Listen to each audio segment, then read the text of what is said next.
Think and Grow Rich by Napoleon Hill, read by Dan John Miller. Originally published in 1937 by the Ralston Society. What do you want most? Is it money, fame, power, contentment, personality, peace of mind, happiness? The 13 steps to riches described in this book offer the shortest, dependable philosophy of individual achievement ever presented for the benefit of the man or woman who is searching for a definite goal in life. Before beginning the book, you will profit greatly if you recognize the fact that the book was not written to entertain. You cannot digest the contents properly in a week or a month. After reading the book thoroughly, Dr. Miller Reese Hutchison, nationally known consulting engineer and longtime associate of Thomas A. Edison, said, "This is not a novel. It is a textbook on individual achievement that came directly from the experiences of hundreds of America's most successful men.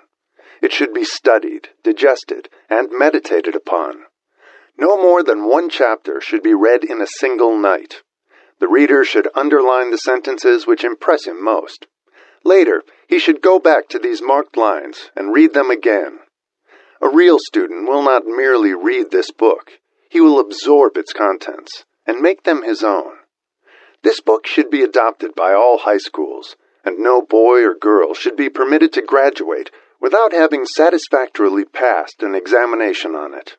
This philosophy will not take the place of the subjects taught in schools, but it will enable one to organize and apply the knowledge acquired, and convert it into useful service and adequate compensation without waste of time. Dr. John R. Turner, Dean of the College of the City of New York, after having read the book, said, "The very best example of the soundness of this philosophy is your own son, Blair, whose dramatic story you have outlined in the chapter on desire." Dr. Turner had reference to the author's son, who, born without normal hearing capacity, not only avoided becoming a deaf-mute, but actually converted his handicap into a priceless asset by applying the philosophy here described. After reading the story, starting on page 52, you will realize that you are about to come into possession of a philosophy which can be transmuted into material wealth, or serve as readily to bring you peace of mind, understanding, spiritual harmony, and in some instances, as in the case of the author's son, it can help you master physical affliction. The author discovered, through personally analyzing hundreds of successful men, that all of them followed the habit of exchanging ideas through what is commonly called conferences. When they had problems to be solved, they sat down together and talked freely until they discovered, from their joint contribution of ideas, a plan that would serve their purpose. You, who read this book, will get most out of it by putting into practice the mastermind principle described in the book. This you can do, as others are doing so successfully, by forming a study club consisting of any desired number of people who are friendly and harmonious. The club should have a meeting at regular periods, as often as once each week. The procedure should consist of reading one chapter of the book at each meeting, after which the contents of the chapter should be freely discussed by all members. Each member should make notes, putting down all ideas of his own inspired by the discussion. Each member should carefully read and analyze each chapter several days prior to its open reading and joint discussion in the club. The reading at the club should be done by someone who reads well and understands how to put color and feeling into the lines.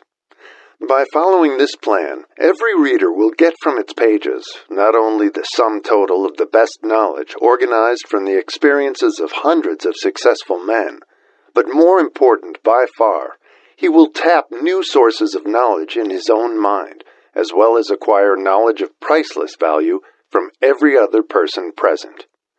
If you follow this plan persistently, you will be almost certain to uncover and appropriate the secret formula by which Andrew Carnegie acquired his huge fortune, as referred to in the author's introduction. Publisher's Preface. This book conveys the experience of more than 500 men of great wealth, who began at scratch with nothing to give in return for riches except thoughts, ideas, and organized plans. Here you have the entire philosophy of money-making, just as it was organized from the actual achievements of the most successful men known to the American people during the past 50 years. It describes what to do, also how to do it. It presents complete instructions on how to sell your personal services. It provides you with a perfect system of self-analysis that will readily disclose what has been standing between you and the big money in the past. It describes the famous Andrew Carnegie formula of personal achievement by which he accumulated hundreds of millions of dollars for himself and made no fewer than a score of millionaires of men to whom he taught his secret. Perhaps you do not need all that is to be found in the book. No one of the 500 men from whose experiences it was written did. But you may need one idea, plan, or suggestion to start you toward your goal. Somewhere in the book, you will find this needed stimulus. The book was inspired by Andrew Carnegie after he had made his millions and retired. It was written by the man to whom Carnegie disclosed the astounding secret of his riches, the same man to whom the 500 wealthy men revealed the source of their riches. In this volume will be found the 13 principles of money-making essential to every person who accumulates sufficient money to guarantee financial independence. It is estimated that the research which went into the preparation before the book was written, or could be written, research covering more than 25 years of continuous effort, could not be duplicated at a cost of less than $100,000. Moreover, the knowledge contained in the book never can be duplicated, at any cost, for the reason that more than half of the 500 men who supplied the information it brings have passed on. Riches cannot always be measured in money. Money and material things are essential for freedom of body and mind, but there are some who will feel that the greatest of all riches can be evaluated only in terms of lasting friendships, harmonious family relationships, sympathy and understanding between business associates, and introspective harmony, which brings one peace of mind measurable only in spiritual values. All who read, understand, and apply this philosophy will be better prepared to attract and enjoy these higher estates, which always have been and always will be denied to all except those who are ready for them. Be prepared, therefore, when you expose yourself to the influence of this philosophy, to experience a changed life, which may help you not only to negotiate your way through life with harmony and understanding, but also to prepare you for the accumulation of material riches in abundance. The Publisher. Author's Preface. In every chapter of this book, mention has been made of the money-making secret which has made fortunes for more than 500 exceedingly wealthy men, whom I have carefully analyzed over a long period of years. The secret was brought to my attention by Andrew Carnegie more than a quarter of a century ago. The canny, lovable old Scotsman carelessly tossed it into my mind when I was but a boy. Then he sat back in his chair with a merry twinkle in his eyes and watched carefully to see if I had brains enough to understand the full significance of what he had said to me. When he saw that I had grasped the idea, he asked if I would be willing to spend 20 years or more preparing myself to take it to the world, to men and women who, without the secret, might go through life as failures. I said I would, and with Mr. Carnegie's cooperation, I have kept my promise. This book contains this secret, after having been put to a practical test by thousands of people in almost every walk of life. It was Mr. Carnegie's idea that the magic formula, which gave him a stupendous fortune, ought to be placed within reach of people who did not have time to investigate how men make money, and it was his hope that I might test and demonstrate the soundness of the formula through the experience of men and women in every calling. He believed the formula should be taught in all public schools and colleges, and expressed the opinion that if it were properly taught, it would so revolutionize the entire educational system that the time spent in school could be reduced to less than half. His experience with Charles M. Schwab and other young men of Mr. Schwab's type convinced Mr. Carnegie that much of that which is taught in the schools is of no value whatsoever in connection with the business of earning a living or accumulating riches. He had arrived at this decision because he had taken into his business one young man after another, many of them with but little schooling, and by coaching them in the use of this formula, developed in them rare leadership. Moreover, his coaching made fortunes for every one of them who followed his instructions. In the chapter on faith, you will read the astounding story of the organization of the giant United States Steel Corporation, as it was conceived and carried out by one of the young men through whom Mr. Carnegie proved that his formula will work for all who are ready for it. This single application of the secret, by that young man, Charles M. Schwab, made him a huge fortune in both money and opportunity. Roughly speaking, this particular application of the formula was worth $600 million. These facts, and they are facts well known to almost everyone who knew Mr. Carnegie, give you a fair idea of what the reading of this book may bring to you, provided you know what it is that you want. Even before it had undergone 20 years of practical testing, the secret was passed on to more than 100,000 men and women who have used it for their personal benefit, as Mr. Carnegie planned that they should. Some have made fortunes with it. Others have used it successfully in creating harmony in their homes. A clergyman used it so effectively that it brought him an income of upwards of $75,000 a year. Arthur Nash, a Cincinnati tailor, used his near-bankrupt business as a guinea pig on which to test the formula. The business came to life and made a fortune for its owners. It is still thriving, although Mr. Nash has gone. The experiment was so unique that newspapers and magazines gave it more than $1 million worth of laudatory publicity. The secret was passed on to Stewart Austin Weir of Dallas, Texas. He was ready for it, so ready that he gave up his profession and studied law. Did he succeed? That story is told too.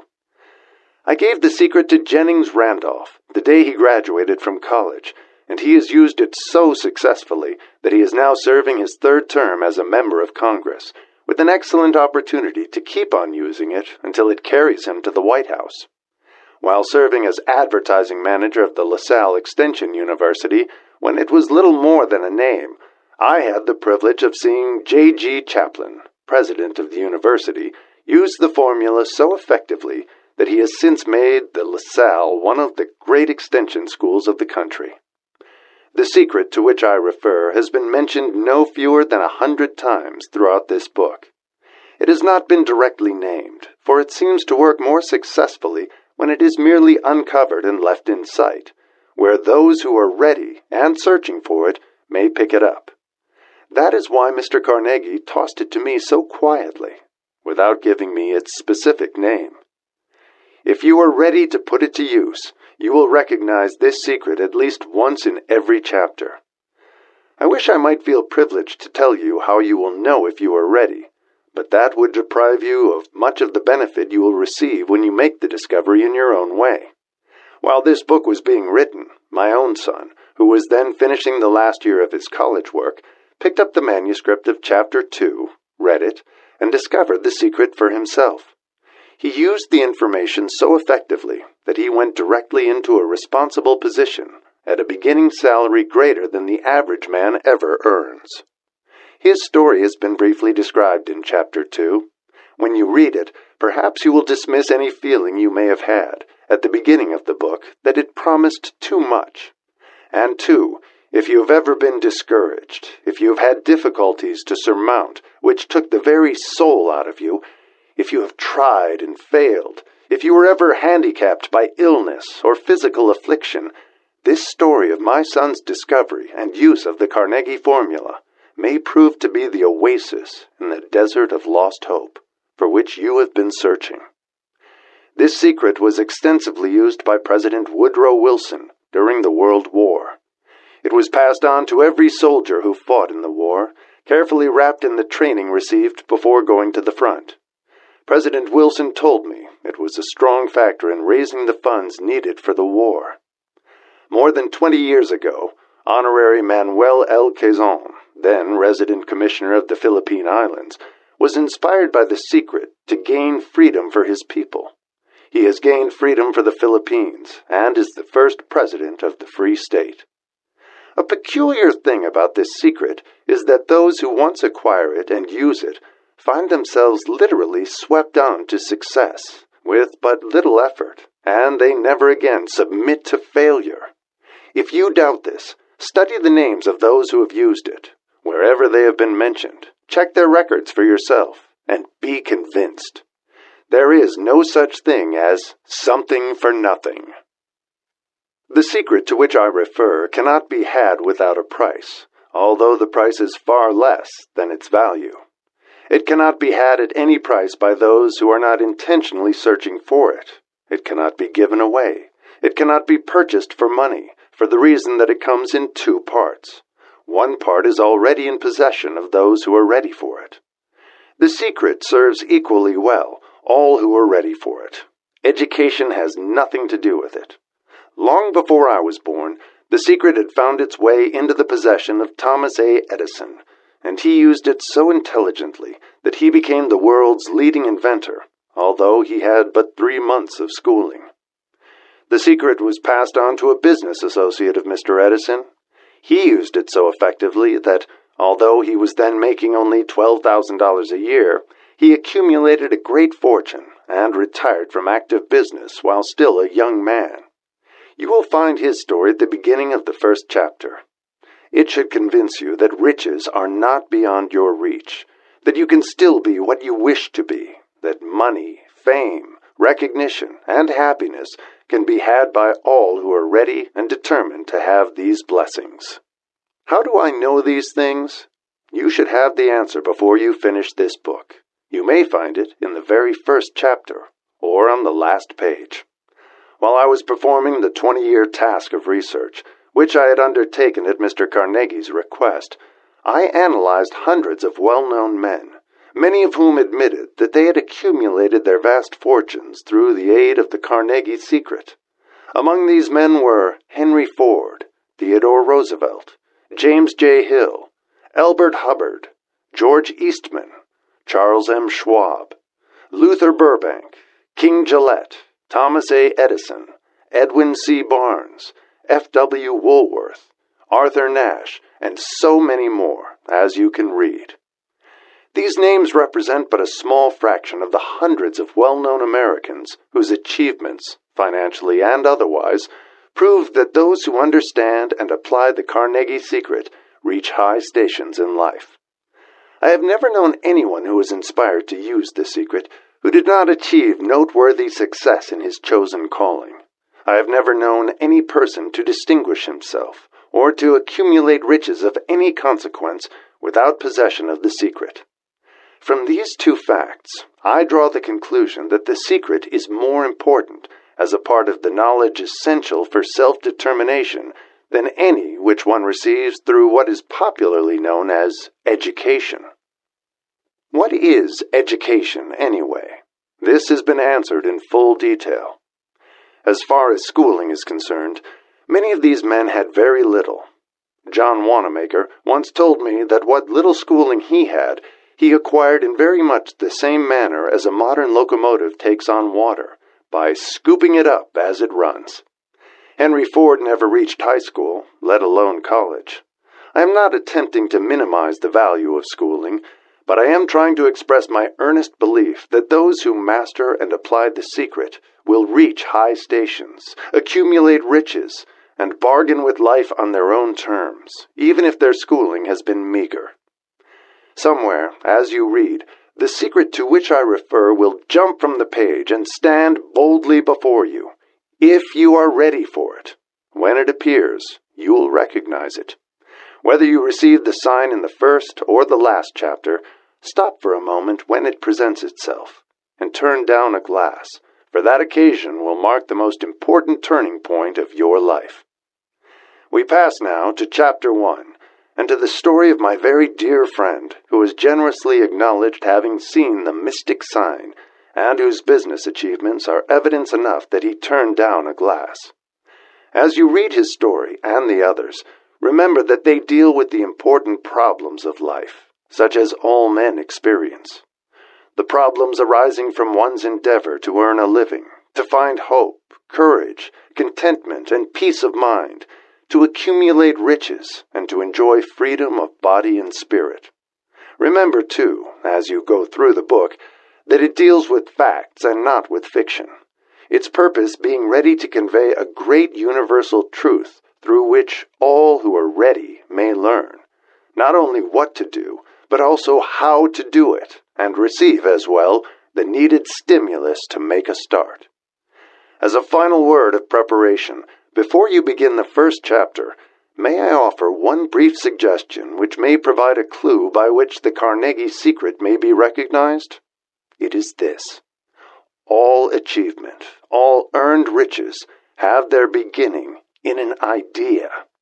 If you are ready for the secret, you already possess one half of it. Therefore, you will readily recognize the other half the moment it reaches your mind. The author. Chapter 1. Introduction. The man who thought his way into partnership with Thomas A. Edison. Truly, thoughts are things, and powerful things at that, when they are mixed with definiteness of purpose, persistence, and a burning desire for their translation into riches or other material objects. A little more than 30 years ago, Edwin C. Barnes discovered how true it is that men really do think and grow rich. His discovery did not come about at one sitting. It came little by little, beginning with a burning desire to become a business associate of the great Edison. One of the chief characteristics of Barnes' desire was that it was definite. He wanted to work with Edison, not for him. Observe carefully the description of how he went about translating his desire into reality, and you'll have a better understanding of the 13 principles which lead to riches. When this desire, or impulse of thought, first flashed into his mind, he was in no position to act upon it. Two difficulties stood in his way. He did not know Mr. Edison, and he did not have enough money to pay his railroad fare to Orange, New Jersey. These difficulties were sufficient to have discouraged the majority of men from making any attempt to carry out the desire. But his was no ordinary desire. He was so determined to find a way to carry out his desire that he finally decided to travel by blind baggage rather than be defeated. To the uninitiated, this means that he went to East Orange on a freight train. He presented himself at Mr. Edison's laboratory and announced he had come to go into business with the inventor. In speaking of the first meeting between Barnes and Edison, years later, Mr. Edison said, "He stood there before me, looking like an ordinary tramp, but there was something in the expression of his face which conveyed the impression that he was determined to get what he had come after. I had learned, from years of experience with men, that when a man really desires a thing so deeply that he is willing to stake his entire future on a single turn of the wheel in order to get it, he is sure to win. I gave him the opportunity he asked for, because I saw he had made up his mind to stand by until he succeeded. Subsequent events proved that no mistake was made." Just what young Barnes said to Mr. Edison on that occasion was far less important than that which he thought. Edison himself said so. It could not have been the young man's appearance which got him his start in the Edison office, for that was definitely against him. It was what he thought that counted. If the significance of this statement could be conveyed to every person who reads it, there would be no need for the remainder of this book. Barnes did not get his partnership with Edison on his first interview. He did get a chance to work in the Edison offices, at a very nominal wage, doing work that was unimportant to Edison, but most important to Barnes, because it gave him an opportunity to display his merchandise where his intended partner could see it. Months went by. Apparently nothing happened to bring the coveted goal which Barnes had set up in his mind as his definite major purpose. But something important was happening in Barnes's mind. He was constantly intensifying his desire to become the business associate of Edison. Psychologists have correctly said that When one is truly ready for a thing, it puts in its appearance. Barnes was ready for a business association with Edison. Moreover, he was determined to remain ready until he got that which he was seeking. He did not say to himself, "Ah, well, what's the use? I guess I'll change my mind and try for a salesman's job." But he did say, "I came here to go into business with Edison, and I'll accomplish this end if it takes the remainder of my life." He meant it. What a different story men would have to tell if only they would adopt a definite purpose and stand by that purpose until it had time to become an all-consuming obsession. Maybe young Barnes did not know it at the time, but his bulldog determination, his persistence in standing back of the single desire, was destined to mow down all opposition and bring him the opportunity he was seeking. When the opportunity came, it appeared in a different form and from a different direction than Barnes had expected. That is one of the tricks of opportunity. It has a sly habit of slipping in by the back door, and often it comes disguised in the form of misfortune or temporary defeat. Perhaps this is why so many fail to recognize opportunity. Mr. Edison had just perfected a new office device, known at that time as the Edison dictating machine, now the Ediphone. His salesmen were not enthusiastic over the machine. They did not believe it could be sold without great effort. Barnes saw his opportunity. It had crawled in quietly, hidden in a queer-looking machine which interested no one but Barnes and the inventor. Barnes knew he could sell the Edison dictating machine. He suggested this to Edison and promptly got his chance. He did sell the machine. In fact, he sold it so successfully that Edison gave him a contract to distribute and market it all over the nation. Out of that business association grew the slogan, "Made by Edison and installed by Barnes." The business alliance has been in operation for more than 30 years. Out of it, Barnes has made himself rich in money, but he has done something infinitely greater. He has proved that one really may think and grow rich. How much actual cash that original desire of Barnes has been worth to him, I have no way of knowing. Perhaps it has brought him $2 or $3 million, but the amount, whatever it is, becomes insignificant when compared with the greater asset he acquired in the form of definite knowledge that an intangible impulse of thought can be transmuted into its physical counterpart by the application of known principles. Barnes literally thought himself into a partnership with the great Edison. He thought himself into a fortune. He had nothing to start with, except the capacity to know what he wanted and the determination to stand by that desire until he realized it. He had no money to begin with. He had but little education. He had no influence. But he did have initiative, faith, and the will to win. With these intangible forces, he made himself #1 man with the greatest inventor who ever lived. Now, let us look at a different situation and study a man who had plenty of tangible evidence of riches, but lost it because he stopped 3 feet short of the goal he was seeking. 3 feet from gold. One of the most common causes of failure is the habit of quitting when one is overtaken by temporary defeat. Every person is guilty of this mistake at one time or another. An uncle of R.U. Darby was caught by the gold fever in the gold rush days and went west to dig and grow rich. He had never heard that more gold has been mined from the brains of men than has ever been taken from the earth. He staked a claim and went to work with pick and shovel. The going was hard, but his lust for gold was definite. After weeks of labor, he was rewarded by the discovery of the shining ore. He needed machinery to bring the ore to the surface. Quietly, he covered up the mine, retraced his footsteps to his home in Williamsburg, Maryland, told his relatives and a few neighbors of the strike. They got together money for the needed machinery, had it shipped. The uncle and Darby went back to work the mine. The first car of ore was mined and shipped to a smelter. The returns proved they had one of the richest mines in Colorado. A few more cars of that ore would clear the debts. Then would come the big killing in profits.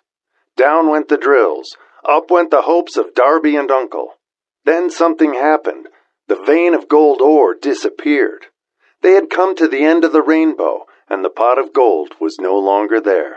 They drilled on, desperately trying to pick up the vein again, all to no avail. Finally, they decided to quit. They sold the machinery to a junkman for a few $100s and took the train back home. Some junkmen are dumb, but not this one. He called in a mining engineer to look at the mine and do a little calculating. The engineer advised that the project had failed because the owners were not familiar with fault lines. His calculations showed that the vein would be found just 3 feet from where the Darbys had stopped drilling. That is exactly where it was found. The junkman took millions of dollars in ore from the mine because he knew enough to seek expert counsel before giving up. Most of the money which went into the machinery was procured through the efforts of R.U. Darby, who was then a very young man. The money came from his relatives and neighbors because of their faith in him. He paid back every dollar of it, although he was years in doing so. Long afterward, Mr. Darby recouped his loss many times over when he made the discovery that desire can be transmuted into gold. The discovery came after he went into the business of selling life insurance. Remembering that he lost a huge fortune because he stopped 3 feet from gold, Darby profited by the experience in his chosen work, by the simple method of saying to himself, "I stopped 3 feet from gold, but I will never stop because men say no when I ask them to buy insurance." Darby is one of a small group of fewer than 50 men who sell more than $1 million in life insurance annually. He owes his stickability to the lesson he learned from his quitability in the gold mining business. Before success comes in any man's life, he is sure to meet with much temporary defeat and perhaps some failure. When defeat overtakes a man, the easiest and most logical thing to do is to quit. That is exactly what the majority of men do. More than 500 of the most successful men this country has ever known told the author their greatest success came just one step beyond the point at which defeat had overtaken them. Failure is a trickster with a keen sense of irony and cunning. It takes great delight in tripping one when success is almost within reach. A 50-cent lesson in persistence. Shortly after Mr. Darby received his degree from the University of Hard Knocks and had decided to profit by his experience in the gold mining business, he had the good fortune to be present on an occasion that proved to him that no does not necessarily mean no. One afternoon he was helping his uncle grind wheat in an old-fashioned mill. The uncle operated a large farm on which a number of colored sharecrop farmers lived. Quietly, the door was opened, and a small colored child, the daughter of a tenant, walked in and took her place near the door. The uncle looked up, saw the child, and barked at her roughly. "What do you want?" Meekly, the child replied, "My mammy say send her 50 cents. "I'll not do it," the uncle retorted. "Now you run on home." "Yes, sir," the child replied. But she did not move. The uncle went ahead with his work, so busily engaged that he did not pay enough attention to the child to observe that she did not leave. When he looked up and saw her still standing there, he yelled at her. "I told you to go on home. Now go, or I'll take a switch to you." The little girl said, "Yes, sir," but she did not budge an inch.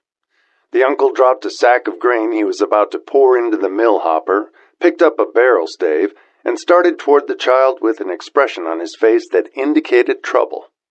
Darby held his breath. He was certain he was about to witness a murder. He knew his uncle had a fierce temper. He knew that colored children were not supposed to defy white people in that part of the country. When the uncle reached the spot where the child was standing, she quickly stepped forward one step, looked up into his eyes, and screamed, at the top of her shrill voice, "My mammy's gotta have that 50 cents. The uncle stopped, looked at her for a minute, then slowly laid the barrel stave on the floor, put his hand in his pocket, took out $50, and gave it to her. The child took the money and slowly backed toward the door, never taking her eyes off the man whom she had just conquered. After she had gone, the uncle sat down on a box and looked out the window into space for more than 10 minutes. He was pondering, with awe, over the whipping he had just taken. Mr. Darby, too, was doing some thinking. That was the first time in all his experience that he had seen a colored child deliberately master an adult white person. How did she do it? What happened to his uncle that caused him to lose his fierceness and become as docile as a lamb? What strange power did this child use that made her master over her superior? These and other similar questions flashed into Darby's mind, but he did not find the answer until years later, when he told me the story. Strangely, the story of this unusual experience was told to the author in the old mill, on the very spot where the uncle took his whipping. Strangely, too, I had devoted nearly a quarter of a century to the study of the power which enabled an ignorant, illiterate colored child to conquer an intelligent man. As we stood there in that musty old mill, Mr. Darby repeated the story of the unusual conquest, and finished by asking, "What can you make of it? What strange power did that child use that so completely whipped my uncle?" The answer to his question will be found in the principles described in this book. The answer is full and complete.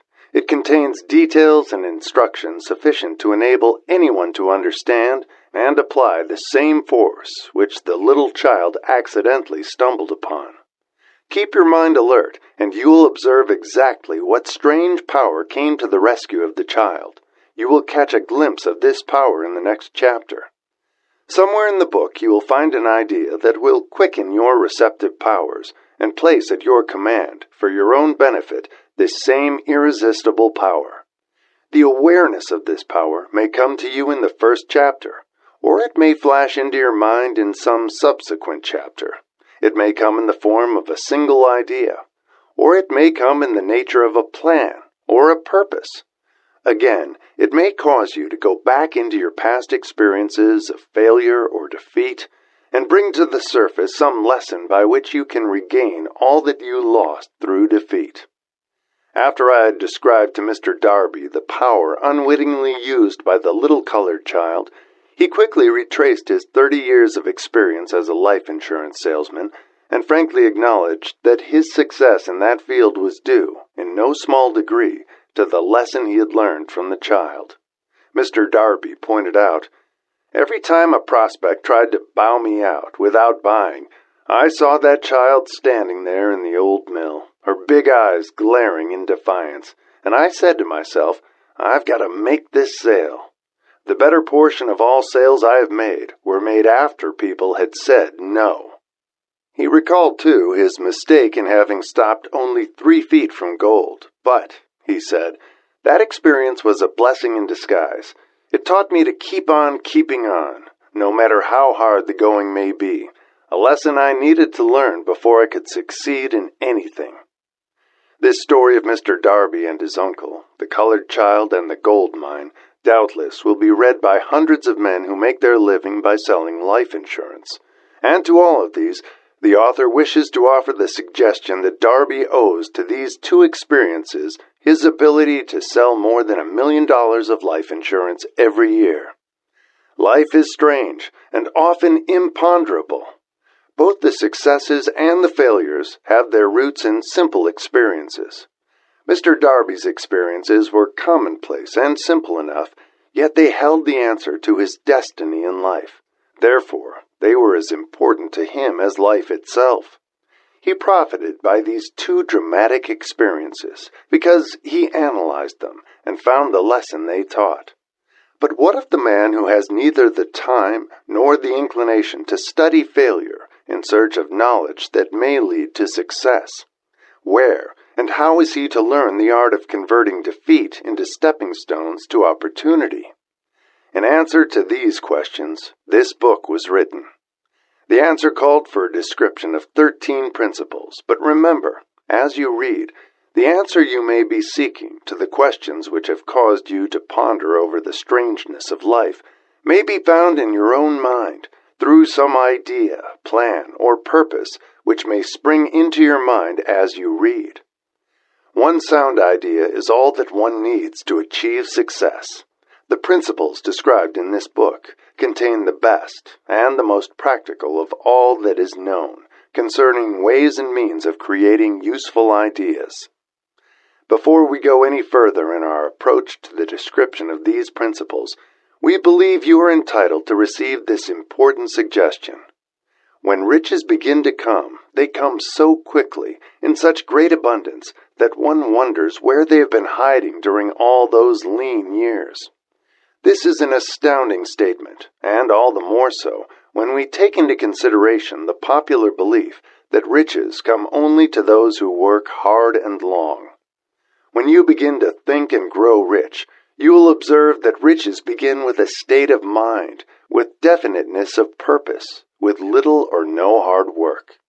You and every other person ought to be interested in knowing how to acquire that state of mind which will attract riches.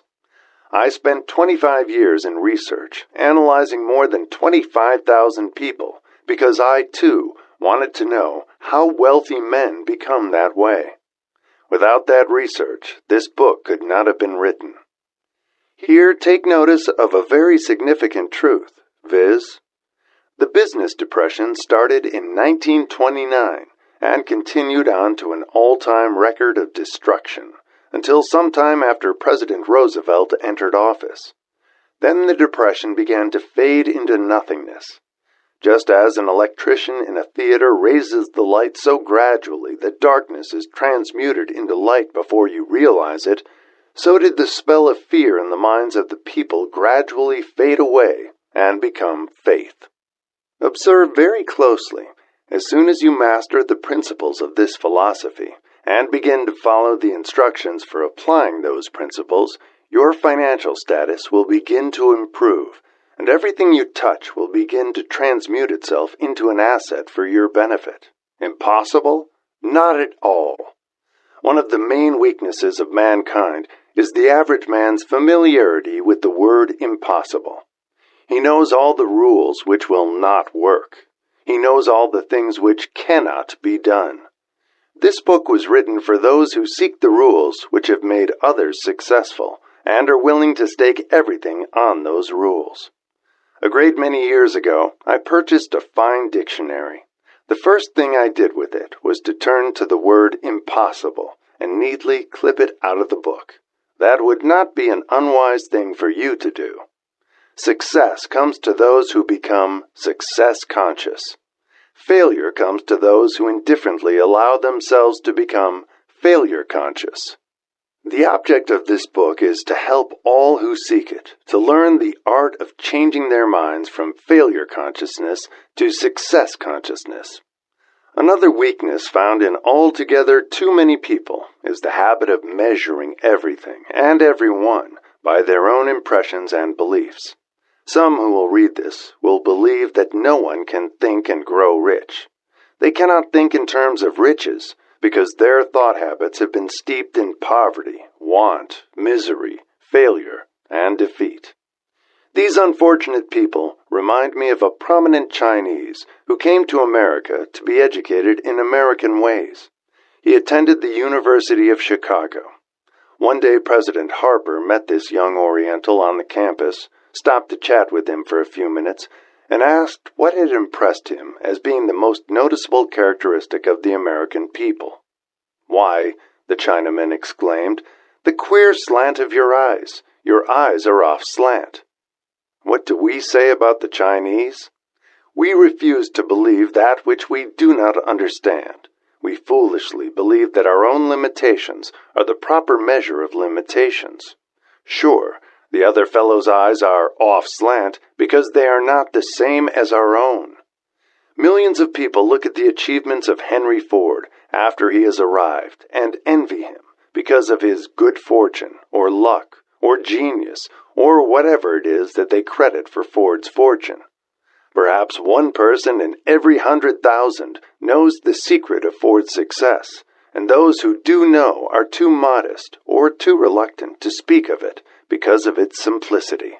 A single transaction will illustrate the secret perfectly. A few years back, Ford decided to produce his now famous V8 motor. He chose to build an engine with the entire 8 cylinders cast in one block, and instructed his engineers to produce a design for the engine. The design was placed on paper, but the engineers agreed, to a man, that it was simply impossible to cast an 8-cylinder gas engine block in one piece. Ford said, "Produce it anyway." "But," they replied, "it's impossible." "Go ahead," Ford commanded, "and stay on the job until you succeed, no matter how much time is required." The engineers went ahead. There was nothing else for them to do if they were to remain on the Ford staff. 6 months went by. Nothing happened. Another 6 months passed, and still nothing happened. The engineers tried every conceivable plan to carry out the orders, but the thing seemed out of the question. Impossible. At the end of the year, Ford checked with his engineers, and again they informed him they had found no way to carry out his orders. "Go right ahead," said Ford. "I want it, and I'll have it." They went ahead, and then, as if by a stroke of magic, the secret was discovered. The Ford determination had won once more. This story may not be described with minute accuracy, but the sum and substance of it is correct. Deduce from it, you who wish to think and grow rich, the secret of the Ford millions, if you can. You'll not have to look very far. Henry Ford is a success because he understands and applies the principles of success. One of these is desire, knowing what one wants. Remember this Ford story as you read, and pick out the lines in which the secret of his stupendous achievement have been described. If you can do this, if you can lay your finger on the particular group of principles which made Henry Ford rich, you can equal his achievements in almost any calling for which you are suited. You are the master of your fate, the captain of your soul, because when Henley wrote the prophetic lines, "I am the master of my fate, I am the captain of my soul," he should have informed us that we are the masters of our fate, the captains of our souls, because we have the power to control our thoughts. He should have told us that the ether in which this little earth floats, in which we move and have our being, is a form of energy, moving at an inconceivably high rate of vibration, and that the ether is filled with a form of universal power which adapts itself to the nature of the thoughts we hold in our minds, and influences us in natural ways to transmute our thoughts into their physical equivalent. If the poet had told us this great truth, we would know why it is that we are the masters of our fate, the captains of our souls.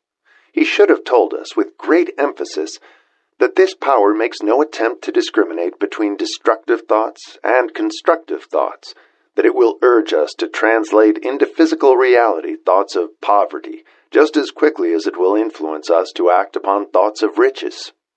He should have told us, too, that our brains become magnetized with the dominating thoughts which we hold in our minds, and, by means with which no man is familiar, these magnets attract to us the forces, the people, the circumstances of life which harmonize with the nature of our dominating thoughts. He should have told us that before we can accumulate riches in great abundance, we must magnetize our minds with intense desire for riches, that we must become money-conscious until the desire for money drives us to create definite plans for acquiring it. But, being a poet, and not a philosopher, Henley contented himself by stating a great truth in poetic form, leaving those who followed him to interpret the philosophical meaning of his lines. Little by little, the truth has unfolded itself, until it now appears certain that the principles described in this book hold the secret of mastery over our economic fate. We are now ready to examine the first of these principles. Maintain a spirit of open-mindedness, and remember, as you read, they are the invention of no one man. The principles were gathered from the life experiences of more than 500 men who actually accumulated riches in huge amounts, men who began in poverty, with but little education, without influence. The principles worked for these men. You can put them to work for your own enduring benefit. You will find it easy, not hard, to do. Before you read the next chapter, I want you to know that it conveys factual information which might easily change your entire financial destiny, as it has so definitely brought changes of stupendous proportions to two people described. I want you to know also that the relationship between these two men and myself is such that I could have taken no liberties with the facts, even if I had wished to do so. One of them has been my closest personal friend for almost 25 years. The other is my own son. The unusual success of these two men, success which they generally accredit to the principle described in the next chapter, more than justifies this personal reference as a means of emphasizing the far-flung power of this principle.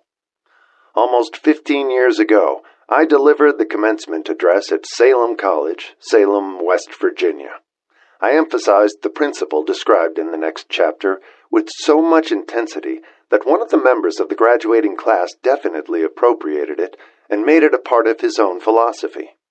The young man is now a member of Congress and an important factor in the present administration. Just before this book went to the publisher, he wrote me a letter in which he so clearly stated his opinion of the principle outlined in the next chapter that I have chosen to publish his letter as an introduction to that chapter. It gives you an idea of the rewards to come. My dear Napoleon, my service as a member of Congress, having given me an insight into the problems of men and women, I am writing to offer a suggestion which may become helpful to thousands of worthy people. With apologies, I must state that the suggestion, if acted upon, will mean several years of labor and responsibility for you. But I am enheartened to make the suggestion because I know your great love for rendering useful service. In 1922, you delivered the commencement address at Salem College when I was a member of the graduating class. In that address, you planted in my mind an idea which has been responsible for the opportunity I now have to serve the people of my state, and will be responsible, in a very large measure, for whatever success I may have in the future. The suggestion I have in mind is that you put into a book the sum and substance of the address you delivered at Salem College, and in that way give the people of America an opportunity to profit by your many years of experience and association with the men who, by their greatness, have made America the richest nation on earth. I recall, as though it were yesterday, the marvelous description you gave of the method by which Henry Ford, with but little schooling, without a dollar, with no influential friends, rose to great heights. I made up my mind then, even before you had finished your speech, that I would make a place for myself, no matter how many difficulties I had to surmount. Thousands of young people will finish their schooling this year, and within the next few years. Every one of them will be seeking just such a message of practical encouragement as the one I received from you. They will want to know where to turn, what to do, to get started in life. You can tell them, because you have helped to solve the problems of so many, many people.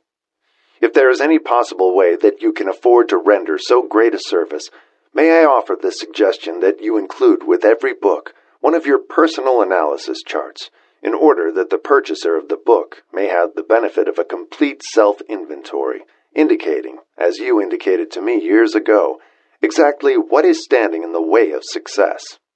Such a service as this, providing the readers of your book with a complete, unbiased picture of their faults and their virtues, would mean to them the difference between success and failure.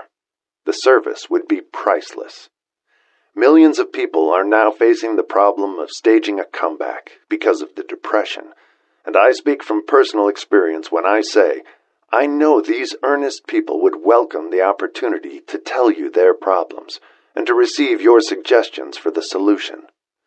You know the problems of those who face the necessity of beginning all over again. There are thousands of people in America today who would like to know how they can convert ideas into money.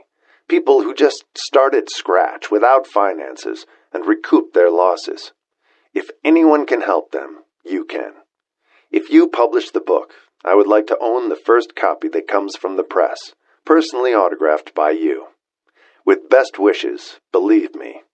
Cordially yours, Jennings Randolph. Chapter 2. Desire. the starting point of all achievement. The first step toward riches.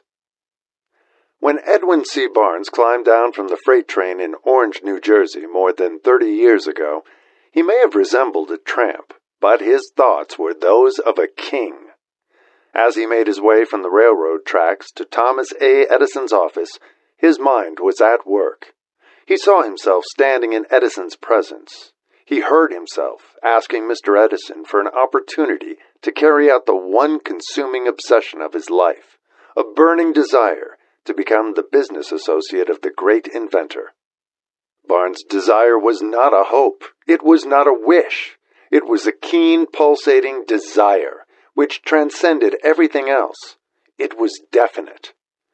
The desire was not new when he approached Edison. It had been Barnes' dominating desire for a long time. In the beginning, when the desire first appeared in his mind, it may have been, probably was, only a wish, but it was no mere wish when he appeared before Edison with it. A few years later, Edwin C. Barnes again stood before Edison, in the same office where he first met the inventor. This time, his desire had been translated into reality. He was in business with Edison. The dominating dream of his life had become a reality. Today, people who know Barnes envy him because of the break life yielded him. They see him in the days of his triumph, without taking the trouble to investigate the cause of his success. Barnes succeeded because he chose a definite goal, placed all his energy, all his willpower, all his effort, everything back of that goal. He did not become the partner of Edison the day he arrived. He was content to start in the most menial work, as long as it provided an opportunity to take even one step toward his cherished goal. 5 years passed before the chance he had been seeking made its appearance. During all those years, not one ray of hope, not one promise of attainment of his desire had been held out to him. To everyone, except himself, he appeared only another cog in the Edison business wheel. But in his own mind, he was the partner of Edison every minute of the time, from the very day that he first went to work there. It is a remarkable illustration of the power of a definite desire. Barnes won his goal because he wanted to be a business associate of Mr. Edison more than he wanted anything else. He created a plan by which to attain that purpose, but he burned all bridges behind him.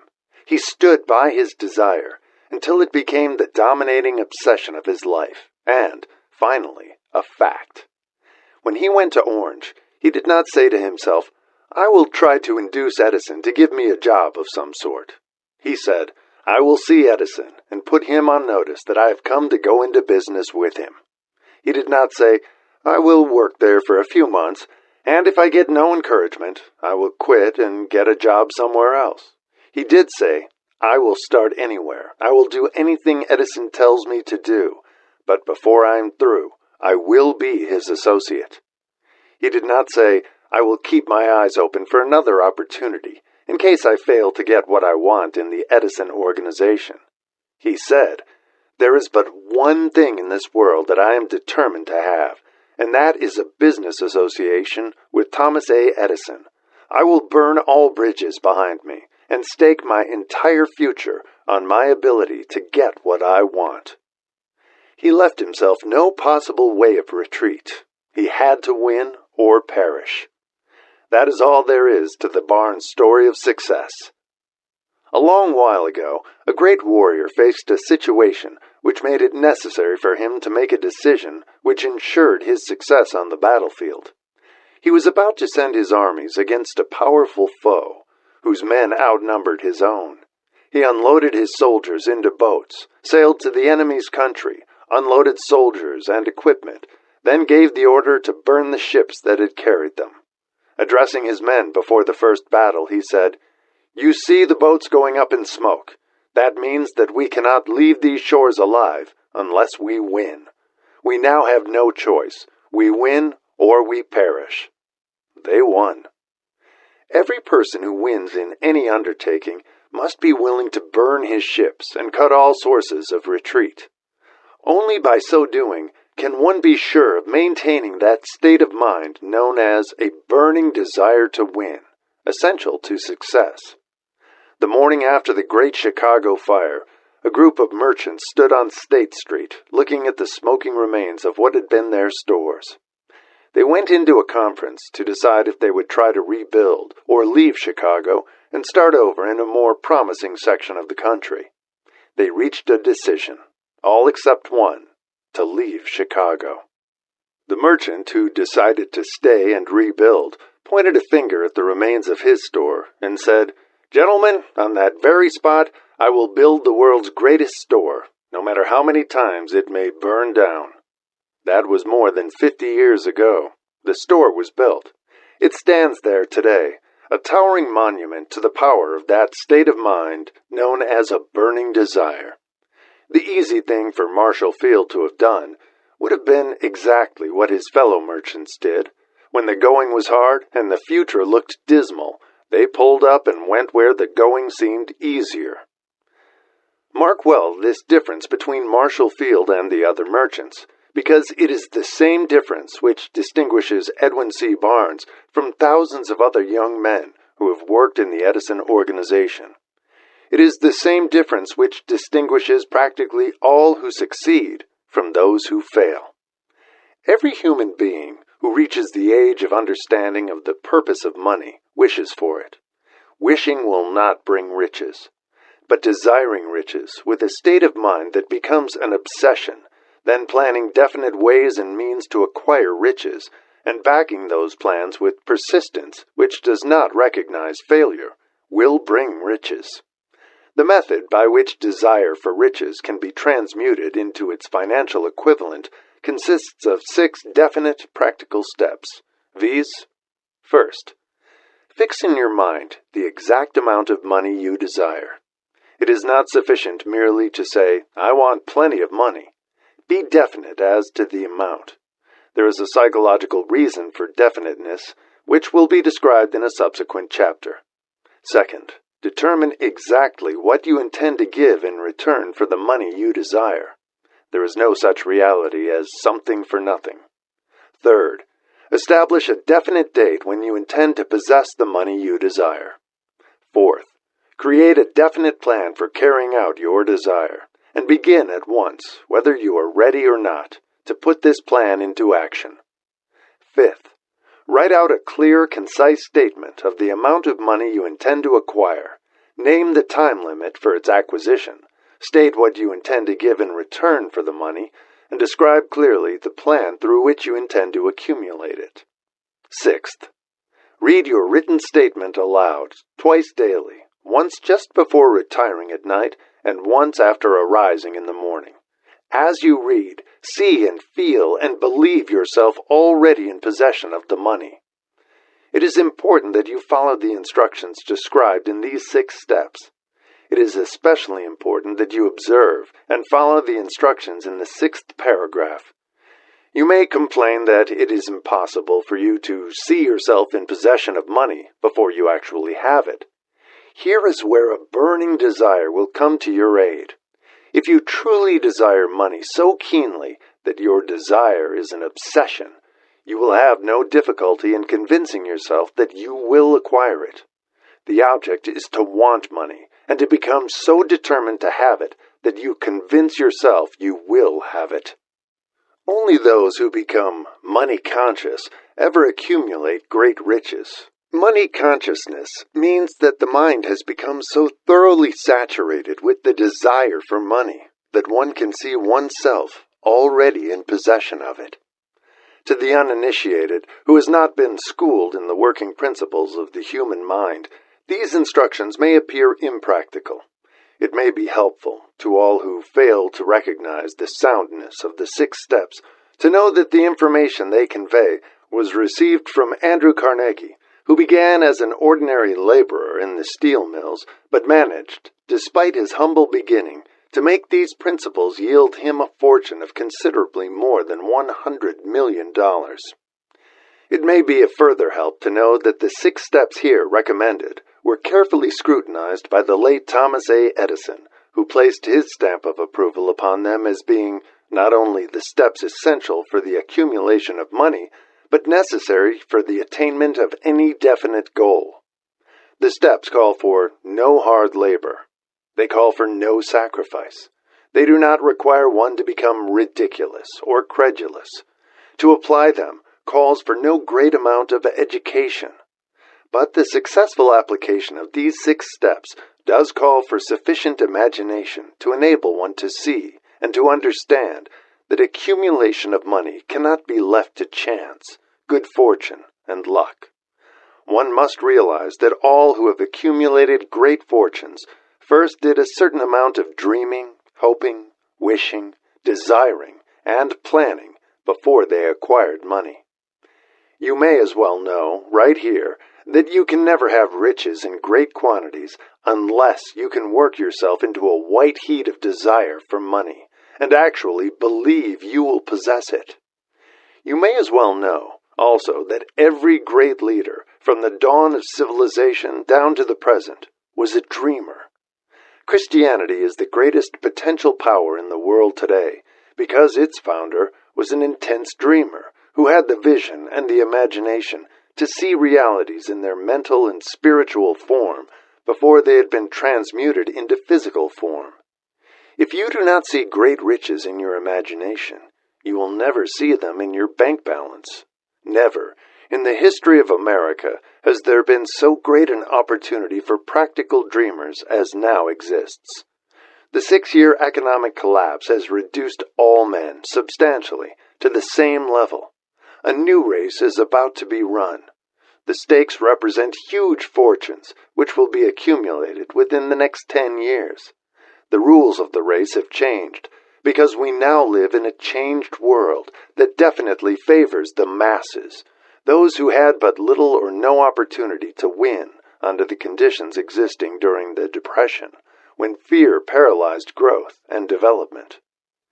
We who are in this race for riches should be encouraged to know that this changed world in which we live is demanding new ideas, new ways of doing things, new leaders, new inventions, new methods of teaching, new methods of marketing, new books, new literature, new features for the radio, new ideas for moving pictures. Back of all this demand for new and better things, there is one quality which one must possess to win, and that is definiteness of purpose, the knowledge of what one wants, and a burning desire to possess it. The business depression marked the death of one age and the birth of another. This changed world requires practical dreamers who can and will put their dreams into action. The practical dreamers have always been, and always will be, the pattern makers of civilization. We who desire to accumulate riches should remember the real leaders of the world always have been men who harnessed and put into practical use the intangible, unseen forces of unborn opportunity, and have converted those forces, or impulses of thought, into skyscrapers, cities, factories, airplanes, automobiles, and every form of convenience that makes life more pleasant. Tolerance and an open mind are practical necessities of the dreamer of today. Those who are afraid of new ideas are doomed before they start. Never has there been a time more favorable to pioneers than the present. True, there is no wild and woolly West to be conquered, as in the days of the covered wagon, but there is a vast business, financial, and industrial world to be remolded and redirected along new and better lines. In planning to acquire your share of the riches, let no one influence you to scorn the dreamer. To win the big stakes in this changed world, you must catch the spirit of the great pioneers of the past, whose dreams have given to civilization all that it has of value, the spirit which serves as the lifeblood of our own country, your opportunity and mine to develop and market our talents. Let us not forget, Columbus dreamed of an unknown world, staked his life on the existence of such a world, and discovered it. Copernicus, the great astronomer, dreamed of a multiplicity of worlds, and revealed them. No one denounced him as impractical after he had triumphed. Instead, the world worshipped at his shrine, thus proving once more that success requires no apologies, failure permits no alibis. If the thing you wish to do is right, and you believe in it, go ahead and do it. Put your dream across, and never mind what they say if you meet with temporary defeat, for they, perhaps, do not know that every failure brings with it the seed of an equivalent success. Henry Ford, poor and uneducated, dreamed of a horseless carriage, went to work with what tools he possessed, without waiting for opportunity to favor him, and now evidence of his dream belts the entire earth. He has put more wheels into operation than any man who ever lived, because he was not afraid to back his dreams. Thomas Edison dreamed of a lamp that could be operated by electricity, began where he stood to put his dream into action, and despite more than 10,000 failures, he stood by that dream until he made it a physical reality. Practical dreamers do not quit. Whalen dreamed of a chain of cigar stores, transformed his dream into action, and now the United Cigar Stores occupy the best corners in America. Lincoln dreamed of freedom for the black slaves, put his dream into action, and barely missed living to see a united North and South translate his dream into reality. The Wright brothers dreamed of a machine that would fly through the air. Now one may see evidence all over the world that they dreamed soundly. Marconi dreamed of a system for harnessing the intangible forces of the ether. Evidence that he did not dream in vain may be found in every wireless and radio in the world. Moreover, Marconi's dream brought the humblest cabin and the most stately manor house side by side. It made the people of every nation on earth backdoor neighbors. It gave the President of the United States a medium by which he may talk to all the people of America at one time and on short notice. It may interest you to know that Marconi's friends had him taken into custody and examined in a psychopathic hospital when he announced he had discovered a principle through which he could send messages through the air without the aid of wires or other direct physical means of communication. The dreamers of today fare better. The world has become accustomed to new discoveries. Nay, it has shown a willingness to reward the dreamer who gives the world a new idea. The greatest achievement was, at first, and for a time, but a dream. The oak sleeps in the acorn, the bird waits in the egg, and in the highest vision of the soul, a waking angel stirs. Dreams are the seedlings of reality. Awake, arise, and assert yourself, you dreamers of the world. Your star is now in the ascendancy. The World Depression brought the opportunity you have been waiting for. It taught people humility, tolerance, and open-mindedness.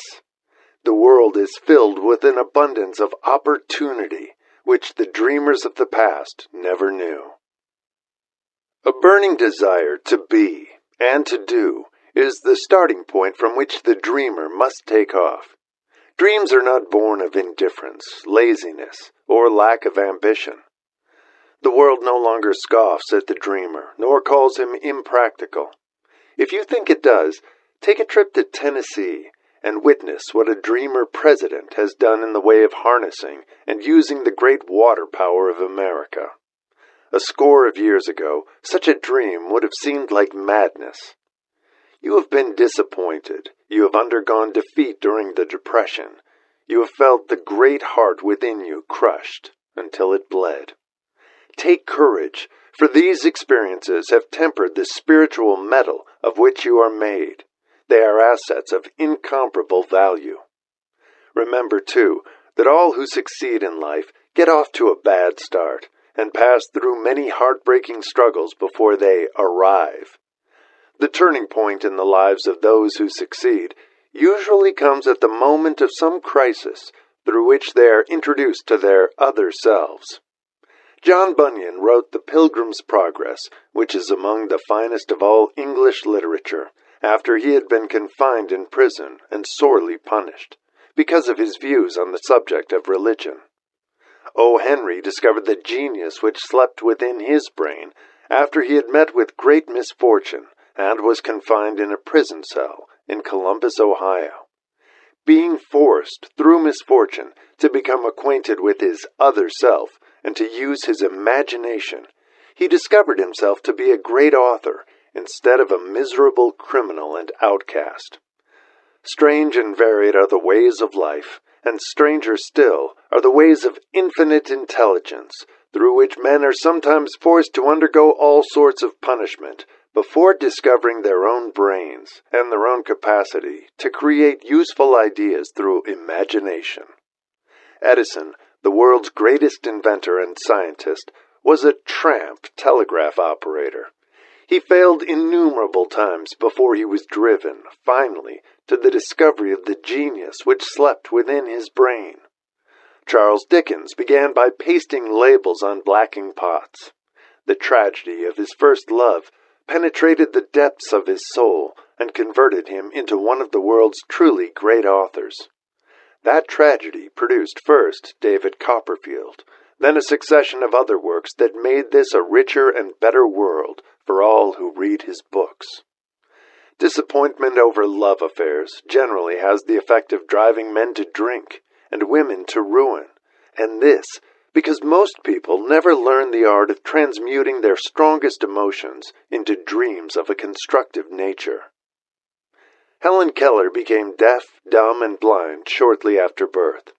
Despite her greatest misfortune, she has written her name indelibly in the pages of the history of the great. Her entire life has served as evidence that no one is ever defeated until defeat has been accepted as a reality. Robert Burns was an illiterate country lad. He was cursed by poverty and grew up to be a drunkard in the bargain. The world was made better for his having lived because he clothed beautiful thoughts in poetry and thereby plucked a thorn and planted a rose in its place. Booker T. Washington was born in slavery, handicapped by race and color. Because he was tolerant, had an open mind at all times, on all subjects, and was a dreamer, he left his impress for good on an entire race. Beethoven was deaf, Milton was blind, but their names will last as long as time endures, because they dreamed and translated their dreams into organized thought. Before passing to the next chapter, kindle anew in your mind the fire of hope, faith, courage, and tolerance. If you have these states of mind and a working knowledge of the principles described, all else that you need will come to you when you are ready for it. Let Emerson state the thought in these words: "Every proverb, every book, every byword that belongs to thee for aid and comfort shall surely come home through open or winding passages. Every friend whom not thy fantastic will, but the great and tender soul in thee craveth, shall lock thee in his embrace." There is no difference between wishing for a thing and being ready to receive it.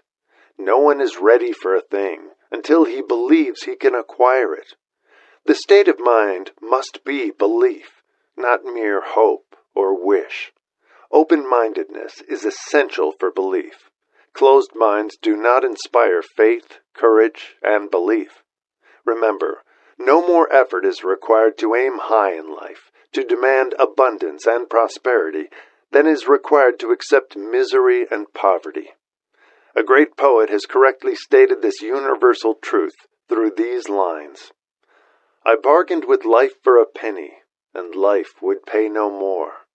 However, I begged at evening, when I counted my scanty store.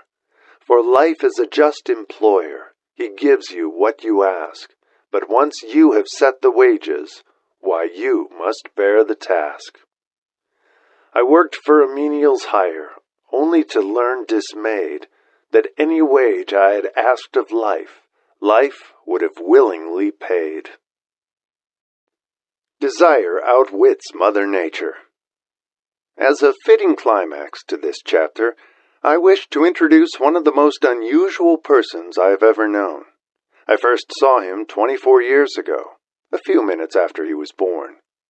He came into the world without any physical sign of ears, and the doctor admitted, when pressed for an opinion, that the child might be deaf and mute for life. I challenged the doctor's opinion. I had the right to do so. I was the child's father. I too reached a decision and rendered an opinion, but I expressed the opinion silently, in the secrecy of my own heart. I decided that my son would hear and speak. Nature could send me a child without ears, but nature could not induce me to accept the reality of the affliction. In my own mind, I knew that my son would hear and speak. How? I was sure there must be a way, and I knew I would find it. I thought of the words of the immortal Emerson. The whole course of things goes to teach us faith. We need only obey. There is guidance for each of us, and by lowly listening, we shall hear the right word. The right word? Desire. More than anything else, I desired that my son should not be a deaf-mute. From that desire I never receded, not for a second. Many years previously, I had written, "Our only limitations are those we set up in our own minds." For the first time, I wondered if that statement were true. Lying on the bed in front of me was a newly born child, without the natural equipment of hearing. Even though he might hear and speak, he was obviously disfigured for life. Surely, this was a limitation which that child had not set up in his own mind. What could I do about it? Somehow, I would find a way to transplant into that child's mind my own burning desire for ways and means of conveying sound to his brain without the aid of ears. As soon as the child was old enough to cooperate, I would fill his mind so completely with a burning desire to hear that nature would, by methods of her own, translate it into physical reality. All this thinking took place in my own mind, but I spoke of it to no one. Every day I renewed the pledge I had made to myself, not to accept the deaf-mute for a son. As he grew older and began to take notice of things around him, we observed that he had a slight degree of hearing. When he reached the age when children usually begin talking, he made no attempt to speak, but we could tell by his actions that he could hear certain sounds slightly. That was all I wanted to know. I was convinced that if he could hear, even slightly, he might develop still greater hearing capacity. Then something happened which gave me hope. It came from an entirely unexpected source. We bought a Victrola. When the child heard the music for the first time, he went into ecstasies and promptly appropriated the machine. He soon showed a preference for certain records, among them It's a Long Way to Tipperary. On one occasion, he played that piece over and over, for almost 2 hours, standing in front of the Victrola, with his teeth clamped on the edge of the case. The significance of this self-formed habit of his did not become clear to us until years afterward, for we had never heard of the principle of bone conduction of sound at that time. Shortly after he appropriated the Victrola, I discovered that he could hear me quite clearly when I spoke with my lips touching his mastoid bone, or at the base of the brain. These discoveries placed in my possession the necessary media by which I began to translate into reality my burning desire to help my son develop hearing and speech. By that time he was making stabs at speaking certain words. The outlook was far from encouraging, but desire, backed by faith, knows no such word as impossible. Having determined that he could hear the sound of my voice plainly, I began, immediately, to transfer to his mind the desire to hear and speak. I soon discovered that the child enjoyed bedtime stories, so I went to work, creating stories designed to develop in him self-reliance, imagination, and a keen desire to hear and to be normal. There was one story in particular which I emphasized by giving it some new and dramatic coloring each time it was told. It was designed to plant in his mind the thought that his affliction was not a liability, but an asset of great value. Despite the fact that all the philosophy I had examined clearly indicated that every adversity brings with it the seed of an equivalent advantage, I must confess that I had not the slightest idea how this affliction could ever become an asset. However, I continued my practice of wrapping that philosophy in bedtime stories, hoping the time would come when he would find some plan by which his handicap could be made to serve some useful purpose. Reason told me plainly that there was no adequate compensation for the lack of ears and natural hearing equipment. Desire, backed by faith, pushed reason aside and inspired me to carry on. As I analyze the experience in retrospect, I can see now that my son's faith in me had much to do with the astounding results. He did not question anything I told him. I sold him the idea that he had a distinct advantage over his older brother, and that this advantage would reflect itself in many ways. For example, the teachers in school would observe that he had no ears, and, because of this, they would show him special attention and treat him with extraordinary kindness. They always did. His mother saw to that by visiting the teachers and arranging with them to give the child the extra attention necessary. I sold him the idea, too, that when he became old enough to sell newspapers, his older brother had already become a newspaper merchant, he would have a big advantage over his brother, for the reason that people would pay him extra money for his wares, because they could see that he was a bright, industrious boy, despite the fact he had no ears. We could notice that gradually the child's hearing was improving. Moreover, he had not the slightest tendency to be self-conscious because of his affliction. When he was about 7, he showed the first evidence that our method of servicing his mind was bearing fruit. For several months he begged for the privilege of selling newspapers, but his mother would not give her consent. She was afraid that his deafness made it unsafe for him to go on the street alone. Finally, he took matters in his own hands. One afternoon, when he was left at home with the servants, he climbed through the kitchen window, shinnied to the ground, and set out on his own. He borrowed 6 cents in capital from the neighbor shoemaker, invested it in papers, sold out, reinvested, and kept repeating until late in the evening. After balancing his accounts and paying back the 6 cents he had borrowed from his banker, he had a net profit of 42 cents. When we got home that night, we found him in bed, asleep, with the money tightly clenched in his hand. His mother opened his hands, removed the coins, and cried. Of all things, crying over her son's first victory seemed so inappropriate. My reaction was the reverse. I laughed heartily, for I knew that my endeavor to plant in the child's mind an attitude of faith in himself had been successful. His mother saw, in his first business venture, a little deaf boy who had gone out in the streets and risked his life to earn money. I saw a brave, ambitious, self-reliant little businessman whose stock in himself had been increased 100%, because he had gone into business on his own initiative and had won. The transaction pleased me, because I knew that he had given evidence of a trait of resourcefulness that would go with him all through life. Later events proved this to be true. When his older brother wanted something, he would lie down on the floor, kick his feet in the air, cry for it, and get it. When the little deaf boy wanted something, he would plan a way to earn the money, then buy it for himself. He still follows that plan. Truly, my own son has taught me that handicaps can be converted into stepping stones on which one may climb toward some worthy goal, unless they are accepted as obstacles and used as alibis.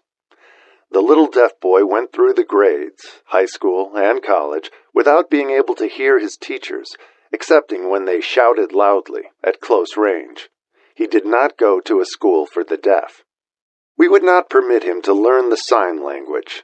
We were determined that he should live a normal life and associate with normal children, and we stood by that decision, although it cost us many heated debates with school officials.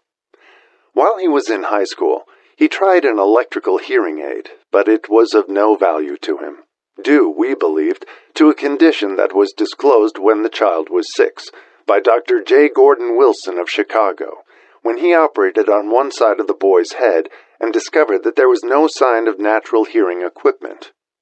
During his last week in college, 18 years after the operation, something happened which marked the most important turning point of his life. Through what seemed to be mere chance, he came into possession of another electrical hearing device, which was sent to him on trial. He was slow about testing it, due to his disappointment with a similar device. Finally, he picked the instrument up, and more or less carelessly placed it on his head, hooked up the battery, and lo, as if by a stroke of magic, his lifelong desire for normal hearing became a reality. For the first time in his life, he heard practically as well as any person with normal hearing. God moves in mysterious ways, his wonders to perform. Overjoyed because of the changed world which had been brought to him through his hearing device, he rushed to the telephone, called his mother, and heard her voice perfectly. The next day he plainly heard the voices of his professors in class for the first time in his life. Previously, he could hear them only when they shouted at short range. He heard the radio. He heard the talking pictures. For the first time in his life, he could converse freely with other people, without the necessity of their having to speak loudly. Truly, he had come into possession of a changed world. We had refused to accept nature's error, and, by persistent desire, we had induced nature to correct that error, through the only practical means available. Desire had commenced to pay dividends, but the victory was not yet complete. The boy still had to find a definite and practical way to convert his handicap into an equivalent asset. Hardly realizing the significance of what had already been accomplished, but intoxicated with the joy of his newly discovered world of sound, he wrote a letter to the manufacturer of the hearing aid, enthusiastically describing his experience. Something in his letter, something, perhaps, which was not written on the lines, but back of them, caused the company to invite him to New York. When he arrived, he was escorted through the factory, and while talking with the chief engineer, telling him about his changed world, a hunch, an idea, or an inspiration, call it what you wish, flashed into his mind. It was this impulse of thought which converted his affliction into an asset, destined to pay dividends in both money and happiness to thousands for all time to come. The sum and substance of that impulse of thought was this. It occurred to him that he might be of help to the millions of deafened people who go through life without the benefit of hearing devices, if he could find a way to tell them the story of his changed world. Then and there, he reached a decision to devote the remainder of his life to rendering useful service to the hard of hearing. For an entire month, he carried on an intensive research, during which he analyzed the entire marketing system of the manufacturer of the hearing device, and created ways and means of communicating with the hard of hearing all over the world, for the purpose of sharing with them his newly discovered changed world. When this was done, he put in writing a 2-year plan based upon his findings. When he presented the plan to the company, he was instantly given a position for the purpose of carrying out his ambition. Little did he dream when he went to work that he was destined to bring hope and practical relief to thousands of deafened people who, without his help, would have been doomed forever to deaf-mutism. Shortly after he became associated with the manufacturer of his hearing aid, he invited me to attend a class conducted by his company for the purpose of teaching deaf-mutes to hear and to speak. I had never heard of such a form of education. Therefore I visited the class, skeptical but hopeful that my time would not be entirely wasted. Here I saw a demonstration which gave me a greatly enlarged vision of what I had done to arouse and keep alive in my son's mind the desire for normal hearing.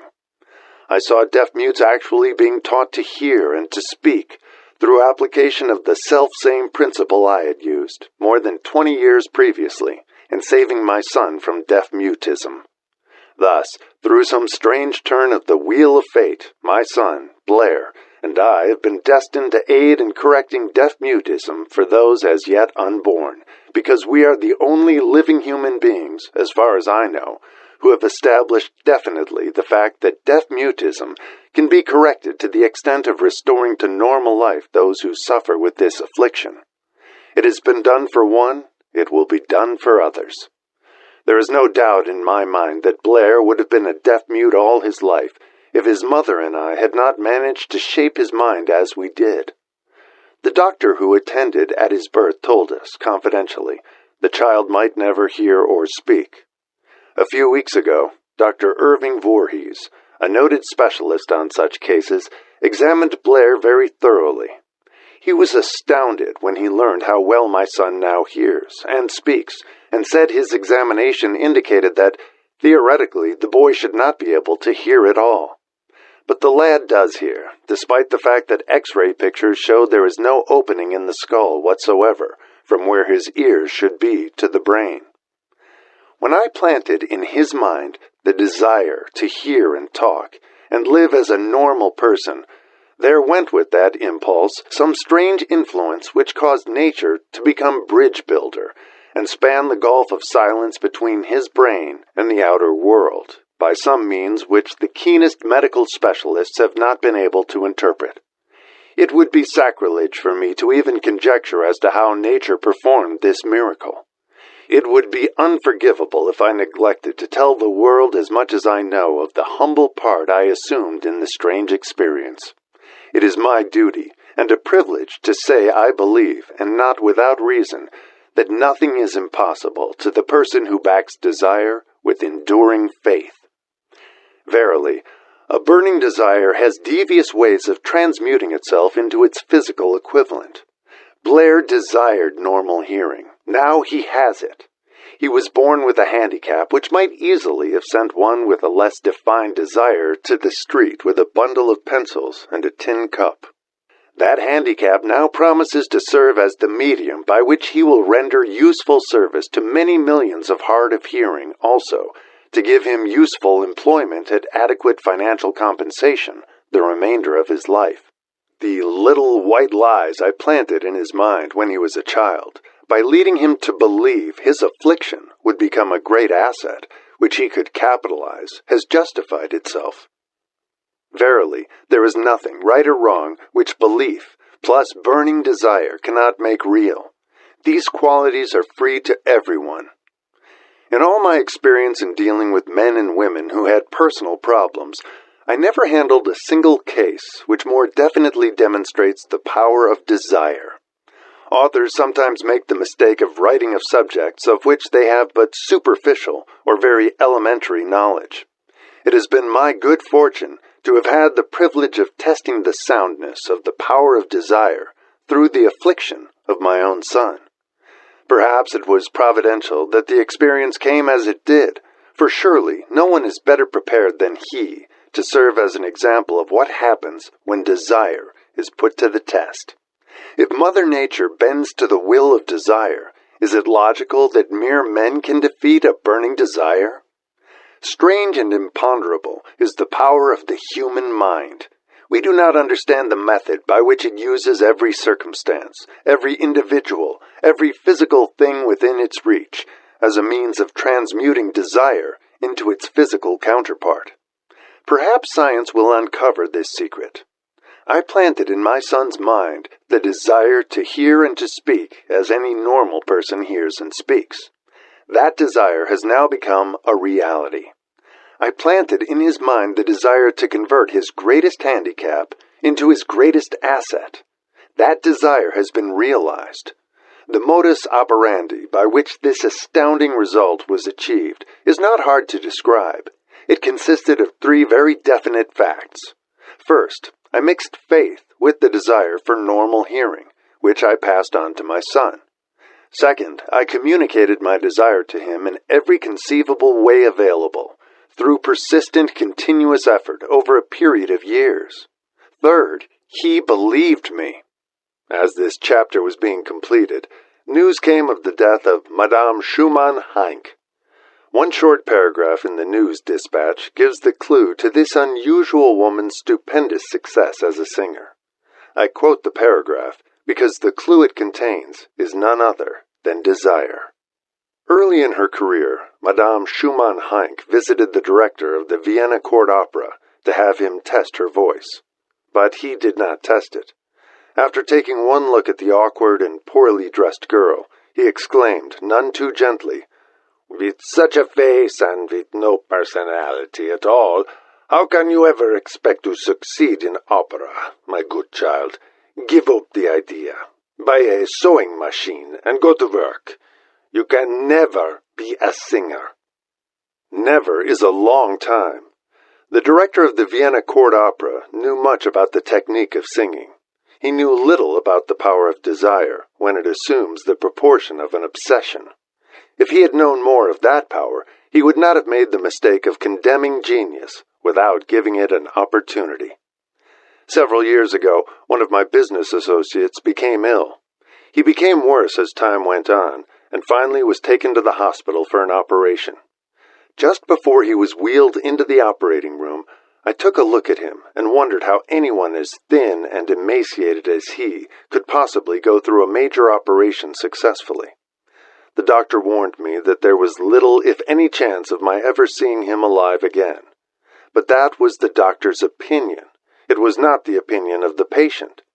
Just before he was wheeled away, he whispered feebly, "Do not be disturbed, Chief. I will be out of here in a few days." The attending nurse looked at me with pity, but the patient did come through safely. After it was all over, his physician said, "Nothing but his own desire to live saved him. He never would have pulled through if he had not refused to accept the possibility of death." I believe in the power of desire, backed by faith, because I have seen this power lift men from lowly beginnings to places of power and wealth. I have seen it rob the grave of its victims. I have seen it serve as the medium by which men staged a comeback after having been defeated in 100 different ways. I have seen it provide my own son with a normal, happy, successful life, despite nature's having sent him into the world without ears. How can one harness and use the power of desire? This has been answered through this and the subsequent chapters of this book. This message is going out to the world at the end of the longest and perhaps the most devastating depression America has ever known. It is reasonable to presume that the message may come to the attention of many who have been wounded by the depression, those who have lost their fortunes, others who have lost their positions, and great numbers who must reorganize their plans and stage a comeback. To all these, I wish to convey the thought that all achievement, no matter what may be its nature or its purpose, must begin with an intense, burning desire for something definite. Through some strange and powerful principle of mental chemistry, which she has never divulged, nature wraps up in the impulse of strong desire that something which recognizes no such word as impossible and accepts no such reality as failure. Chapter 3. Faith. Visualization of and belief in attainment of desire. The second step toward riches. Faith is the head chemist of the mind. When faith is blended with the vibration of thought, the subconscious mind instantly picks up the vibration, translates it into its spiritual equivalent, and transmits it to infinite intelligence, as in the case of prayer. The emotions of faith, love, and sex are the most powerful of all the major positive emotions. When the three are blended, they have the effect of coloring the vibration of thought in such a way that it instantly reaches the subconscious mind, where it is changed into its spiritual equivalent, the only form that induces a response from infinite intelligence. Love and faith are psychic, related to the spiritual side of man. Sex is purely biological and related only to the physical. The mixing or blending of these three emotions has the effect of opening a direct line of communication between the finite, thinking mind of man and infinite intelligence. How to develop faith.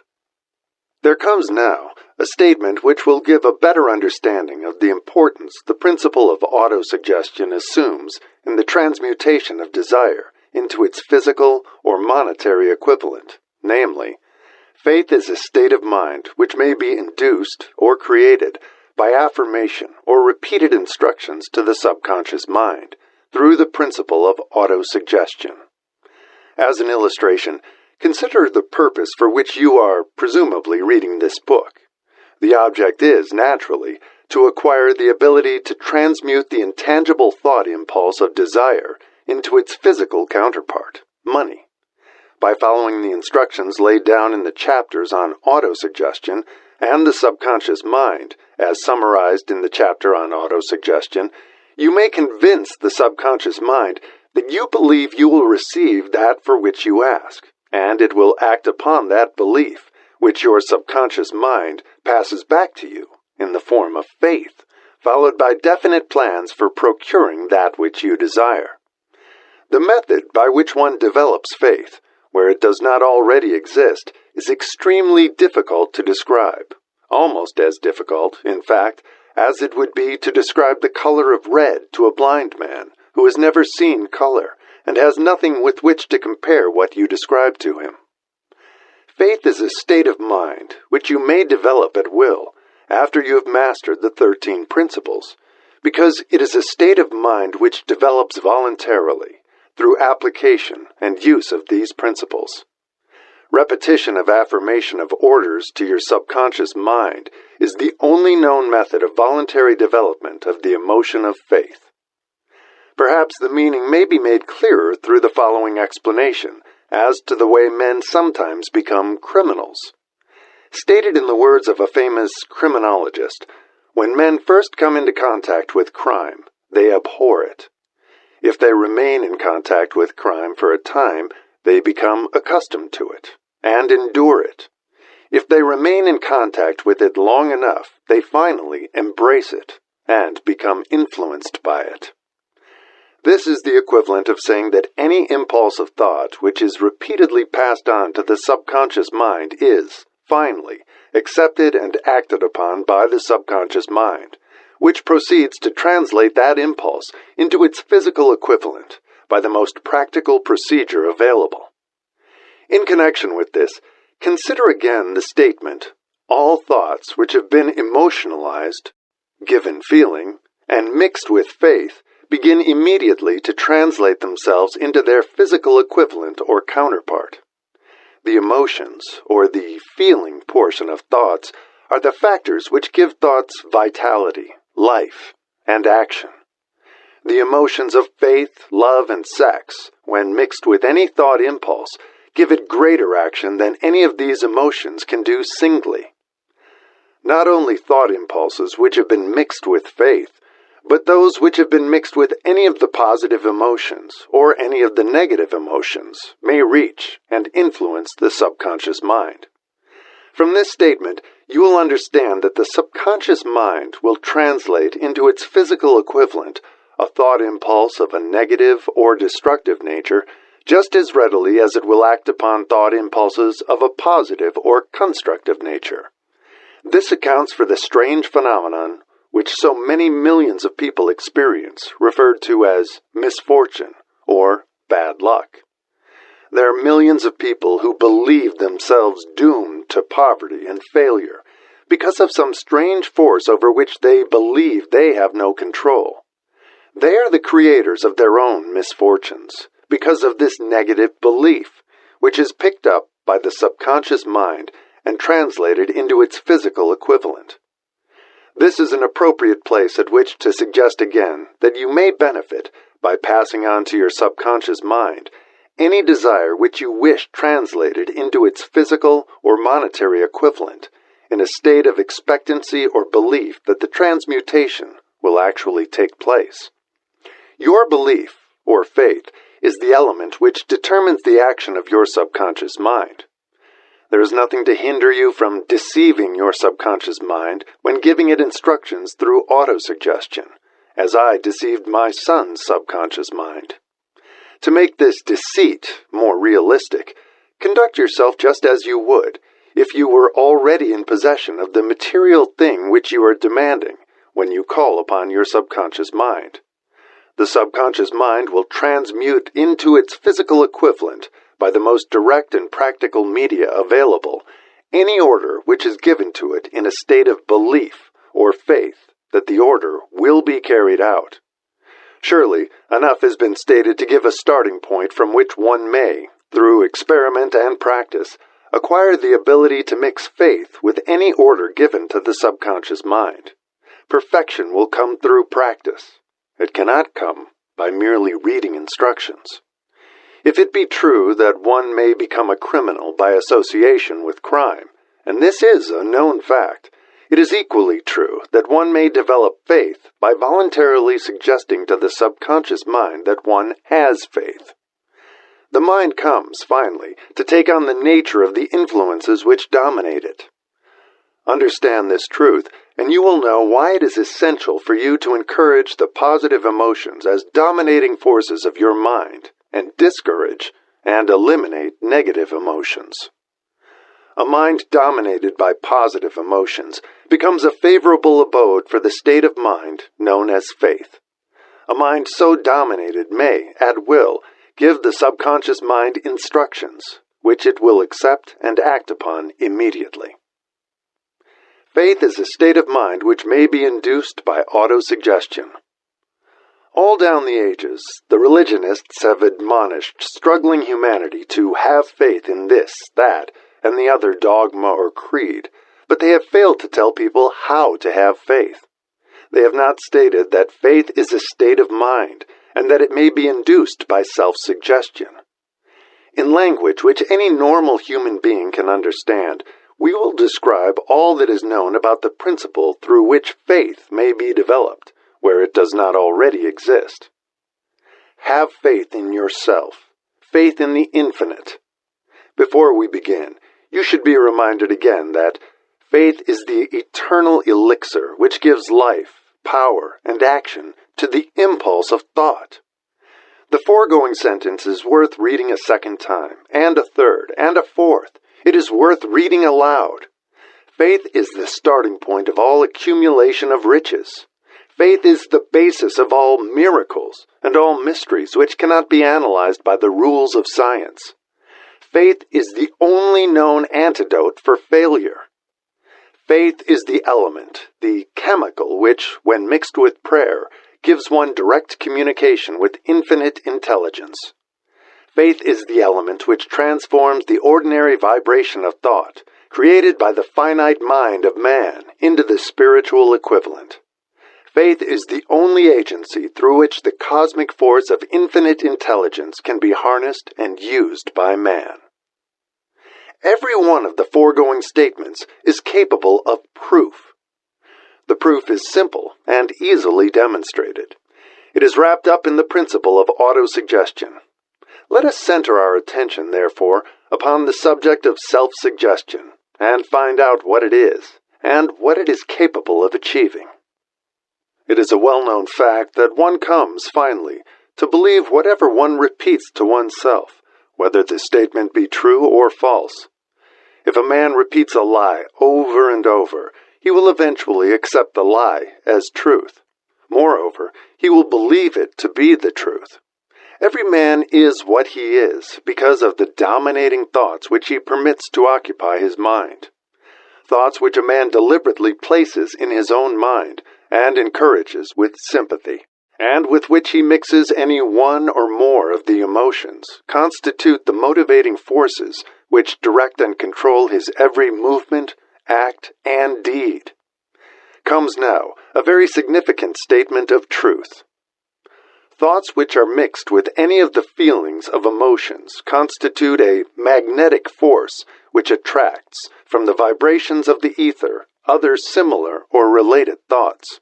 A thought thus magnetized with emotion may be compared to a seed, which, when planted in fertile soil, germinates, grows, and multiplies itself over and over again, until that which was originally one small seed becomes countless millions of seeds of the same brand. The ether is a great cosmic mass of eternal forces of vibration. It is made up of both destructive vibrations and constructive vibrations.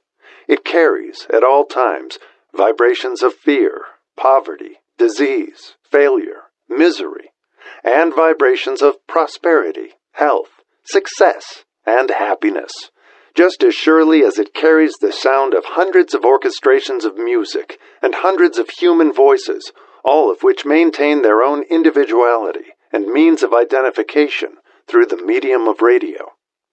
From the great storehouse of the ether, the human mind is constantly attracting vibrations which harmonize with that which dominates the human mind. Any thought, idea, plan, or purpose which one holds in one's mind attracts, from the vibrations of the ether, a host of its relatives, adds these relatives to its own force, and grows until it becomes the dominating, motivating master of the individual in whose mind it has been housed. Now, let us go back to the starting point and become informed as to how the original seed of an idea, plan, or purpose may be planted in the mind. The information is easily conveyed.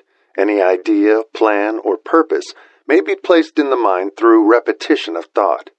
This is why you are asked to write out a statement of your major purpose, or definite chief aim, commit it to memory, and repeat it in audible words day after day, until these vibrations of sound have reached your subconscious mind.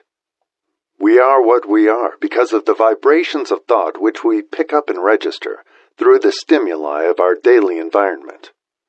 Resolve to throw off the influences of any unfortunate environment and to build your own life to order. Taking inventory of mental assets and liabilities, you will discover that your greatest weakness is lack of self-confidence. This handicap can be surmounted, and timidity translated into courage through the aid of the principle of autosuggestion. The application of this principle may be made through a simple arrangement of positive thought impulses stated in writing, memorized, and repeated until they become a part of the working equipment of the subconscious faculty of your mind. Self-confidence formula. First, I know that I have the ability to achieve the object of my definite purpose in life. Therefore, I demand of myself persistent, continuous action toward its attainment, and I here and now promise to render such action. Second, I realize the dominating thoughts of my mind will eventually reproduce themselves in outward physical action, and gradually transform themselves into physical reality. Therefore, I will concentrate my thoughts for 30 minutes daily upon the task of thinking of the person I intend to become, thereby creating in my mind a clear mental picture of that person. Third, I know through the principle of autosuggestion, any desire that I persistently hold in my mind will eventually seek expression through some practical means of attaining the object back of it. Therefore, I will devote 10 minutes daily to demanding of myself the development of self-confidence. Fourth, I have clearly written down a description of my definite chief aim in life, and I will never stop trying until I shall have developed sufficient self-confidence for its attainment. Fifth, I fully realize that no wealth or position can long endure unless built upon truth and justice. Therefore, I will engage in no transaction which does not benefit all whom it affects. I will succeed by attracting to myself the forces I wish to use and the cooperation of other people. I will induce others to serve me because of my willingness to serve others. I will eliminate hatred, envy, jealousy, selfishness, and cynicism by developing love for all humanity, because I know that a negative attitude toward others can never bring me success. I will cause others to believe in me, because I will believe in them and in myself. I will sign my name to this formula, commit it to memory, and repeat it aloud once a day with full faith that it will gradually influence my thoughts and actions so that I will become a self-reliant and successful person. Back of this formula is a law of nature which no man has yet been able to explain. It has baffled the scientists of all ages. The psychologists have named this law autosuggestion, and let it go at that. The name by which one calls this law is of little importance. The important fact about it is, it works for the glory and success of mankind, if it is used constructively. On the other hand, if used destructively, it will destroy just as readily. In this statement may be found a very significant truth, namely, that those who go down in defeat and end their lives in poverty, misery, and distress do so because of negative application of the principle of autosuggestion. The cause may be found in the fact that all impulses of thought have a tendency to clothe themselves in their physical equivalent. The subconscious mind, the chemical laboratory in which all thought impulses are combined and made ready for translation into physical reality, makes no distinction between constructive and destructive thought impulses. It works with the material we feed it, through our thought impulses. The subconscious mind will translate into reality a thought driven by fear, just as readily as it will translate into reality a thought driven by courage or faith. The pages of medical history are rich with illustrations of cases of suggestive suicide. A man may commit suicide through negative suggestion just as effectively as by any other means. In a Midwestern city, a man by the name of Joseph Grant, a bank official, borrowed a large sum of the bank's money without the consent of the directors. He lost the money through gambling. One afternoon, the bank examiner came and began to check the accounts. Grant left the bank, took a room in a local hotel, and when they found him 3 days later, he was lying in bed, wailing and moaning, repeating over and over these words, "My God, this will kill me. I cannot stand the disgrace." In a short time, he was dead. The doctors pronounced the case one of mental suicide.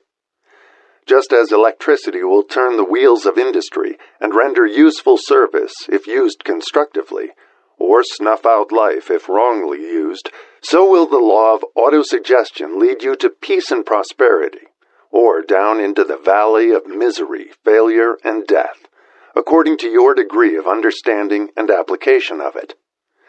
If you fill your mind with fear, doubt, and unbelief in your ability to connect with and use the forces of infinite intelligence, the law of autosuggestion will take this spirit of unbelief and use it as a pattern by which your subconscious mind will translate it into its physical equivalent. This statement is as true as the statement that 2 and 2 are 4.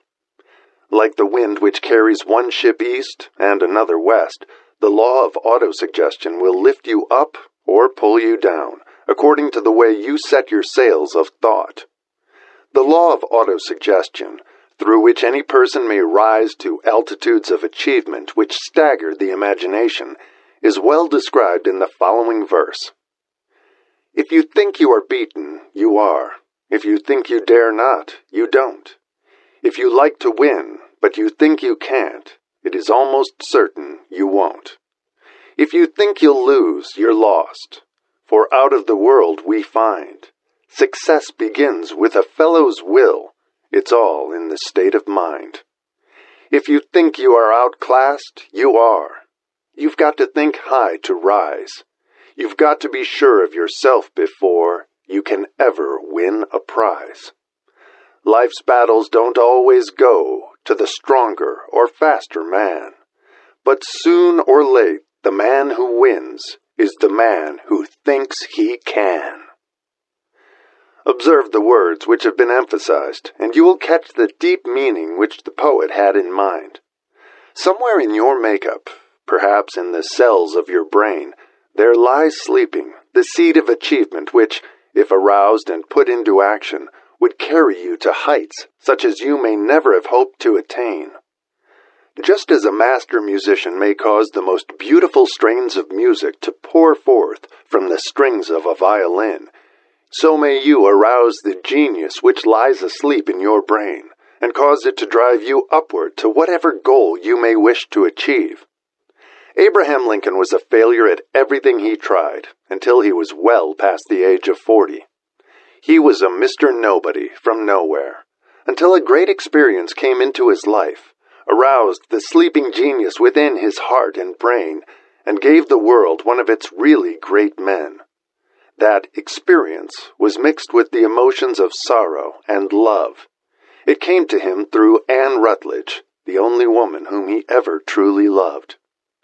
It is a known fact that the emotion of love is closely akin to the state of mind known as faith, and this for the reason that love comes very near to translating one's thought impulses into their spiritual equivalent. During his work of research, the author discovered, from the analysis of the life work and achievements of hundreds of men of outstanding accomplishment, that there was the influence of a woman's love back of nearly every one of them. The emotion of love in the human heart and brain creates a favorable field of magnetic attraction, which causes an influx of the higher and finer vibrations which are afloat in the ether. If you wish evidence of the power of faith, study the achievements of men and women who have employed it. At the head of the list comes the Nazarene. Christianity is the greatest single force which influences the minds of men. The basis of Christianity is faith, no matter how many people may have perverted or misinterpreted the meaning of this great force, and no matter how many dogmas and creeds have been created in its name which do not reflect its tenets. The sum and substance of the teachings and the achievements of Christ, which may have been interpreted as miracles, were nothing more nor less than faith. If there are any such phenomena as miracles, they are produced only through the state of mind known as faith. Some teachers of religion, and many who call themselves Christians, neither understand nor practice faith. Let us consider the power of faith, as it is now being demonstrated by a man who is well known to all of civilization, Mahatma Gandhi of India. In this man, the world has one of the most astounding examples known to civilization of the possibilities of faith. Gandhi wields more potential power than any man living at this time, and this, despite the fact that he has none of the orthodox tools of power, such as money, battleships, soldiers, and materials of warfare. Gandhi has no money. He has no home. He does not own a suit of clothes, but he does have power. How does he come by that power? He created it out of his understanding of the principle of faith, and through his ability to transplant that faith into the minds of 200 million people. Gandhi has accomplished, through the influence of faith, that which the strongest military power on earth could not, and never will accomplish through soldiers and military equipment. He has accomplished the astounding feat of influencing 200 million minds to coalesce and move in unison as a single mind. What other force on earth, except faith, could do as much? There will come a day when employees, as well as employers, will discover the possibilities of faith. That day is dawning. The whole world has had ample opportunity during the recent business depression to witness what the lack of faith will do to business. Surely, civilization has produced a sufficient number of intelligent human beings to make use of this great lesson, which the depression has taught the world. During this depression, the world had evidence in abundance that widespread fear will paralyze the wheels of industry and business. Out of this experience will arise leaders in business and industry who will profit by the example which Gandhi has set for the world, and they will apply to business the same tactics which he has used in building the greatest following known in the history of the world. These leaders will come from the rank and file of the unknown men, who now labor in the steel plants, the coal mines, the automobile factories, and in the small towns and cities of America. Business is due for a reform. Make no mistake about this. The methods of the past, based upon economic combinations of force and fear, will be supplanted by the better principles of faith and cooperation. Men who labor will receive more than daily wages. They will receive dividends from the business, the same as those who supply the capital for business. But first, they must give more to their employers and stop this bickering and bargaining by force at the expense of the public. They must earn the right to dividends. Moreover, and this is the most important thing of all, they will be led by leaders who will understand and apply the principles employed by Mahatma Gandhi. Only in this way may leaders get from their followers the spirit of full cooperation which constitutes power in its highest and most enduring form. This stupendous machine age in which we live, and from which we are just emerging, has taken the soul out of men. Its leaders have driven men as though they were pieces of cold machinery. They were forced to do so by the employees who have bargained, at the expense of all concerned, to get and not to give. The watchword of the future will be human happiness and contentment, and when this state of mind shall have been attained, the production will take care of itself, more effectively than anything that has ever been accomplished, where men did not and could not mix faith and individual interest with their labor.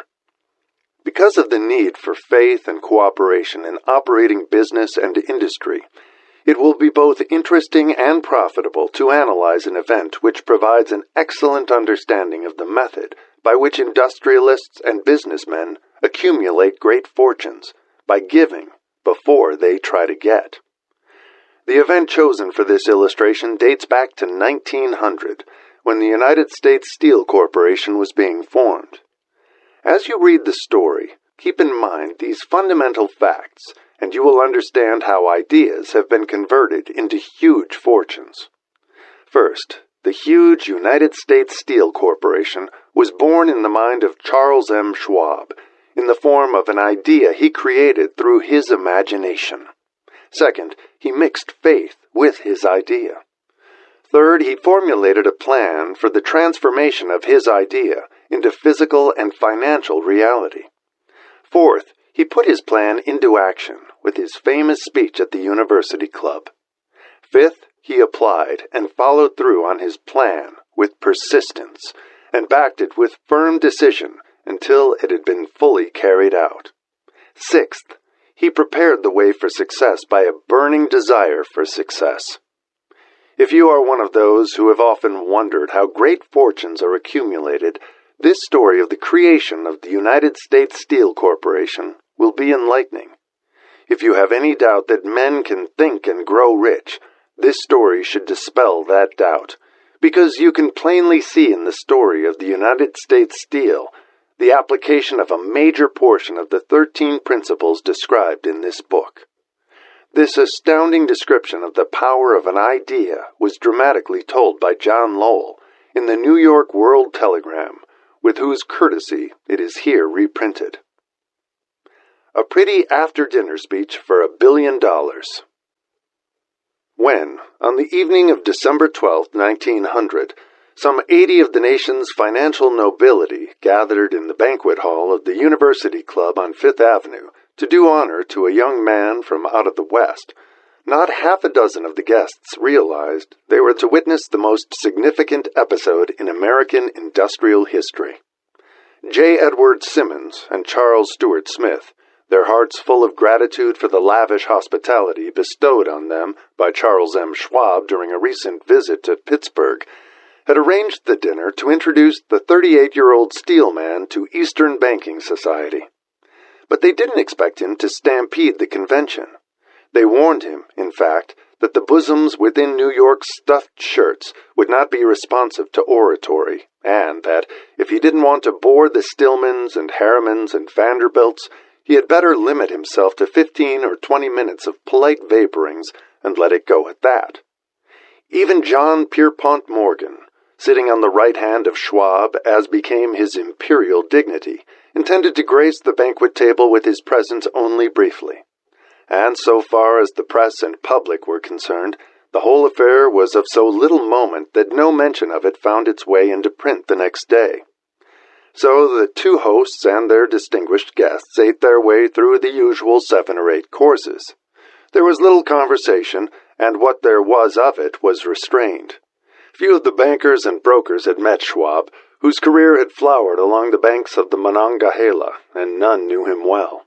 But before the evening was over, they, and with them Money Master Morgan, were to be swept off their feet, and $1 billion baby, the United States Steel Corporation, was to be conceived. It is perhaps unfortunate, for the sake of history, that no record of Charlie Schwab's speech at the dinner was ever made. He repeated some parts of it at a later date during a similar meeting of Chicago bankers. and still later, when the government brought suit to dissolve the Steel Trust, he gave his own version, from the witness stand, of the remarks that stimulated Morgan into a frenzy of financial activity. It is probable, however, that it was a homely speech, somewhat ungrammatical, for the niceties of language never bothered Schwab, full of epigram and threaded with wit. But aside from that, it had a galvanic force and effect upon the 5 billions of estimated capital that was represented by the diners. After it was over, and the gathering was still under its spell, although Schwab had talked for 90 minutes, Morgan led the orator to a recessed window where, dangling their legs from the high, uncomfortable seat, they talked for an hour more. The magic of the Schwab personality had been turned on, full force, but what was more important and lasting was the full-fledged, clear-cut program he laid down for the aggrandizement of steel. Many other men had tried to interest Morgan in slapping together a steel trust after the pattern of the biscuit, wire and hoop, sugar, rubber, whiskey, oil, or chewing gum combinations. John W. Gates, the gambler, had urged it, but Morgan distrusted him. The Moore boys, Bill and Jim, Chicago's stock jobbers, who had glued together a match trust and a cracker corporation, had urged it and failed. Elbert H. Gary, the sanctimonious country lawyer, wanted to foster it, but he wasn't big enough to be impressive. Until Schwab's eloquence took J.P. Morgan to the heights from which he could visualize the solid results of the most daring financial undertaking ever conceived, the project was regarded as a delirious dream of easy money crackpots. The financial magnetism that began a generation ago to attract thousands of small and sometimes inefficiently managed companies into large and competition-crushing combinations had become operative in the steel world through the devices of that jovial business pirate, John W. Gates. Gates already had formed the American Steel and Wire Company out of a chain of small concerns, and together with Morgan had created the Federal Steel Company. The National Tube and American Bridge Companies were two more Morgan concerns, and the Moore brothers had forsaken the match and cookie business to form the American Group, Tin Plate, Steel Hoop, Sheet Steel, and the National Steel Company. But by the side of Andrew Carnegie's gigantic vertical trust, a trust owned and operated by 53 partners, those other combinations were picayune.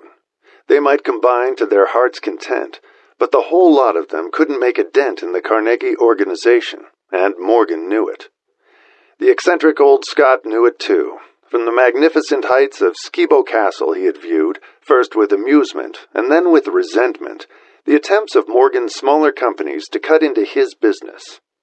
When the attempts became too bold, Carnegie's temper was translated into anger and retaliation. He decided to duplicate every mill owned by his rivals. Hitherto, he hadn't been interested in wire, pipe, hoops, or sheet.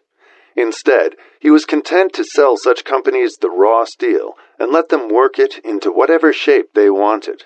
Now, with Schwab as his chief and able lieutenant, he planned to drive his enemies to the wall. So it was that in the speech of Charles M. Schwab, Morgan saw the answer to his problem of combination. A trust without Carnegie, giant of them all, would be no trust at all. A plum pudding, as one writer said, without the plums. Schwab's speech on the night of December 12, 1900, undoubtedly carried the inference, though not the pledge, that the vast Carnegie enterprise could be brought under the Morgan tent. He talked of the world future for steel, of reorganization for efficiency, of specialization, of the scrapping of unsuccessful mills and concentration of effort on the flourishing properties, of economies in the ore traffic, of economies in overhead and administrative departments, of capturing foreign markets. More than that, he told the buccaneers among them wherein lay the errors of their customary piracy. Their purposes, he inferred, had been to create monopolies, raise prices, and pay themselves fat dividends out of privilege. Schwab condemned the system in his heartiest manner. The short-sightedness of such a policy, he told his hearers, lay in the fact that it restricted the market in an era when everything cried for expansion. By cheapening the cost of steel, he argued, An ever-expanding market would be created, more uses for steel would be devised, and a goodly portion of the world trade could be captured. Actually, though he did not know it, Schwab was an apostle of modern mass production. So the dinner at the University Club came to an end. Morgan went home to think about Schwab's rosy predictions.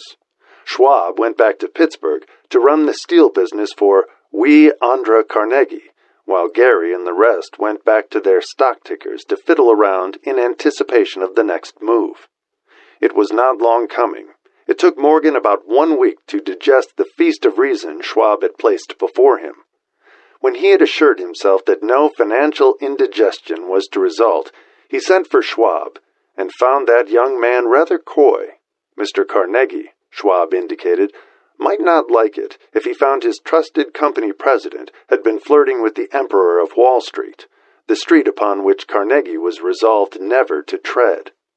Then it was suggested by John W. Gates, the go-between, that if Schwab happened to be in the Bellevue Hotel in Philadelphia, J.P. Morgan might also happen to be there. When Schwab arrived, however, Morgan was inconveniently ill at his New York home, and so, on the elder man's pressing invitation, Schwab went to New York and presented himself at the door of the financier's library. Now, certain economic historians have professed the belief that from the beginning to the end of the drama, the stage was set by Andrew Carnegie, that the dinner to Schwab, the famous speech, the Sunday night conference between Schwab and the Money King, were events arranged by the canny Scot. The truth is exactly the opposite.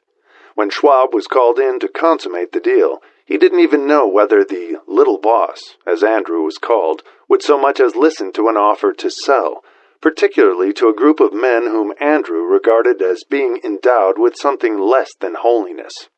But Schwab did take into the conference with him, in his own handwriting, 6 sheets of copper plate figures, representing to his mind the physical worth and the potential earning capacity of every steel company he regarded as an essential star in the new metal firmament. 4 men pondered over these figures all night. The chief, of course, was Morgan, steadfast in his belief in the divine right of money. With him was his aristocratic partner, Robert Bacon, a scholar and a gentleman. The third was John W. Gates, whom Morgan scorned as a gambler and used as a tool. The fourth was Schwab, who knew more about the processes of making and selling steel than any whole group of men then living. Throughout that conference, the Pittsburghers' figures were never questioned. If he said a company was worth so much, then it was worth that much, and no more. He was insistent, too, upon including in the combination only those concerns he nominated. He had conceived a corporation in which there would be no duplication, not even to satisfy the greed of friends who wanted to unload their companies upon the broad Morgan shoulders. Thus he left out, by design, a number of the larger concerns, upon which the walruses and carpenters of Wall Street had cast hungry eyes. When dawn came, Morgan rose and straightened his back. Only one question remained.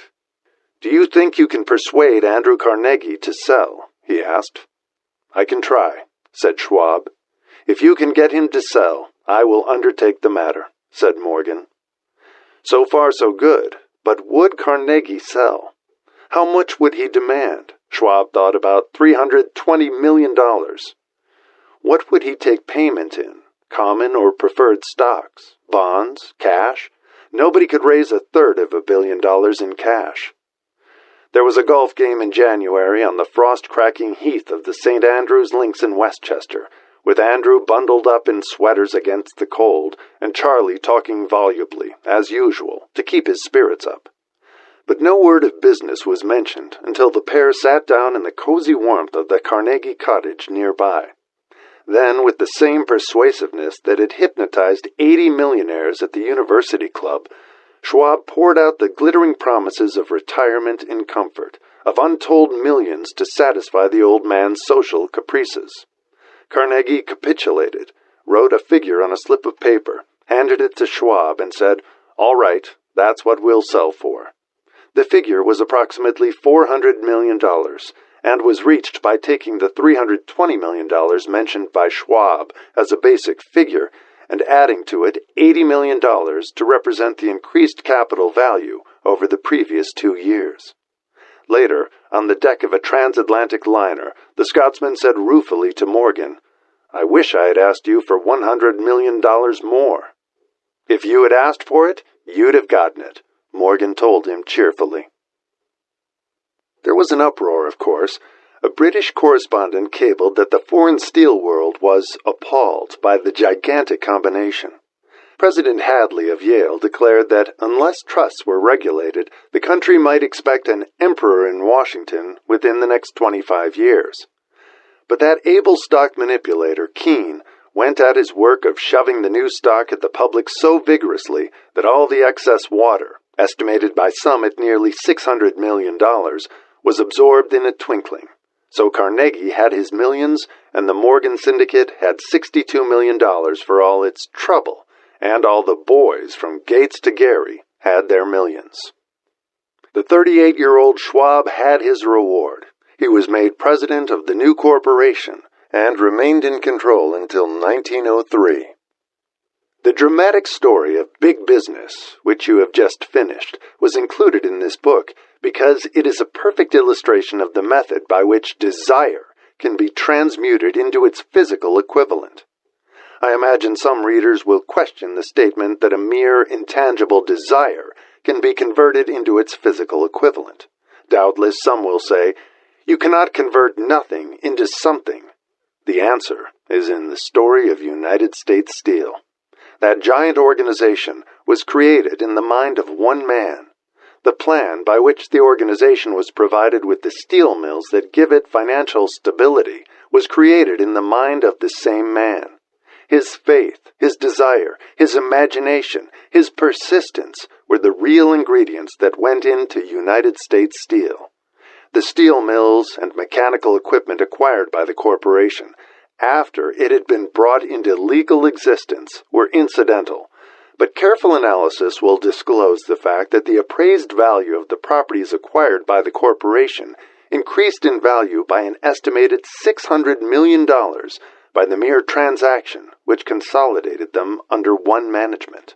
In other words, Charles M. Schwab's idea, plus the faith with which he conveyed it to the minds of J.P. Morgan and the others, was marketed for a profit of approximately $600 million, not an insignificant sum for a single idea. What happened to some of the men who took their share of the millions of dollars of profit made by this transaction is a matter with which we are not now concerned. The important feature of the astounding achievement is that it serves as unquestionable evidence of the soundness of the philosophy described in this book, because this philosophy was the warp and the woof of the entire transaction. Moreover, the practicability of the philosophy has been established by the fact that the United States Steel Corporation prospered and became one of the richest and most powerful corporations in America, employing thousands of people, developing new uses for steel, and opening new markets, thus proving that the $600 million in profit which the Schwab idea produced was earned. Riches begin in the form of thought. The amount is limited only by the person in whose mind the thought is put into motion. Faith removes limitations. Remember this when you are ready to bargain with life for whatever it is that you ask as your price for having passed this way. Remember also that the man who created the United States Steel Corporation was practically unknown at the time. He was merely Andrew Carnegie's Man Friday until he gave birth to his famous idea. After that, he quickly rose to a position of power, fame, and riches. There are no limitations to the mind, except those we acknowledge. Both poverty and riches are the offspring of thought. Chapter 4. Autosuggestion. The medium for influencing the subconscious mind. The third step toward riches. Autosuggestion is a term which applies to all suggestions and all self-administered stimuli which reach one's mind through the five senses. Stated in another way, autosuggestion is self-suggestion. It is the agency of communication between that part of the mind where conscious thought takes place and that which serves as the seat of action for the subconscious mind.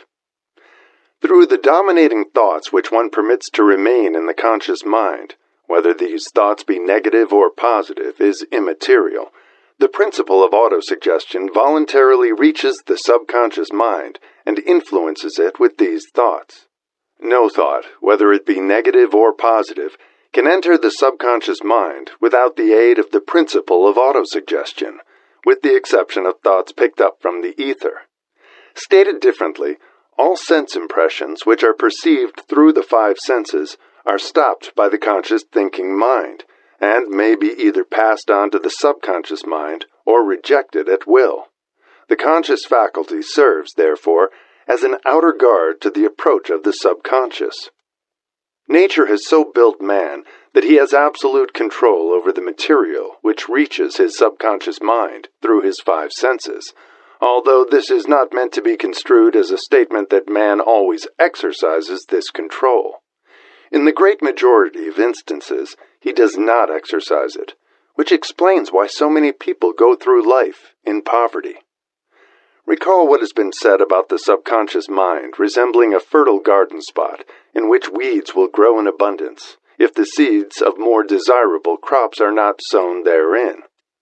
Autosuggestion is the agency of control through which an individual may voluntarily feed his subconscious mind on thoughts of a creative nature, or by neglect, permit thoughts of a destructive nature to find their way into this rich garden of the mind. You are instructed, in the last of the 6 steps described in the chapter on desire, to read aloud twice a day the written statement of your desire for money, and to see and feel yourself already in possession of the money. By following these instructions, you communicate the object of your desire directly to your subconscious mind in a spirit of absolute faith. Through repetition of this procedure, you voluntarily create thought habits which are favorable to your efforts to transmute desire into its monetary equivalent. Go back to these 6 steps described in Chapter 2 and read them again very carefully before you proceed further. Then, when you come to it, read very carefully the 4 instructions for the organization of your mastermind group described in the chapter on organized planning.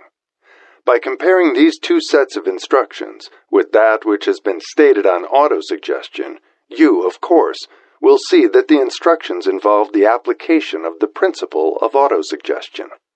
Remember, therefore, when reading aloud the statement of your desire, through which you are endeavoring to develop a money consciousness, that the mere reading of the words is of no consequence, unless you mix emotion or feeling with your words. If you repeat 1,000,000 times the famous Émile Coué formula, day by day, in every way, I am getting better and better, without mixing emotion and faith with your words, you will experience no desirable results. Your subconscious mind recognizes and acts upon only thoughts which have been well mixed with emotion or feeling. This is a fact of such importance as to warrant repetition in practically every chapter, because the lack of understanding of this is the main reason the majority of people who try to apply the principle of autosuggestion get no desirable results. Plain, unemotional words do not influence the subconscious mind. You will get no appreciable results until you learn to reach your subconscious mind with thoughts or spoken words which have been well emotionalized with belief.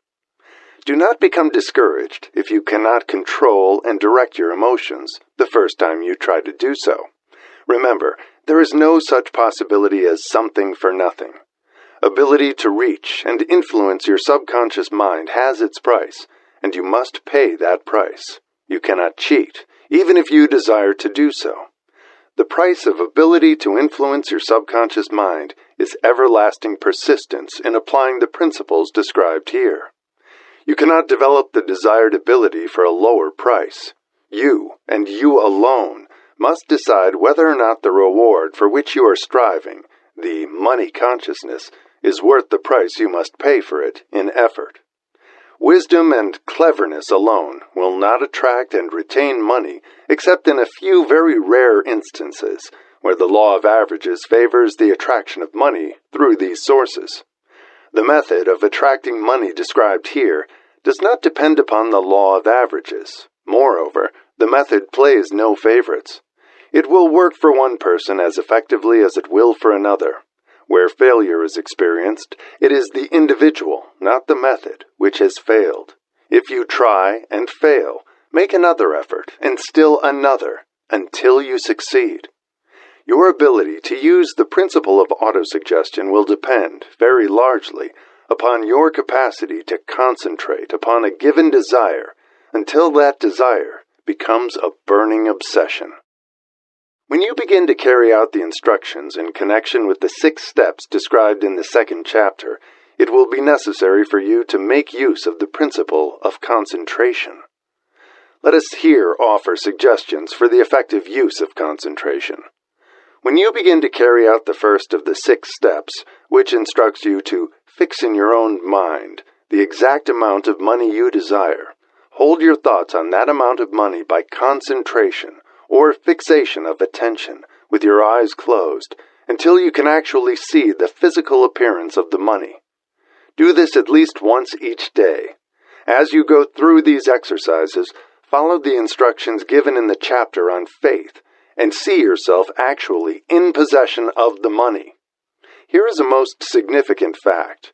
The subconscious mind takes any orders given it in a spirit of absolute faith and acts upon those orders, although the orders often have to be presented over and over again, through repetition, before they are interpreted by the subconscious mind.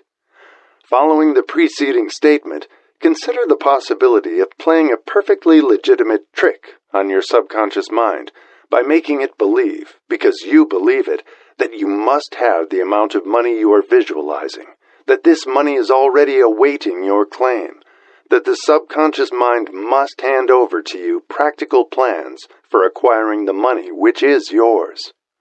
Hand over the thought suggested in the preceding paragraph to your imagination, and see what your imagination can or will do to create practical plans for the accumulation of money through transmutation of your desire. Do not wait for a definite plan through which you intend to exchange services or merchandise in return for the money you are visualizing, but begin at once to see yourself in possession of the money, demanding and expecting meanwhile that your subconscious mind will hand over the plan or plans you need. Be on the alert for these plans, and when they appear, put them into action immediately. When the plans appear, they will probably flash into your mind through the 6th sense, in the form of an inspiration. This inspiration may be considered a direct telegram or message from infinite intelligence. Treat it with respect and act upon it as soon as you receive it. Failure to do this will be fatal to your success. In the 4th of the 6 steps, you are instructed to create a definite plan for carrying out your desire, and begin at once to put this plan into action. You should follow this instruction in the manner described in the preceding paragraph. Do not trust to your reason when creating your plan for accumulating money through the transmutation of desire. Your reason is faulty. Moreover, your reasoning faculty may be lazy, and, if you depend entirely upon it to serve you, it may disappoint you. When visualizing the money you intend to accumulate, with closed eyes, see yourself rendering the service or delivering the merchandise you intend to give in return for this money. This is important. Summary of instructions. The fact that you are reading this book is an indication that you earnestly seek knowledge.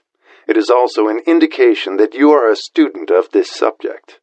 If you are only a student, there is a chance that you may learn much that you did not know, but you will learn only by assuming an attitude of humility. If you choose to follow some of the instructions but neglect or refuse to follow others, you will fail. To get satisfactory results, you must follow all instructions in a spirit of faith. The instructions given in connection with the 6 steps in the 2nd chapter will now be summarized and blended with the principles covered by this chapter, as follows. First, go into some quiet spot, preferably in bed at night, where you will not be disturbed or interrupted. Close your eyes and repeat aloud, so you may hear your own words, the written statement of the amount of money you intend to accumulate, the time limit for its accumulation, and a description of the service or merchandise you intend to give in return for the money. As you carry out these instructions, see yourself already in possession of the money. For example, suppose that you intend to accumulate $50,000 by the 1st of January, 5 years hence, that you intend to give personal services in return for the money in the capacity of a salesman. Your written statement of your purpose should be similar to the following. By the 1st day of January 19, I will have in my possession $50,000, which will come to me in various amounts from time to time during the interim. In return for this money, I will give the most efficient service of which I am capable, rendering the fullest possible quantity and the best possible quality of service in the capacity of salesman of. Describe the service or merchandise you intend to sell. I believe that I will have this money in my possession. My faith is so strong that I can now see this money before my eyes. I can touch it with my hands. It is now awaiting transfer to me at the time, and in the proportion that I deliver the service I intend to render in return for it. I am awaiting a plan by which to accumulate this money, and I will follow that plan when it is received. Second, repeat this program night and morning until you can see, in your imagination, the money you intend to accumulate. Third, place a written copy of your statement where you can see it night and morning, and read it just before retiring, and upon arising, until it has been memorized. Remember, as you carry out these instructions, that you are applying the principle of autosuggestion for the purpose of giving orders to your subconscious mind.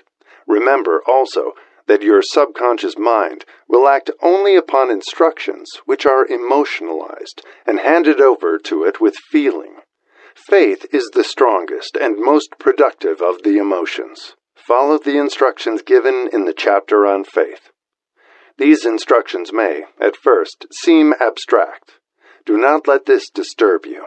Follow the instructions, no matter how abstract or impractical they may at first appear to be. The time will soon come, if you do as you have been instructed, in spirit as well as in act, when a whole new universe of power will unfold to you. Skepticism, in connection with all new ideas, is characteristic of all human beings. But if you follow the instructions outlined, your skepticism will soon be replaced by belief, and this, in turn, will soon become crystallized into absolute faith. Then you will have arrived at the point where you may truly say, I am the master of my fate. I am the captain of my soul. Many philosophers have made the statement that man is the master of his own earthly destiny, but most of them have failed to say why he is the master. The reason that man may be the master of his own earthly status, and especially his financial status, is thoroughly explained in this chapter. Man may become the master of himself and of his environment because he has the power to influence his own subconscious mind, and through it gain the cooperation of infinite intelligence. You are now reading the chapter, which represents the keystone to the arch of this philosophy. The instructions contained in this chapter must be understood and applied with persistence if you succeed in transmuting desire into money. The actual performance of transmuting desire into money involves the use of autosuggestion as an agency by which one may reach and influence the subconscious mind. The other principles are simply tools with which to apply autosuggestion. Keep this thought in mind, and you will, at all times, be conscious of the important part the principle of autosuggestion is to play in your efforts to accumulate money through the methods described in this book. Carry out these instructions as though you were a small child. Inject into your efforts something of the faith of a child. The author has been most careful to see that no impractical instructions were included because of his sincere desire to be helpful. After you have read the entire book, come back to this chapter and follow in spirit and in action this instruction. Read the entire chapter aloud once every night until you become thoroughly convinced that the principle of autosuggestion is sound, that it will accomplish for you all that has been claimed for it. As you read, underscore with a pencil every sentence which impresses you favorably. Follow the foregoing instruction to the letter, and it will open the way for a complete understanding and mastery of the principles of success. Chapter 5. Specialized Knowledge. Personal experiences or observations. The fourth step toward riches. There are two kinds of knowledge. One is general, the other is specialized. General knowledge, no matter how great in quantity or variety it may be, is of but little use in the accumulation of money. The faculties of the great universities possess, in the aggregate, practically every form of general knowledge known to civilization. Most of the professors have but little or no money. They specialize on teaching knowledge, but they do not specialize on the organization or the use of knowledge. Knowledge will not attract money unless it is organized and intelligently directed through practical plans of action to the definite end of accumulation of money. Lack of understanding of this fact has been the source of confusion to millions of people who falsely believe that knowledge is power. It is nothing of the sort. Knowledge is only potential power. It becomes power only when, and if, it is organized into definite plans of action and directed to a definite end. This missing link in all systems of education known to civilization today may be found in the failure of educational institutions to teach their students how to organize and use knowledge after they acquire it. Many people make the mistake of assuming that because Henry Ford had but little schooling, he is not a man of education. Those who make this mistake do not know Henry Ford, nor do they understand the real meaning of the word educate. That word is derived from the Latin word educo, meaning to educe, to draw out, to develop from within.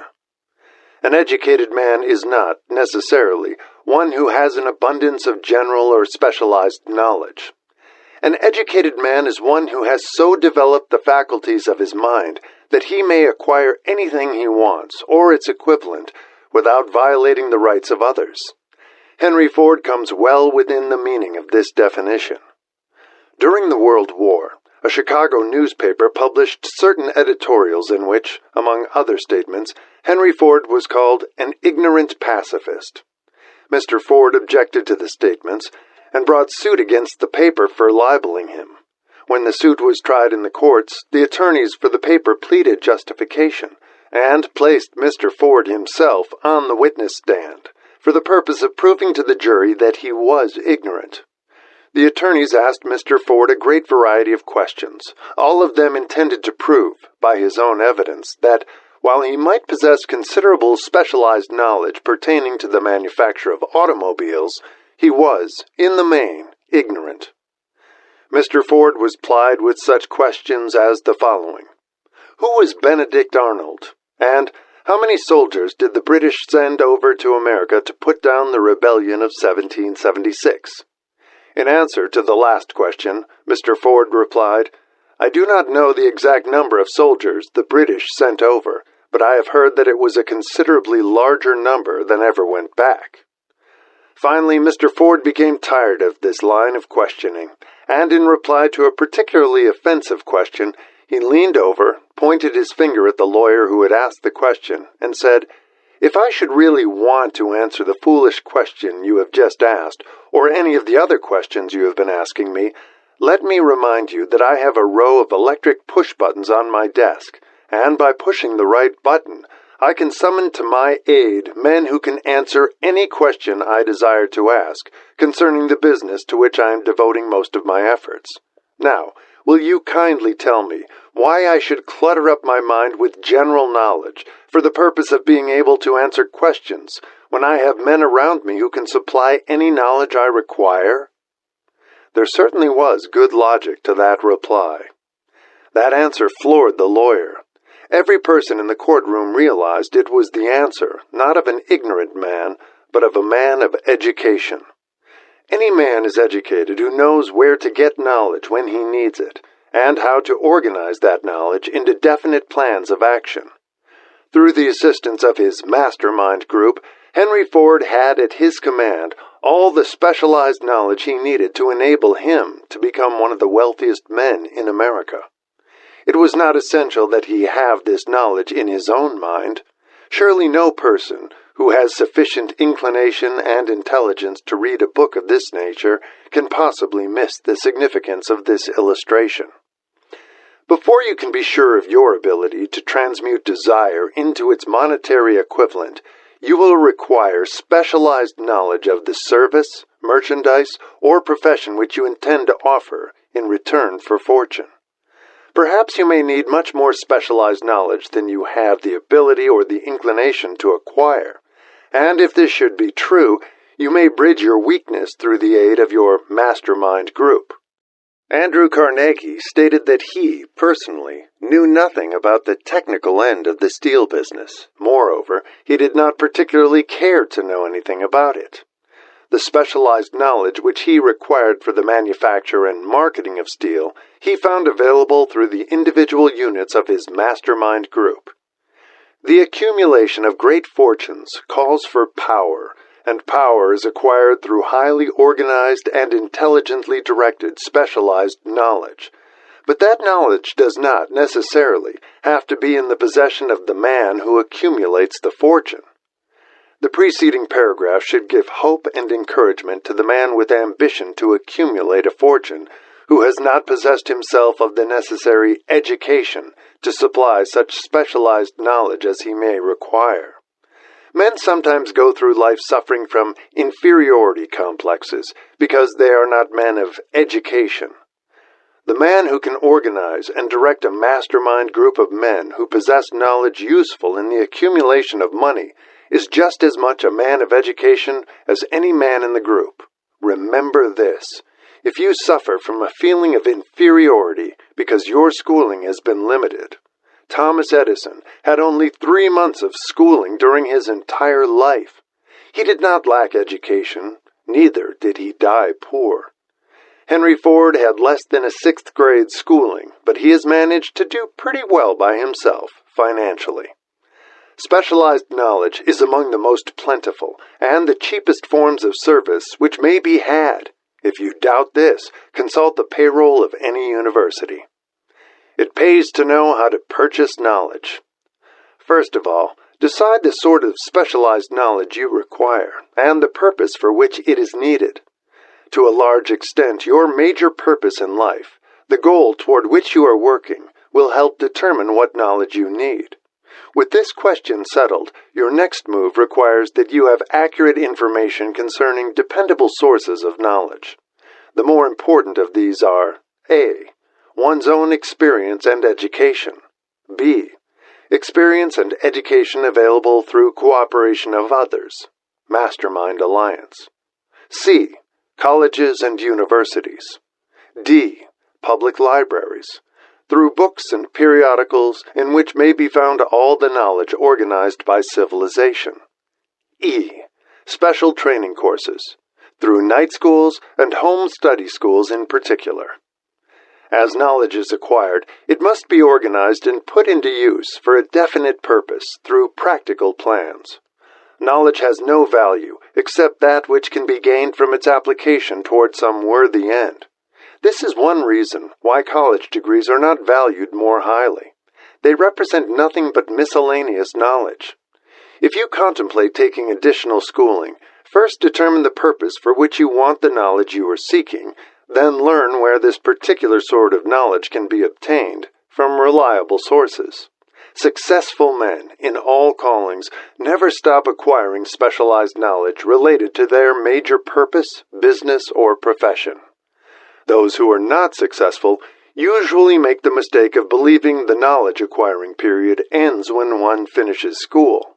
The truth is that schooling does but little more than to put one in the way of learning how to acquire practical knowledge. With this changed world, which began at the end of the economic collapse, came also astounding changes in educational requirements. The order of the day is specialization. This truth was emphasized by Robert P. Moore, Secretary of Appointments of Columbia University. Specialists most sought. Particularly sought after by employing companies are candidates who have specialized in some field. Business school graduates with training in accounting and statistics, engineers of all varieties, journalists, architects, chemists, and also outstanding leaders and activity men of the senior class. The man who has been active on the campus, whose personality is such that he gets along with all kinds of people, and who has done an adequate job with his studies, has a most decided edge over the strictly academic student. Some of these, because of their all-around qualifications, have received several offers of positions, a few of them as many as 6. In departing from the conception that the straight-A student was invariably the one to get the choice of the better jobs, Mr. Moore said that most companies look not only to academic records, but to activity records and personalities of the students. One of the largest industrial companies, the leader in its field, in writing to Mr. Moore concerning prospective seniors at the college, said, "We are interested primarily in finding men who can make exceptional progress in management work. For this reason, we emphasize qualities of character, intelligence, and personality far more than specific educational background." Apprenticeship proposed. Proposing a system of apprenticing students in offices, stores, and industrial occupations during the summer vacation, Mr. Moore asserts that after the first 2 or 3 years of college, every student should be asked to choose a definite future course and to call a halt if he has been merely pleasantly drifting without purpose through an unspecialized academic curriculum. Colleges and universities must face the practical consideration that all professions and occupations now demand specialists, he said, urging that educational institutions accept more direct responsibility for vocational guidance. One of the most reliable and practical sources of knowledge available to those who need specialized schooling is the night schools operated in most large cities. The correspondence schools give specialized training anywhere the U.S. mails go, on all subjects that can be taught by the extension method. One advantage of home study training is the flexibility of the study program, which permits one to study during spare time. Another stupendous advantage of home study training, if the school is carefully chosen, is the fact that most courses offered by home study schools carry with them generous privileges of consultation, which can be of priceless value to those needing specialized knowledge. No matter where you live, you can share the benefits. Anything acquired without effort and without cost is generally unappreciated, often discredited. Perhaps this is why we get so little from our marvelous opportunity in public schools. The self-discipline one receives from a definite program of specialized study makes up to some extent for the wasted opportunity when knowledge was available without cost. Correspondence schools are highly organized business institutions. Their tuition fees are so low that they are forced to insist upon prompt payments. Being asked to pay, whether the student makes good grades or poor, has the effect of causing one to follow through with the course when he would otherwise drop it. The correspondence schools have not stressed this point sufficiently, for the truth is that their collection departments constitute the very finest sort of training on decision, promptness, action, and the habit of finishing that which one begins. I learned this from experience more than 25 years ago. I enrolled for a home study course in advertising. After completing 8 or 10 lessons, I stopped studying, but the school did not stop sending me bills. Moreover, it insisted upon payment, whether I kept up my studies or not. I decided that if I had to pay for the course, which I had legally obligated myself to do, I should complete the lessons and get my money's worth. I felt, at the time, that the collection system of the school was somewhat too well organized. but I learned later in life that it was a valuable part of my training for which no charge had been made. Being forced to pay, I went ahead and completed the course. Later in life, I discovered that the efficient collection system of that school had been worth much in the form of money earned because of the training in advertising I had so reluctantly taken. We have in this country what is said to be the greatest public school system in the world. We have invested fabulous sums for fine buildings. We have provided convenient transportation for children living in the rural districts, so they may attend the best schools. But there is one astounding weakness to this marvelous system. It is free. One of the strange things about human beings is that they value only that which has a price. The free schools of America and the free public libraries do not impress people because they are free. This is the major reason why so many people find it necessary to acquire additional training after they quit school and go to work. It is also one of the major reasons why employers give greater consideration to employees who take home study courses. They have learned from experience that any person who has the ambition to give up a part of his spare time to studying at home has in him those qualities which make for leadership. This recognition is not a charitable gesture. It is sound business judgment upon the part of the employers. There is one weakness in people for which there is no remedy. It is the universal weakness of lack of ambition. Persons, especially salaried people, who schedule their spare time to provide for home study seldom remain at the bottom very long. Their action opens the way for the upward climb, removes many obstacles from their path, and gains the friendly interest of those who have the power to put them in the way of opportunity. The home study method of training is especially suited to the needs of employed people who find, after leaving school, that they must acquire additional specialized knowledge, but cannot spare the time to go back to school. The changed economic conditions prevailing since the Depression have made it necessary for thousands of people to find additional or new sources of income. For the majority of these, the solution to their problem may be found only by acquiring specialized knowledge. Many will be forced to change their occupations entirely. When a merchant finds that a certain line of merchandise is not selling, he usually supplants it with another that is in demand. The person whose business is that of marketing personal services must also be an efficient merchant. If his services do not bring adequate returns in one occupation, he must change to another, where broader opportunities are available. Stuart Austin Weir prepared himself as a construction engineer and followed this line of work until the Depression limited his market to where it did not give him the income he required. He took inventory of himself, decided to change his profession to law, went back to school, and took special courses by which he prepared himself as a corporation lawyer. Despite the fact the Depression had not ended, he completed his training, passed the bar examination, and quickly built a lucrative law practice in Dallas, Texas. In fact, he is turning away clients. Just to keep the record straight, and to anticipate the alibis of those who will say, "I couldn't go to school because I have a family to support," or "I'm too old," I will add the information that Mr. Weir was past 40 and married when he went back to school. Moreover, by carefully selecting highly specialized courses in colleges best prepared to teach the subjects chosen, Mr. Weir completed in 2 years the work for which the majority of law students require 4 years. It pays to know how to purchase knowledge. The person who stops studying merely because he has finished school is forever hopelessly doomed to mediocrity, no matter what may be his calling. The way of success is the way of continuous pursuit of knowledge.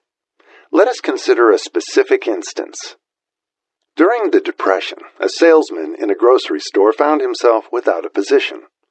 Having had some bookkeeping experience, he took a special course in accounting, familiarized himself with all the latest bookkeeping and office equipment, and went into business for himself.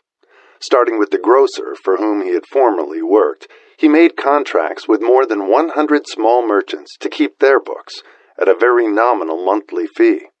His idea was so practical that he soon found it necessary to set up a portable office in a light delivery truck, which he equipped with modern bookkeeping machinery. He now has a fleet of these bookkeeping offices on wheels and employs a large staff of assistants, thus providing small merchants with accounting service equal to the best that money can buy, at very nominal cost. Specialized knowledge plus imagination were the ingredients that went into this unique and successful business. Last year, the owner of that business paid an income tax of almost 10 times as much as was paid by the merchant for whom he worked, when the Depression forced upon him a temporary adversity which proved to be a blessing in disguise. The beginning of this successful business was an idea. Inasmuch as I had the privilege of supplying the unemployed salesman with that idea, I now assume the further privilege of suggesting another idea, which has within it the possibility of even greater income. Also the possibility of rendering useful service to thousands of people who badly need that service. The idea was suggested by the salesman who gave up selling and went into the business of keeping books on a wholesale basis. When the plan was suggested as a solution of his unemployment problem, he quickly exclaimed, "I like the idea, but I would not know how to turn it into cash." In other words, he complained that he would not know how to market his bookkeeping knowledge after he acquired it. So, that brought up another problem which had to be solved. With the aid of a young woman typist, clever at hand lettering, and who could put the story together, a very attractive book was prepared, describing the advantages of the new system of bookkeeping. The pages were neatly typed and pasted in an ordinary scrapbook, which was used as a silent salesman, with which the story of this new business was so effectively told that its owner soon had more accounts than he could handle. There are thousands of people all over the country who need the services of a merchandising specialist capable of preparing an attractive brief for use in marketing personal services.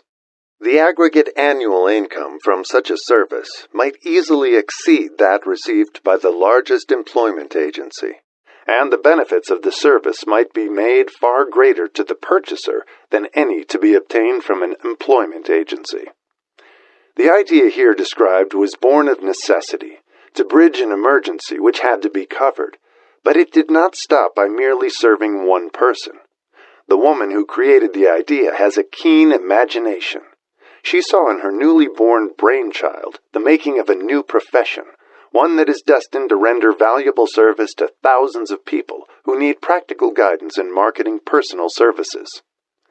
Spurred to action by the instantaneous success of her first prepared plan to market personal services, this energetic woman turned next to the solution of a similar problem for her son, who had just finished college, but had been totally unable to find a market for his services. The plan she originated for his use was the finest specimen of merchandising of personal services I have ever seen. When the plan book had been completed, it contained nearly 50 pages of beautifully typed, properly organized information, telling the story of her son's native ability, schooling, personal experiences, and a great variety of other information too extensive for description. The plan book also contained a complete description of the position her son desired, together with a marvelous word picture of the exact plan he would use in filling the position. The preparation of the plan book required several weeks' labor, during which time its creator sent her son to the public library almost daily to procure data needed in selling his services to best advantage. She sent him, also, to all the competitors of his prospective employer, and gathered from them vital information concerning their business methods, which was of great value in the formation of the plan he intended to use in filling the position he sought. When the plan had been finished, it contained more than half a dozen very fine suggestions for the use and benefit of the prospective employer. The suggestions were put into use by the company. One may be inclined to ask, why go to all this trouble to secure a job? The answer is straight to the point. Also, it is dramatic, because it deals with a subject which assumes the proportion of a tragedy with millions of men and women whose sole source of income is personal services. The answer is, doing a thing well never is trouble. The plan prepared by this woman for the benefit of her son helped him get the job for which he applied at the first interview at a salary fixed by himself. Moreover, and this too is important, the position did not require the young man to start at the bottom. He began as a junior executive at an executive salary. Why go to all this trouble, do you ask? Well, for one thing, the planned presentation of this young man's application for a position clipped off no less than 10 years of time he would have required to get to where he began had he started at the bottom and worked his way up. This idea of starting at the bottom and working one's way up may appear to be sound, but the major objection to it is this. Too many of those who begin at the bottom never manage to lift their heads high enough to be seen by opportunity, so they remain at the bottom. It should be remembered also that the outlook from the bottom is not so very bright or encouraging. It has a tendency to kill off ambition. We call it getting into a rut, which means that we accept our fate because we form the habit of daily routine, a habit that finally becomes so strong we cease to try to throw it off. And that is another reason why it pays to start 1 or 2 steps above the bottom. By so doing, one forms the habit of looking around, of observing how others get ahead, of seeing opportunity, and of embracing it without hesitation. Dan Halpin is a splendid example of what I mean. During his college days, he was manager of the famous 1930 National Championship Notre Dame football team, when it was under the direction of the late Newt Rockne. Perhaps he was inspired by the great football coach to aim high, and not mistake temporary defeat for failure, just as Andrew Carnegie, the great industrial leader, inspired his young business lieutenants to set high goals for themselves. At any rate, young Halpin finished college at a mighty unfavorable time, when the Depression had made jobs scarce. So, after a fling at investment banking and motion pictures, he took the first opening with the potential future he could find, selling electrical hearing aids on a commission basis. Anyone could start in that sort of job, and Halpin knew it, but it was enough to open the door of opportunity to him. For almost 2 years, he continued in a job not to his liking, and he would never have risen above that job if he had not done something about his dissatisfaction. He aimed first at the job of assistant sales manager of his company and got the job. That one step upward placed him high enough above the crowd to enable him to see still greater opportunity. Also, it placed him where opportunity could see him. He made such a fine record selling hearing aids that A.M. Andrews, chairman of the board of the Dictograph Products Company, a business competitor of the company for which Halpin worked, wanted to know something about that man Dan Halpin, who was taking big sales away from the long-established Dictograph Company. He sent for Halpin. When the interview was over, Halpin was the new sales manager in charge of the Acousticon division. Then, to test young Halpin's mettle, Mr. Andrews went away to Florida for 3 months, leaving him to sink or swim in his new job. He did not sink.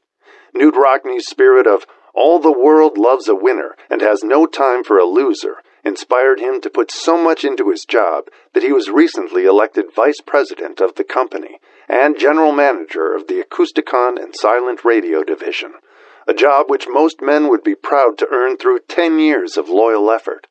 Halpin turned the trick in little more than 6 months. It is difficult to say whether Mr. Andrews or Mr. Halpin is more deserving of eulogy, for the reason that both showed evidence of having an abundance of that very rare quality known as imagination. Mr. Andrews deserves credit for seeing, in young Halpin, a go-getter of the highest order. Halpin deserves credit for refusing to compromise with life by accepting and keeping a job he did not want. And that is one of the major points I'm trying to emphasize through this entire philosophy. That we rise to high positions or remain at the bottom because of conditions we can control if we desire to control them. I am also trying to emphasize another point, namely that both success and failure are largely the results of habit. I have not the slightest doubt that Dan Halpin's close association with the greatest football coach America ever knew planted in his mind the same brand of desire to excel which made the Notre Dame football team world famous. Truly, there is something to the idea that hero worship is helpful, provided one worships a winner. Halpin tells me that Rockne was one of the world's greatest leaders of men in all history. My belief in the theory that business associations are vital factors, both in failure and in success, was recently demonstrated when my son Blair was negotiating with Dan Halpin for a position. Mr. Halpin offered him a beginning salary of about one-half what he could have gotten from a rival company. I brought parental pressure to bear and induced him to accept the place with Mr. Halpin because I believe that close association with one who refuses to compromise with circumstances he does not like is an asset that can never be measured in terms of money. The bottom is a monotonous, dreary, unprofitable place for any person. That is why I have taken the time to describe how lowly beginnings may be circumvented by proper planning. Also, that is why so much space has been devoted to a description of this new profession, created by a woman who was inspired to do a fine job of planning because she wanted her son to have a favorable break. With the changed conditions ushered in by the world economic collapse, came also the need for newer and better ways of marketing personal services. It is hard to determine why someone had not previously discovered this stupendous need, in view of the fact that more money changes hands in return for personal services than for any other purpose. The sum paid out monthly to people who work for wages and salaries is so huge that it runs into hundreds of millions, and the annual distribution amounts to billions. Perhaps some will find, in the idea here briefly described, the nucleus of the riches they desire. Ideas with much less merit have been the seedlings from which great fortunes have grown. Woolworth's 5 and 10 cent store idea, for example, had far less merit, but it piled up a fortune for its creator. Those seeing opportunity lurking in this suggestion will find valuable aid in the chapter on organized planning. Incidentally, an efficient merchandiser of personal services would find a growing demand for his services wherever there are men and women who seek better markets for their services. By applying the mastermind principle, a few people with suitable talent could form an alliance and have a paying business very quickly. One would need to be a fair writer with a flair for advertising and selling, one handy at typing and hand lettering, and one should be a first-class business getter who would let the world know about the service. If one person possessed all these abilities, he might carry on the business alone until it outgrew him. The woman who prepared the personal service sales plan for her son now receives requests from all parts of the country for her cooperation in preparing similar plans for others who desire to market their personal services for more money. She has a staff of expert typists, artists, and writers who have the ability to dramatize the case history so effectively that one's personal services can be marketed for much more money than the prevailing wages for similar services. She is so confident of her ability that she accepts, as the major portion of her fee, a percentage of the increased pay she helps her clients to earn. It must not be supposed that her plan merely consists of clever salesmanship by which she helps men and women to demand and receive more money for the same services they formerly sold for less pay. She looks after the interests of the purchaser as well as the seller of personal services, and so prepares her plans that the employer receives full value for the additional money he pays. The method by which she accomplishes this astonishing result is a professional secret which she discloses to no one, excepting her own clients. If you have the imagination and seek a more profitable outlet for your personal services, this suggestion may be the stimulus for which you have been searching. The idea is capable of yielding an income far greater than that of the average doctor, lawyer, or engineer whose education required several years in college. The idea is saleable to those seeking new positions, in practically all positions calling for managerial or executive ability, and those desiring rearrangement of incomes in their present positions. There is no fixed price for sound ideas.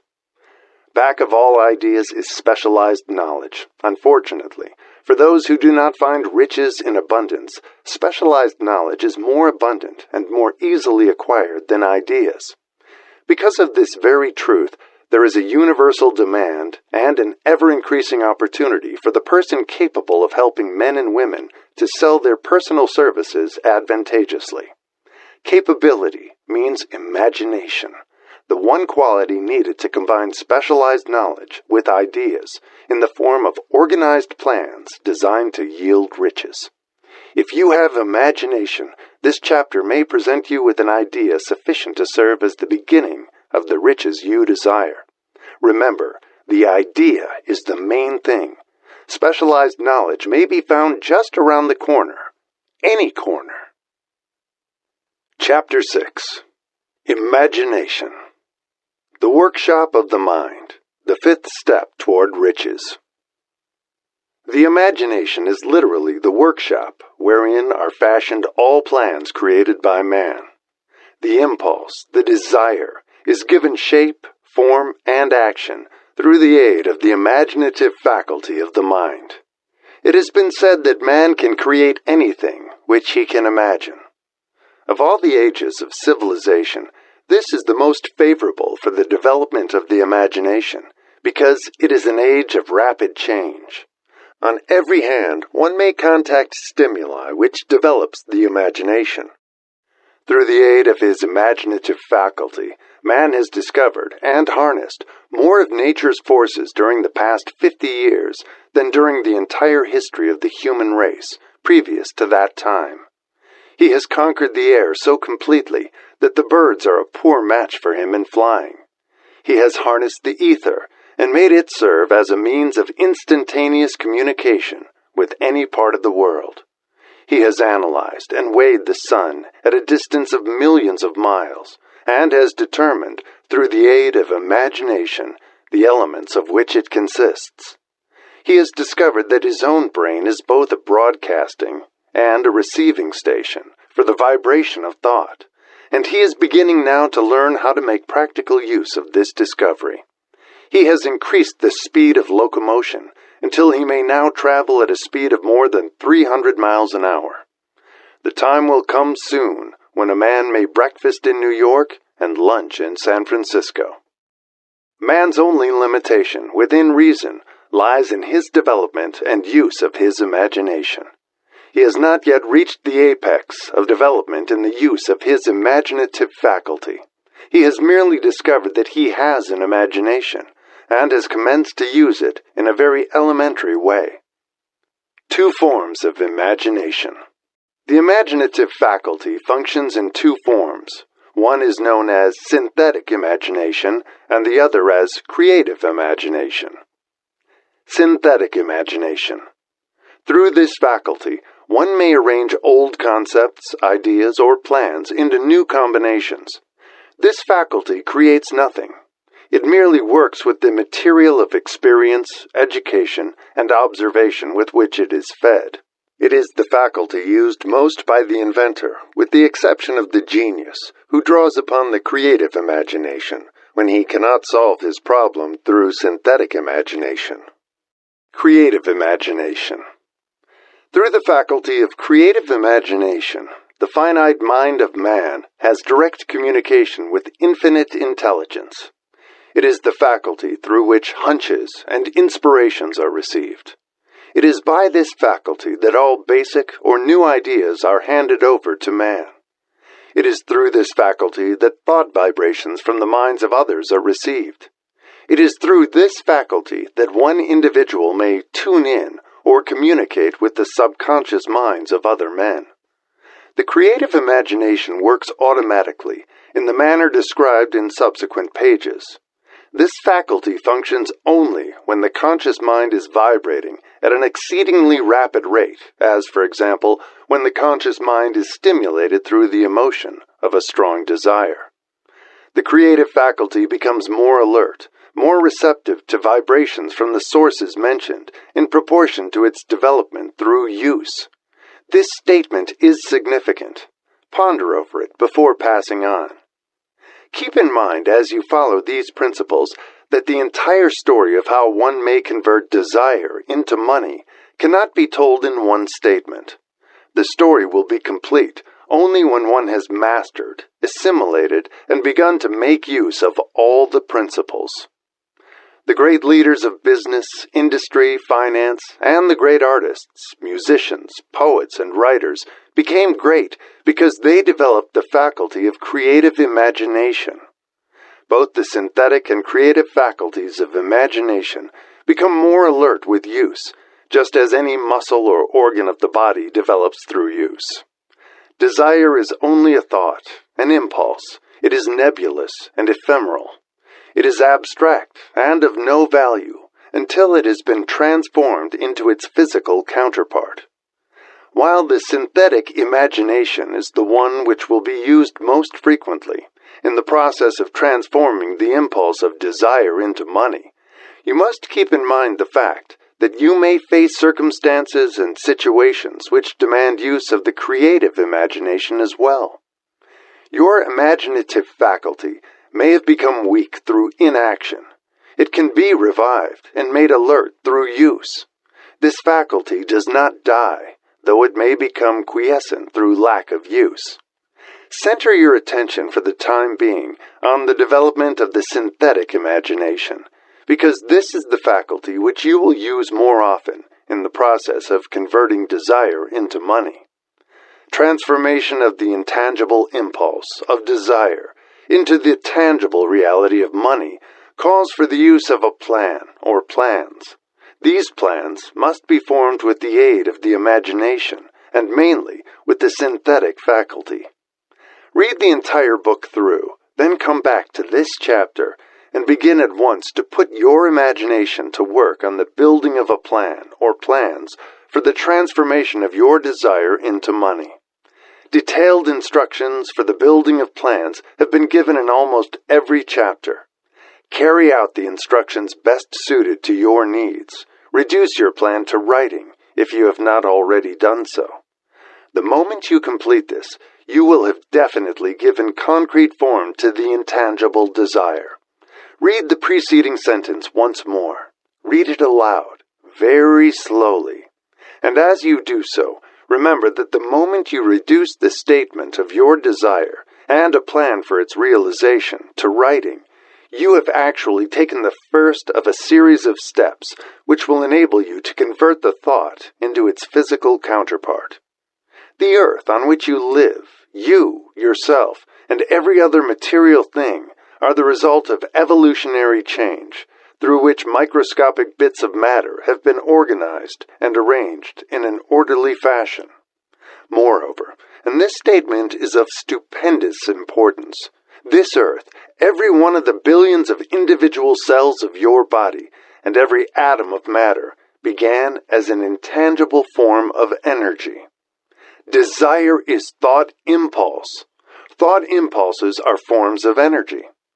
When you begin with the thought impulse, desire, to accumulate money, you are drafting into your service the same stuff that nature used in creating this earth, and every material form in the universe, including the body and brain in which the thought impulses function.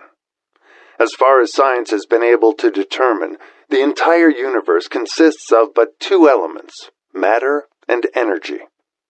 Through the combination of energy and matter, has been created everything perceptible to man, from the largest star which floats in the heavens, down to, and including man himself. You are now engaged in the task of trying to profit by nature's method. You are, sincerely and earnestly we hope, trying to adapt yourself to nature's laws by endeavoring to convert desire into its physical or monetary equivalent. You can do it. It has been done before. You can build a fortune through the aid of laws, which are immutable. But first, you must become familiar with these laws and learn to use them. Through repetition, and by approaching the description of these principles from every conceivable angle, the author hopes to reveal to you the secret through which every great fortune has been accumulated. Strange and paradoxical as it may seem, the secret is not a secret.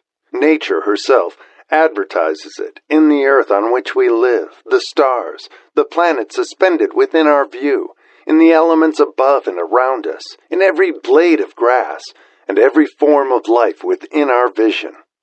Nature advertises this secret in the terms of biology, in the conversion of a tiny cell, so small that it may be lost on the point of a pin, into the human being now reading this line. The conversion of desire into its physical equivalent is, certainly, no more miraculous. Do not become discouraged if you do not fully comprehend all that has been stated. Unless you have long been a student of the mind, it is not to be expected that you will assimilate all that is in this chapter upon a first reading. But you will, in time, make good progress. The principles which follow will open the way for understanding of imagination. Assimilate that which you understand as you read this philosophy for the first time. Then, when you reread and study it, you will discover that something has happened to clarify it and give you a broader understanding of the whole. Above all, do not stop, nor hesitate in your study of these principles until you have read the book at least 3 times, for then you will not want to stop. How to make practical use of imagination. Ideas are the beginning points of all fortunes. Ideas are products of the imagination. Let us examine a few well-known ideas which have yielded huge fortunes, with the hope that these illustrations will convey definite information concerning the method by which imagination may be used in accumulating riches. The Enchanted Kettle. 50 years ago, an old country doctor drove to town, hitched his horse, quietly slipped into a drugstore by the back door, and began dickering with the young drug clerk. His mission was destined to yield great wealth to many people. It was destined to bring to the South the most far-flung benefit since the Civil War. For more than an hour, behind the prescription counter, the old doctor and the clerk talked in low tones. Then the doctor left. He went out to the buggy and brought back a large, old-fashioned kettle, a big wooden paddle, used for stirring the contents of the kettle, and deposited them in the back of the store. The clerk inspected the kettle, reached into his inside pocket, took out a roll of bills, and handed it over to the doctor. The roll contained exactly $500, the clerk's entire savings. The doctor handed over a small slip of paper on which was written a secret formula. The words on that small slip of paper were worth a king's ransom, but not to the doctor. Those magic words were needed to start the kettle to boiling, but neither the doctor nor the young clerk knew what fabulous fortunes were destined to flow from that kettle. The old doctor was glad to sell the outfit for $500. The money would pay off his debts and give him freedom of mind. The clerk was taking a big chance by staking his entire life savings on a mere scrap of paper and an old kettle. He never dreamed his investment would start a kettle to overflowing with gold that would surpass the miraculous performance of Aladdin's lamp. What the clerk really purchased was an idea. The old kettle and the wooden paddle and the secret message on a slip of paper were incidental. The strange performance of that kettle began to take place after the new owner mixed with the secret instructions an ingredient of which the doctor knew nothing. Read this story carefully. Give your imagination a test. See if you can discover what it was that the young man added to the secret message which caused the kettle to overflow with gold. Remember, as you read, that this is not a story from Arabian Nights. Here you have a story of facts, stranger than fiction, facts which began in the form of an idea. Let us take a look at the vast fortunes of gold this idea has produced. It has paid, and still pays, huge fortunes to men and women all over the world who distribute the contents of the kettle to millions of people. The old kettle is now one of the world's largest consumers of sugar, thus providing jobs of a permanent nature to thousands of men and women engaged in growing sugar cane and in refining and marketing sugar. The old kettle consumes, annually, millions of glass bottles, providing jobs to huge numbers of glass workers. The old kettle gives employment to an army of clerks, stenographers, copywriters, and advertising experts throughout the nation. It has brought fame and fortune to scores of artists who have created magnificent pictures describing the product. The old kettle has converted a small southern city into the business capital of the South, where it now benefits, directly or indirectly, every business and practically every resident of the city. The influence of this idea now benefits every civilized country in the world, pouring out a continuous stream of gold to all who touch it. Gold from the kettle built and maintains one of the most prominent colleges of the South, where thousands of young people receive the training essential for success. The old kettle has done other marvelous things. All through the World Depression, when factories, banks, and business houses were folding up and quitting by the thousands, the owner of this enchanted kettle went marching on, giving continuous employment to an army of men and women all over the world, and paying out extra portions of gold to those who, long ago, had faith in the idea. If the product of that old brass kettle could talk, it would tell thrilling tales of romance in every language. Romances of love, romances of business, romances of professional men and women who are daily being stimulated by it. The author is sure of at least one such romance, for he was a part of it, and it all began not far from the very spot on which the drug clerk purchased the old kettle. It was here that the author met his wife, and it was she who first told him of the enchanted kettle. It was the product of that kettle they were drinking when he asked her to accept him for better or worse. Now that you know the content of the enchanted kettle is a world-famous drink, it is fitting that the author confess that the home city of the drink supplied him with a wife, also that the drink itself provides him with stimulation of thought without intoxication, and thereby it serves to give the refreshment of mind which an author must have to do his best work. Whoever you are, wherever you may live, whatever occupation you may be engaged in, just remember in the future, every time you see the words Coca-Cola, that its vast empire of wealth and influence grew out of a single idea, and that the mysterious ingredient the drug clerk, Asa Candler, mixed with the secret formula was imagination. Stop and think of that for a moment. Remember also that the 13 steps to riches described in this book were the media through which the influence of Coca-Cola has been extended to every city, town, village, and crossroads of the world, and that any idea you may create, as sound and meritorious as Coca-Cola, has the possibility of duplicating the stupendous record of this worldwide thirst killer. Truly, thoughts are things, and their scope of operation is the world itself. What I would do if I had $1 million. This story proves the truth of that old saying, where there's a will, there's a way. It was told to me by that beloved educator and clergyman, the late Frank W. Gonzalez, who began his preaching career in the Stockyards region of South Chicago. While Dr. Gonzalez was going through college, he observed many defects in our educational system, defects which he believed he could correct if he were the head of a college. His deepest desire was to become the directing head of an educational institution in which young men and women would be taught to learn by doing. He made up his mind to organize a new college in which he could carry out his ideas without being handicapped by orthodox methods of education. He needed $1 million to put the project across. Where was he to lay his hands on so large a sum of money? That was the question that absorbed most of this ambitious young preacher's thought. But he couldn't seem to make any progress. Every night he took that thought to bed with him. He got up with it in the morning. He took it with him everywhere he went. He turned it over and over in his mind until it became a consuming obsession with him. $1 million is a lot of money.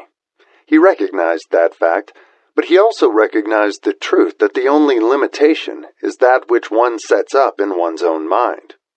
Being a philosopher as well as a preacher, Dr. Gonzalez recognized, as do all who succeed in life, that definiteness of purpose is the starting point from which one must begin.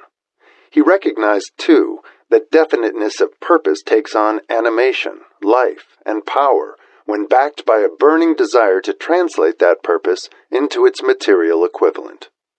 He knew all these great truths, yet he did not know where or how to lay his hands on $1 million. The natural procedure would have been to give up and quit by saying, well, my idea is a good one, but I cannot do anything with it because I never can procure the necessary $1 million. That is exactly what the majority of people would have said, but it is not what Dr. Gonzalez said. What he said and what he did are so important that I now introduce him and let him speak for himself. One Saturday afternoon I sat in my room, thinking of ways and means of raising the money to carry out my plans. For nearly 2 years I had been thinking, but I had done nothing but think. The time had come for action. I made up my mind, then and there, that I would get the necessary $1 million within a week. How? I was not concerned about that. The main thing of importance was the decision to get the money within a specified time. And I want to tell you that the moment I reached a definite decision to get the money within a specified time, a strange feeling of assurance came over me, such as I had never before experienced. Something inside me seemed to say, "Why didn't you reach that decision a long time ago? The money was waiting for you all the time." Things began to happen in a hurry. I called the newspapers and announced I would preach a sermon the following morning entitled, "What I Would Do If I Had $1 Million." I went to work on the sermon immediately, but I must tell you frankly, the task was not difficult, because I had been preparing that sermon for almost 2 years. The spirit back of it was a part of me. Long before midnight, I had finished writing the sermon. I went to bed and slept with a feeling of confidence, for I could see myself already in possession of the $1 million. Next morning I arose early, went into the bathroom, read the sermon, then knelt on my knees and asked that my sermon might come to the attention of someone who would supply the needed money. While I was praying, I again had that feeling of assurance that the money would be forthcoming. In my excitement, I walked out without my sermon and did not discover the oversight until I was in my pulpit and about ready to begin delivering it. It was too late to go back for my notes, and what a blessing that I couldn't go back. Instead, my own subconscious mind yielded the material I needed. When I arose to begin my sermon, I closed my eyes and spoke with all my heart and soul of my dreams. I not only talked to my audience, but I fancy I talked also to God. I told what I would do with $1 million if that amount were placed in my hands. I described the plan I had in mind for organizing a great educational institution where young people would learn to do practical things and at the same time develop their minds. When I had finished and sat down, a man slowly arose from his seat, about 3 rows from the rear, and made his way toward the pulpit. I wondered what he was going to do. He came into the pulpit, extended his hand, and said, "Reverend, I liked your sermon.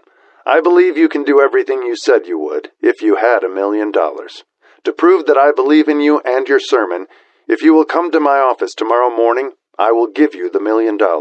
My name is Philip D. Armour." Young Gonzalez went to Mr. Armour's office, and the $1 million was presented to him. With the money, he founded the Armour Institute of Technology. That is more money than the majority of preachers ever see in an entire lifetime. Yet the thought impulse back of the money was created in the young preacher's mind in a fraction of a minute. The necessary $1 million came as a result of an idea. Back of the idea was a desire which young Gonzalez had been nursing in his mind for almost 2 years. Observe this important fact. He got the money within 36 hours after he reached a definite decision in his own mind to get it and decided upon a definite plan for getting it. There was nothing new or unique about young Gonzalez's vague thinking about $1 million and weakly hoping for it. Others before him, and many since his time, have had similar thoughts. But there was something very unique and different about the decision he reached on that memorable Saturday, when he put vagueness into the background and definitely said, "I will get that money within a week." God seems to throw himself on the side of the man who knows exactly what he wants, if he is determined to get just that. Moreover, the principle through which Dr. Gonzalez got his $1 million is still alive. It is available to you. This universal law is as workable today as it was when the young preacher made use of it so successfully. This book describes, step by step, the 13 elements of this great law and suggests how they may be put to use. Observe that Asa Candler and Dr. Frank Gonzalez had one characteristic in common. Both knew the astounding truth that ideas can be transmuted into cash through the power of definite purpose, plus definite plans. If you are one of those who believe that hard work and honesty alone will bring riches, perish the thought. It is not true. Riches, when they come in huge quantities, are never the result of hard work. Riches come, if they come at all, in response to definite demands, based upon the application of definite principles, and not by chance or luck. Generally speaking, an idea is an impulse of thought that impels action by an appeal to the imagination. All master salesmen know that ideas can be sold where merchandise cannot. Ordinary salesmen do not know this. That is why they are ordinary. A publisher of books which sell for a nickel made a discovery that should be worth much to publishers generally. He learned that many people buy titles and not contents of books. By merely changing the name of one book that was not moving, his sales on that book jumped upward more than 1 million copies. The inside of the book was not changed in any way. He merely ripped off the cover bearing the title that did not sell and put on a new cover with a title that had box office value. That, as simple as it may seem, was an idea. It was imagination. There is no standard price on ideas. The creator of ideas makes his own price, and if he is smart, gets it. The moving picture industry created a whole flock of millionaires. Most of them were men who couldn't create ideas, but they had the imagination to recognize ideas when they saw them. The next flock of millionaires will grow out of the radio business, which is new and not overburdened with men of keen imagination. The money will be made by those who discover or create new and more meritorious radio programs, and have the imagination to recognize merit, and to give the radio listeners a chance to profit by it. The sponsor, that unfortunate victim who now pays the cost of all radio entertainment, soon will become idea-conscious and demand something for his money. The man who beats the sponsor to the draw and supplies programs that render useful service is the man who will become rich in this new industry. Crooners and light chatter artists who now pollute the air with wisecracks and silly giggles will go the way of all light timbers, and their places will be taken by real artists who interpret carefully planned programs which have been designed to service the minds of men as well as provide entertainment. Here is a wide-open field of opportunity screaming its protest at the way it is being butchered because of lack of imagination and begging for rescue at any price. Above all, the thing that radio needs is new ideas. If this new field of opportunity intrigues you, perhaps you might profit by the suggestion that the successful radio programs of the future will give more attention to creating buyer audiences and less attention to listener audiences. Stated more plainly, the builder of radio programs who succeeds in the future must find practical ways to convert listeners into buyers. Moreover, the successful producer of radio programs in the future must key his features so that he can definitely show its effect upon the audience. Sponsors are becoming a bit weary of buying glib selling talks based upon statements grabbed out of thin air. They want, and in the future will demand, indisputable proof that the Who's It program not only gives millions of people the silliest giggle ever, but that the silly giggler can sell merchandise. Another thing that might as well be understood by those who contemplate entering this new field of opportunity, radio advertising is going to be handled by an entirely new group of advertising experts, separate and distinct from the old-time newspaper and magazine advertising agency men. The old-timers in the advertising game cannot read the modern radio scripts because they have been schooled to see ideas. The new radio technique demands men who can interpret ideas from a written manuscript in terms of sound. It cost the author a year of hard labor and many thousands of dollars to learn this. Radio right now is about where the moving pictures were when Mary Pickford and her curls first appeared on the screen. There is plenty of room in radio for those who can produce or recognize ideas. If the foregoing comment on the opportunities of radio has not started your idea factory to work, you had better forget it. Your opportunity is in some other field. If the comment intrigued you in the slightest degree, then go further into it, and you may find the one idea you need to round out your career. Never let it discourage you if you have no experience in radio.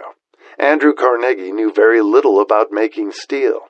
I have Carnegie's own word for this, but he made practical use of two of the principles described in this book, and made the steel business yield him a fortune.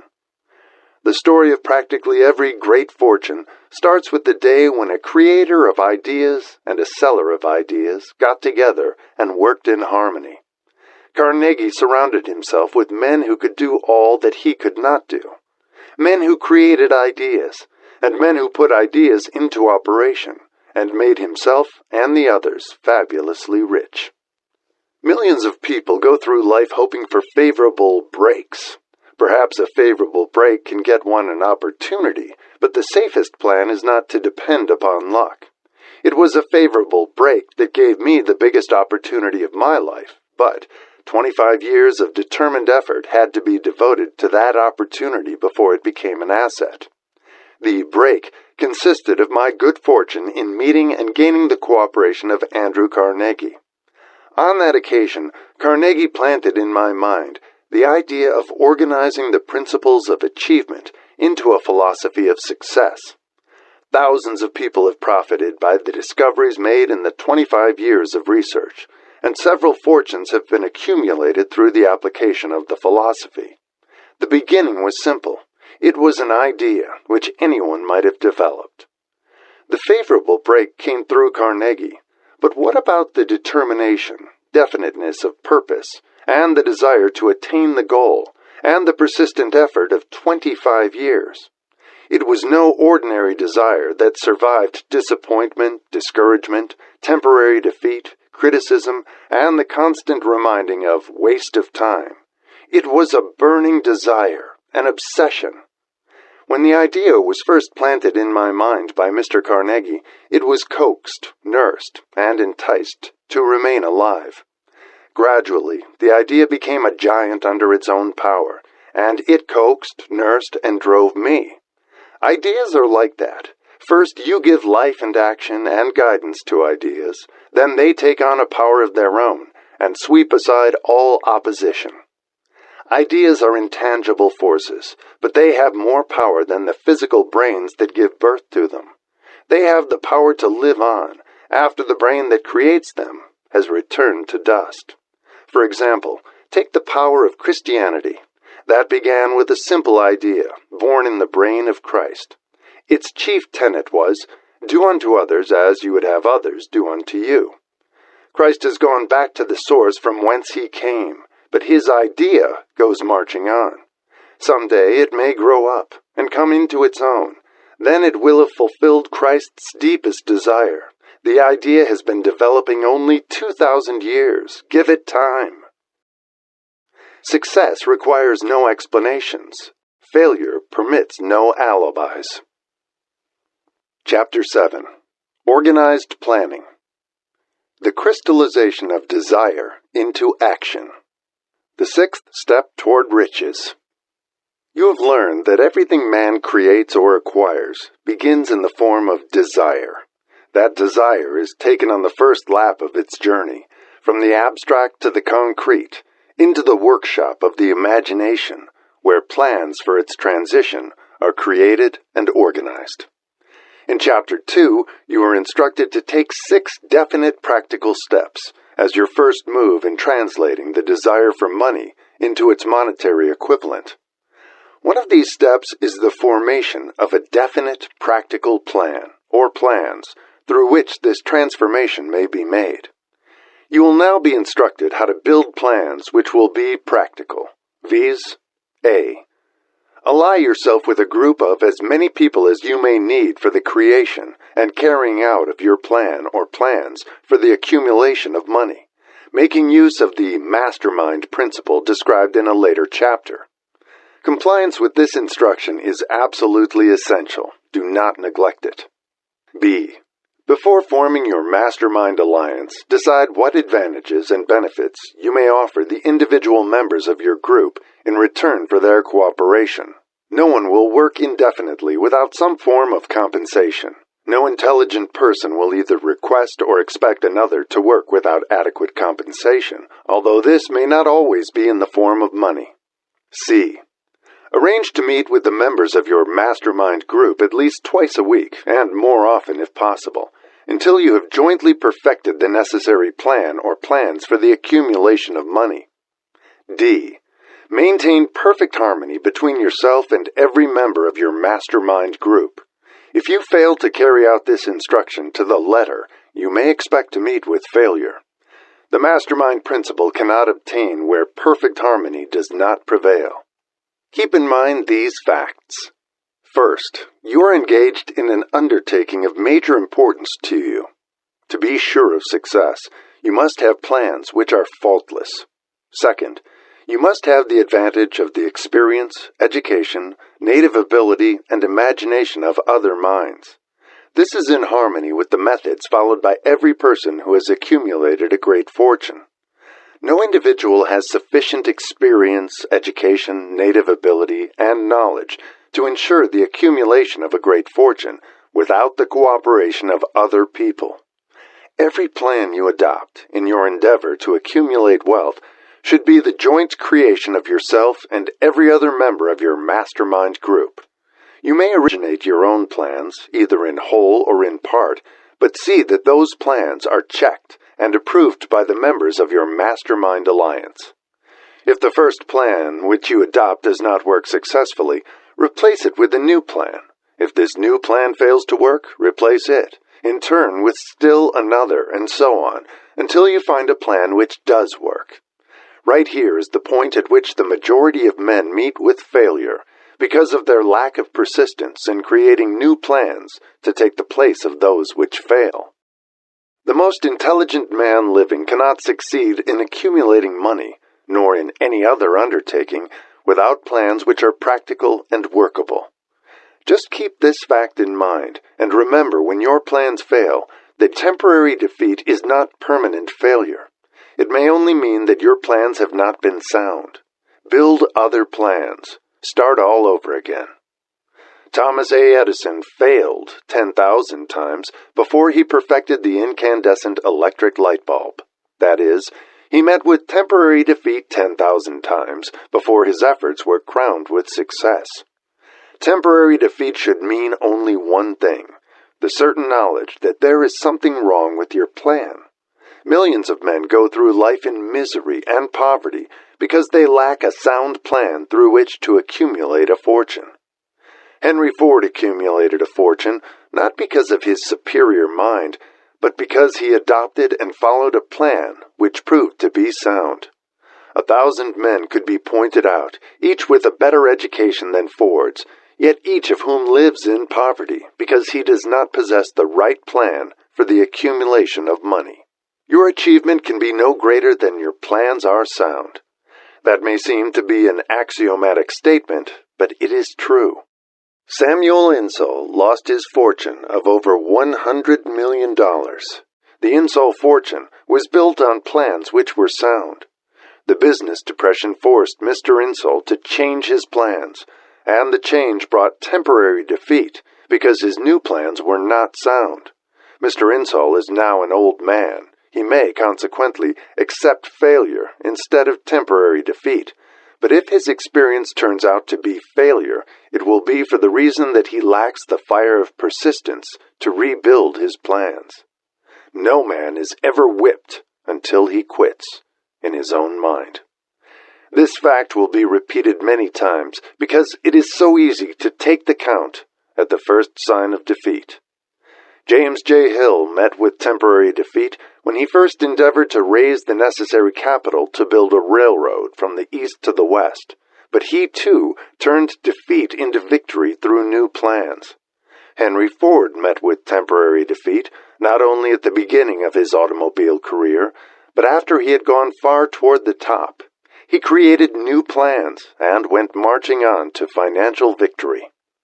We see men who have accumulated great fortunes, but we often recognize only their triumph, overlooking the temporary defeats which they had to surmount before arriving. No follower of this philosophy can reasonably expect to accumulate a fortune without experiencing temporary defeat. When defeat comes, accept it as a signal that your plans are not sound. Rebuild those plans and set sail once more toward your coveted goal. If you give up before your goal has been reached, you are a quitter. A quitter never wins, and a winner never quits. Lift this sentence out, write it on a piece of paper in letters an inch high, and place it where you will see it every night before you go to sleep, and every morning before you go to work. When you begin to select members for your mastermind group, endeavor to select those who do not take defeat seriously. Some people foolishly believe that only money can make money. This is not true. Desire, transmuted into its monetary equivalent through the principles laid down here, is the agency through which money is made. Money of itself is nothing but inert matter. It cannot move, think, or talk, but it can hear when a man who desires it calls it to come.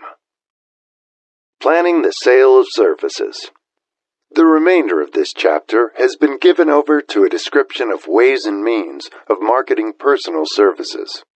The information here conveyed will be of practical help to any person having any form of personal services to market, but it will be of priceless benefit to those who aspire to leadership in their chosen occupations. Intelligent planning is essential for success in any undertaking designed to accumulate riches. Here will be found detailed instructions to those who must begin the accumulation of riches by selling personal services. It should be encouraging to know that practically all the great fortunes began in the form of compensation for personal services, or from the sale of ideas. What else, except ideas and personal services, would one not possessed of property have to give in return for riches? Broadly speaking, there are two types of people in the world. One type is known as leaders, and the other as followers. Decide at the outset whether you intend to become a leader in your chosen calling or remain a follower. The difference in compensation is vast. The follower cannot reasonably expect the compensation to which a leader is entitled, although many followers make the mistake of expecting such pay. It is no disgrace to be a follower. On the other hand, it is no credit to remain a follower. Most great leaders began in the capacity of followers. They became great leaders because they were intelligent followers. With few exceptions, the man who cannot follow a leader intelligently cannot become an efficient leader. The man who can follow a leader most efficiently is usually the man who develops into leadership most rapidly. An intelligent follower has many advantages, among them the opportunity to acquire knowledge from his leader. The major attributes of leadership. The following are important factors of leadership. 1. Unwavering courage based upon knowledge of self and of one's occupation. No follower wishes to be dominated by a leader who lacks self-confidence and courage. No intelligent follower will be dominated by such a leader very long. 2. Self-control.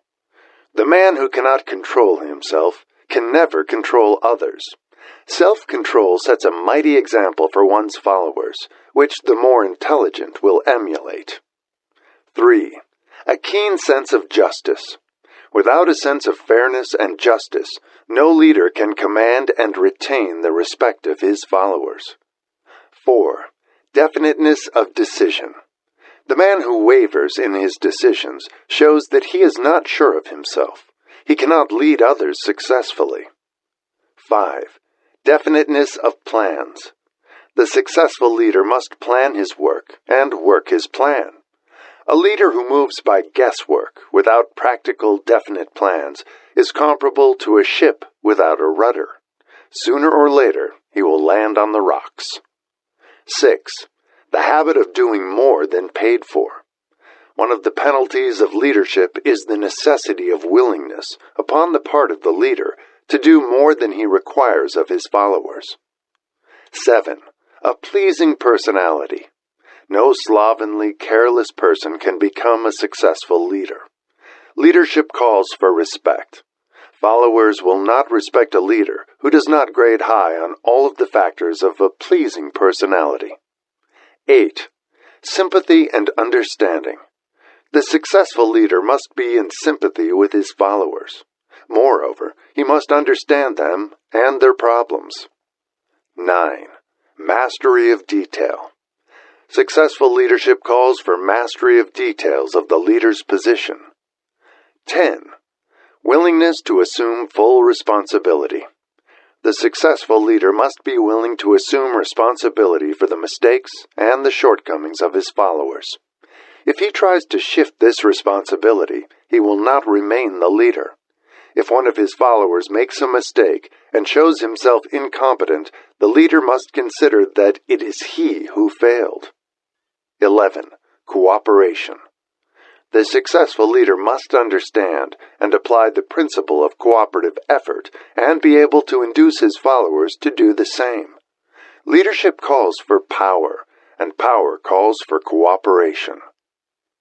There are two forms of leadership. The first, and by far the most effective, is leadership by consent of, and with the sympathy of, the followers. The second is leadership by force, without the consent and sympathy of the followers. History is filled with evidences that leadership by force cannot endure. The downfall and disappearance of dictators and kings is significant. It means that people will not follow forced leadership indefinitely. The world has just entered a new era of relationship between leaders and followers, which very clearly calls for new leaders and a new brand of leadership in business and industry. Those who belong to the old school of leadership by force must acquire an understanding of the new brand of leadership, cooperation, or be relegated to the rank and file of the followers. There is no other way out for them. The relationship of employer and employee, or of leader and follower, in the future, will be one of mutual cooperation based upon an equitable division of the profits of business. In the future, the relationship of employer and employee will be more like a partnership than it has been in the past. Napoleon, Kaiser Wilhelm of Germany, the Tsar of Russia, and the King of Spain were examples of leadership by force. Their leadership passed. Without much difficulty, one might point to the prototypes of these ex-leaders among the business, financial, and labor leaders of America who have been dethroned or slated to go. Leadership by consent of the followers is the only brand which can endure. Men may follow the forced leadership temporarily, but they will not do so willingly. The new brand of leadership will embrace the 11 factors of leadership described in this chapter, as well as some other factors. The man who makes these the basis of his leadership will find abundant opportunity to lead in any walk of life. The Depression was prolonged, largely, because the world lacked leadership of the new brand. At the end of the Depression, the demand for leaders who are competent to apply the new methods of leadership has greatly exceeded the supply. Some of the old type of leaders will reform and adapt themselves to the new brand of leadership, but generally speaking, the world will have to look for new timber for its leadership. This necessity may be your opportunity. The 10 major causes of failure in leadership. We come now to the major faults of leaders who fail, because it is just as essential to know what not to do as it is to know what to do. 1. Inability to organize details. Efficient leadership calls for ability to organize and to master details. No genuine leader is ever too busy to do anything which may be required of him in his capacity as leader. When a man, whether he is a leader or follower, admits that he is too busy to change his plans or to give attention to any emergency, he admits his inefficiency. The successful leader must be the master of all details connected with his position. That means, of course, that he must acquire the habit of relegating details to capable lieutenants. 2. Unwillingness to render humble service. Truly great leaders are willing, when occasion demands, to perform any sort of labor which they would ask another to perform. The greatest among ye shall be the servant of all, is a truth which all able leaders observe and respect. 3.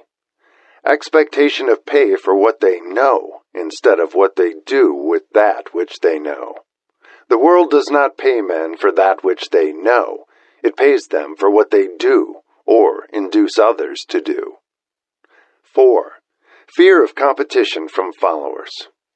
The leader who fears that one of his followers may take his position is practically sure to realize that fear sooner or later. The able leader trains understudies to whom he may delegate, at will, any of the details of his position. Only in this way may a leader multiply himself and prepare himself to be at many places, and give attention to many things at one time. It is an eternal truth that men receive more pay for their ability to get others to perform than they could possibly earn by their own efforts. An efficient leader may, through his knowledge of his job and the magnetism of his personality, greatly increase the efficiency of others, and induce them to render more service and better service than they could render without his aid. 5. Lack of imagination. Without imagination, the leader is incapable of meeting emergencies and of creating plans by which to guide his followers efficiently. 6. Selfishness. The leader who claims all the honor for the work of his followers is sure to be met by resentment. The really great leader claims none of the honors. He is contented to see the honors, when there are any, go to his followers, because he knows that most men will work harder for commendation and recognition than they will for money alone. 7. Intemperance. Followers do not respect an intemperate leader. Moreover, intemperance, in any of its various forms, destroys the endurance and the vitality of all who indulge in it. 8. Disloyalty. Perhaps this should have come at the head of the list. The leader who is not loyal to his trust and to his associates, those above him and those below him, cannot long maintain his leadership. Disloyalty marks one as being less than the dust of the earth, and brings down on one's head the contempt he deserves. Lack of loyalty is one of the major causes of failure in every walk of life. 9. Emphasis of the authority of leadership. The efficient leader leads by encouraging, and not by trying to instill fear in the hearts of his followers. The leader who tries to impress his followers with his authority comes within the category of leadership through force. If a leader is a real leader, he will have no need to advertise that fact, except by his conduct, his sympathy, understanding, fairness, and a demonstration that he knows his job. 10. Emphasis of title. The competent leader requires no title to give him the respect of his followers. The man who makes too much over his title generally has little else to emphasize. The doors to the office of the real leader are open to all who wish to enter, and his working quarters are free from formality or ostentation. These are among the more common of the causes of failure in leadership. Any one of these faults is sufficient to induce failure. Study the list carefully if you aspire to leadership, and make sure that you are free of these faults. Some fertile fields in which new leadership will be required.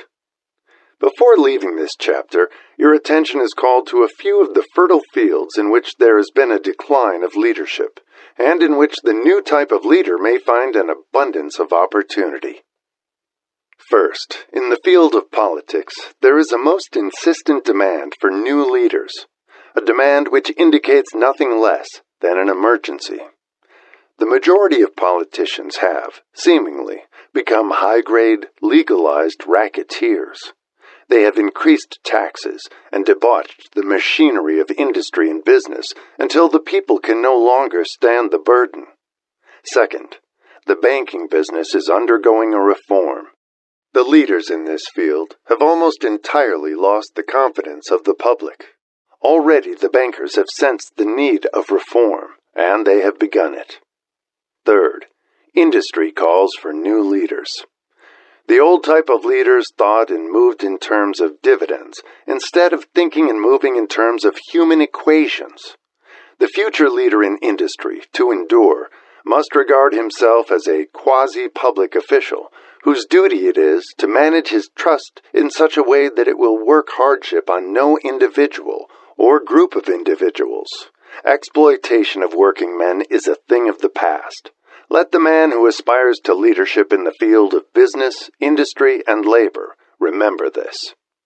Fourth, the religious leader of the future will be forced to give more attention to the temporal needs of his followers in the solution of their economic and personal problems of the present, and less attention to the dead past and the yet unborn future. Fifth, in the professions of law, medicine, and education, a new brand of leadership, and to some extent, new leaders, will become a necessity. This is especially true in the field of education. The leader in that field must, in the future, find ways and means of teaching people how to apply the knowledge they receive in school. He must deal more with practice and less with theory. Sixth, new leaders will be required in the field of journalism. Newspapers of the future, to be conducted successfully, must be divorced from special privilege and relieved from the subsidy of advertising. They must cease to be organs of propaganda for the interests which patronize their advertising columns. The type of newspaper which publishes scandal and lewd pictures will eventually go the way of all forces which debauch the human mind. These are but a few of the fields in which opportunities for new leaders and a new brand of leadership are now available. The world is undergoing a rapid change. This means that the media through which the changes in human habits are promoted must be adapted to the changes. The media here described are the ones which, more than any others, determine the trend of civilization. When and how to apply for a position. The information described here is the net result of many years of experience, during which thousands of men and women were helped to market their services effectively. It can, therefore, be relied upon as sound and practical. Media through which services may be marketed. Experience has proved that the following media offer the most direct and effective methods of bringing the buyer and seller of personal services together. 1. Employment bureaus. Care must be taken to select only reputable bureaus, the management of which can show adequate records of achievement of satisfactory results. There are comparatively few such bureaus. 2.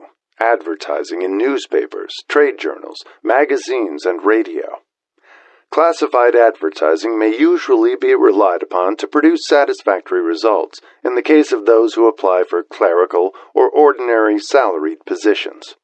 Display advertising is more desirable in the case of those who seek executive connections.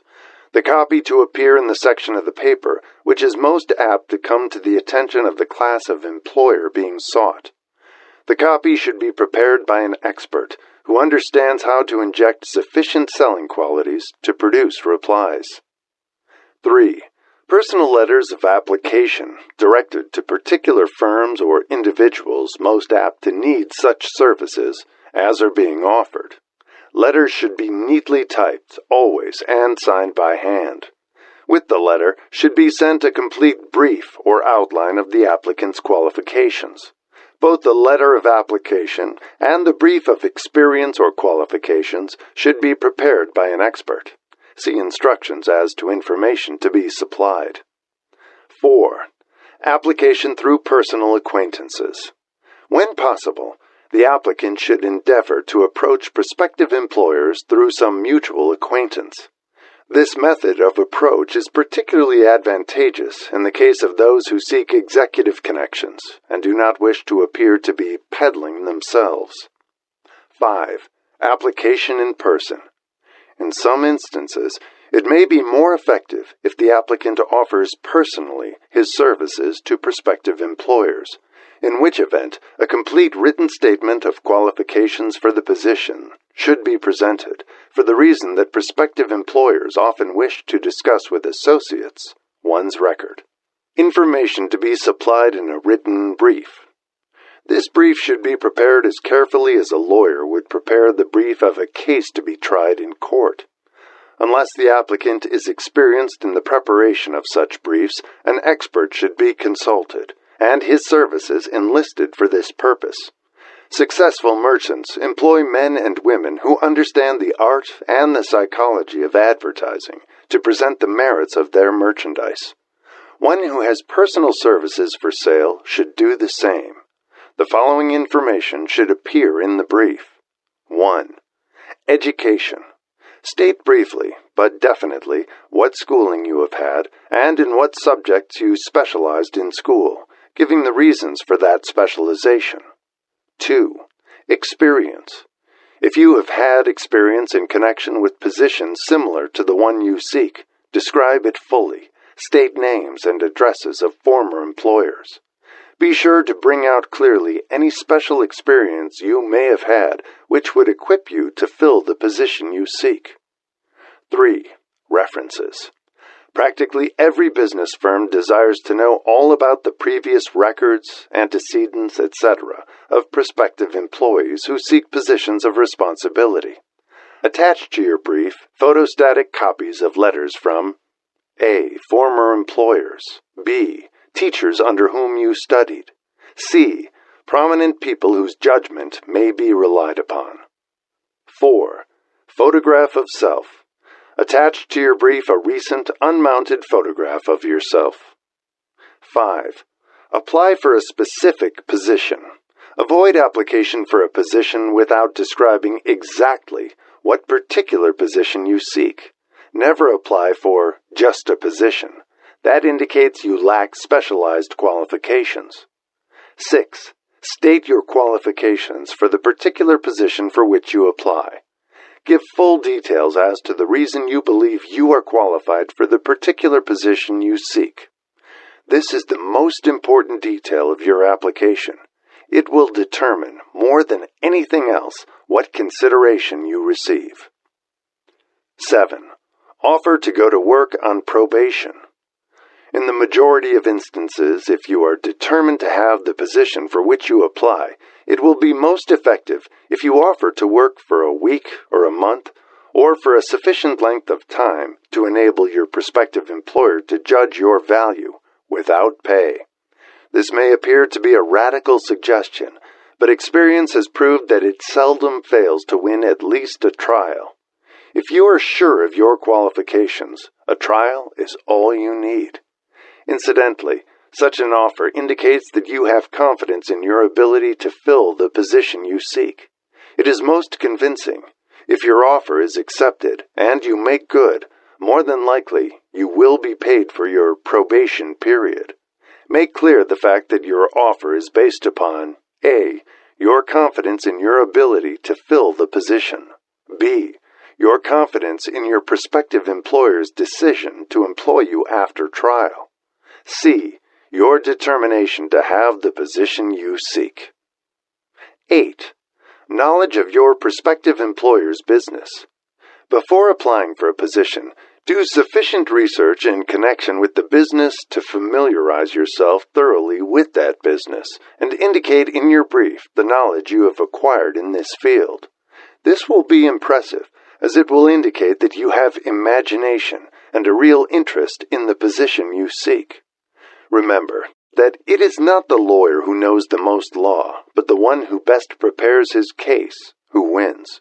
If your case is properly prepared and presented, your victory will have been more than half won at the outset.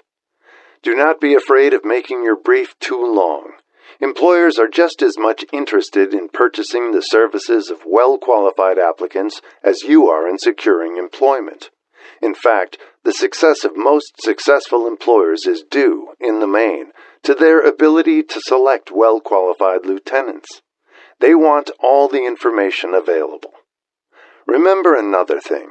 Neatness in the preparation of your brief will indicate that you are a painstaking person. I have helped to prepare briefs for clients which were so striking and out of the ordinary that they resulted in the employment of the applicant without a personal interview. When your brief has been completed, have it neatly bound by an experienced binder and lettered by an artist or printer similar to the following. Brief of the qualifications of Robert K. Smith, applying for the position of Private Secretary to the President of the Blank Company, Incorporated. Change names each time brief is shown. This personal touch is sure to command attention. Have your brief neatly typed or mimeographed on the finest paper you can obtain, and bound with a heavy paper of the book cover variety, the binder to be changed, and the proper firm name to be inserted if it is to be shown to more than one company. Your photograph should be pasted on one of the pages of your brief.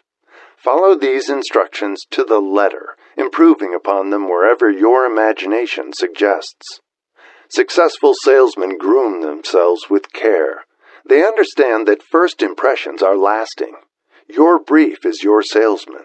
Give it a good suit of clothes, so it will stand out in bold contrast to anything your prospective employer ever saw, in the way of an application for a position. If the position you seek is worth having, it is worth going after with care. Moreover, if you sell yourself to an employer in a manner that impresses him with your individuality, you probably will receive more money for your services from the very start than you would if you applied for employment in the usual conventional way. If you seek employment through an advertising agency or an employment agency, have the agent use copies of your brief in marketing your services. This will help to gain preference for you, both with the agent and the prospective employers. How to get the exact position you desire. Everyone enjoys doing the kind of work for which he is best suited. An artist loves to work with paints, a craftsman with his hands, a writer loves to write. Those with less definite talents have their preferences for certain fields of business and industry. If America does anything well, it offers a full range of occupations, tilling the soil, manufacturing, marketing, and the professions. First, decide exactly what kind of a job you want. If the job doesn't already exist, perhaps you can create it.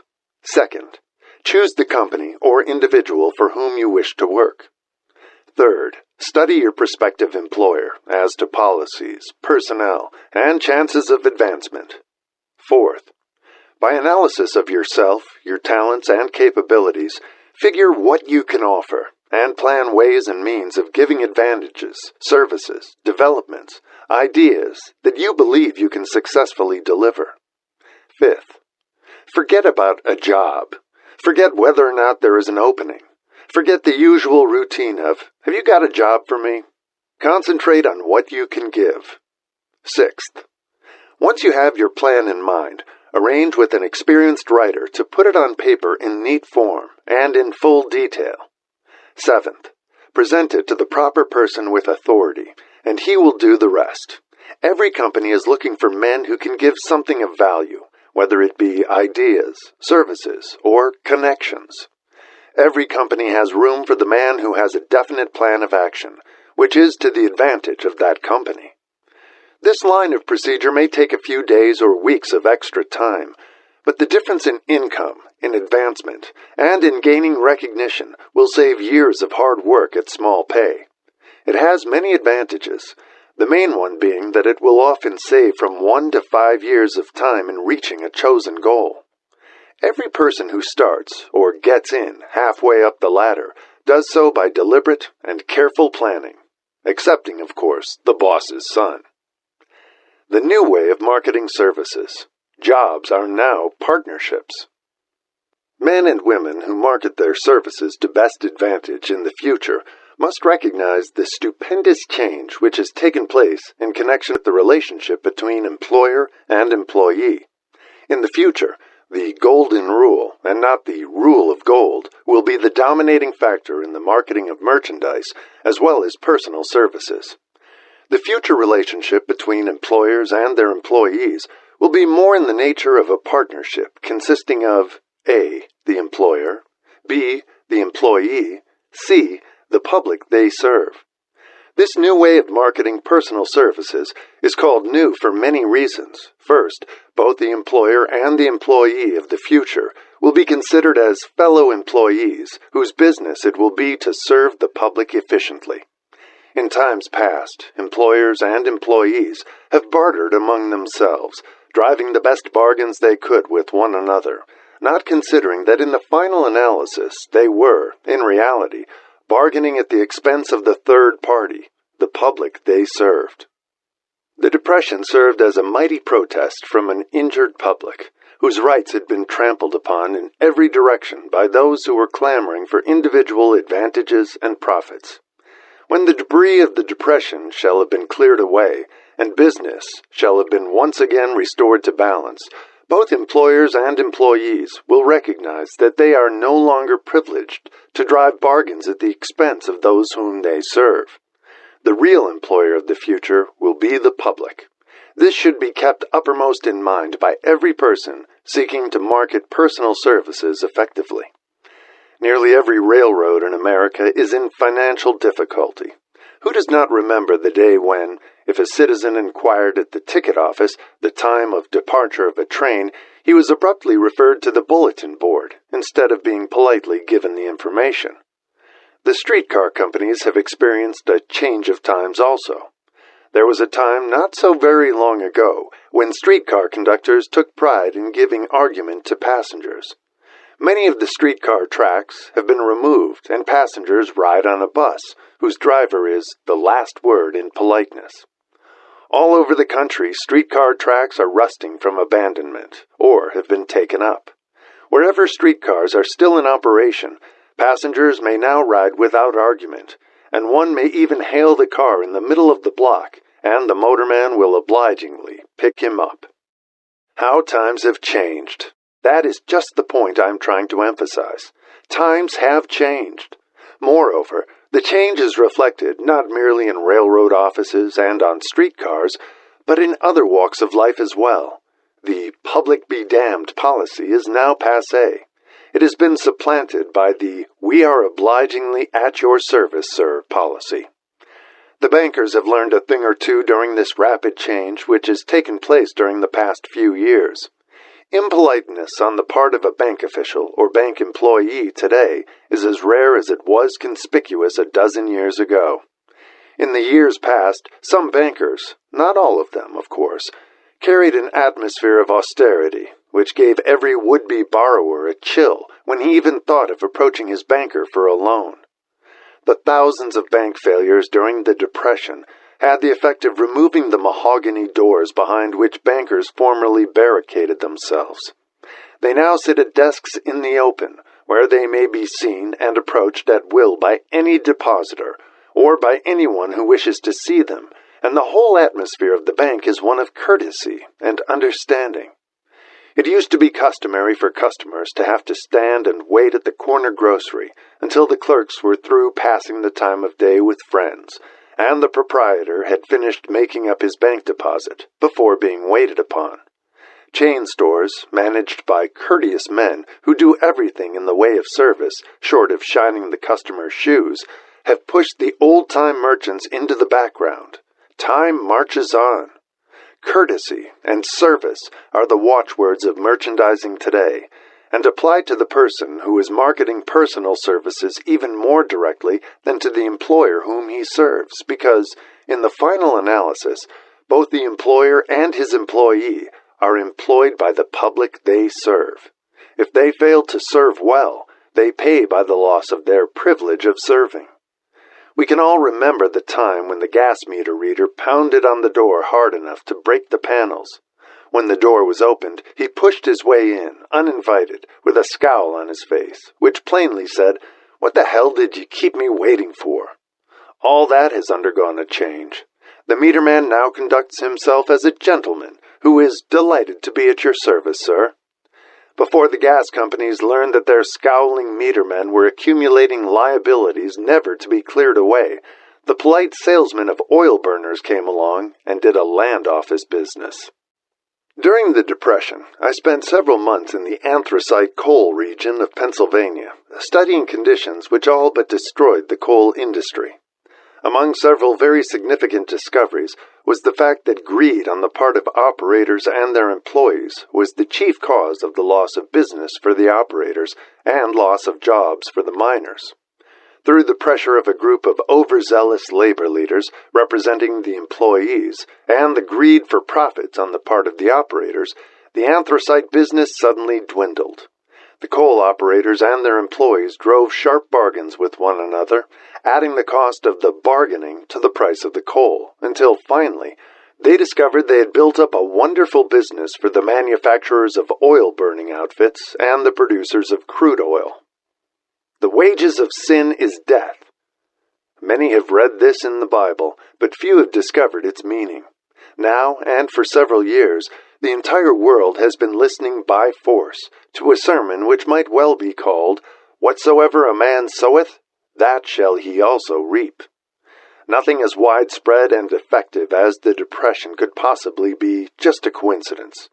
Behind the Depression was a cause. Nothing ever happens without a cause. In the main, the cause of the Depression is traceable directly to the worldwide habit of trying to reap without sowing. This should not be mistaken to mean that the Depression represents a crop which the world is being forced to reap without having sown. The trouble is that the world sowed the wrong sort of seed. Any farmer knows he cannot sow the seed of thistles and reap a harvest of grain. Beginning at the outbreak of the World War, the people of the world began to sow the seed of service inadequate in both quality and quantity. Nearly everyone was engaged in the pastime of trying to get without giving. These illustrations are brought to the attention of those who have personal services to market, to show that we are where we are, and what we are, because of our own conduct. If there is a principle of cause and effect, which controls business, finance, and transportation, this same principle controls individuals and determines their economic status. What is your QQS rating? The causes of success in marketing services effectively and permanently have been clearly described. Unless those causes are studied, analyzed, understood, and applied, no man can market his services effectively and permanently. Every person must be his own salesman of personal services. The quality and the quantity of service rendered, and the spirit in which it is rendered, determine to a large extent the price and the duration of employment. To market personal services effectively, which means a permanent market at a satisfactory price under pleasant conditions, one must adopt and follow the QQS formula, which means that quality plus quantity plus the proper spirit of cooperation equals perfect salesmanship of service. Remember the QQS formula, but do more. Apply it as a habit. Let us analyze the formula to make sure we understand exactly what it means. 1. Quality of service shall be construed to mean the performance of every detail in connection with your position in the most efficient manner possible, with the object of greater efficiency always in mind. 2. Quantity of service shall be understood to mean the habit of rendering all the service of which you are capable at all times, with the purpose of increasing the amount of service rendered as greater skill is developed through practice and experience. Emphasis is again placed on the word habit. 3. Spirit of service shall be construed to mean the habit of agreeable, harmonious conduct, which will induce cooperation from associates and fellow employees. Adequacy of quality and quantity of service is not sufficient to maintain a permanent market for your services. The conduct, or the spirit in which you deliver service, is a strong determining factor in connection with both the price you receive and the duration of employment. Andrew Carnegie stressed this point more than others in connection with his description of the factors which lead to success in the marketing of personal services. He emphasized again and again the necessity for harmonious conduct. He stressed the fact that he would not retain any man, no matter how great a quantity or how efficient the quality of his work, unless he worked in a spirit of harmony. Mr. Carnegie insisted upon men being agreeable. To prove that he placed a high value upon this quality, he permitted many men who conformed to his standards to become very wealthy. Those who did not conform had to make room for others. The importance of a pleasing personality has been stressed, because it is a factor which enables one to render service in the proper spirit. If one has a personality which pleases and renders service in a spirit of harmony, these assets often make up for deficiencies in both the quality and the quantity of service one renders. Nothing, however, can be successfully substituted for pleasing conduct. The capital value of your services. The person whose income is derived entirely from the sale of personal services is no less a merchant than the man who sells commodities, and it might well be added, such a person is subject to exactly the same rules of conduct as the merchant who sells merchandise. This has been emphasized because the majority of people who live by the sale of personal services make the mistake of considering themselves free from the rules of conduct and the responsibilities attached to those who are engaged in marketing commodities. The new way of marketing services has practically forced both employer and employee into partnership alliances, through which both take into consideration the rights of the third party, the public they serve. The day of the go-getter has passed. He has been supplanted by the go-giver. High-pressure methods in business finally blew the lid off. There will never be the need to put the lid back on because, in the future, business will be conducted by methods that will require no pressure. The actual capital value of your brains may be determined by the amount of income you can produce by marketing your services. A fair estimate of the capital value of your services may be made by multiplying your annual income by 16 2/3, as it is reasonable to estimate that your annual income represents 6% of your capital value. Money rents for 6% per annum. Money is worth no more than brains. It is often worth much less.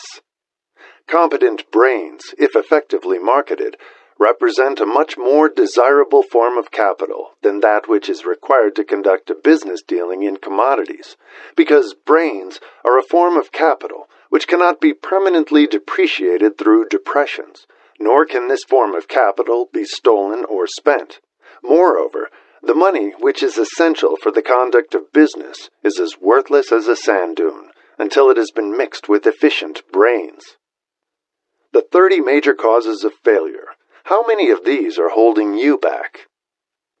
Life's greatest tragedy consists of men and women who earnestly try and fail. The tragedy lies in the overwhelmingly large majority of people who fail, as compared to the few who succeed. I have had the privilege of analyzing several thousand men and women, 98% of whom were classed as failures. There is something radically wrong with a civilization and a system of education which permit 98% of the people to go through life as failures. But I did not write this book for the purpose of moralizing on the rights and wrongs of the world. That would require a book 100 times the size of this one. My analysis work proved that there are 30 major reasons for failure and 13 major principles through which people accumulate fortunes. In this chapter, a description of the 30 major causes of failure will be given. As you go over the list, check yourself by it, point by point, for the purpose of discovering how many of these causes of failure stand between you and success. 1. Unfavorable hereditary background. There is but little, if anything, which can be done for people who are born with a deficiency in brain power. This philosophy offers but one method of bridging this weakness, through the aid of the mastermind. Observe with profit, however, that this is the only one of the 30 causes of failure which may not be easily corrected by any individual. 2. lack of a well-defined purpose in life. There is no hope of success for the person who does not have a central purpose or definite goal at which to aim. 98 out of every 100 of those whom I have analyzed had no such aim. Perhaps this was the major cause of their failure. 3. Lack of ambition to aim above mediocrity. We offer no hope for the person who is so indifferent as not to want to get ahead in life, and who is not willing to pay the price. 4. Insufficient education. This is a handicap which may be overcome with comparative ease. Experience has proven that the best educated people are often those who are known as self-made or self-educated. It takes more than a college degree to make one a person of education.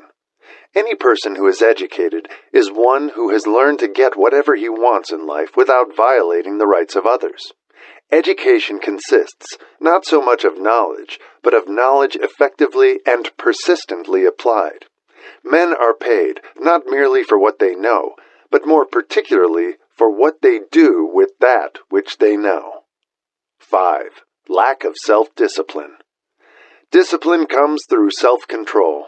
This means that one must control all negative qualities. Before you can control conditions, you must first control yourself. Self-mastery is the hardest job you will ever tackle. If you do not conquer self, you will be conquered by self. You may see at one and the same time both your best friend and your greatest enemy by stepping in front of a mirror. 6. Ill health. No person may enjoy outstanding success without good health. Many of the causes of ill health are subject to mastery and control. These, in the main, are A. Overeating of foods not conducive to health. B. Wrong habits of thought, giving expression to negatives. C. Wrong use of and overindulgence in sex. D. Lack of proper physical exercise. E. An inadequate supply of fresh air due to improper breathing. 7. Unfavorable environmental influences during childhood. As the twig is bent, so shall the tree grow. Most people who have criminal tendencies acquire them as the result of bad environment and improper associates during childhood. 8. Procrastination. This is one of the most common causes of failure. Old man procrastination stands within the shadow of every human being, waiting his opportunity to spoil one's chances of success. Most of us go through life as failures because we are waiting for the time to be right to start doing something worthwhile. Do not wait. The time will never be just right. Start where you stand and work with whatever tools you may have at your command, and better tools will be found as you go along. 9. Lack of persistence. Most of us are good starters, but poor finishers of everything we begin. Moreover, people are prone to give up at the first signs of defeat. There is no substitute for persistence.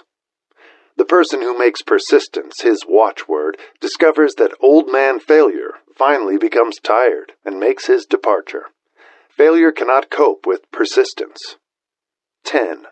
Negative personality. There is no hope of success for the person who repels people through a negative personality. Success comes through the application of power, and power is attained through the cooperative efforts of other people. A negative personality will not induce cooperation. 11. Lack of controlled sexual urge. Sex energy is the most powerful of all the stimuli which move people into action. Because it is the most powerful of the emotions, it must be controlled through transmutation and converted into other channels. 12. Uncontrolled desire for something for nothing. The gambling instinct drives millions of people to failure.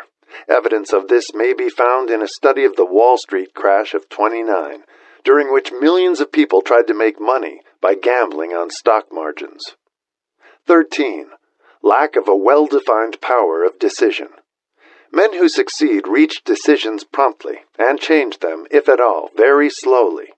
Men who fail reach decisions, if at all, very slowly, and change them frequently and quickly. Indecision and procrastination are twin brothers.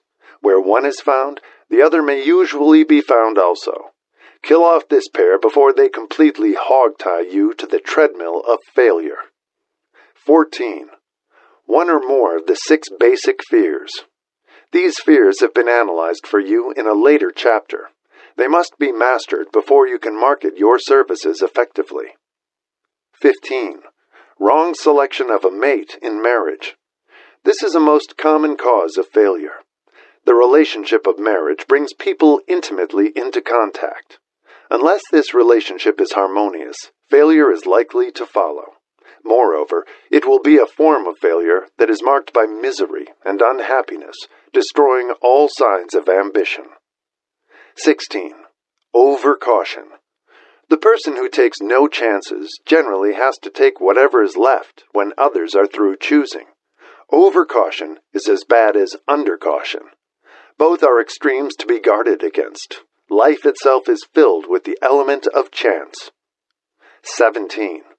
Wrong selection of associates in business. This is one of the most common causes of failure in business.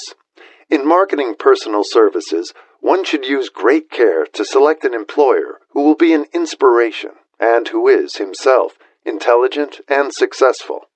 We emulate those with whom we associate most closely. Pick an employer who is worth emulating.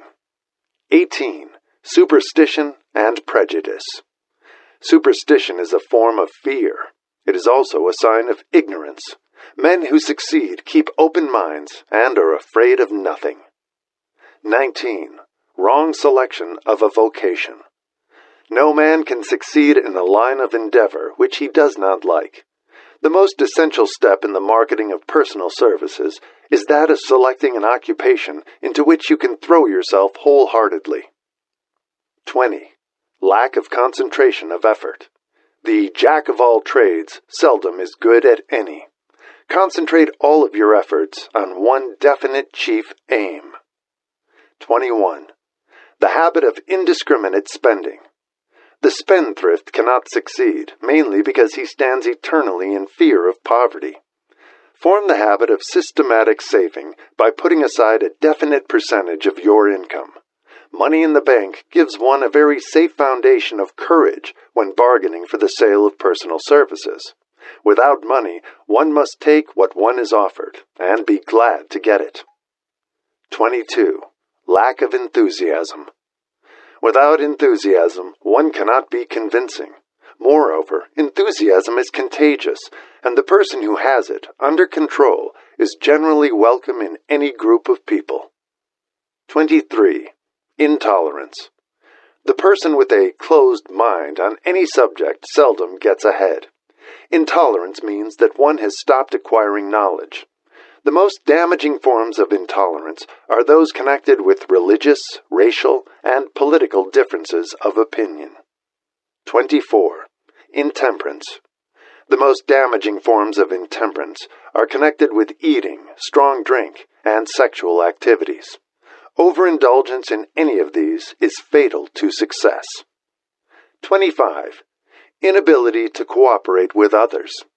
More people lose their positions and their big opportunities in life because of this fault than for all other reasons combined. It is a fault which no well-informed businessman or leader will tolerate. 26. Possession of power that was not acquired through self-effort. Sons and daughters of wealthy men and others who inherit money which they did not earn. Power in the hands of one who did not acquire it gradually is often fatal to success. Quick riches are more dangerous than poverty. 27. Intentional dishonesty. There is no substitute for honesty.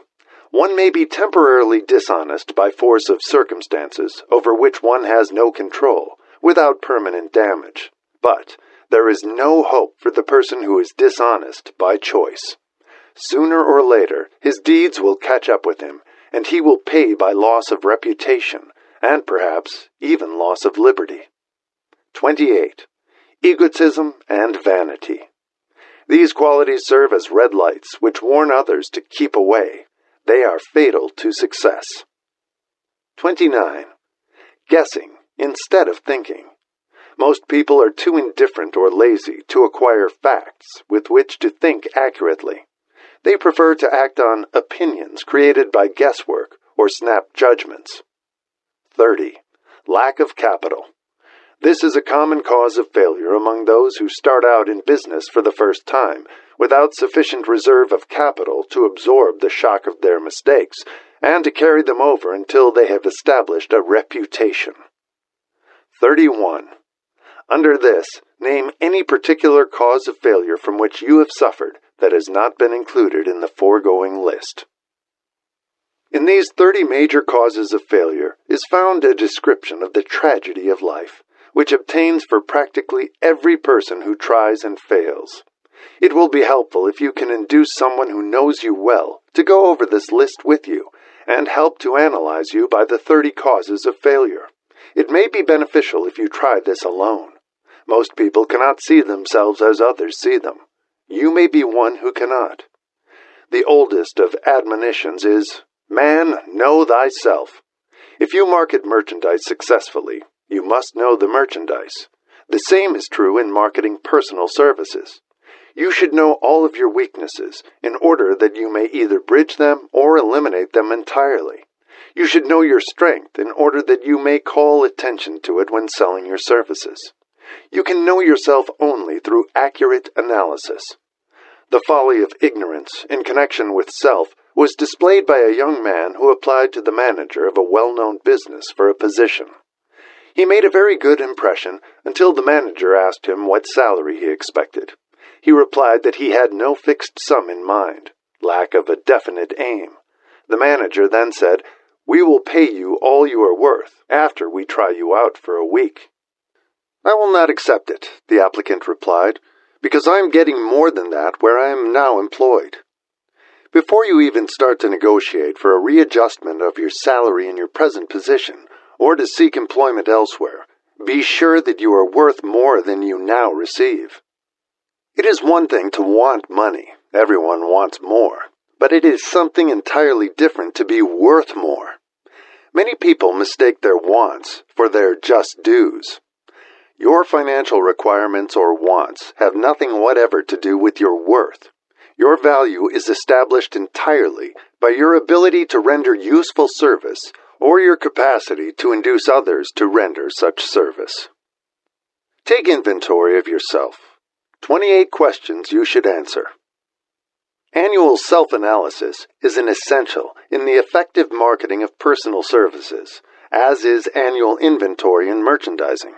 Moreover, the yearly analysis should disclose a decrease in faults and an increase in virtues.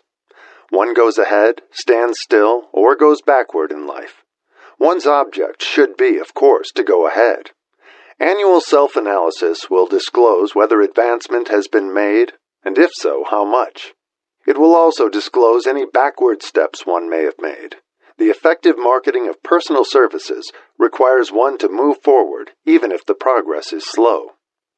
Your annual self-analysis should be made at the end of each year, so you can include in your New Year's resolutions any improvements which the analysis indicates should be made.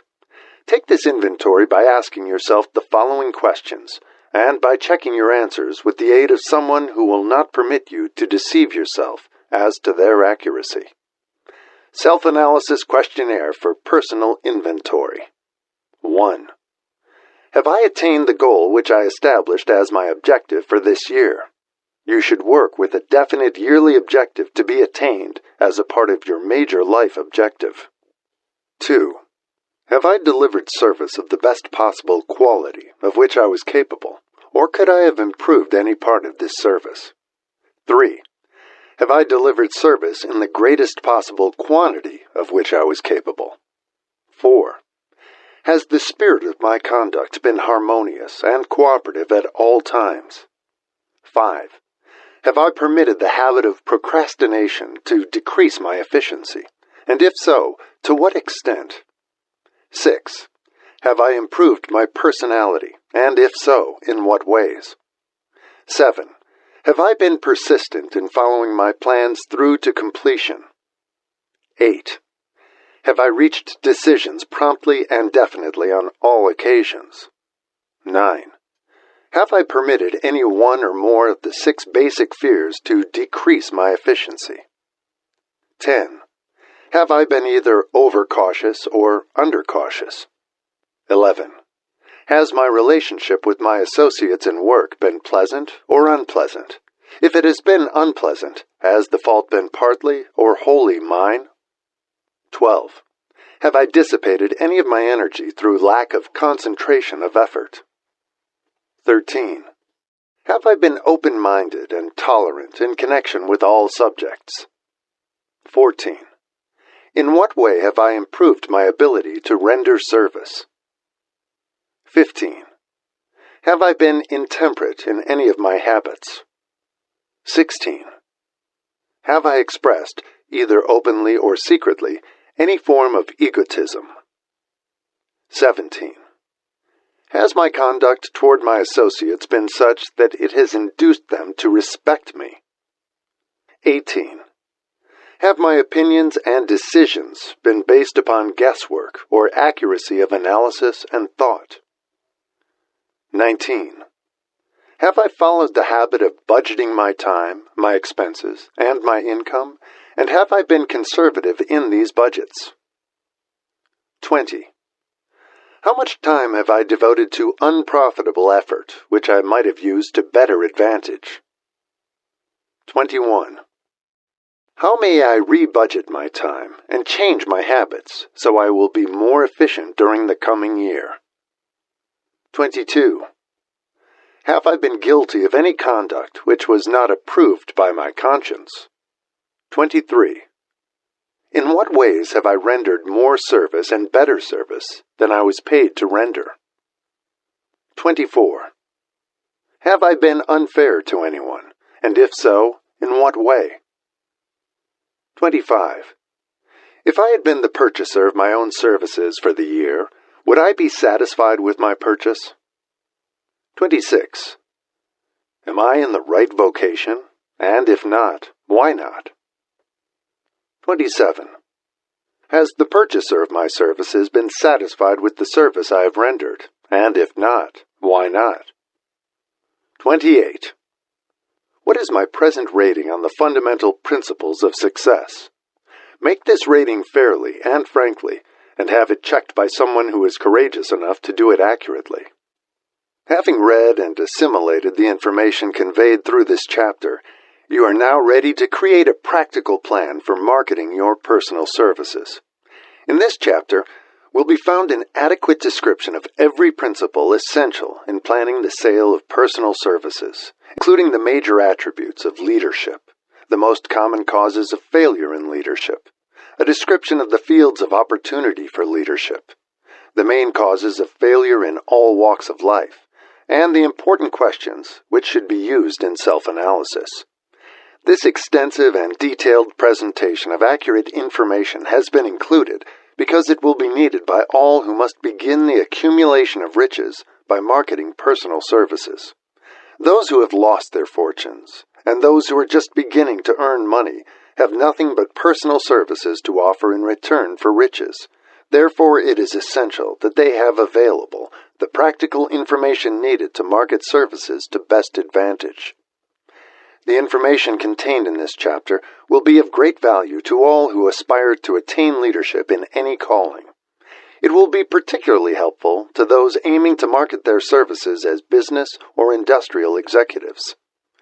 Complete assimilation and understanding of the information here conveyed will be helpful in marketing one's own services, and it will also help one to become more analytical and capable of judging people.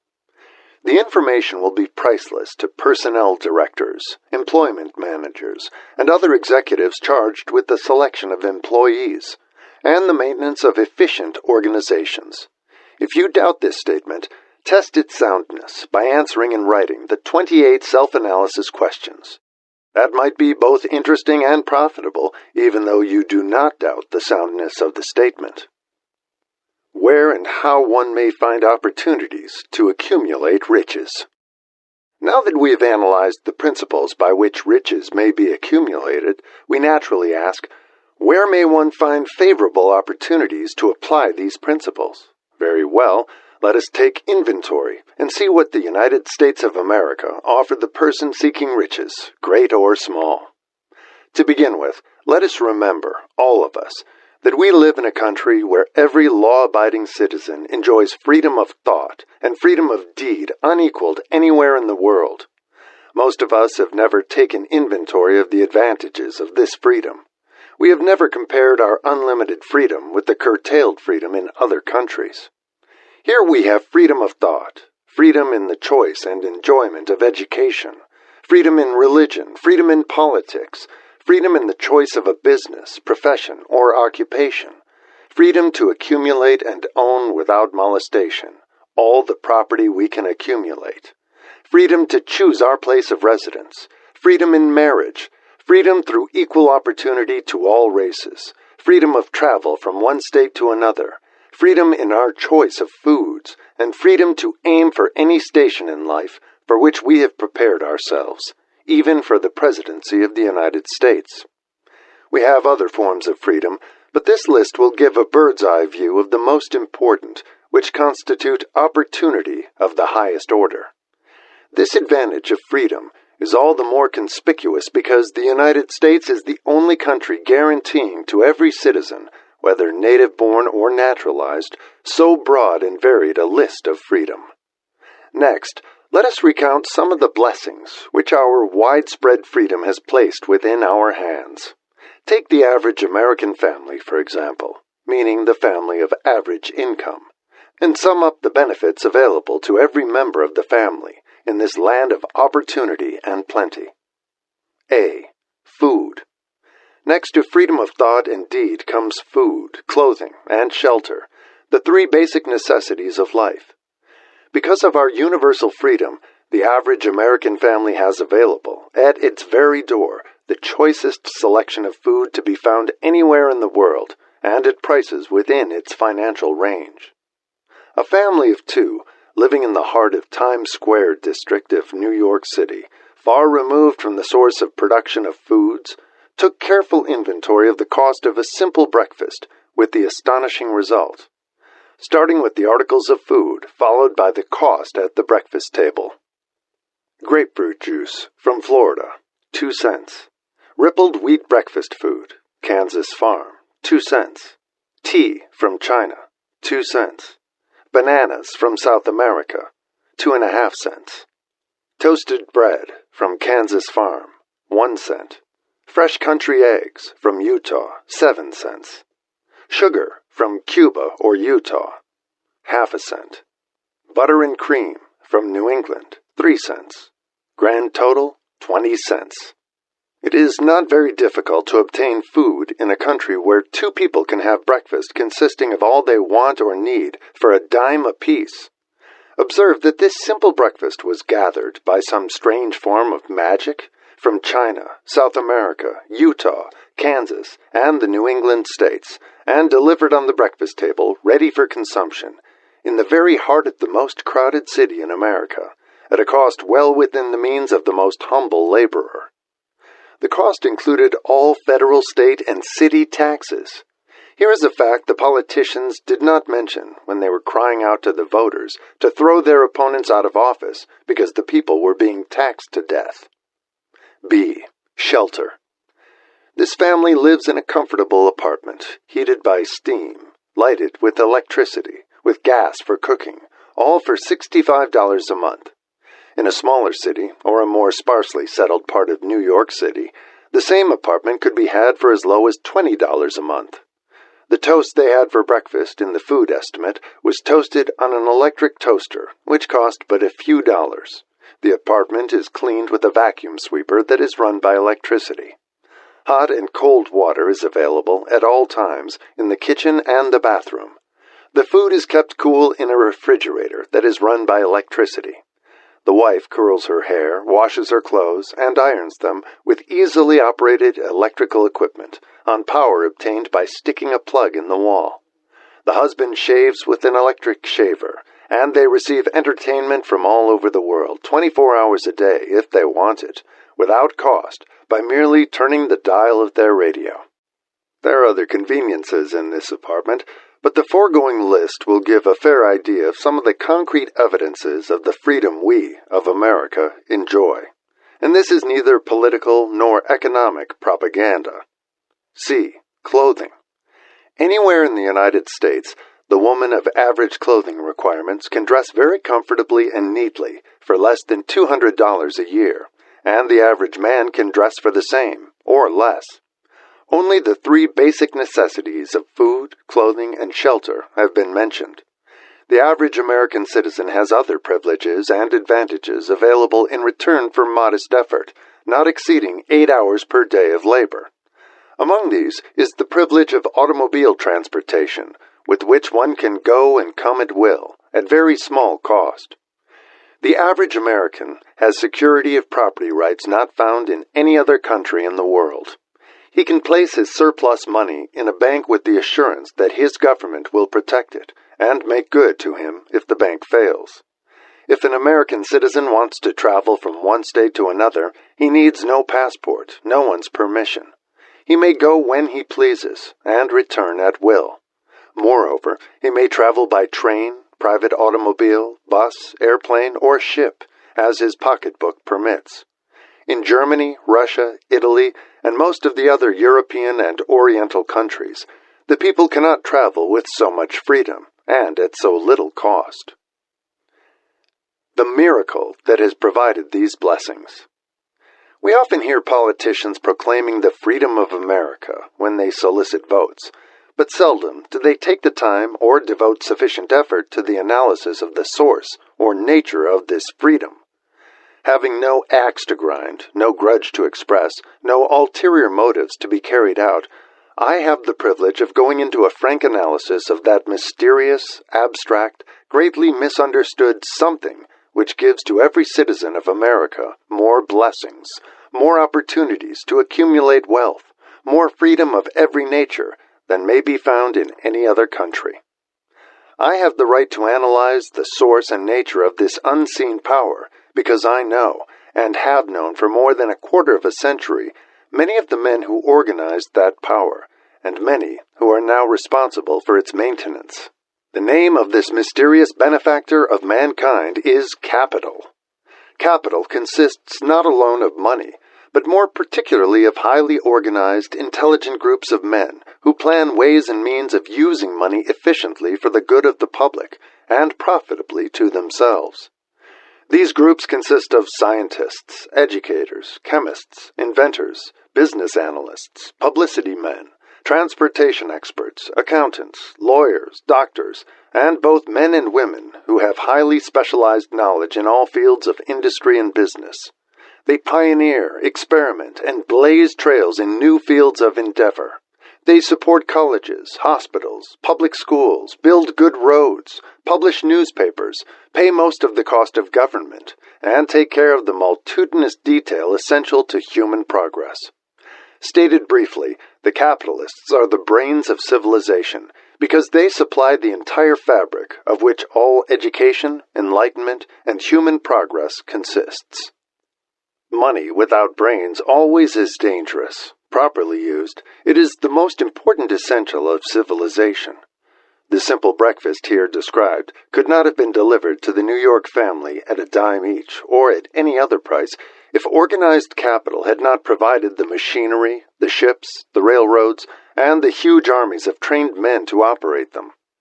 Some slight idea of the importance of organized capital may be had by trying to imagine yourself burdened with the responsibility of collecting, without the aid of capital, and delivering to the New York City family the simple breakfast described. To supply the tea, you would have to make a trip to China or India, both a very long way from America. Unless you are an excellent swimmer, you would become rather tired before making the round trip. Then, too, another problem would confront you. What would you use for money, even if you had the physical endurance to swim the ocean? To supply the sugar, you would have to take another long swim to Cuba, or a long walk to the sugar beet section of Utah. But even then, you might come back without the sugar, because organized effort and money are necessary to produce sugar, to say nothing of what is required to refine, transport, and deliver it to the breakfast table anywhere in the United States.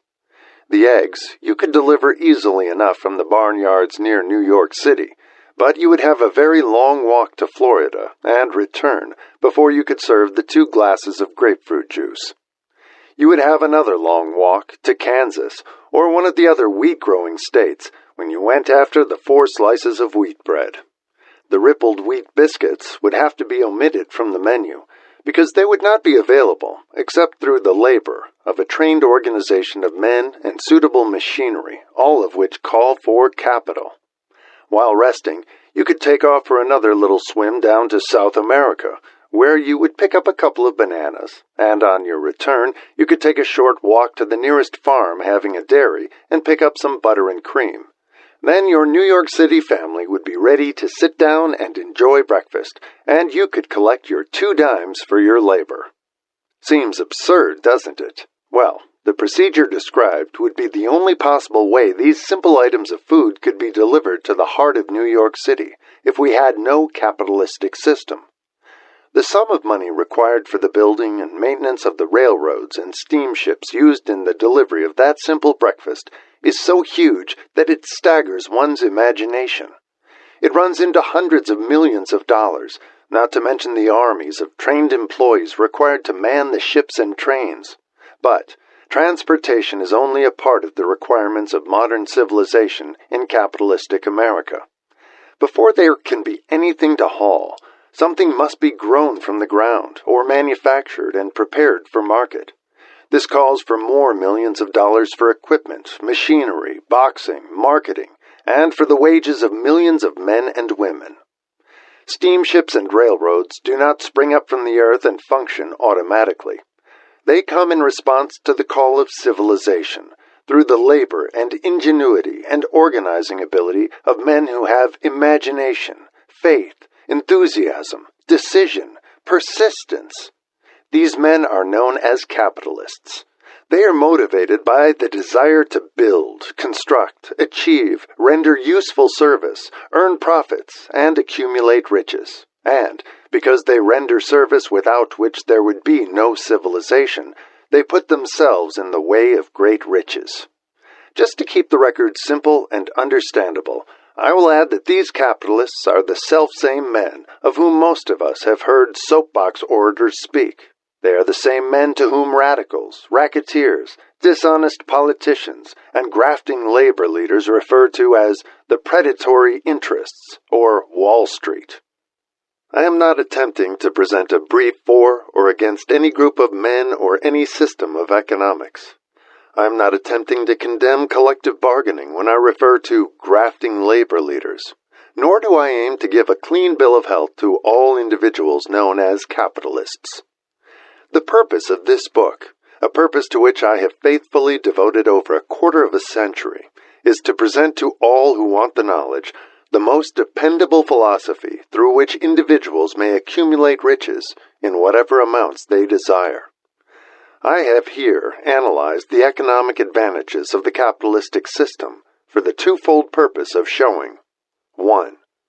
That all who seek riches must recognize and adapt themselves to the system that controls all approaches to fortunes, large or small, and 2.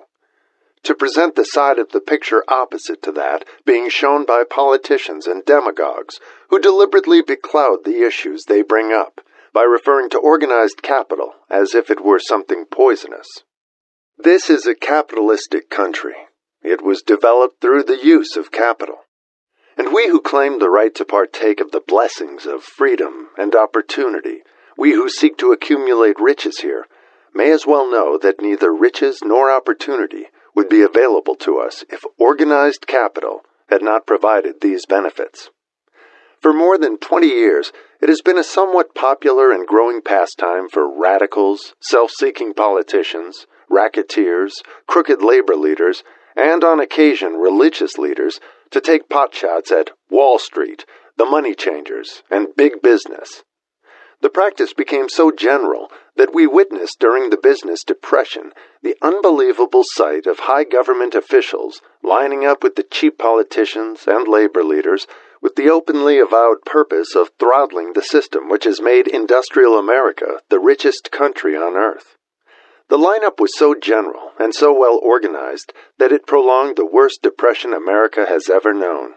It cost millions of men their jobs, because those jobs were inseparably a part of the industrial and capitalistic system which formed the very backbone of the nation. During this unusual alliance of government officials and self-seeking individuals who were endeavoring to profit by declaring open season on the American system of industry, a certain type of labor leader joined forces with the politicians and offered to deliver voters in return for legislation designed to permit men to take riches away from industry by organized force of numbers, instead of the better method of giving a fair day's work for a fair day's pay. Millions of men and women throughout the nation are still engaged in this popular pastime of trying to get without giving. Some of them are lined up with labor unions, where they demand shorter hours and more pay. Others do not take the trouble to work at all. They demand government relief, and are getting it.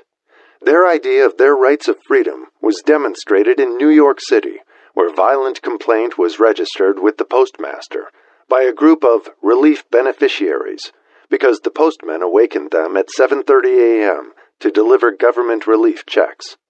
They demanded that the time of delivery be set up to 10 o'clock.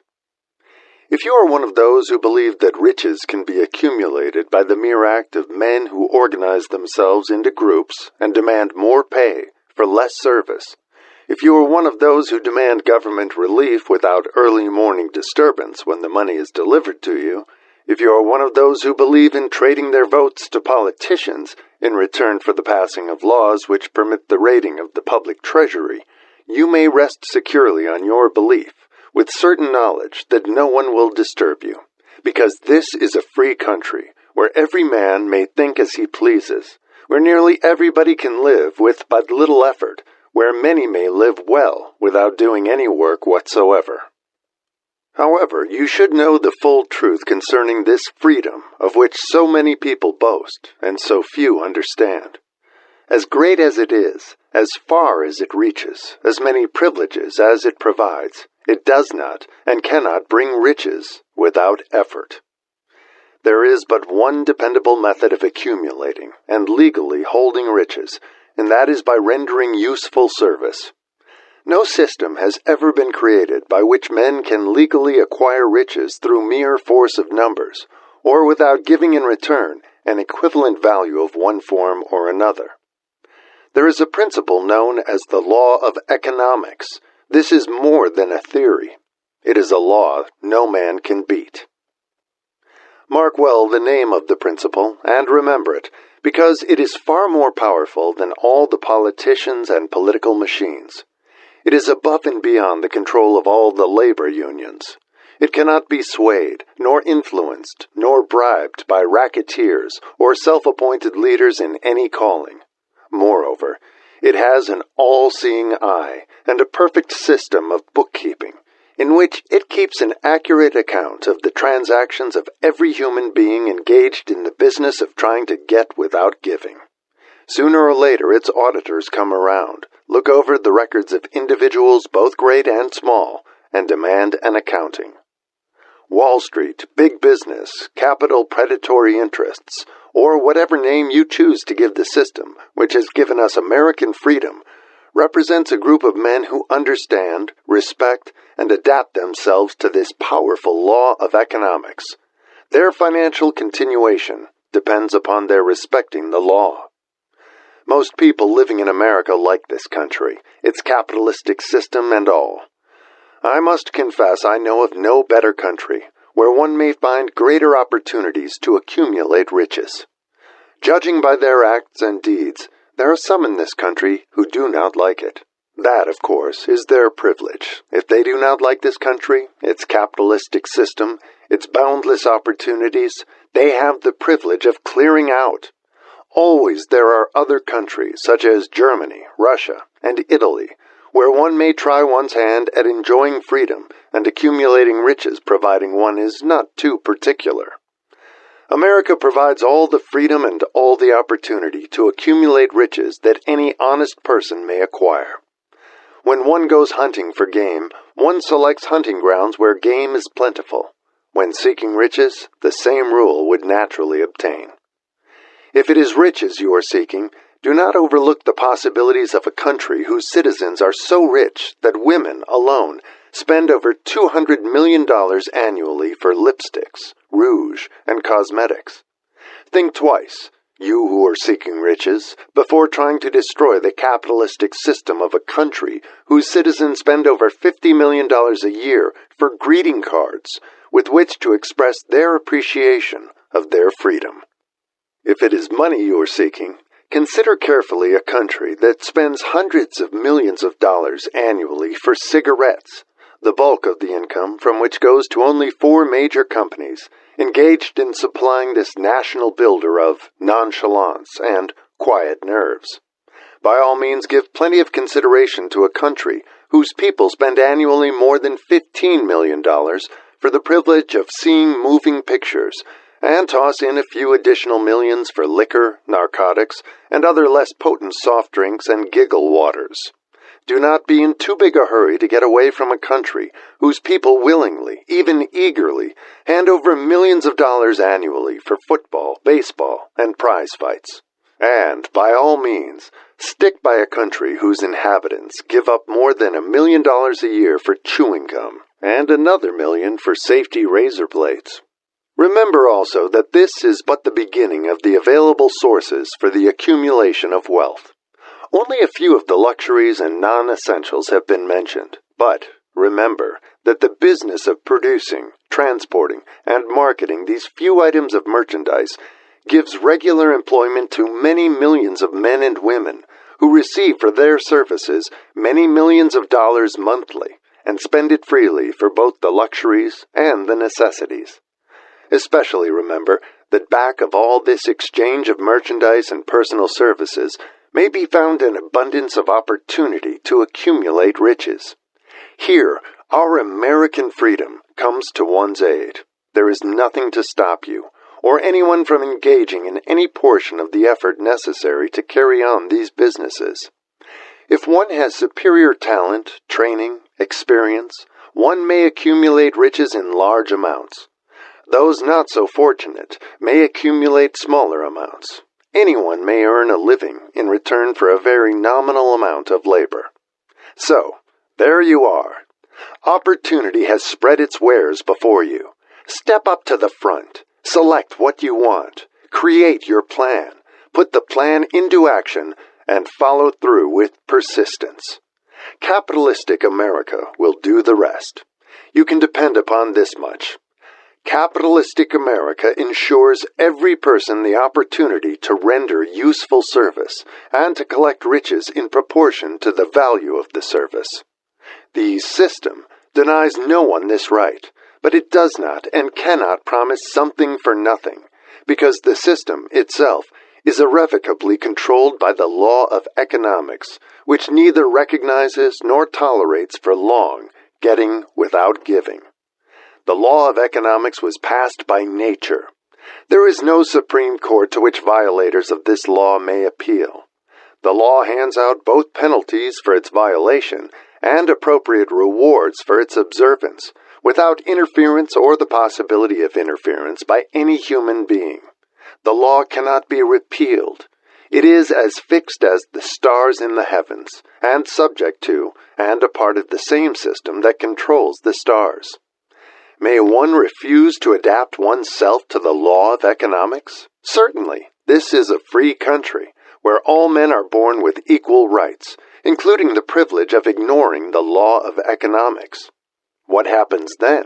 Well, nothing happens until large numbers of men join forces for the avowed purpose of ignoring the law and taking what they want by force. Then comes the dictator, with well-organized firing squads and machine guns.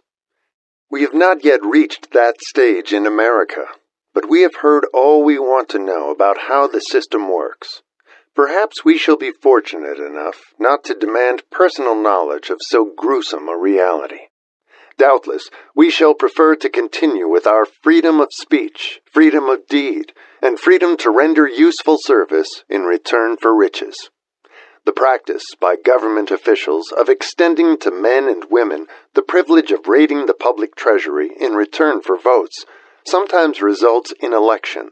But as night follows day, the final payoff comes, when every penny wrongfully used must be repaid with compound interest on compound interest. If those who make the grab are not forced to repay, the burden falls on their children and their children's children, even unto the third and fourth generations. There is no way to avoid the debt. Men can, and sometimes do, form themselves into groups for the purpose of crowding wages up and working hours down. There is a point beyond which they cannot go. It is the point at which the law of economics steps in, and the sheriff gets both the employer and the employees. For 6 years, from 1929 to 1935, the people of America, both rich and poor, barely missed seeing the old man economics hand over to the sheriff all the businesses and industries and banks. It was not a pretty sight. It did not increase our respect for mob psychology, through which men cast reason to the winds and start trying to get without giving. We who went through those 6 discouraging years, when fear was in the saddle and faith was on the ground, cannot forget how ruthlessly the law of economics exacted its toll from both the rich and poor, weak and strong, old and young. We shall not wish to go through another such experience. These observations are not founded upon short-time experience. They are the result of 25 years of careful analysis of the methods of both the most successful and the most unsuccessful men America has known. Chapter 8. Decision. The Mastery of Procrastination. The 7th Step Toward Riches. Accurate analysis of over 25,000 men and women who had experienced failure disclosed the fact that lack of decision was near the head of the list of the 30 major causes of failure. This is no mere statement of a theory. It is a fact. Procrastination, the opposite of decision, is a common enemy which practically every man must conquer. You will have an opportunity to test your capacity to reach quick and definite decisions when you finish reading this book, and are ready to begin putting into action the principles which it describes. Analysis of several hundred people who had accumulated fortunes well beyond the $1 million mark disclosed the fact that every one of them had the habit of reaching decisions promptly and of changing these decisions slowly, if and when they were changed. People who fail to accumulate money, without exception, have the habit of reaching decisions, if at all, very slowly, and of changing these decisions quickly and often. One of Henry Ford's most outstanding qualities is his habit of reaching decisions quickly and definitely, and changing them slowly. This quality is so pronounced in Mr. Ford that it has given him the reputation of being obstinate. It was this quality which prompted Mr. Ford to continue to manufacture his famous Model T, the world's ugliest car, when all of his advisors and many of the purchasers of the car were urging him to change it. Perhaps Mr. Ford delayed too long in making the change, but the other side of the story is that Mr. Ford's firmness of decision yielded a huge fortune before the change in model became necessary. There is but little doubt that Mr. Ford's habit of definiteness of decision assumes the proportion of obstinacy, but this quality is preferable to slowness in reaching decisions and quickness in changing them. The majority of people who fail to accumulate money sufficient for their needs are, generally, easily influenced by the opinions of others. They permit the newspapers and the gossiping neighbors to do their thinking for them. Opinions are the cheapest commodities on earth. Everyone has a flock of opinions ready to be wished upon anyone who will accept them. If you are influenced by opinions when you reach decisions, you will not succeed in any undertaking, much less in that of transmuting your own desire into money. If you are influenced by the opinions of others, you will have no desire of your own. Keep your own counsel, when you begin to put into practice the principles described here by reaching your own decisions and following them. Take no one into your confidence except the members of your mastermind group, and be very sure in your selection of this group that you choose only those who will be in complete sympathy and harmony with your purpose. Close friends and relatives, while not meaning to do so, often handicap one through opinions, and sometimes through ridicule, which is meant to be humorous. Thousands of men and women carry inferiority complexes with them all through life, because some well-meaning but ignorant person destroyed their confidence through opinions or ridicule. You have a brain and mind of your own. Use it, and reach your own decisions. If you need facts or information from other people to enable you to reach decisions, as you probably will in many instances, acquire these facts or secure the information you need quietly, without disclosing your purpose. It is characteristic of people who have but a smattering or a veneer of knowledge to try to give the impression that they have much knowledge. Such people generally do too much talking and too little listening. Keep your eyes and ears wide open and your mouth closed if you wish to acquire the habit of prompt decision. Those who talk too much do little else. If you talk more than you listen, you not only deprive yourself of many opportunities to accumulate useful knowledge, but you also disclose your plans and purposes to people who will take great delight in defeating you because they envy you. Remember also that every time you open your mouth in the presence of a person who has an abundance of knowledge, you display to that person your exact stock of knowledge, or your lack of it. Genuine wisdom is usually conspicuous through modesty and silence. Keep in mind the fact that every person with whom you associate is, like yourself, seeking the opportunity to accumulate money. If you talk about your plans too freely, you may be surprised when you learn that some other person has beaten you to your goal by putting into action ahead of you the plans of which you talked unwisely. Let one of your first decisions be to keep a closed mouth and open ears and eyes. As a reminder to yourself to follow this advice, it will be helpful if you copy the following epigram in large letters and place it where you will see it daily. Tell the world what you intend to do, but first, show it. This is the equivalent of saying that deeds, and not words, are what count most. Freedom or death on a decision.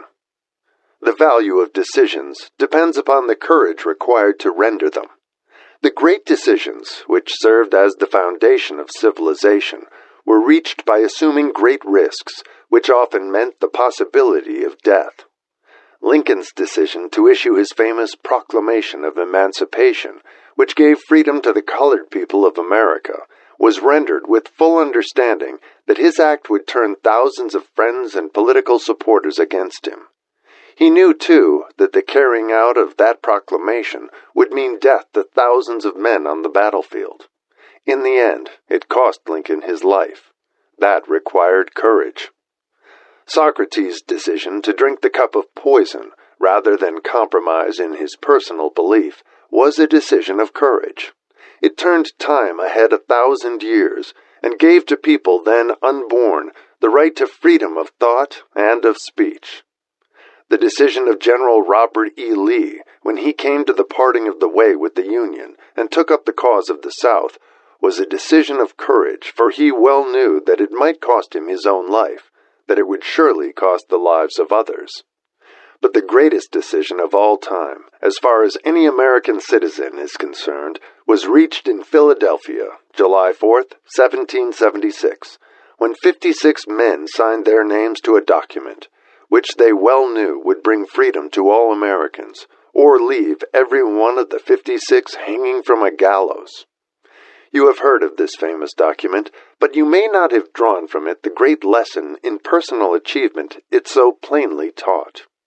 We all remember the date of this momentous decision, but few of us realize what courage that decision required.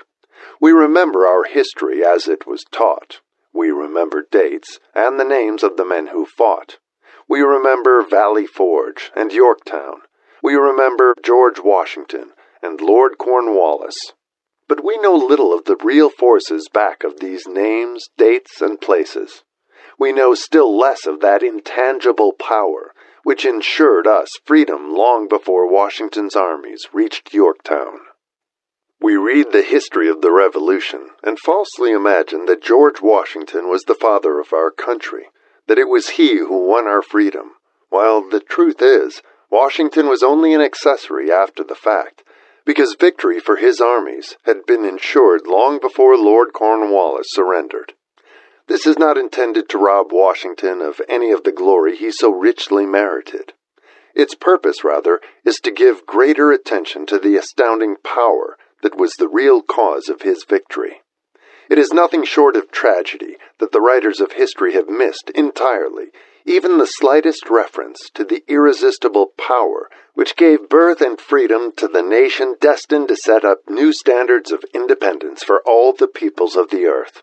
I say it is a tragedy because it is the same self-power which must be used by every individual who surmounts the difficulties of life and forces life to pay the price asked.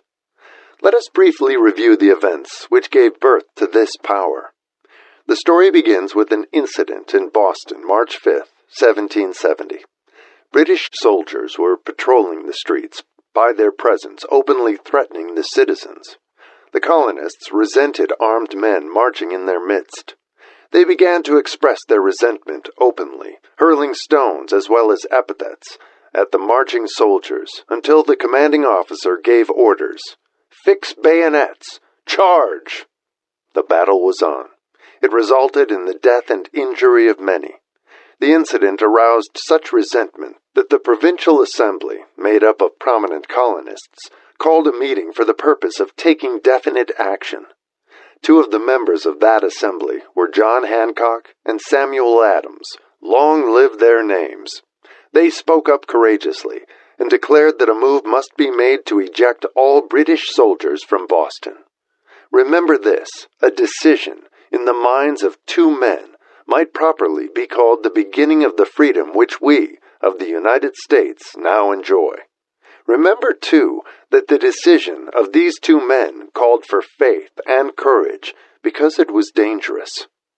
Before the assembly adjourned, Samuel Adams was appointed to call on the governor of the province, Hutchinson, and demand the withdrawal of the British troops. The request was granted. The troops were removed from Boston, but the incident was not closed. It had caused a situation destined to change the entire trend of civilization. Strange, is it not, how the great changes, such as the American Revolution and the World War, often have their beginnings in circumstances which seem unimportant.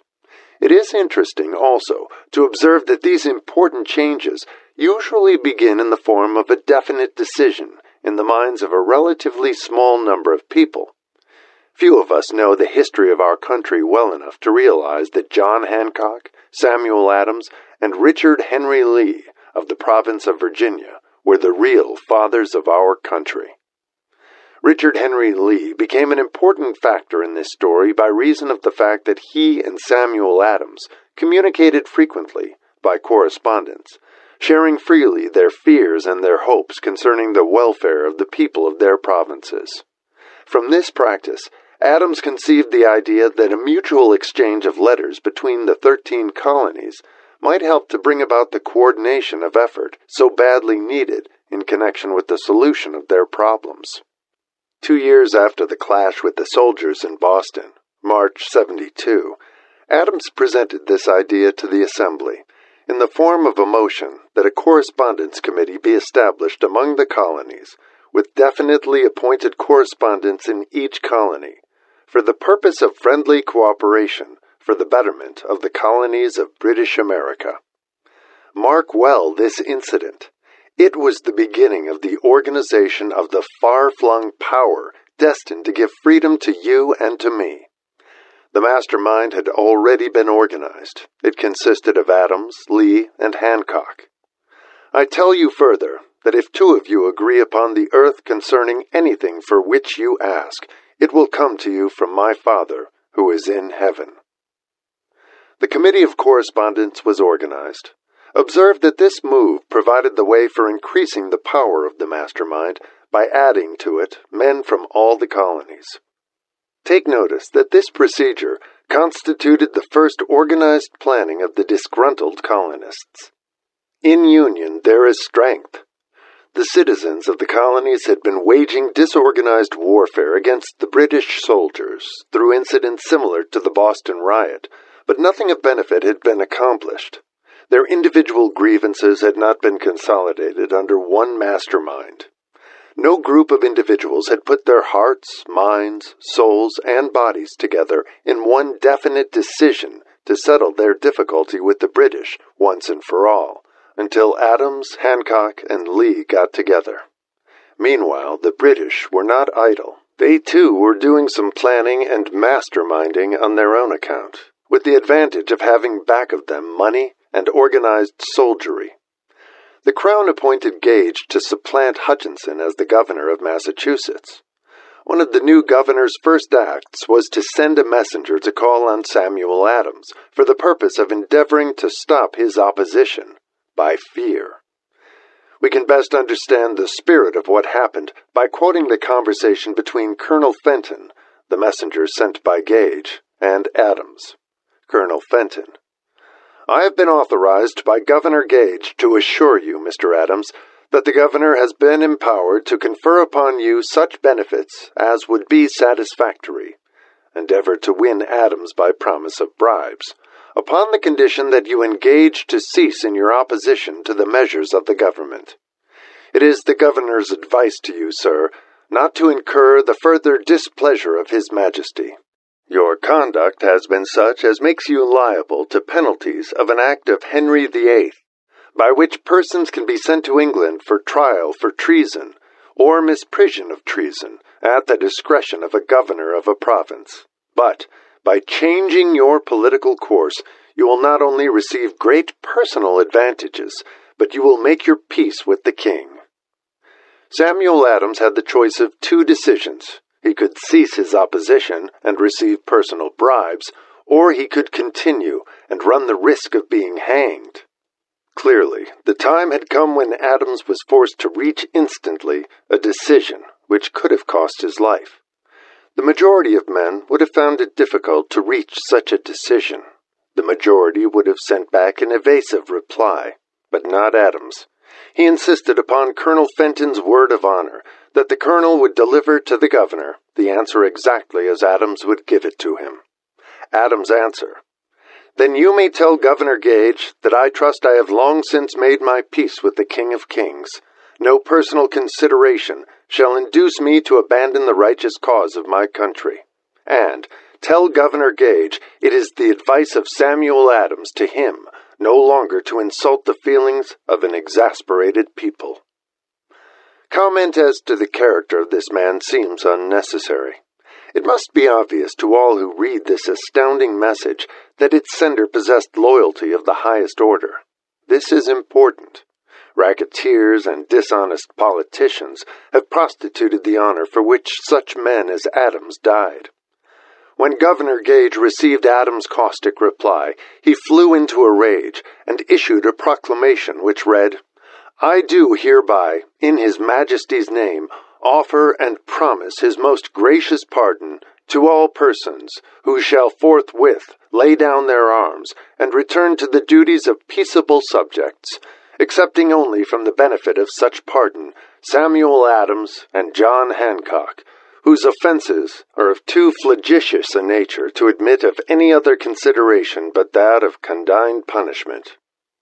As one might say in modern slang, Adams and Hancock were on the spot. The threat of the irate governor forced the two men to reach another decision, equally as dangerous. They hurriedly called a secret meeting of their staunchest followers. Here the mastermind began to take on momentum. After the meeting had been called to order, Adams locked the door, placed the key in his pocket, and informed all present that it was imperative that a Congress of the colonists be organized, and that no man should leave the room until the decision for such a Congress had been reached. Great excitement followed. Some weighed the possible consequences of such radicalism, old man fear. Some expressed grave doubt as to the wisdom of so definite a decision in defiance of the crown. Locked in that room were two men immune to fear, blind to the possibility of failure, Hancock and Adams. Through the influence of their minds, the others were induced to agree that, through the Correspondence Committee, arrangements should be made for a meeting of the First Continental Congress to be held in Philadelphia, September 5th, 1774. Remember this date. It is more important than July 4th, 1776. If there had been no decision to hold a Continental Congress, there could have been no signing of the Declaration of Independence. Before the first meeting of the new Congress, another leader, in a different section of the country, was deep in the throes of publishing a summary view of the rights of British America. He was Thomas Jefferson, of the province of Virginia, whose relationship to Lord Dunmore, representative of the Crown in Virginia, was as strained as that of Hancock and Adams with their governor. Shortly after his famous Summary of Rights was published, Jefferson was informed that he was subject to prosecution for high treason against His Majesty's government. Inspired by the threat, one of Jefferson's colleagues, Patrick Henry, boldly spoke his mind, concluding his remarks with a sentence which shall remain forever a classic. "If this be treason, then make the most of it." It was such men as these who, without power, without authority, without military strength, without money, sat in solemn consideration of the destiny of the colonies, beginning at the opening of the First Continental Congress, and continuing at intervals for 2 years, until on June 7th, 1776, Richard Henry Lee arose, addressed the chair, and to the startled assembly made this motion: "Gentlemen, I make the motion that these united colonies are, and of right ought to be, free and independent states, that they be absolved from all allegiance to the British Crown, and that all political connection between them and the state of Great Britain is, and ought to be, totally dissolved." Lee's astounding motion was discussed fervently, and at such length that he began to lose patience. Finally, after days of argument, he again took the floor and declared in a clear, firm voice, "Mr. President, we have discussed this issue for days. It is the only course for us to follow. Why then, sir, do we longer delay? Why still deliberate? Let this happy day give birth to an American republic. Let her arise, not to devastate and to conquer, but to re-establish the reign of peace and of law. The eyes of Europe are fixed upon us. She demands of us a living example of freedom that may exhibit a contrast in the felicity of the citizen to the ever-increasing tyranny."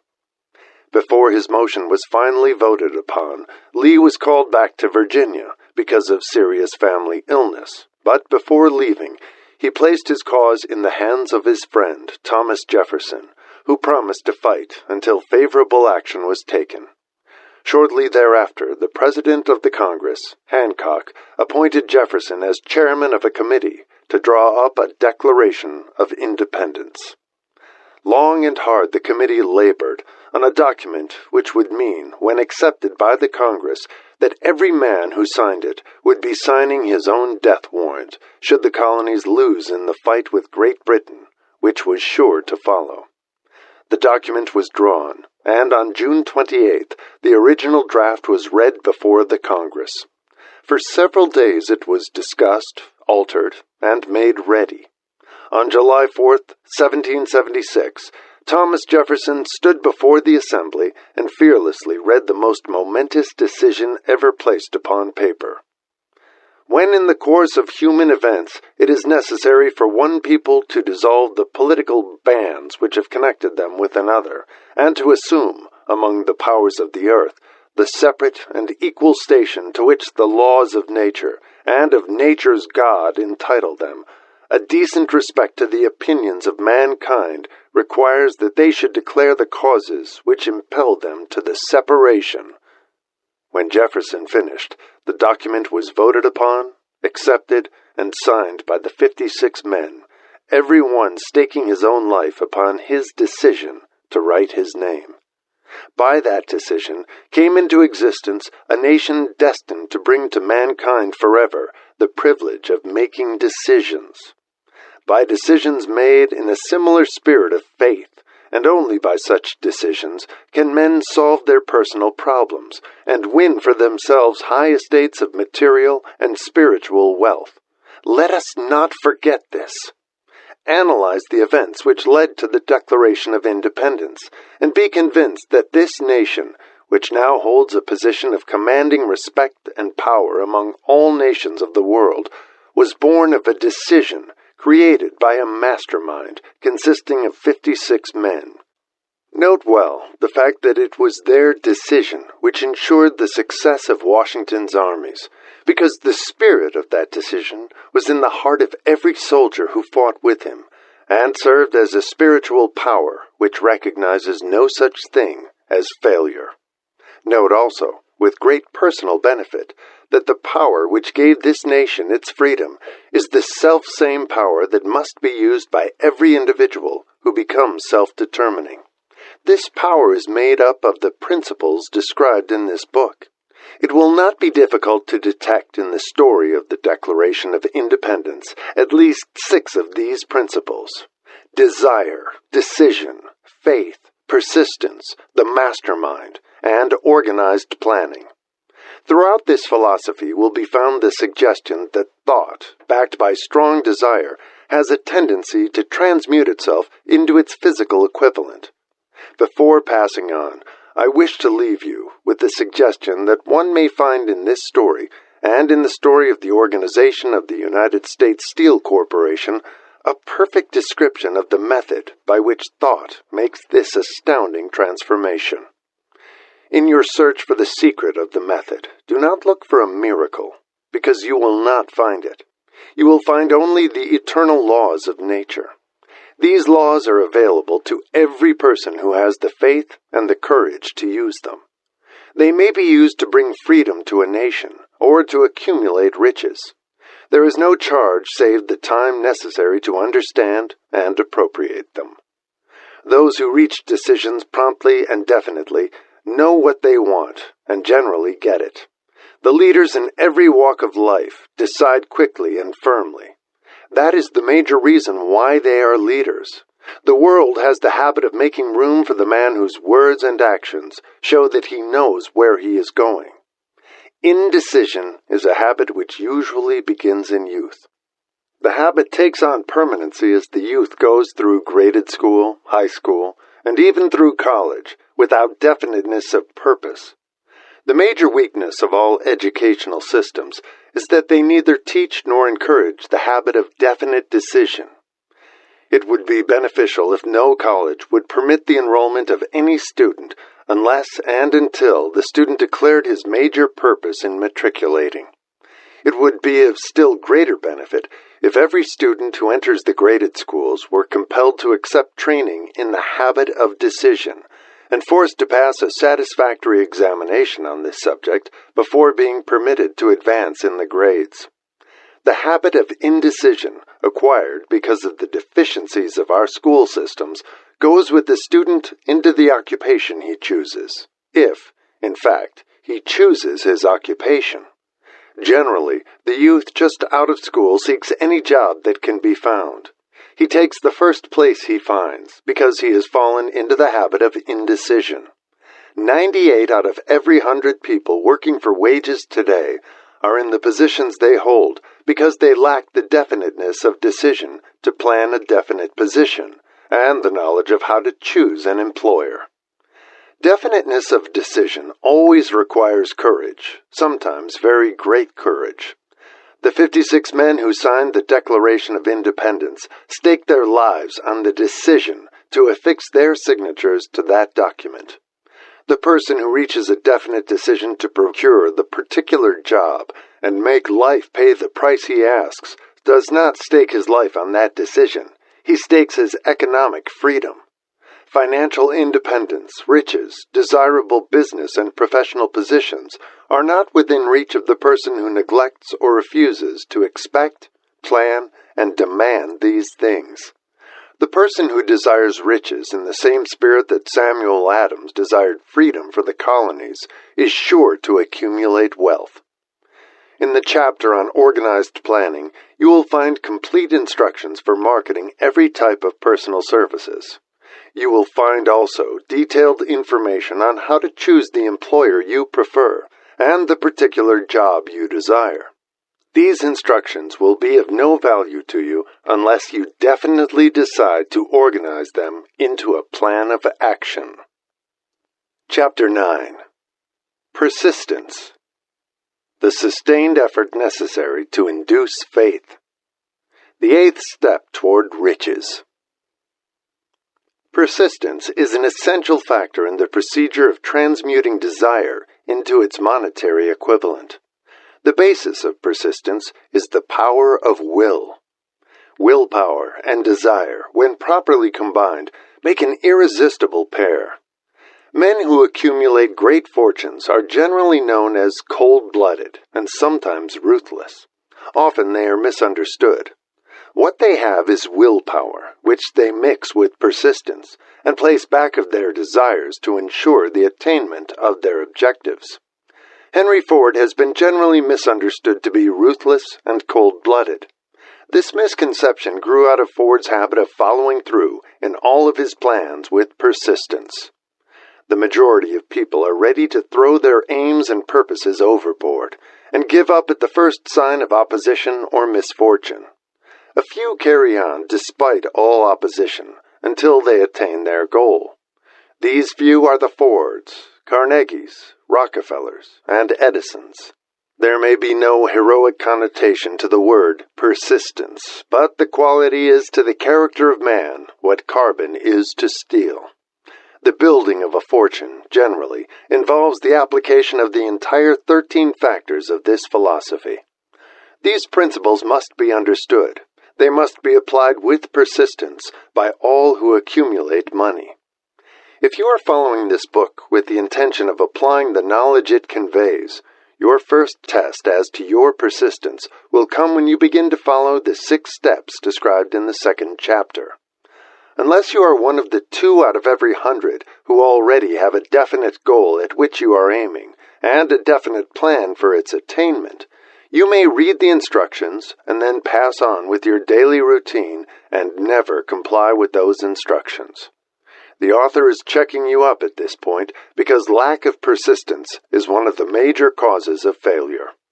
Moreover, experience with thousands of people has proved that lack of persistence is a weakness common to the majority of men. It is a weakness which may be overcome by effort. The ease with which lack of persistence may be conquered will depend entirely upon the intensity of one's desire. The starting point of all achievement is desire. Keep this constantly in mind. Weak desires bring weak results, just as a small amount of fire makes a small amount of heat. If you find yourself lacking in persistence, this weakness may be remedied by building a stronger fire under your desires. Continue to read through to the end, then go back to Chapter 2, and start immediately to carry out the instructions given in connection with the 6 steps. The eagerness with which you follow these instructions will indicate clearly how much or how little you really desire to accumulate money. If you find that you are indifferent, you may be sure that you have not yet acquired the money consciousness which you must possess before you can be sure of accumulating a fortune. Fortunes gravitate to men whose minds have been prepared to attract them, just as surely as water gravitates to the ocean. In this book may be found all the stimuli necessary to attune any normal mind to the vibrations which will attract the object of one's desires. If you find you are weak in persistence, center your attention upon the instructions contained in the chapter on power. Surround yourself with a mastermind group, and through the cooperative efforts of the members of this group, you can develop persistence. You will find additional instructions for the development of persistence in the chapters on autosuggestion and the subconscious mind.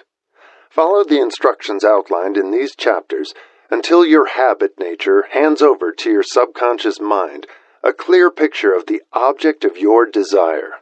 From that point on, you will not be handicapped by lack of persistence. Your subconscious mind works continuously while you are awake and while you are asleep. Spasmodic or occasional effort to apply the rules will be of no value to you. To get results, you must apply all of the rules until their application becomes a fixed habit with you. In no other way can you develop the necessary money consciousness. Poverty is attracted to the one whose mind is favorable to it, as money is attracted to him whose mind has been deliberately prepared to attract it, and through the same laws. Poverty consciousness will voluntarily seize the mind which is not occupied with the money consciousness. A poverty consciousness develops without conscious application of habits favorable to it. The money consciousness must be created to order unless one is born with such a consciousness. Catch the full significance of the statements in the preceding paragraph, and you will understand the importance of persistence in the accumulation of a fortune. Without persistence, you will be defeated, even before you start. With persistence, you will win. If you have ever experienced a nightmare, you will realize the value of persistence. You are lying in bed, half awake, with a feeling that you are about to smother. You are unable to turn over or to move a muscle. You realize that you must begin to regain control over your muscles. Through persistent effort of willpower, you finally manage to move the fingers of one hand. By continuing to move your fingers, you extend your control to the muscles of one arm until you can lift it. Then you gain control of the other arm in the same manner. You finally gain control over the muscles of one leg and then extend it to the other leg. Then, with one supreme effort of will, you regain complete control over your muscular system and snap out of your nightmare. The trick has been turned step by step. You may find it necessary to snap out of your mental inertia through a similar procedure, moving slowly at first, then increasing your speed until you gain complete control over your will. Be persistent, no matter how slowly you may at first have to move. With persistence will come success.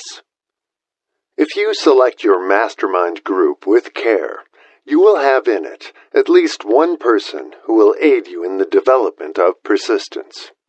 Some men who have accumulated great fortunes did so because of necessity.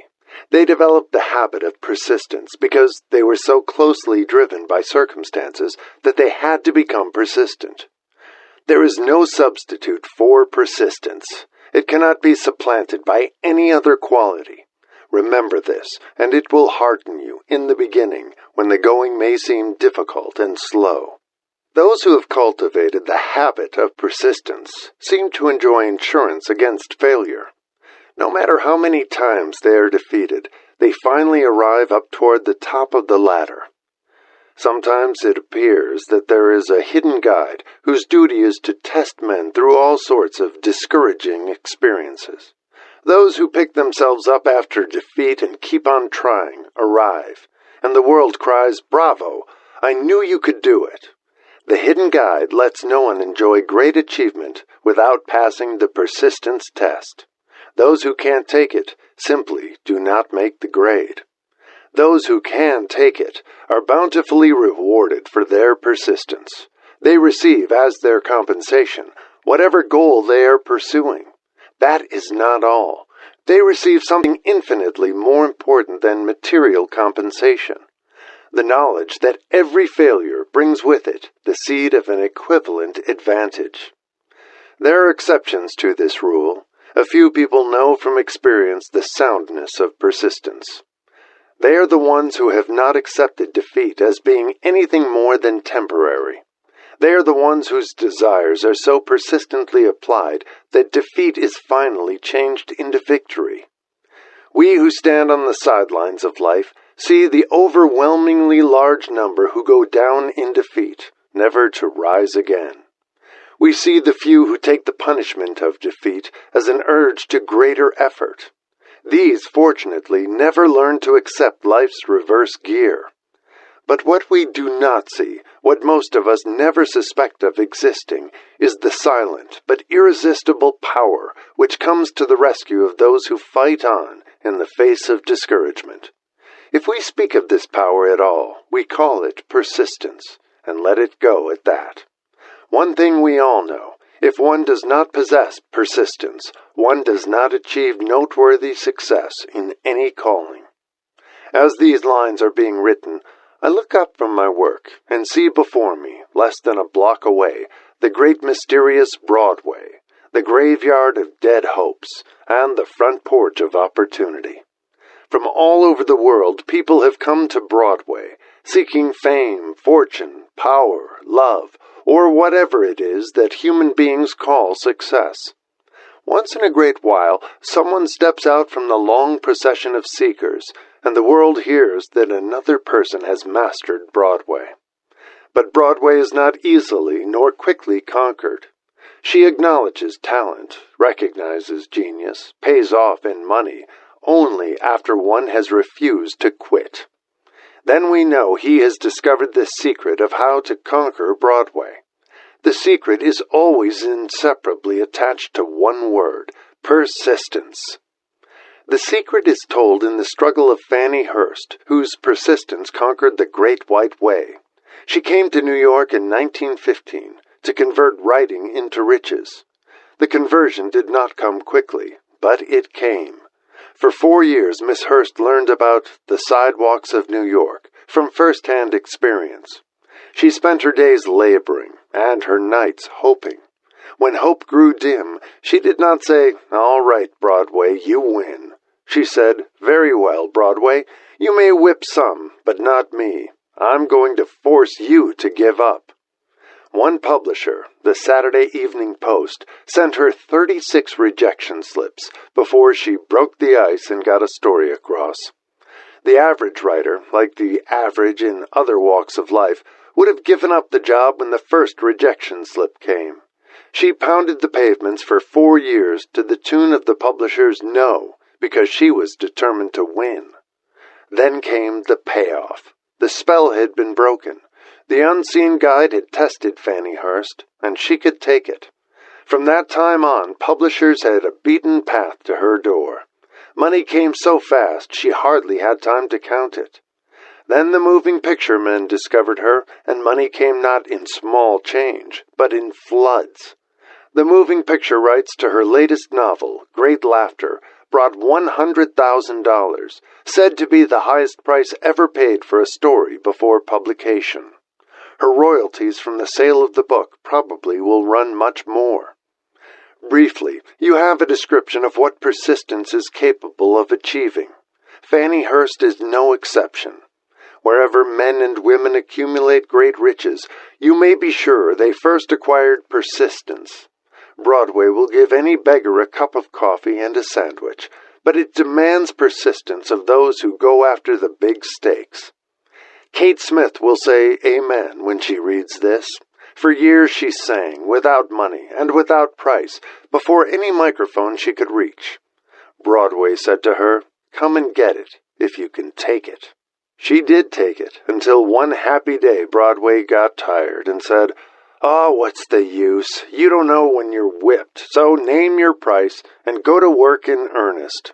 Miss Smith named her price. It was plenty, way up in figures so high that 1 week's salary is far more than most people make in a whole year. Verily, it pays to be persistent. And here is an encouraging statement which carries with it a suggestion of great significance. Thousands of singers who excel Kate Smith are walking up and down Broadway looking for a break without success. Countless others have come and gone. Many of them sang well enough, but they failed to make the grade because they lacked the courage to keep on keeping on until Broadway became tired of turning them away. Persistence is a state of mind. Therefore, it can be cultivated. Like all states of mind, persistence is based upon definite causes, among them these. A. Definiteness of purpose. Knowing what one wants is the first and perhaps the most important step toward the development of persistence. A strong motive forces one to surmount many difficulties. B. Desire. It is comparatively easy to acquire and to maintain persistence in pursuing the object of intense desire. C. Self-reliance.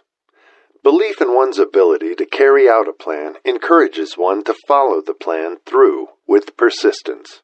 Self-reliance can be developed through the principle described in the chapter on autosuggestion. D. Definiteness of plans. Organized plans, even though they may be weak and entirely impractical, encourage persistence. E. Accurate knowledge. Knowing that one's plans are sound, based upon experience or observation, encourages persistence. Guessing, instead of knowing, destroys persistence. F. Cooperation. Sympathy, understanding, and harmonious cooperation with others tend to develop persistence. G. Willpower. The habit of concentrating one's thoughts upon the building of plans for the attainment of a definite purpose leads to persistence.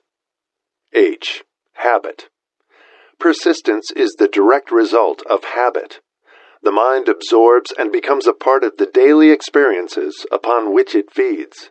Fear, the worst of all enemies, can be effectively cured by forced repetition of acts of courage.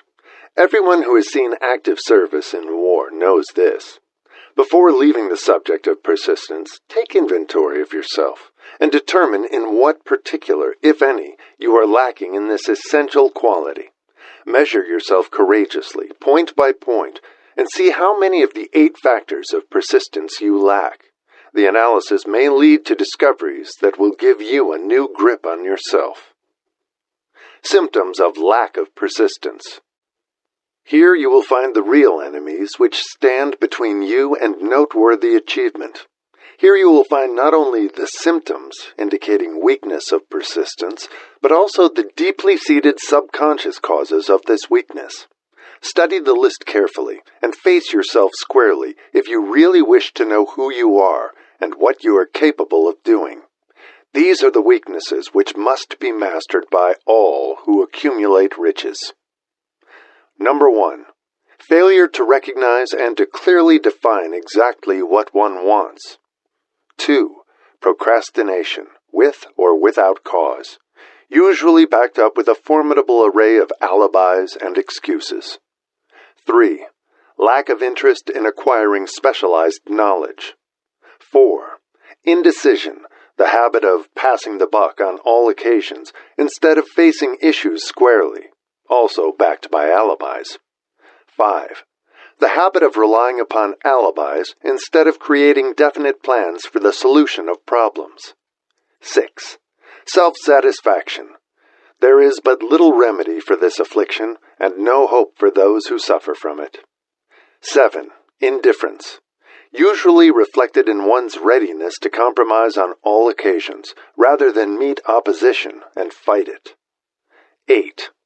The habit of blaming others for one's mistakes and accepting unfavorable circumstances as being unavoidable.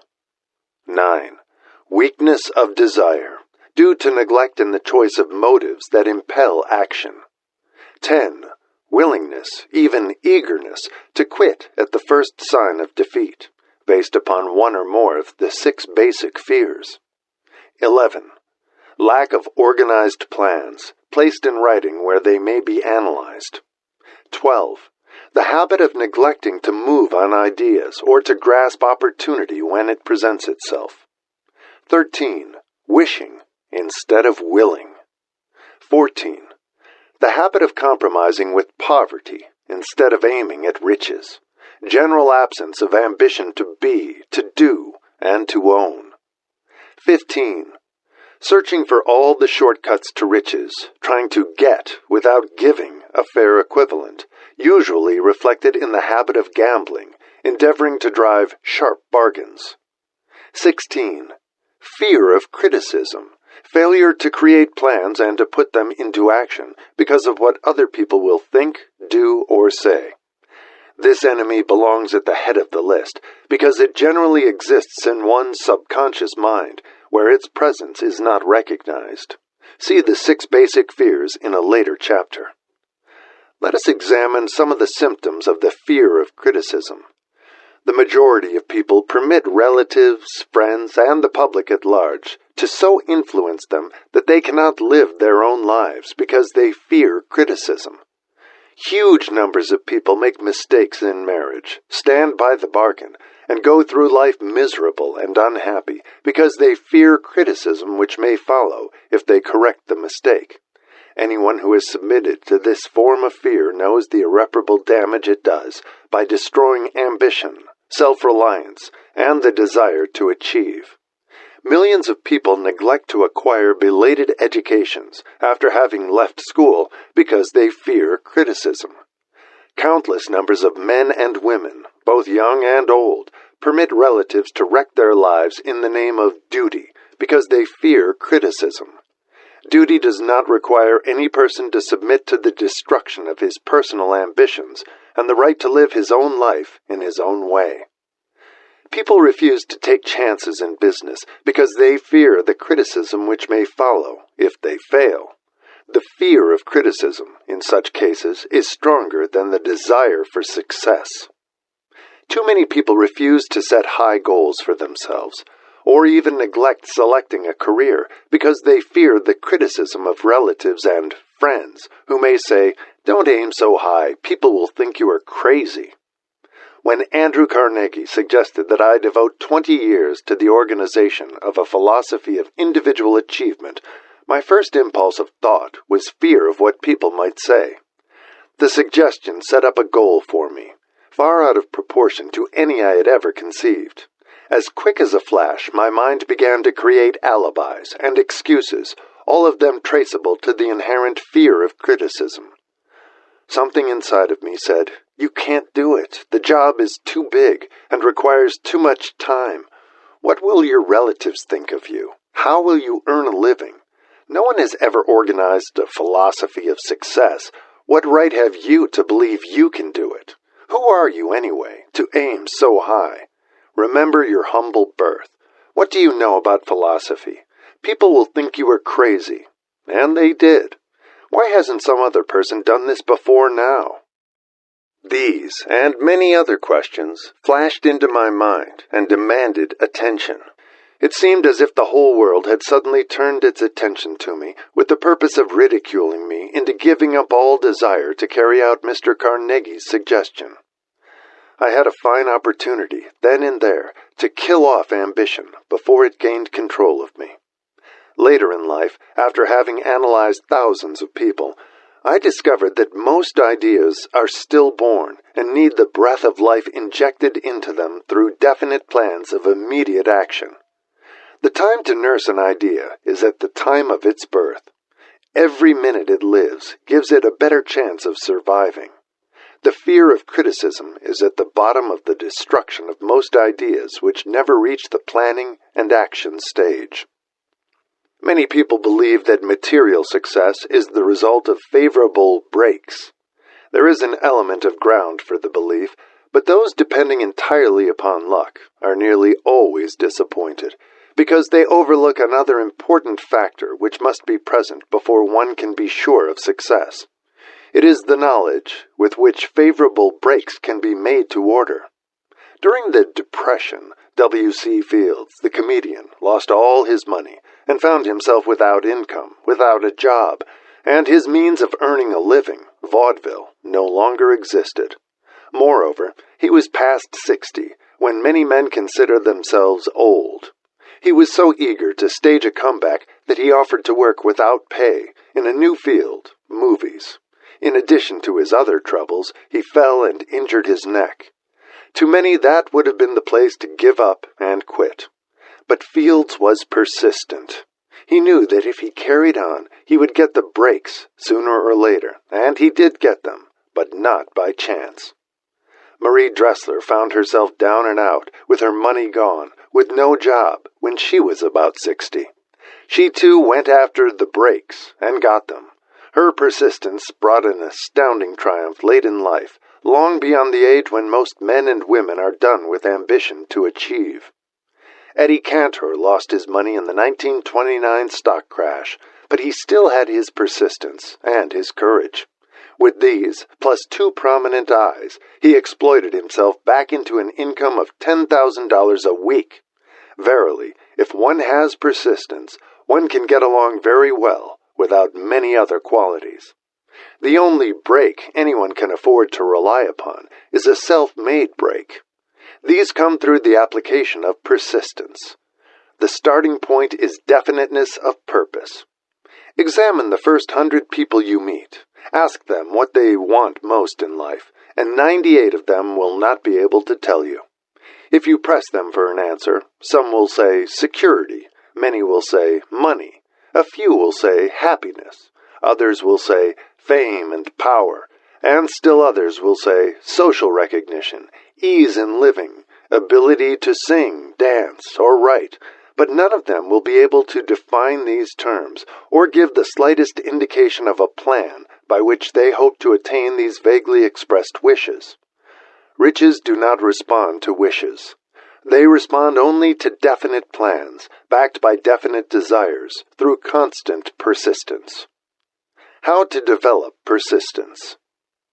There are 4 simple steps which lead to the habit of persistence. They call for no great amount of intelligence, no particular amount of education, and but little time or effort. The necessary steps are: 1. A definite purpose backed by burning desire for its fulfillment. 2. A definite plan expressed in continuous action. 3. A mind closed tightly against all negative and discouraging influences, including negative suggestions of relatives, friends, and acquaintances. 4. A friendly alliance with one or more persons who will encourage one to follow through with both plan and purpose. These 4 steps are essential for success in all walks of life. The entire purpose of the 13 principles of this philosophy is to enable one to take these 4 steps as a matter of habit. These are the steps by which one may control one's economic destiny. They are the steps that lead to freedom and independence of thought. They are the steps that lead to riches in small or great quantities. They lead the way to power, fame, and worldly recognition. They are the 4 steps which guarantee favorable breaks. They are the steps that convert dreams into physical realities. They lead also to the mastery of fear, discouragement, indifference. There is a magnificent reward for all who learn to take these 4 steps. It is the privilege of writing one's own ticket and of making life yield whatever price is asked. I have no way of knowing the facts, but I venture to conjecture that Mrs. Wallace Simpson's great love for a man was not accidental, nor the result of favorable breaks alone. There was a burning desire and careful searching at every step of the way. Her first duty was to love. What is the greatest thing on earth?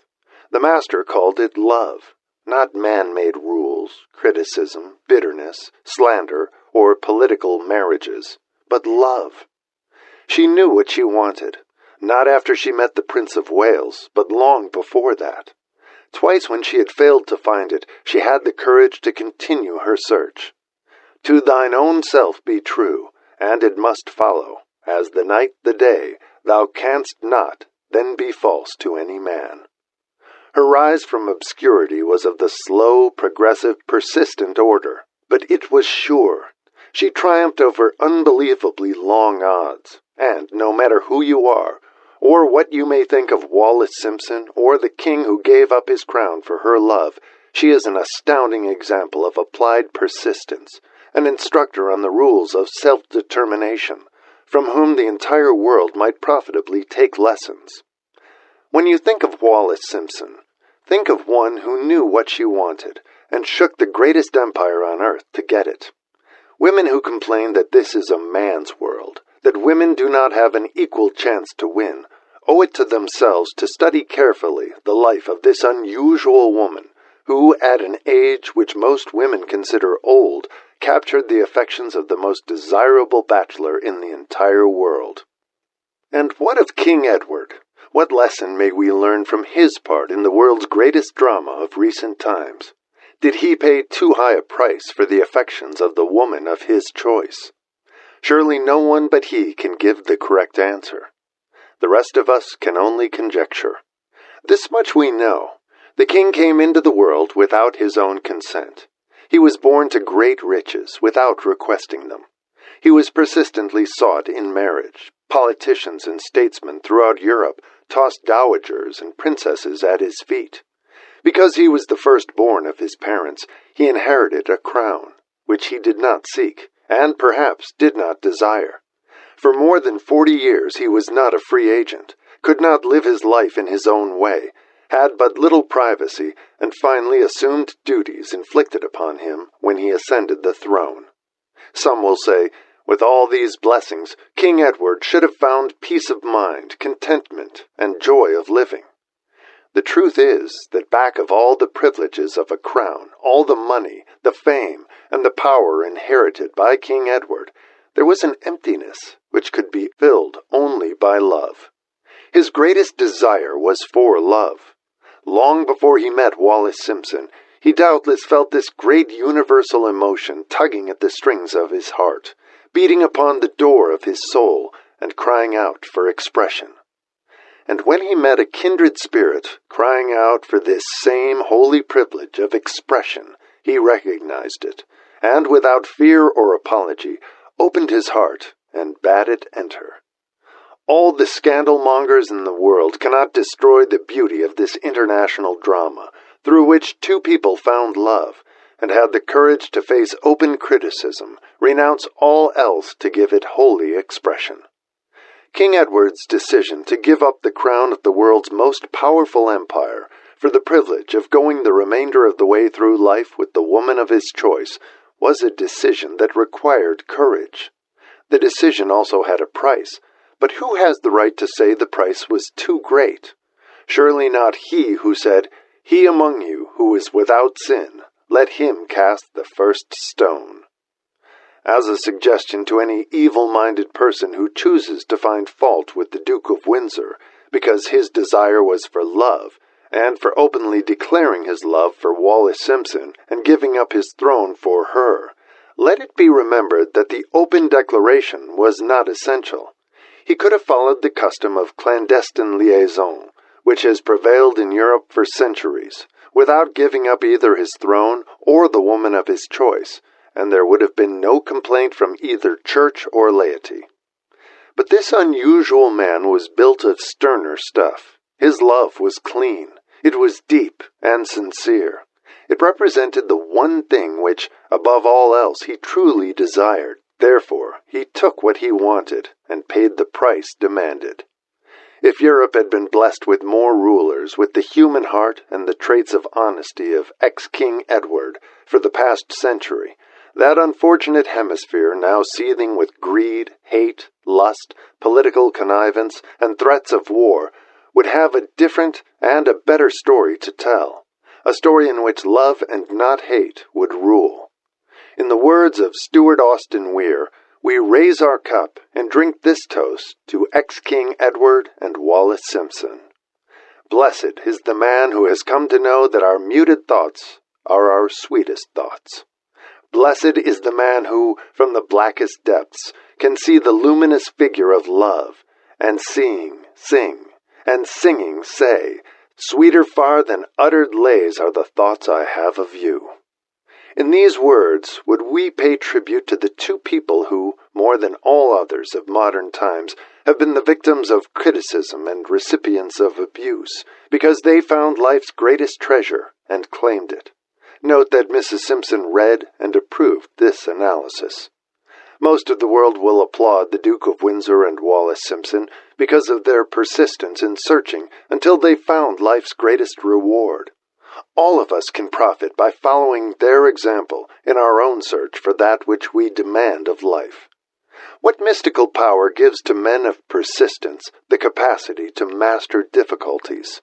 Does the quality of persistence set up in one's mind some form of spiritual, mental, or chemical activity which gives one access to supernatural forces?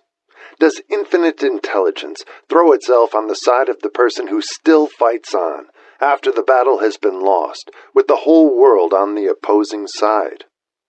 These and many other similar questions have arisen in my mind as I have observed men like Henry Ford, who started at scratch and built an industrial empire of huge proportions, with little else in the way of a beginning but persistence. Or Thomas A. Edison, who, with less than 3 months of schooling, became the world's leading inventor and converted persistence into the talking machine, the moving picture machine, and the incandescent light, to say nothing of 100 other useful inventions. I had the happy privilege of analyzing both Mr. Edison and Mr. Ford year by year, over a long period of years, and therefore the opportunity to study them at close range, so I speak from actual knowledge when I say that I found no quality save persistence in either of them that even remotely suggested the major source of their stupendous achievements.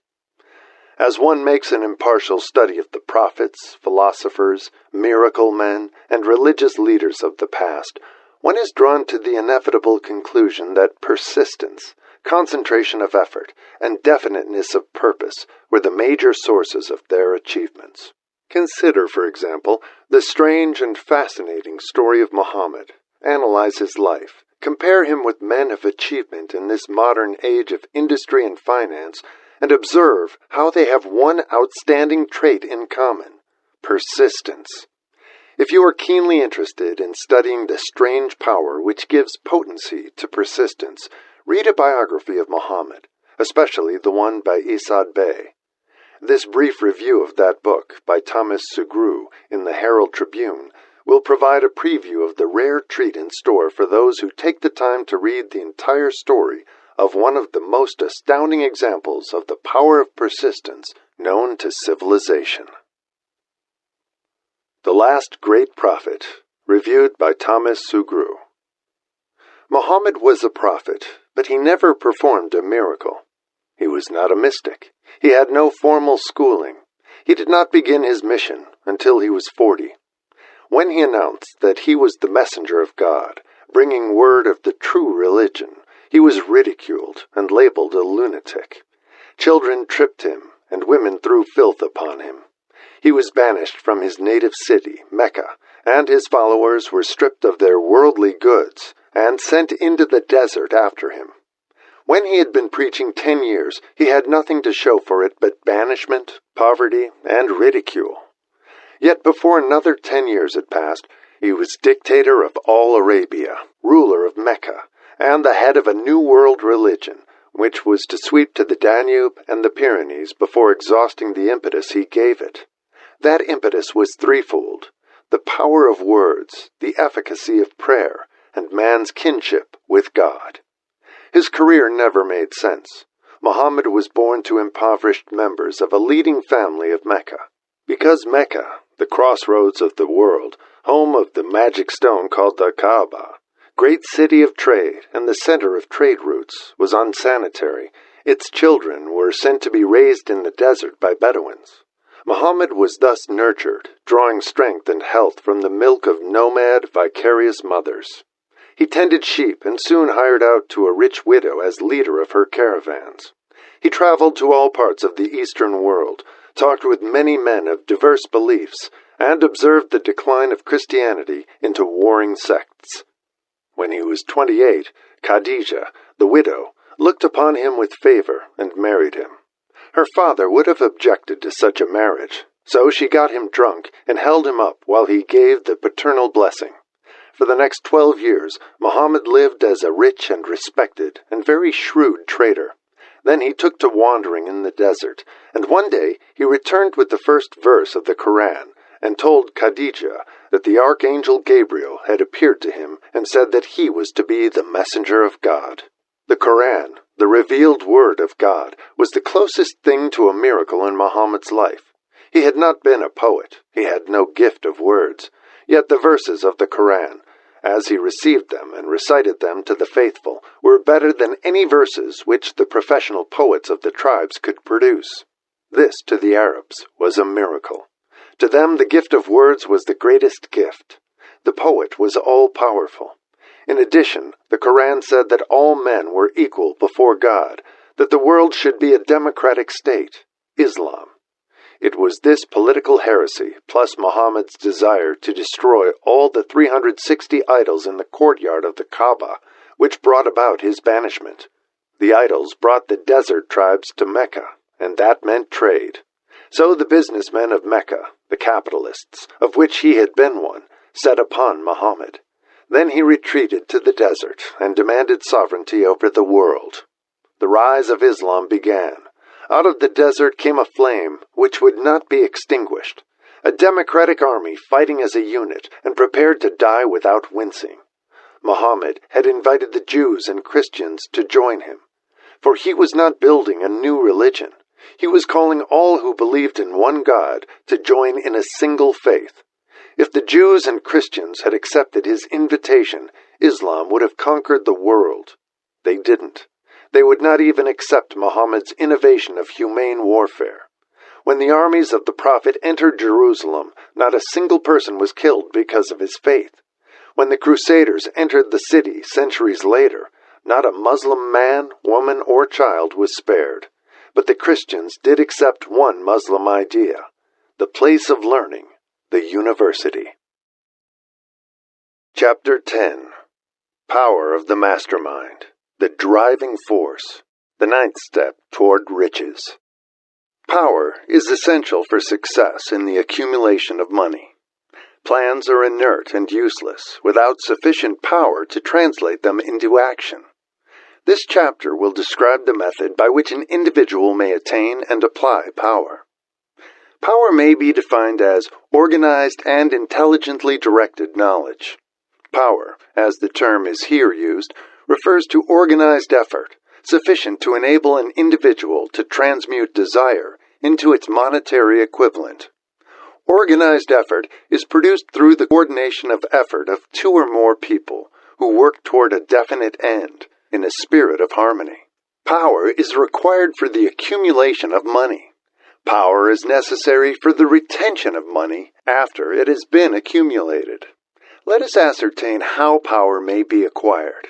If power is organized knowledge, let us examine the sources of knowledge. A. Infinite intelligence. This source of knowledge may be contacted through the procedure described in another chapter, with the aid of creative imagination. B. Accumulated experience. The accumulated experience of man, or that portion of it which has been organized and recorded, may be found in any well-equipped public library. An important part of this accumulated experience is taught in public schools and colleges, where it has been classified and organized. C. Experiment and research.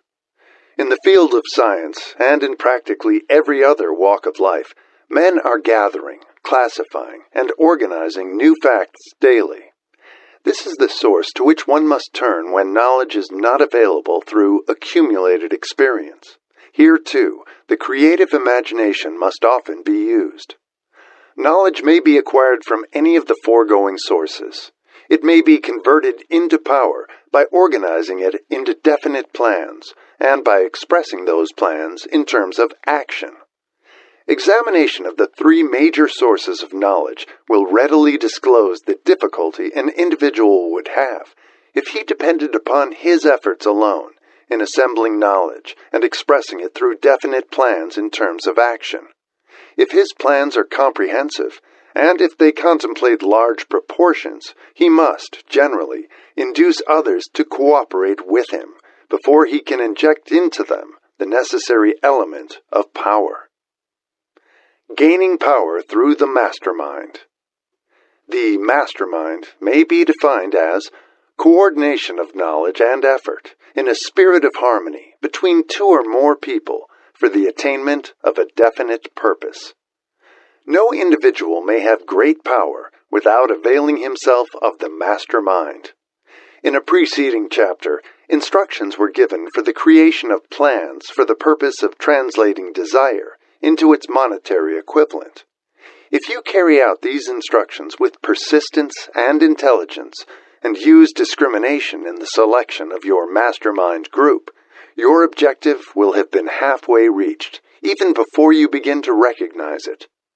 So you may better understand the intangible potentialities of power available to you through a properly chosen mastermind group. We will here explain the two characteristics of the mastermind principle, one of which is economic in nature, and the other, psychic. The economic feature is obvious.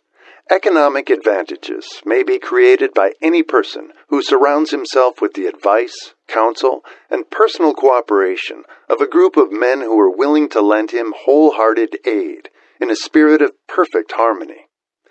This form of cooperative alliance has been the basis of nearly every great fortune. Your understanding of this great truth may definitely determine your financial status.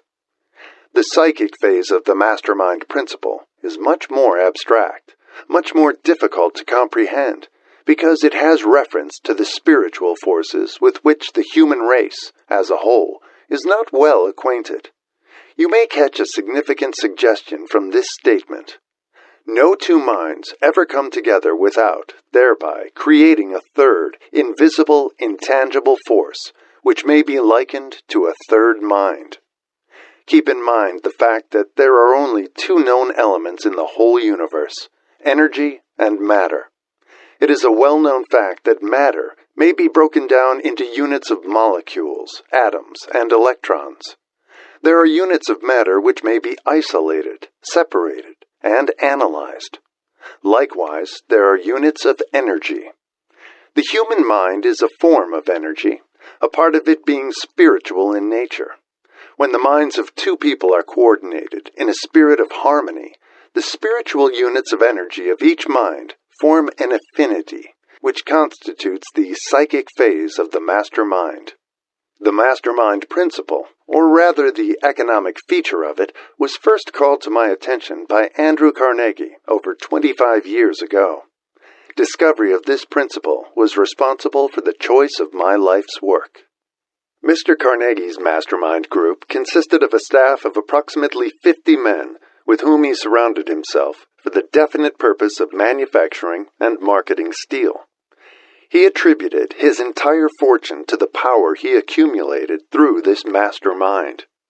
Analyze the record of any man who has accumulated a great fortune and many of those who have accumulated modest fortunes, and you will find that they have either consciously or unconsciously employed the mastermind principle.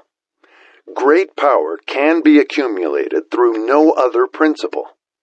Energy is nature's universal set of building blocks, out of which she constructs every material thing in the universe, including man, and every form of animal and vegetable life. Through a process which only nature completely understands, she translates energy into matter. Nature's building blocks are available to man in the energy involved in thinking. Man's brain may be compared to an electric battery. It absorbs energy from the ether, which permeates every atom of matter and fills the entire universe. It is a well-known fact that a group of electric batteries will provide more energy than a single battery. It is also a well-known fact that an individual battery will provide energy in proportion to the number and capacity of the cells it contains. The brain functions in a similar fashion. This accounts for the fact that some brains are more efficient than others, and leads to this significant statement. A group of brains coordinated or connected in a spirit of harmony will provide more thought energy than a single brain, just as a group of electric batteries will provide more energy than a single battery. Through this metaphor, it becomes immediately obvious that the mastermind principle holds the secret of the power wielded by men who surround themselves with other men of brains. There follows now another statement, which will lead still nearer to an understanding of the psychic phase of the mastermind principle. When a group of individual brains are coordinated and function in harmony, the increased energy created through that alliance becomes available to every individual brain in the group. It is a well-known fact that Henry Ford began his business career under the handicap of poverty, illiteracy, and ignorance. It is an equally well-known fact that, Within the inconceivably short period of 10 years, Mr. Ford mastered these 3 handicaps, and that within 25 years he made himself one of the richest men in America. Connect with this fact the additional knowledge that Mr. Ford's most rapid strides became noticeable from the time he became a personal friend of Thomas A. Edison, and you will begin to understand what the influence of one mind upon another can accomplish. Go a step further and consider the fact that Mr. Ford's most outstanding achievements began from the time that he formed the acquaintances of Harvey Firestone, John Burroughs, and Luther Burbank, each a man of great brain capacity, and you will have further evidence that power may be produced through friendly alliance of minds. There is little, if any, doubt that Henry Ford is one of the best informed men in the business and industrial world. The question of his wealth needs no discussion. Analyze Mr. Ford's intimate personal friends, some of whom have already been mentioned, and you will be prepared to understand the following statement. Men take on the nature and the habits and the power of thought of those with whom they associate in a spirit of sympathy and harmony. Henry Ford whipped poverty, illiteracy, and ignorance by allying himself with great minds, whose vibrations of thought he absorbed into his own mind. Through his association with Edison, Burbank, Burroughs, and Firestone, Mr. Ford added to his own brain power the sum and substance of the intelligence, experience, knowledge, and spiritual forces of these 4 men. Moreover, he appropriated and made use of the mastermind principle through the methods of procedure described in this book. This principle is available to you. We have already mentioned Mahatma Gandhi. Perhaps the majority of those who have heard of Gandhi look upon him as merely an eccentric little man who goes around without formal wearing apparel and makes trouble for the British government. In reality, Gandhi is not eccentric, but he is the most powerful man now living, estimated by the number of his followers and their faith in their leader. Moreover, he is probably the most powerful man who has ever lived. His power is passive, but it is real. Let us study the method by which he attained his stupendous power. It may be explained in a few words. He came by power through inducing over 200 million people to coordinate with mind and body in a spirit of harmony for a definite purpose. In brief, Gandhi has accomplished a miracle, for it is a miracle when 200 million people can be induced, not forced, to cooperate in a spirit of harmony for a limitless time. If you doubt that this is a miracle, try to induce any 2 people to cooperate in a spirit of harmony for any length of time. Every man who manages a business knows what a difficult matter it is to get employees to work together in a spirit even remotely resembling harmony. The list of the chief sources from which power may be attained is, as you have seen, headed by infinite intelligence. When 2 or more people coordinate in a spirit of harmony and work toward a definite objective, they place themselves in position, through that alliance, to absorb power directly from the great universal storehouse of infinite intelligence. This is the greatest of all sources of power. It is the source to which the genius turns. It is the source to which every great leader turns, whether he may be conscious of the fact or not. The other 2 major sources from which the knowledge necessary for the accumulation of power may be obtained are no more reliable than the 5 senses of man. The senses are not always reliable. Infinite intelligence does not err. In subsequent chapters, the methods by which infinite intelligence may be most readily contacted will be adequately described. This is not a course on religion. No fundamental principle described in this book should be interpreted as being intended to interfere either directly or indirectly with any man's religious habits. This book has been confined exclusively to instructing the reader how to transmute the definite purpose of desire for money into its monetary equivalent. Read, think, and meditate as you read. Soon the entire subject will unfold, and you will see it in perspective. You are now seeing the detail of the individual chapters. Money is as shy and elusive as the old-time maiden. It must be wooed and won by methods not unlike those used by a determined lover in pursuit of the girl of his choice.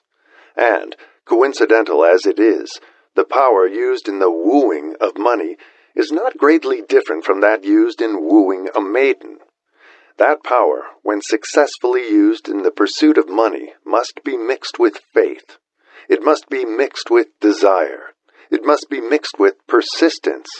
It must be applied through a plan, and that plan must be set into action. When money comes in quantities known as the big money, it flows to the one who accumulates it as easily as water flows downhill.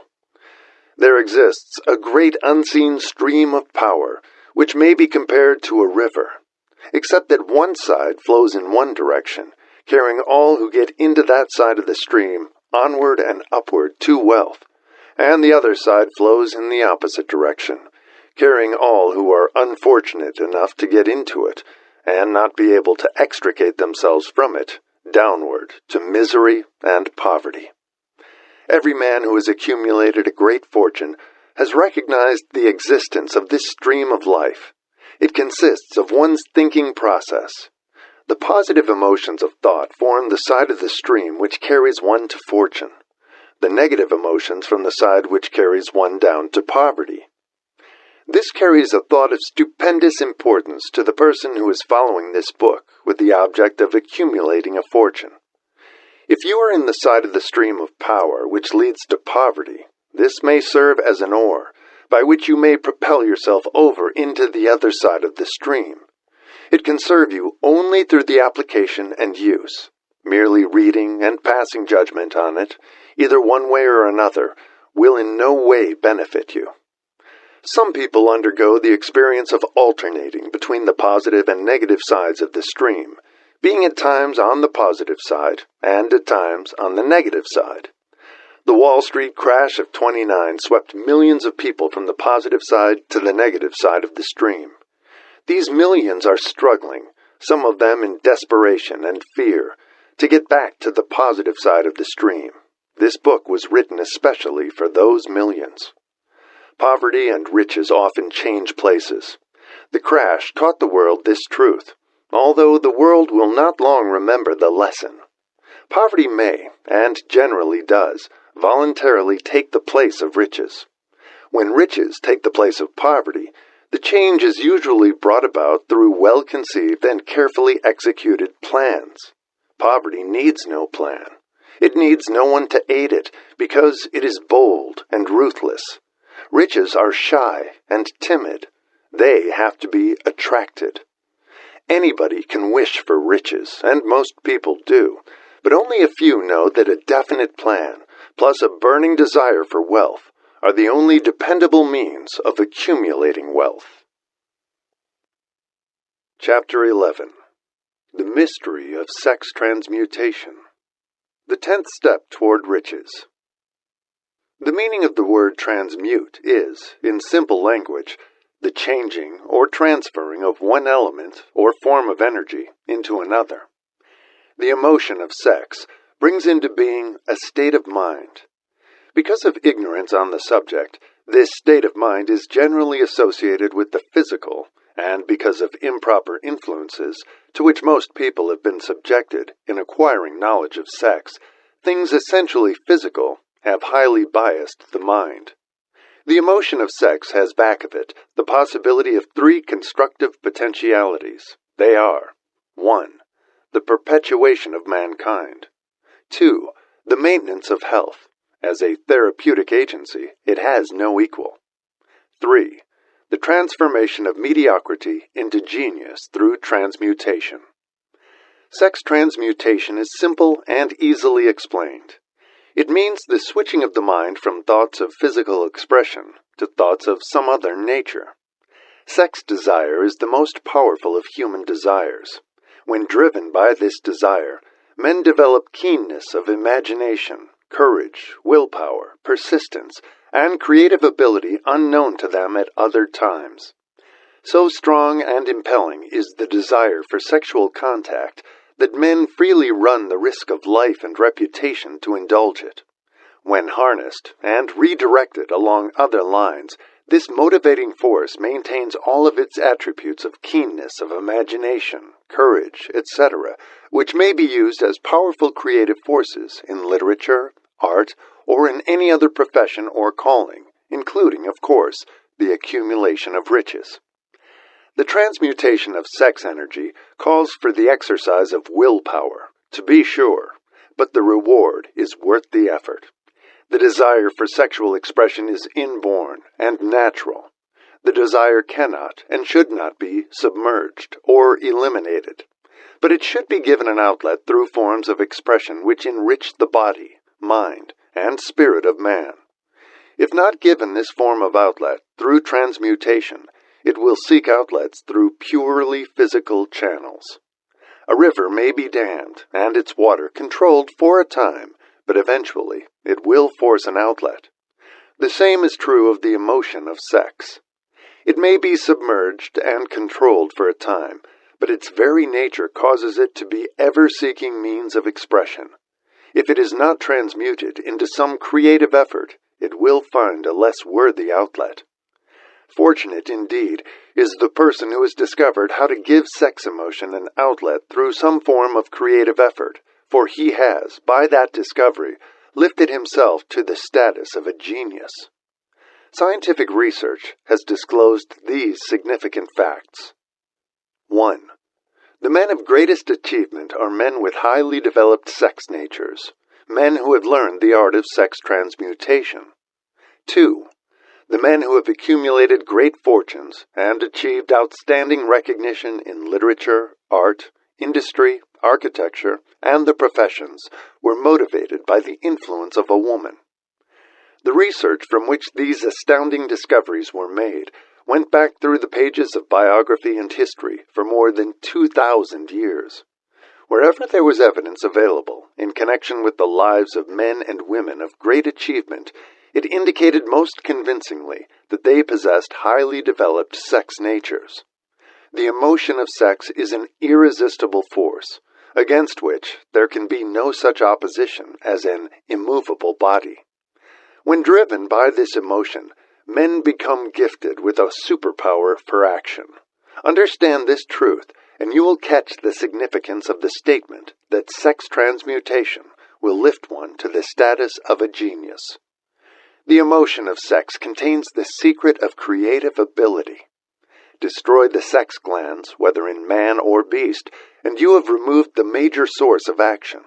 For proof of this, observe what happens to any animal after it has been castrated.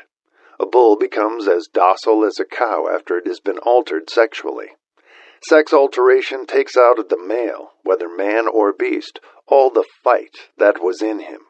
Sex alteration of the female has the same effect. The 10 mind stimuli. The human mind responds to stimuli, through which it may be keyed up to high rates of vibration, known as enthusiasm, creative imagination, intense desire, etc. The stimuli to which the mind responds most freely are 1. The desire for sex expression. 2. Love. 3. A burning desire for fame, power, or financial gain, money. 4. Music. 5. Friendship between either those of the same sex or those of the opposite sex. 6. A mastermind alliance based upon the harmony of 2 or more people who ally themselves for spiritual or temporal advancement. 7. Mutual suffering, such as that experienced by people who are persecuted. 8. Autosuggestion. 9. Fear. 10. Narcotics and alcohol. The desire for sex expression comes at the head of the list of stimuli, which most effectively step up the vibrations of the mind and start the wheels of physical action.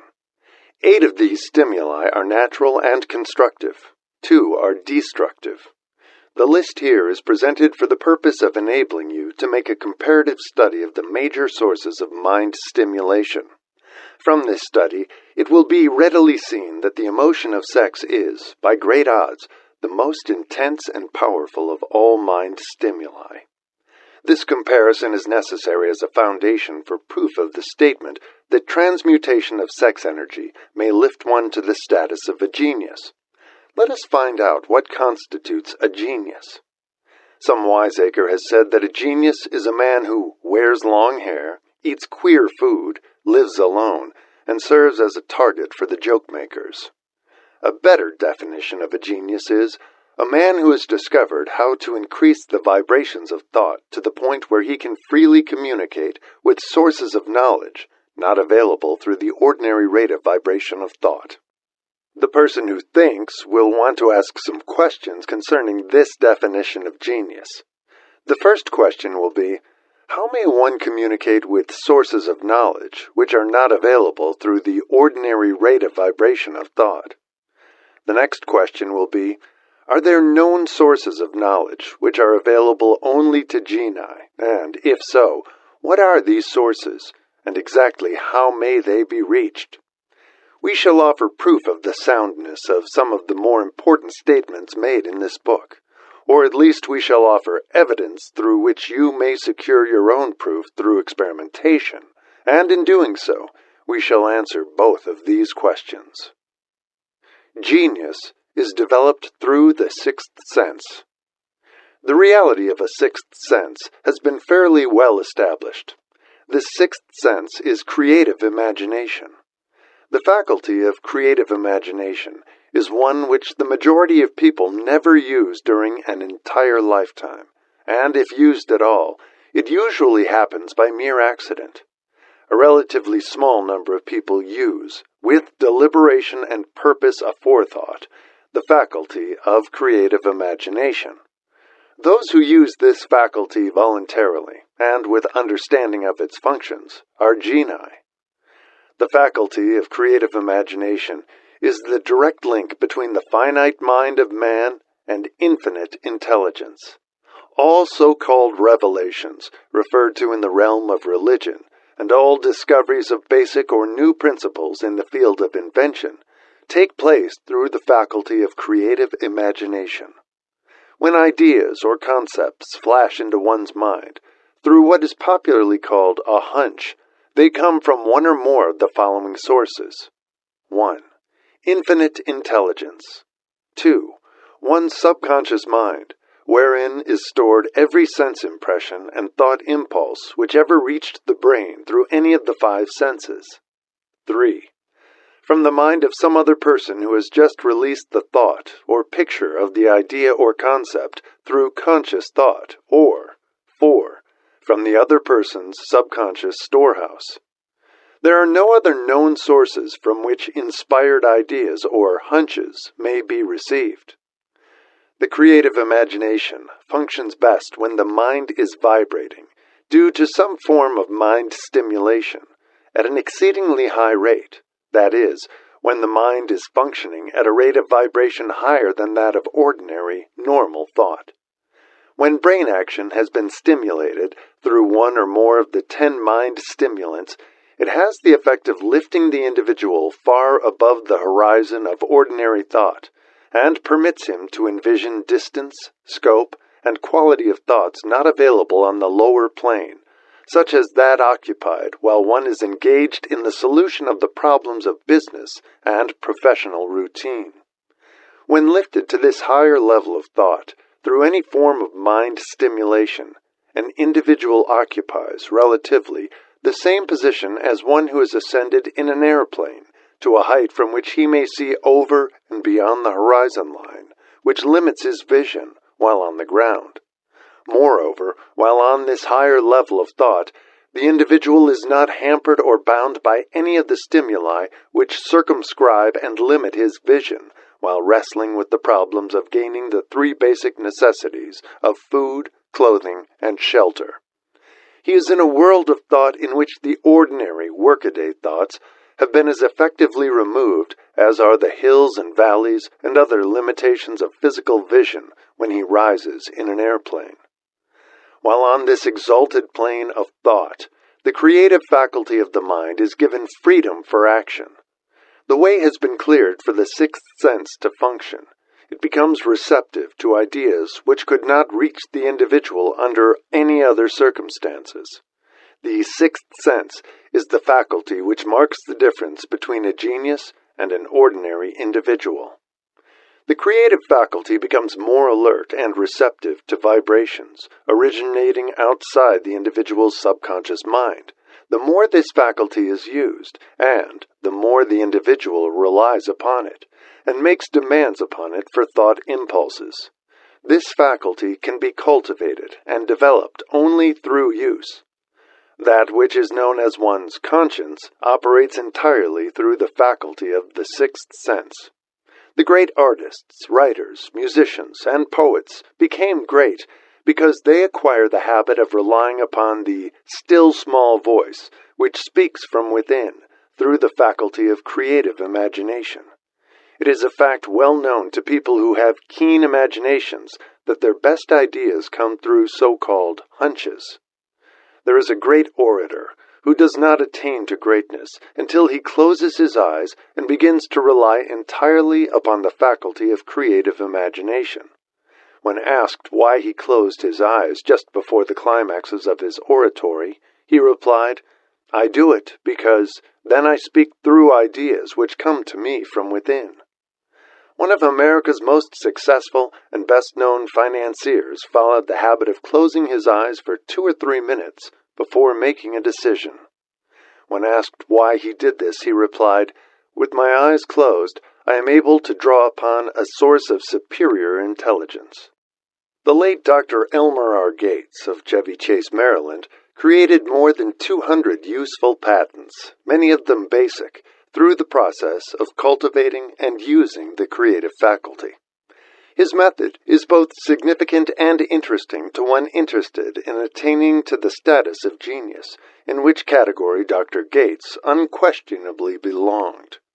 Dr. Gates was one of the really great, though less publicized, scientists of the world.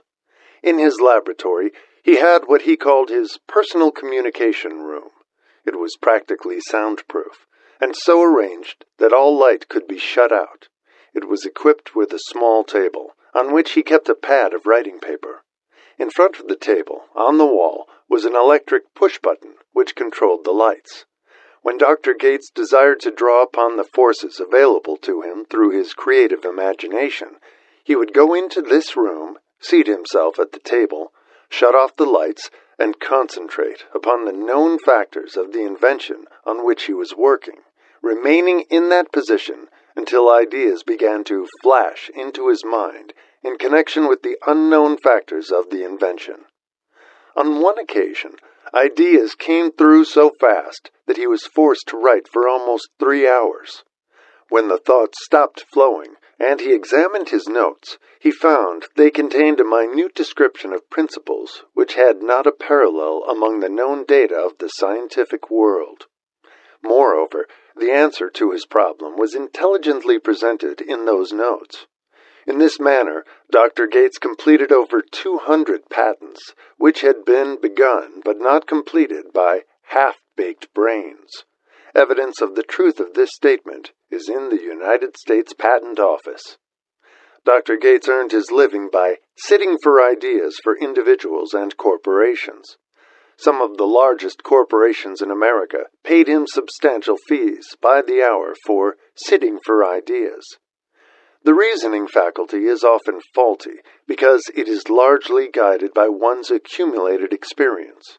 Not all knowledge which one accumulates through experience is accurate. Ideas received through the creative faculty are much more reliable, for the reason that they come from sources more reliable than any which are available to the reasoning faculty of the mind. The major difference between the genius and the ordinary crank inventor may be found in the fact that the genius works through his faculty of creative imagination, while the crank knows nothing of this faculty. The scientific inventor, such as Mr. Edison and Dr. Gates, makes use of both the synthetic and the creative faculties of imagination. For example, the scientific inventor, or genius, begins an invention by organizing and combining the known ideas or principles accumulated through experience, through the synthetic faculty, the reasoning faculty. If he finds this accumulated knowledge to be insufficient for the completion of his invention, he then draws upon the sources of knowledge available to him through his creative faculty. The method by which he does this varies with the individual, but this is the sum and substance of his procedure. 1. He stimulates his mind so that it vibrates on a higher-than-average plane, using one or more of the 10 mind stimulants or some other stimulant of his choice. 2. He concentrates upon the known factors, the finished part, of his invention, and creates in his mind a perfect picture of unknown factors, the unfinished part of his invention. He holds this picture in his mind until it has been taken over by the subconscious mind, then relaxes by clearing his mind of all thought, and waits for his answer to flash into his mind. Sometimes the results are both definite and immediate. At other times, the results are negative, depending upon the state of development of the sixth sense, or creative faculty. Mr. Edison tried out more than 10,000 different combinations of ideas through the synthetic faculty of his imagination before he tuned in through the creative faculty and got the answer which perfected the incandescent light. His experience was similar when he produced the talking machine. There is plenty of reliable evidence that the faculty of creative imagination exists. This evidence is available through accurate analysis of men who have become leaders in their respective callings, without having had extensive educations. Lincoln was a notable example of a great leader who achieved greatness through the discovery and use of his faculty of creative imagination. He discovered and began to use this faculty as the result of the stimulation of love which he experienced after he met Anne Rutledge, a statement of the highest significance in connection with the study of the source of genius. The pages of history are filled with the records of great leaders whose achievements may be traced directly to the influence of women who aroused the creative faculties of their minds through the stimulation of sex desire. Napoleon Bonaparte was one of these. When inspired by his first wife, Josephine, he was irresistible and invincible. When his better judgment or reasoning faculty prompted him to put Josephine aside, he began to decline. His defeat and St. Helena were not far distant. If good taste would permit, we might easily mention scores of men, well known to the American people, who climbed to great heights of achievement under the stimulating influence of their wives, only to drop back to destruction after money and power went to their heads, and they put aside the old wife for a new one. Napoleon was not the only man to discover that sex influence from the right source is more powerful than any substitute of expediency, which may be created by mere reason. The human mind responds to stimulation. Among the greatest and most powerful of these stimuli is the urge of sex. When harnessed and transmuted, this driving force is capable of lifting men into that higher sphere of thought, which enables them to master the sources of worry and petty annoyance which beset their pathway on the lower plane. Unfortunately, only the genii have made the discovery.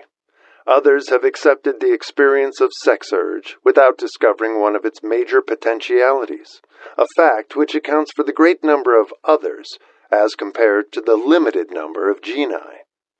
For the purpose of refreshing the memory, in connection with the facts available from the biographies of certain men, we here present the names of a few men of outstanding achievement, each of whom was known to have been of a highly sexed nature. The genius which was theirs undoubtedly found its source of power in transmuted sex energy. George Washington, Napoleon Bonaparte, William Shakespeare, Abraham Lincoln, Ralph Waldo Emerson, Robert Burns, Thomas Jefferson, Albert Hubbard, Albert H. Gary, Oscar Wilde, Woodrow Wilson, John H. Patterson, Andrew Jackson, Enrico Caruso. Your own knowledge of biography will enable you to add to this list. Find, if you can, a single man in all history of civilization who achieved outstanding success in any calling who was not driven by a well-developed sex nature. If you do not wish to rely upon biographies of men not now living, take inventory of those whom you know to be men of great achievement, and see if you can find one among them who is not highly sexed. Sex energy is the creative energy of all genii. There never has been, and never will be, a great leader, builder, or artist lacking in this driving force of sex. Surely no one will misunderstand these statements to mean that all who are highly sexed are genii. Man attains to the status of a genius only when, and if, he stimulates his mind so that it draws upon the forces available through the creative faculty of the imagination. Chief among the stimuli with which this stepping up of the vibrations may be produced is sex energy. The mere possession of this energy is not sufficient to produce a genius. The energy must be transmuted from desire for physical contact into some other form of desire and action before it will lift one to the status of a genius. Far from becoming genii because of great sex desires, the majority of men lower themselves through misunderstanding and misuse of this great force to the status of the lower animals. Why men seldom succeed before 40.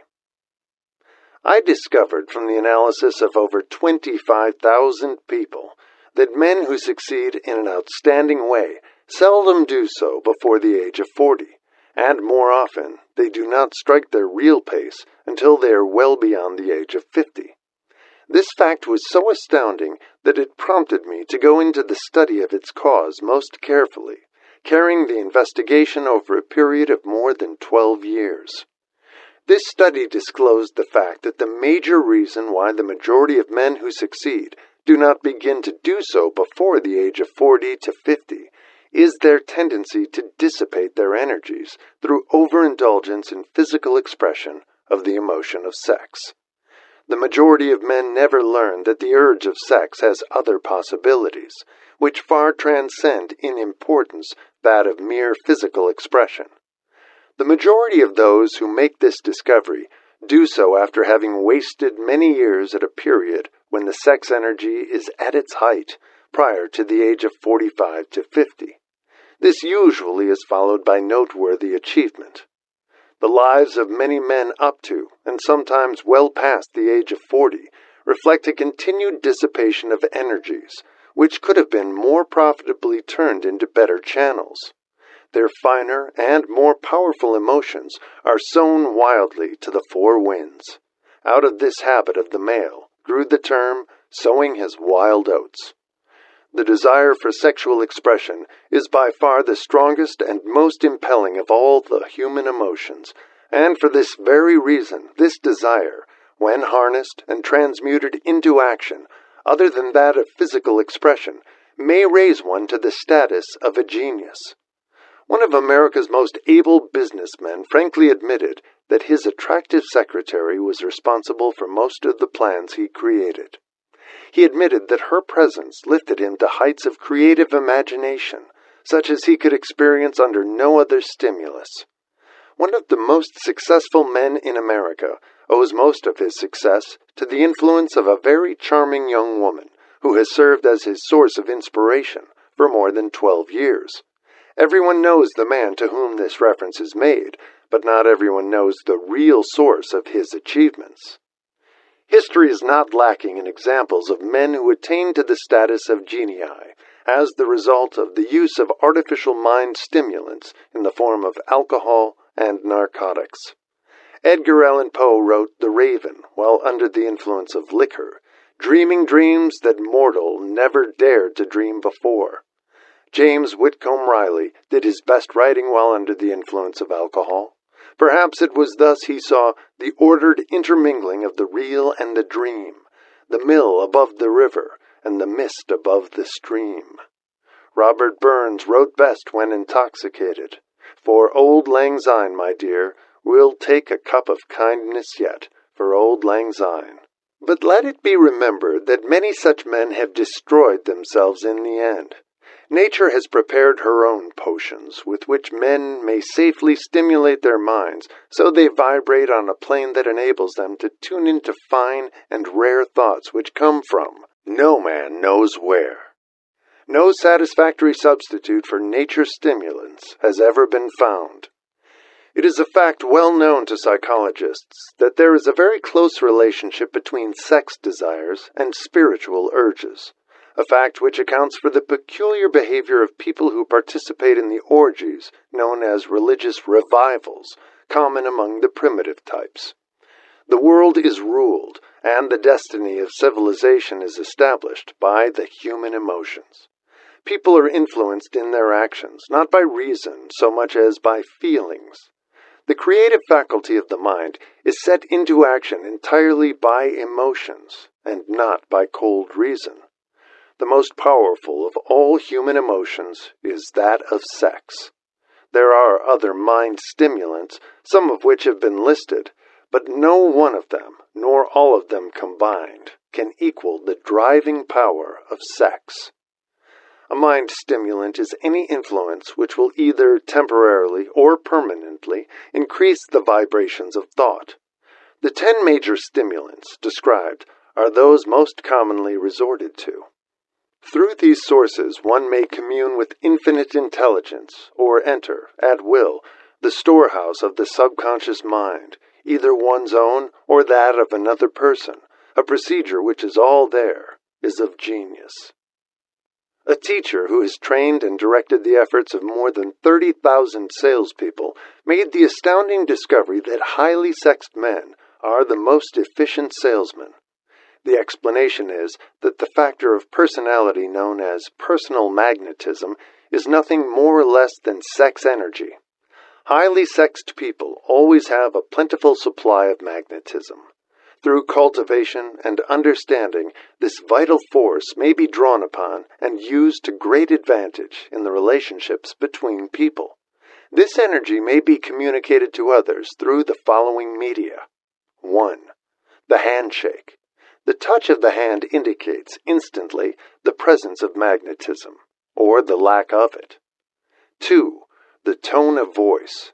Magnetism, or sex energy, is the factor with which the voice may be colored or made musical and charming. 3. Posture and carriage of the body. Highly sexed people move briskly and with grace and ease. 4. The vibrations of thought. Highly sexed people mix the emotion of sex with their thoughts, or may do so at will, and in that way may influence those around them. 5. Body adornment. People who are highly sexed are usually very careful about their personal appearance. They usually select clothing of a style becoming to their personality, physique, complexion, etc. When employing salesmen, the more capable sales manager looks for the quality of personal magnetism as the first requirement of a salesman. People who lack sex energy will never become enthusiastic, nor inspire others with enthusiasm, and enthusiasm is one of the most important requisites in salesmanship, no matter what one is selling. The public speaker, orator, preacher, lawyer, or salesman who is lacking in sex energy is a flop, as far as being able to influence others is concerned. Couple with this the fact that most people can be influenced only through an appeal to their emotions, and you will understand the importance of sex energy as a part of the salesman's native ability. Master salesmen attain the status of mastery in selling because they, either consciously or unconsciously, transmute the energy of sex into sales enthusiasm. In this statement may be found a very practical suggestion as to the actual meaning of sex transmutation. The salesman who knows how to take his mind off the subject of sex and direct it in sales effort with as much enthusiasm and determination as he would apply to its original purpose has acquired the art of sex transmutation, whether he knows it or not. The majority of salesmen who transmute their sex energy do so without being in the least aware of what they are doing, or how they are doing it. Transmutation of sex energy calls for more willpower than the average person cares to use for this purpose. Those who find it difficult to summon willpower sufficient for transmutation may gradually acquire this ability.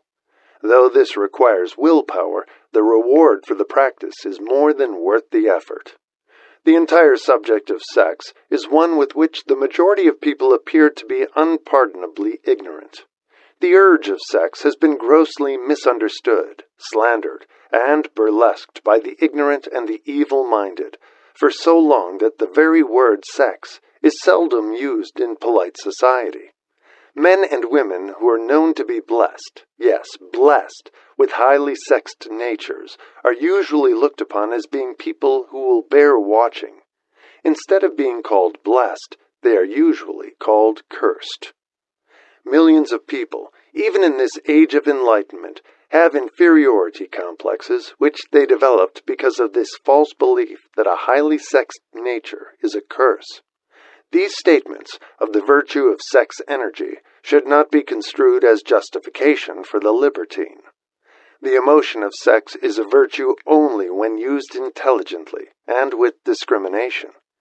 It may be misused, and often is, to such an extent that it debases instead of enriches both body and mind. The better use of this power is the burden of this chapter. It seemed quite significant to the author when he made the discovery that practically every great leader whom he had the privilege of analyzing was a man whose achievements were largely inspired by a woman. In many instances, the woman in the case was a modest, self-denying wife, of whom the public had heard but little or nothing. In a few instances, the source of inspiration has been traced to the other woman. Perhaps such cases may not be entirely unknown to you. Intemperance in sex habits is just as detrimental as intemperance in habits of drinking and eating. In this age in which we live, an age which began with the World War, intemperance in habits of sex is common. This orgy of indulgence may account for the shortage of great leaders. No man can avail himself of the forces of his creative imagination while dissipating them. Man is the only creature on earth which violates nature's purpose in this connection. Every other animal indulges its sex nature in moderation, and with purpose which harmonizes with the laws of nature. Every other animal responds to the call of sex only in season. Man's inclination is to declare open season. Every intelligent person knows that stimulation in excess through alcoholic drink and narcotics is a form of intemperance which destroys the vital organs of the body, including the brain. Not every person knows, however, that overindulgence in sex expression may become a habit as destructive and as detrimental to creative effort as narcotics or liquor. A sex-mad man is not essentially different than a dope-mad man. Both have lost control over their faculties of reason and willpower. Sexual overindulgence may not only destroy reason and willpower, but it may also lead to either temporary or permanent insanity. Many cases of hypochondria, imaginary illness, grow out of habits developed in ignorance of the true function of sex. From these brief references to the subject, it may be readily seen that ignorance on the subject of sex transmutation forces stupendous penalties upon the ignorant on the one hand, and withholds from them equally stupendous benefits on the other.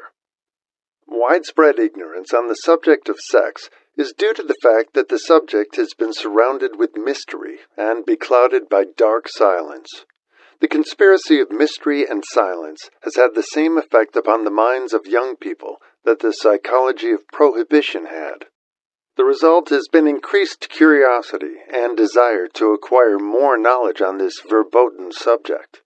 And to the shame of all lawmakers, and most physicians, by training best qualified to educate youth on that subject, information has not been easily available. Seldom does an individual enter upon highly creative effort in any field of endeavor before the age of 40. The average man reaches the period of his greatest capacity to create between 40 and 60. These statements are based upon analysis of thousands of men and women who have been carefully observed. They should be encouraging to those who fail to arrive before the age of 40, and to those who become frightened at the approach of old age around the 40-year mark. The years between 40 and 50 are, as a rule, the most fruitful. Man should approach this age not with fear and trembling, but with hope and eager anticipation. If you want evidence that most men do not begin to do their best work before the age of 40, study the records of the most successful men known to the American people, and you will find it. Henry Ford had not hit his pace of achievement until he had passed the age of 40. Andrew Carnegie was well past 40 before he began to reap the reward of his efforts. James J. Hill was still running a telegraph key at the age of 40. His stupendous achievements took place after that age. Biographies of American industrialists and financiers are filled with evidence that the period from 40 to 60 is the most productive age of man. Between the ages of 30 and 40, man begins to learn, if he ever learns, the art of sex transmutation. This discovery is generally accidental, and more often than otherwise, the man who makes it is totally unconscious of his discovery. He may observe that his powers of achievement have increased around the age of 35 to 40, but in most cases he is not familiar with the cause of this change. That nature begins to harmonize the emotions of love and sex in the individual between the ages of 30 and 40, so that he may draw upon these great forces and apply them jointly as stimuli to action. Sex alone is a mighty urge to action, but its forces are like a cyclone. They are often uncontrollable. When the emotion of love begins to mix itself with the emotion of sex, the result is calmness of purpose, poise, accuracy of judgment, and balance. What person who has attained to the age of 40 is so unfortunate as to be unable to analyze these statements and to corroborate them by his own experience? When driven by his desire to please a woman, based solely upon the emotion of sex, a man may be, and usually is, capable of great achievement, but his actions may be disorganized, distorted, and totally destructive. When driven by his desire to please a woman, based upon the motive of sex alone, a man may steal, cheat, and even commit murder. But when the emotion of love is mixed with the emotion of sex, that same man will guide his actions with more sanity, balance, and reason. Criminologists have discovered that the most hardened criminals can be reformed through the influence of a woman's love. There is no record of a criminal having been reformed solely through the sex influence. These facts are well known, but their cause is not. Reformation comes, if at all, through the heart or the emotional side of man, not through his head or reasoning side. Reformation means a change of heart. It does not mean a change of head. A man may, because of reason, make certain changes in his personal conduct to avoid the consequences of undesirable effects, but genuine reformation comes only through a change of heart, through a desire to change. Love, romance, and sex are all emotions capable of driving men to heights of superachievement. Love is the emotion which serves as a safety valve and ensures balance, poise, and constructive effort. When combined, these three emotions may lift one to an altitude of a genius. There are genii, however, who know but little of the emotion of love. Most of them may be found engaged in some form of action which is destructive, or at least not based upon justice and fairness toward others. If good taste would permit, a dozen genii could be named in the field of industry and finance who ride ruthlessly over the rights of their fellow men. They seem totally lacking in conscience. The reader can easily supply his own list of such men. The emotions are states of mind. Nature has provided man with a chemistry of the mind, which operates in a manner similar to the principles of chemistry of matter. It is a well-known fact that Through the aid of chemistry of matter, a chemist may create a deadly poison by mixing certain elements, none of which are, in themselves, harmful in the right proportions. The emotions may, likewise, be combined so as to create a deadly poison. The emotions of sex and jealousy, when mixed, may turn a person into an insane beast. The presence of any one or more of the destructive emotions in the human mind, through the chemistry of the mind, sets up a poison which may destroy one's sense of justice and fairness. In extreme cases, the presence of any combination of these emotions in the mind may destroy one's reason. The road to genius consists of the development, control, and use of sex, love, and romance. Briefly, the process may be stated as follows. Encourage the presence of these emotions as the dominating thoughts in one's mind, and discourage the presence of all the destructive emotions. The mind is a creature of habit. It thrives upon the dominating thoughts fed it. Through the faculty of willpower, one may discourage the presence of any emotion, and encourage the presence of any other. Control of the mind, through the power of will, is not difficult. Control comes from persistence and habit. The secret of control lies in understanding the process of transmutation. When any negative emotion presents itself in one's mind, it can be transmuted into a positive or constructive emotion by the simple procedure of changing one's thoughts. There is no other road to genius than through voluntary self-effort. A man may attain to great heights of financial or business achievement solely by the driving force of sex energy.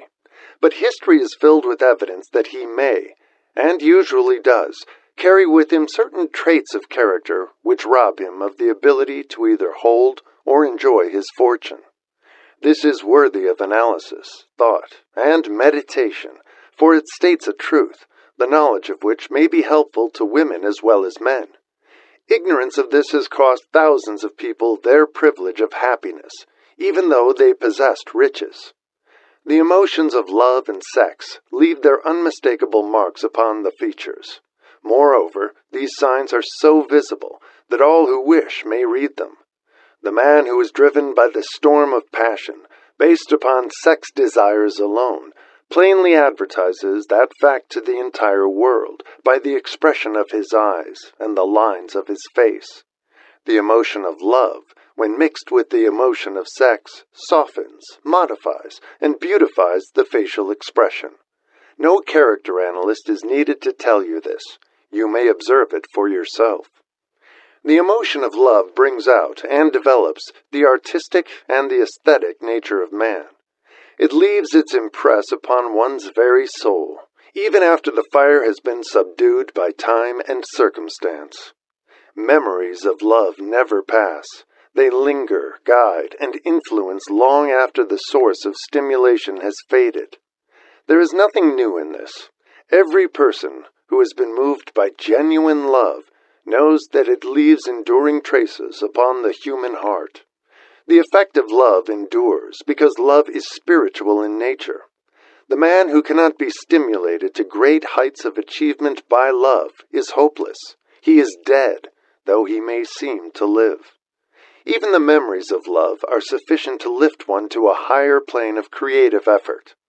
The major force of love may spend itself and pass away, like a fire which has burned itself out, but it leaves behind indelible marks as evidence that it passed that way. Its departure often prepares the human heart for a still greater love. Go back into your yesterdays, at times, and bathe your mind in the beautiful memories of past love. It will soften the influence of the present worries and annoyances. It will give you a source of escape from the unpleasant realities of life, and maybe, who knows, your mind will yield to you during this temporary retreat into the world of fantasy, ideas, or plans, which may change the entire financial or spiritual status of your life. If you believe yourself unfortunate because you have loved and lost, perish the thought. One who has loved truly can never lose entirely. Love is whimsical and temperamental. Its nature is ephemeral and transitory. It comes when it pleases and goes away without warning.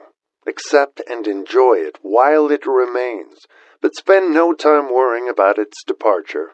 Worry will never bring it back. Dismiss also the thought that love never comes but once. Love may come and go, times without number, but there are no two love experiences which affect one in just the same way. There may be, and there usually is, one love experience which leaves a deeper imprint on the heart than all the others, but all love experiences are beneficial, except to the person who becomes resentful and cynical when love makes its departure. There should be no disappointment over love, and there would be none if people understood the difference between the emotions of love and sex. The major difference is that love is spiritual, while sex is biological. No experience which touches the human heart with a spiritual force can possibly be harmful, except through ignorance or jealousy. Love is, without question, life's greatest experience. It brings one into communion with infinite intelligence. When mixed with the emotions of romance and sex, it may lead one far up the ladder of creative effort. The emotions of love, sex, and romance are sides of the eternal triangle of achievement-building genius. Nature creates genii through no other force. Love is an emotion with many sides, shades, and colors. The love which one feels for parents or children is quite different from that which one feels for one's sweetheart. The one is mixed with the emotion of sex, while the other is not. The love which one feels in true friendship is not the same as that felt for one's sweetheart, parents, or children, but it, too, is a form of love. Then, there is the emotion of love for things inanimate, such as the love of nature's handiwork. But the most intense and burning of all these various kinds of love is that experienced in the blending of the emotions of love and sex. Marriages, not blessed with the eternal affinity of love, properly balanced and proportioned, with sex, cannot be happy ones, and seldom endure. Love alone will not bring happiness in marriage, nor will sex alone. When these two beautiful emotions are blended, marriage may bring about a state of mind closest to the spiritual that one may ever know on this earthly plane. When the emotion of romance is added to those of love and sex, the obstructions between the finite mind of man and infinite intelligence are removed. Then a genius has been born. What a different story is this than those usually associated with the emotion of sex. Here is an interpretation of the emotion which lifts it out of the commonplace and makes of it potter's clay in the hands of God, from which he fashions all that is beautiful and inspiring. It is an interpretation which would, when properly understood, bring harmony out of the chaos which exists in too many marriages. The disharmonies often expressed in the form of nagging may usually be traced to lack of knowledge on the subject of sex. Where love, romance, and the proper understanding of the emotion and function of sex abide, there is no disharmony between married people. Fortunate is the husband whose wife understands the true relationship between the emotions of love, sex, and romance. When motivated by this holy triumvirate, no form of labor is burdensome, because even the most lowly form of effort takes on the nature of a labor of love. It is a very old saying that a man's wife may either make him or break him, but the reason is not always understood. The making and breaking is the result of the wife's understanding, or lack of understanding, of the emotions of love, sex, and romance.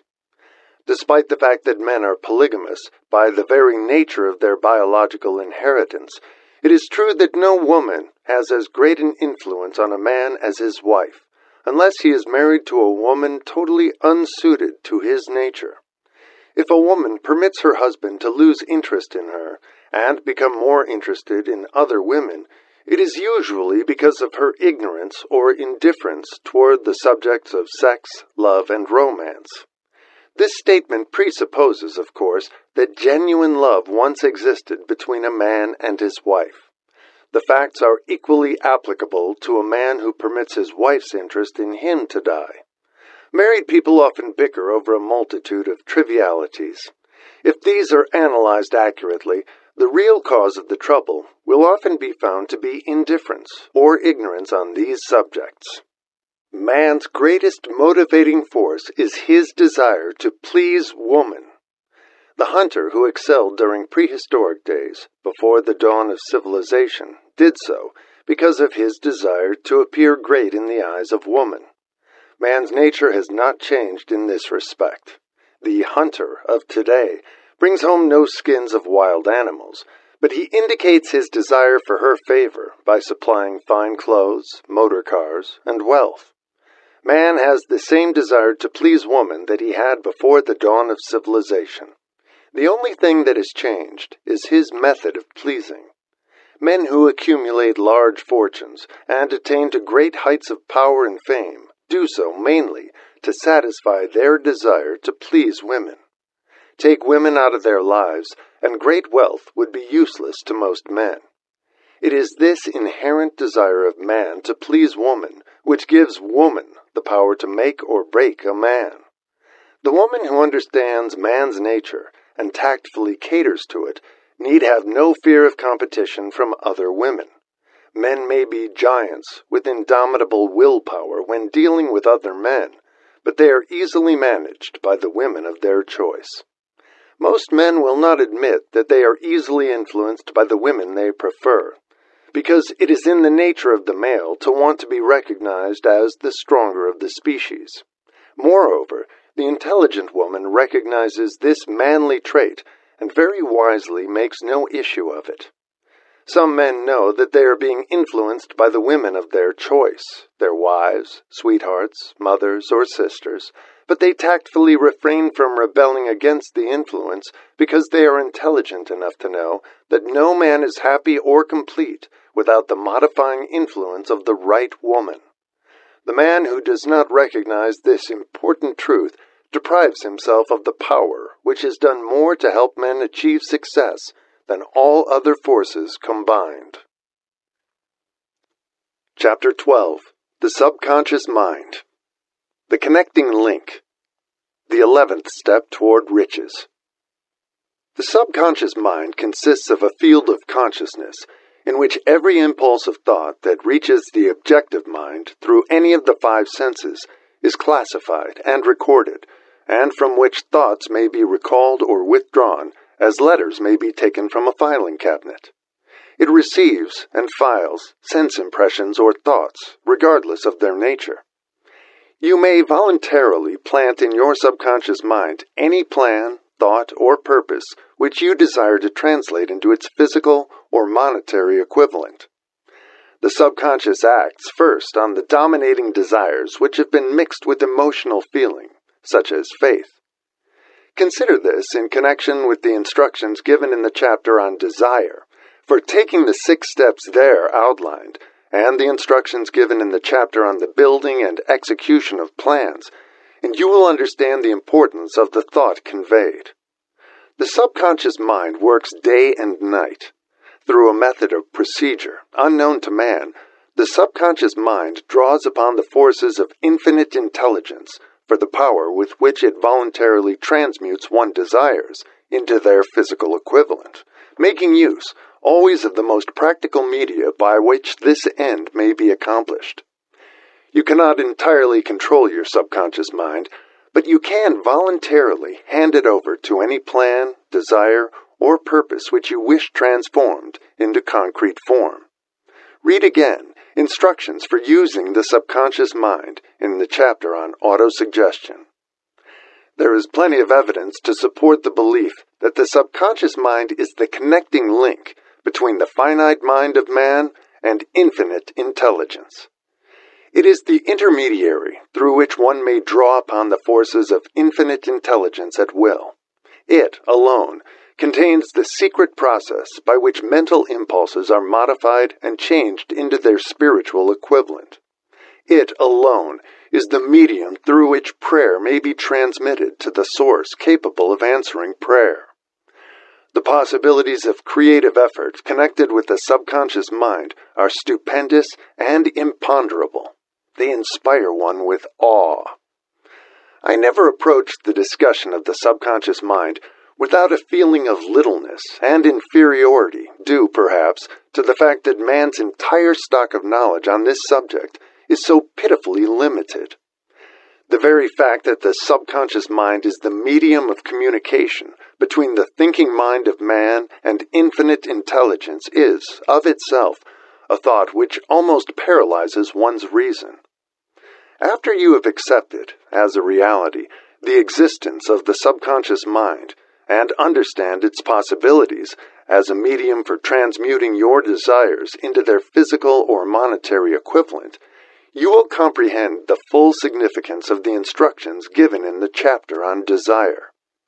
You will also understand why you have been repeatedly admonished to make your desires clear and to reduce them to writing. You will also understand the necessity of persistence in carrying out instructions. The 13 principles are the stimuli with which you acquire the ability to reach and to influence your subconscious mind. Do not become discouraged if you cannot do this upon the first attempt. Remember that the subconscious mind may be voluntarily directed only through habit, under the directions given in the chapter on faith. You have not yet had time to master faith. Be patient. Be persistent. A good many statements in the chapters on faith and autosuggestion will be repeated here for the benefit of your subconscious mind. Remember, your subconscious mind functions voluntarily, whether you make any effort to influence it or not. This, naturally, suggests to you that thoughts of fear and poverty and all negative thoughts serve as stimuli to your subconscious mind, unless you master these impulses and give it more desirable food upon which it may feed. The subconscious mind will not remain idle. If you fail to plant desires in your subconscious mind, it will feed upon the thoughts which reach it as the result of your neglect.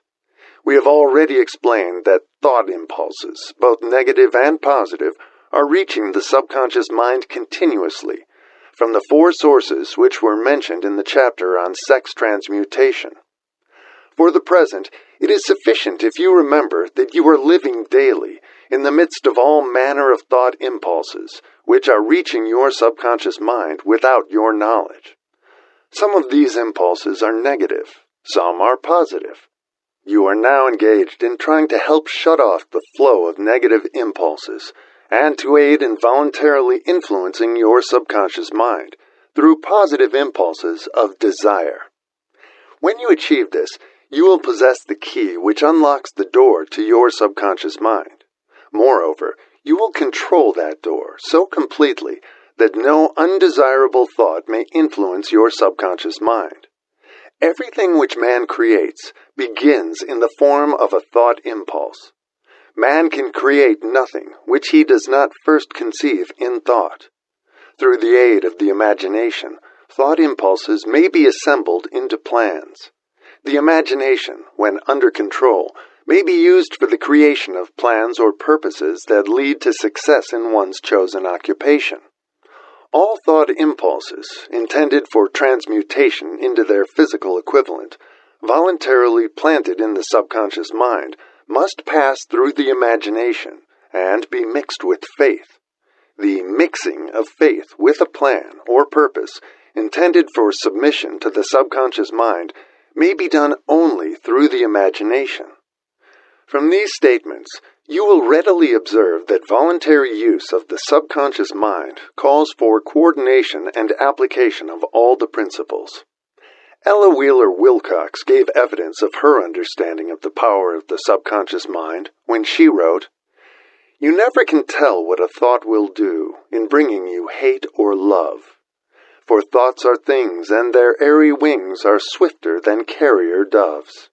They follow the law of the universe. Each thing creates its kind, and they speed o'er the track to bring you back whatever went out from your mind." Mrs. Wilcox understood the truth that thoughts which go out from one's mind also embed themselves deeply in one's subconscious mind, where they serve as a magnet, pattern, or blueprint by which the subconscious mind is influenced while translating them into their physical equivalent. Thoughts are truly things for the reason that every material thing begins in the form of thought energy. The subconscious mind is more susceptible to influence by impulses of thought mixed with feeling or emotion than by those originating solely in the reasoning portion of the mind. In fact, there is much evidence to support the theory that only emotionalized thoughts have any action influence upon the subconscious mind. It is a well-known fact that emotion or feeling rules the majority of people. If it is true that the subconscious mind responds more quickly to and is influenced more readily by thought impulses, which are well mixed with emotion, it is essential to become familiar with the more important of the emotions. There are 7 major positive emotions and 7 major negative emotions. The negatives voluntarily inject themselves into the thought impulses, which ensure passage into the subconscious mind. The positives must be injected through the principle of autosuggestion into the thought impulses which an individual wishes to pass on to his subconscious mind. Instructions have been given in the chapter on autosuggestion. These emotions, or feeling impulses, may be likened to yeast in a loaf of bread, because they constitute the action element, which transforms thought impulses from the passive to the active state. Thus may one understand why thought impulses, which have been well mixed with emotion, are acted upon more readily than thought impulses originating in cold reason. You are preparing yourself to influence and control the inner audience of your subconscious mind in order to hand over to it the desire for money, which you wish transmuted into its monetary equivalent. It is essential, therefore, that you understand the method of approach to this inner audience. You must speak its language, or it will not heed your call. It understands best the language of emotion or feeling. Let us, therefore, describe here the 7 major positive emotions and the 7 major negative emotions, so that you may draw upon the positives and avoid the negatives when giving instructions to your subconscious mind. The 7 major positive emotions. The emotion of desire, the emotion of faith, the emotion of love, the emotion of sex, the emotion of enthusiasm, the emotion of romance, and the emotion of hope. There are other positive emotions, but these are the 7 most powerful, and the ones most commonly used in creative effort. Master these 7 emotions. They can be mastered only by use, and the other positive emotions will be at your command when you need them. Remember, in this connection, that you are studying a book which is intended to help you develop a money consciousness by filling your mind with positive emotions. One does not become money conscious by filling one's mind with negative emotions. The 7 major negative emotions to be avoided. The emotion of fear, the emotion of jealousy, the emotion of hatred, the emotion of revenge, the emotion of greed, the emotion of superstition, the emotion of anger. Positive and negative emotions cannot occupy the mind at the same time. One or the other must dominate. It is your responsibility to make sure that positive emotions constitute the dominating influence of your mind. Here the law of habit will come to your aid. Form the habit of applying and using the positive emotions. Eventually, they will dominate your mind so completely that the negatives cannot enter it. Only by following these instructions literally and continuously can you gain control over your subconscious mind. The presence of a single negative in your conscious mind is sufficient to destroy all chances of constructive aid from your subconscious mind. If you are an observing person, you must have noticed that most people resort to prayer only after everything else has failed, or else they pray by a ritual of meaningless words. And, because it is a fact that most people who pray do so only after everything else has failed, they go to prayer with their minds filled with fear and doubt, which are the emotions the subconscious mind acts upon and passes on to infinite intelligence. Likewise, that is the emotion which infinite intelligence receives and acts upon. If you pray for a thing, but have fear as you pray, that you may not receive it, or that your prayer will not be acted upon by infinite intelligence, your prayer will have been in vain. Prayer does sometimes result in the realization of that for which one prays. If you have ever had the experience of receiving that for which you prayed, go back in your memory and recall your actual state of mind while you were praying, and you will know for sure that the theory here described is more than a theory. The time will come when the schools and educational institutions of the country will teach the science of prayer. Moreover, then prayer may be and will be reduced to a science. When that time comes, it will come as soon as mankind is ready for it and demands it. No one will approach the universal mind in a state of fear, for the very good reason that there will be no such emotion as fear. Ignorance, superstition, and false teaching will have disappeared, and man will have attained his true status as a child of infinite intelligence. A few have already attained this blessing. If you believe this prophecy is far-fetched, take a look at the human race in retrospect. Less than 100 years ago, men believed the lightning to be evidence of the wrath of God and feared it. Now, thanks to the power of faith, men have harnessed the lightning and made it turn the wheels of industry. Much less than 100 years ago, men believed the space between the planets to be nothing but a great void, a stretch of dead nothingness. Now, thanks to this same power of faith, men know that far from being either dead or a void, the space between the planets is very much alive, that it is the highest form of vibration known, excepting, perhaps, the vibration of thought. Moreover, men know that this living, pulsating, vibratory energy which permeates every atom of matter and fills every niche of space connects every human brain with every other human brain. What reason have men to believe that this same energy does not connect every human brain with infinite intelligence? There are no toll gates between the finite mind of men and infinite intelligence.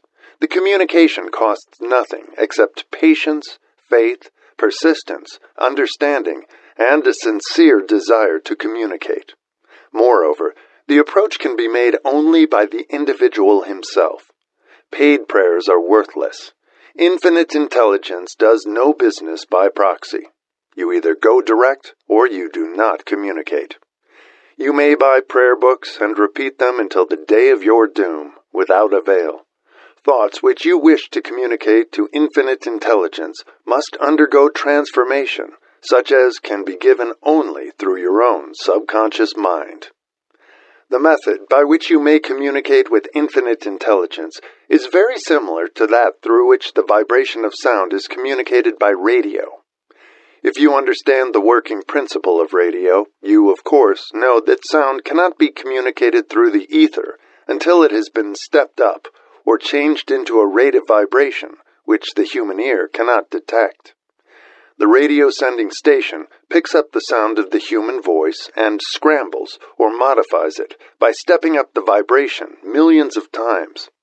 Only in this way can the vibration of sound be communicated through the ether.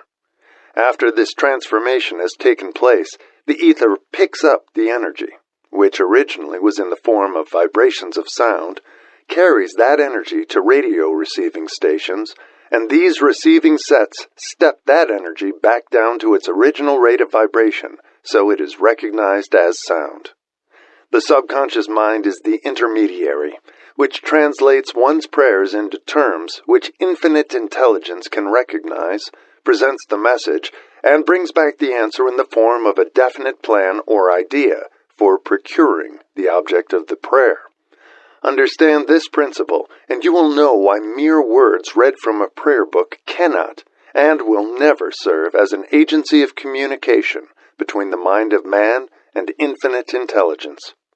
Before your prayer will reach infinite intelligence, a statement of the author's theory only. It probably is transformed from its original thought vibration into terms of spiritual vibration.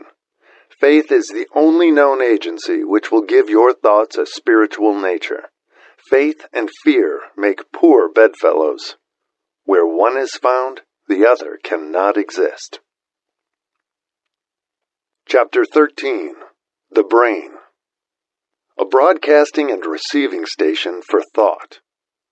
The 12th step toward riches. More than 20 years ago, the author, working in conjunction with the late Dr. Alexander Graham Bell and Dr. Elmer R. Gates, observed that every human brain is both a broadcasting and receiving station for the vibration of thought. Through the medium of the ether, in a fashion similar to that employed by the radio broadcasting principle, every human brain is capable of picking up vibrations of thought which are being released by other brains. In connection with the statement in the preceding paragraph, compare and consider the description of the creative imagination as outlined in the chapter on imagination. The creative imagination is the receiving set of the brain, which receives thoughts released by the brains of others. It is the agency of communication between one's conscious or reasoning mind and the four sources from which one may receive thought stimuli. When stimulated or stepped up to a high rate of vibration, the mind becomes more receptive to the vibration of thought, which reaches it through the ether from outside sources. This stepping up process takes place through the positive emotions or the negative emotions. Through the emotions, the vibrations of thought may be increased. Vibrations of an exceedingly high rate are the only vibrations picked up and carried by the ether from one brain to another. Thought is energy traveling at an exceedingly high rate of vibration. Thought, which has been modified or stepped up by any of the major emotions, vibrates at a much higher rate than ordinary thought, and it is this type of thought which passes from one brain to another through the broadcasting machinery of the human brain. The emotion of sex stands at the head of the list of human emotions, as far as intensity and driving force are concerned. The brain, which has been stimulated by the emotion of sex, vibrates at a much more rapid rate than it does when that emotion is quiescent or absent. The result of sex transmutation is the increase of the rate of vibration of thoughts to such a pitch that the creative imagination becomes highly receptive to ideas, which it picks up from the ether. On the other hand, when the brain is vibrating at a rapid rate, it not only attracts thoughts and ideas released by other brains through the medium of the ether, but it gives to one's own thoughts that feeling which is essential before those thoughts will be picked up and acted upon by one's subconscious mind. Thus, you will see that the broadcasting principle is the factor through which you mix feeling or emotion with your thoughts and pass them on to your subconscious mind. The subconscious mind is the sending station of the brain through which vibrations of thought are broadcast. The creative imagination is the receiving set through which the vibrations of thought are picked up from the ether. Along with the important factors of the subconscious mind and the faculty of the creative imagination, which constitute the sending and receiving sets of your mental broadcasting machinery, consider now the principle of autosuggestion, which is the medium by which you may put into operation your broadcasting station. Through the instructions described in the chapter on autosuggestion, you are definitely informed of the method by which desire may be transmuted into its monetary equivalent. Operation of your mental broadcasting station is a comparatively simple procedure. You have but three principles to bear in mind and to apply when you wish to use your broadcasting station: the subconscious mind, creative imagination, and autosuggestion. The stimuli through which you put these three principles into action have been described. The procedure begins with desire. The greatest forces are intangible. The Depression brought the world to the very borderline of understanding of the forces which are intangible and unseen. Through the ages which have passed, man has depended too much upon his physical senses, and has limited his knowledge to physical things, which he could see, touch, weigh, and measure. We are now entering the most marvelous of all ages, an age which will teach us something of the intangible forces of the world about us. Perhaps we shall learn, as we pass through this age, that the other self is more powerful than the physical self we see when we look into a mirror. Sometimes men speak lightly of the intangibles, the things which they cannot perceive through any of their five senses, and when we hear them, it should remind us that all of us are controlled by forces which are unseen and intangible. The whole of mankind has not the power to cope with, nor to control the intangible force wrapped up in the rolling waves of the oceans. Man has not the capacity to understand the intangible force of gravity, which keeps this little earth suspended in midair, and keeps man from falling from it, much less the power to control that force. Man is entirely subservient to the intangible force which comes with a thunderstorm, and he is just as helpless in the presence of the intangible force of electricity. Nay, he does not even know what electricity is, where it comes from, or what is its purpose. Nor is this, by any means, the end of man's ignorance in connection with things unseen and intangible. He does not understand the intangible force and intelligence wrapped up in the soil of the earth, the force which provides him with every morsel of food he eats, every article of clothing he wears, every dollar he carries in his pockets. The dramatic story of the brain. Last but not least, man, with all of his boasted culture and education, understands little or nothing of the intangible force, the greatest of all the intangibles, of thought. He knows but little concerning the physical brain and its vast network of intricate machinery through which the power of thought is translated into its material equivalent, but he is now entering an age which shall yield enlightenment on the subject. Already men of science have begun to turn their attention to the study of this stupendous thing called a brain, and, while they are still in the kindergarten stage of their studies, they have uncovered enough knowledge to know that the central switchboard of the human brain, the number of lines which connect the brain cells one with another, equal the figure 1, followed by 15 million ciphers. The figure is so stupendous, said Dr. C. Judson Herrick of the University of Chicago, that astronomical figures dealing with hundreds of millions of light years become insignificant by comparison. It has been determined that there are from 10 billion to 14 billion nerve cells in the human cerebral cortex, and we know that these are arranged in definite patterns. These arrangements are not haphazard, they are orderly. Recently developed methods of electrophysiology draw off action currents from very precisely located cells, or fibers with microelectrodes, amplify them with radio tubes, and record potential differences to a millionth of a volt. It is inconceivable that such a network of intricate machinery should be in existence for the sole purpose of carrying on the physical functions incidental to growth and maintenance of the physical body. Is it not likely that the same system, which gives billions of brain cells the media for communication one with another, provides also the means of communication with other intangible forces? After this book had been written, just before the manuscript went to the publisher, there appeared in the New York Times an editorial showing that at least one great university and one intelligent investigator in the field of mental phenomena are carrying on an organized research through which conclusions have been reached that parallel many of those described in this and the following chapter. The editorial briefly analyzed the work carried on by Dr. Rhine and his associates at Duke University, viz., what is telepathy? A month ago, we cited on this page some of the remarkable results achieved by Professor Rhine and his associates in Duke University from more than 100,000 tests to determine the existence of telepathy and clairvoyance.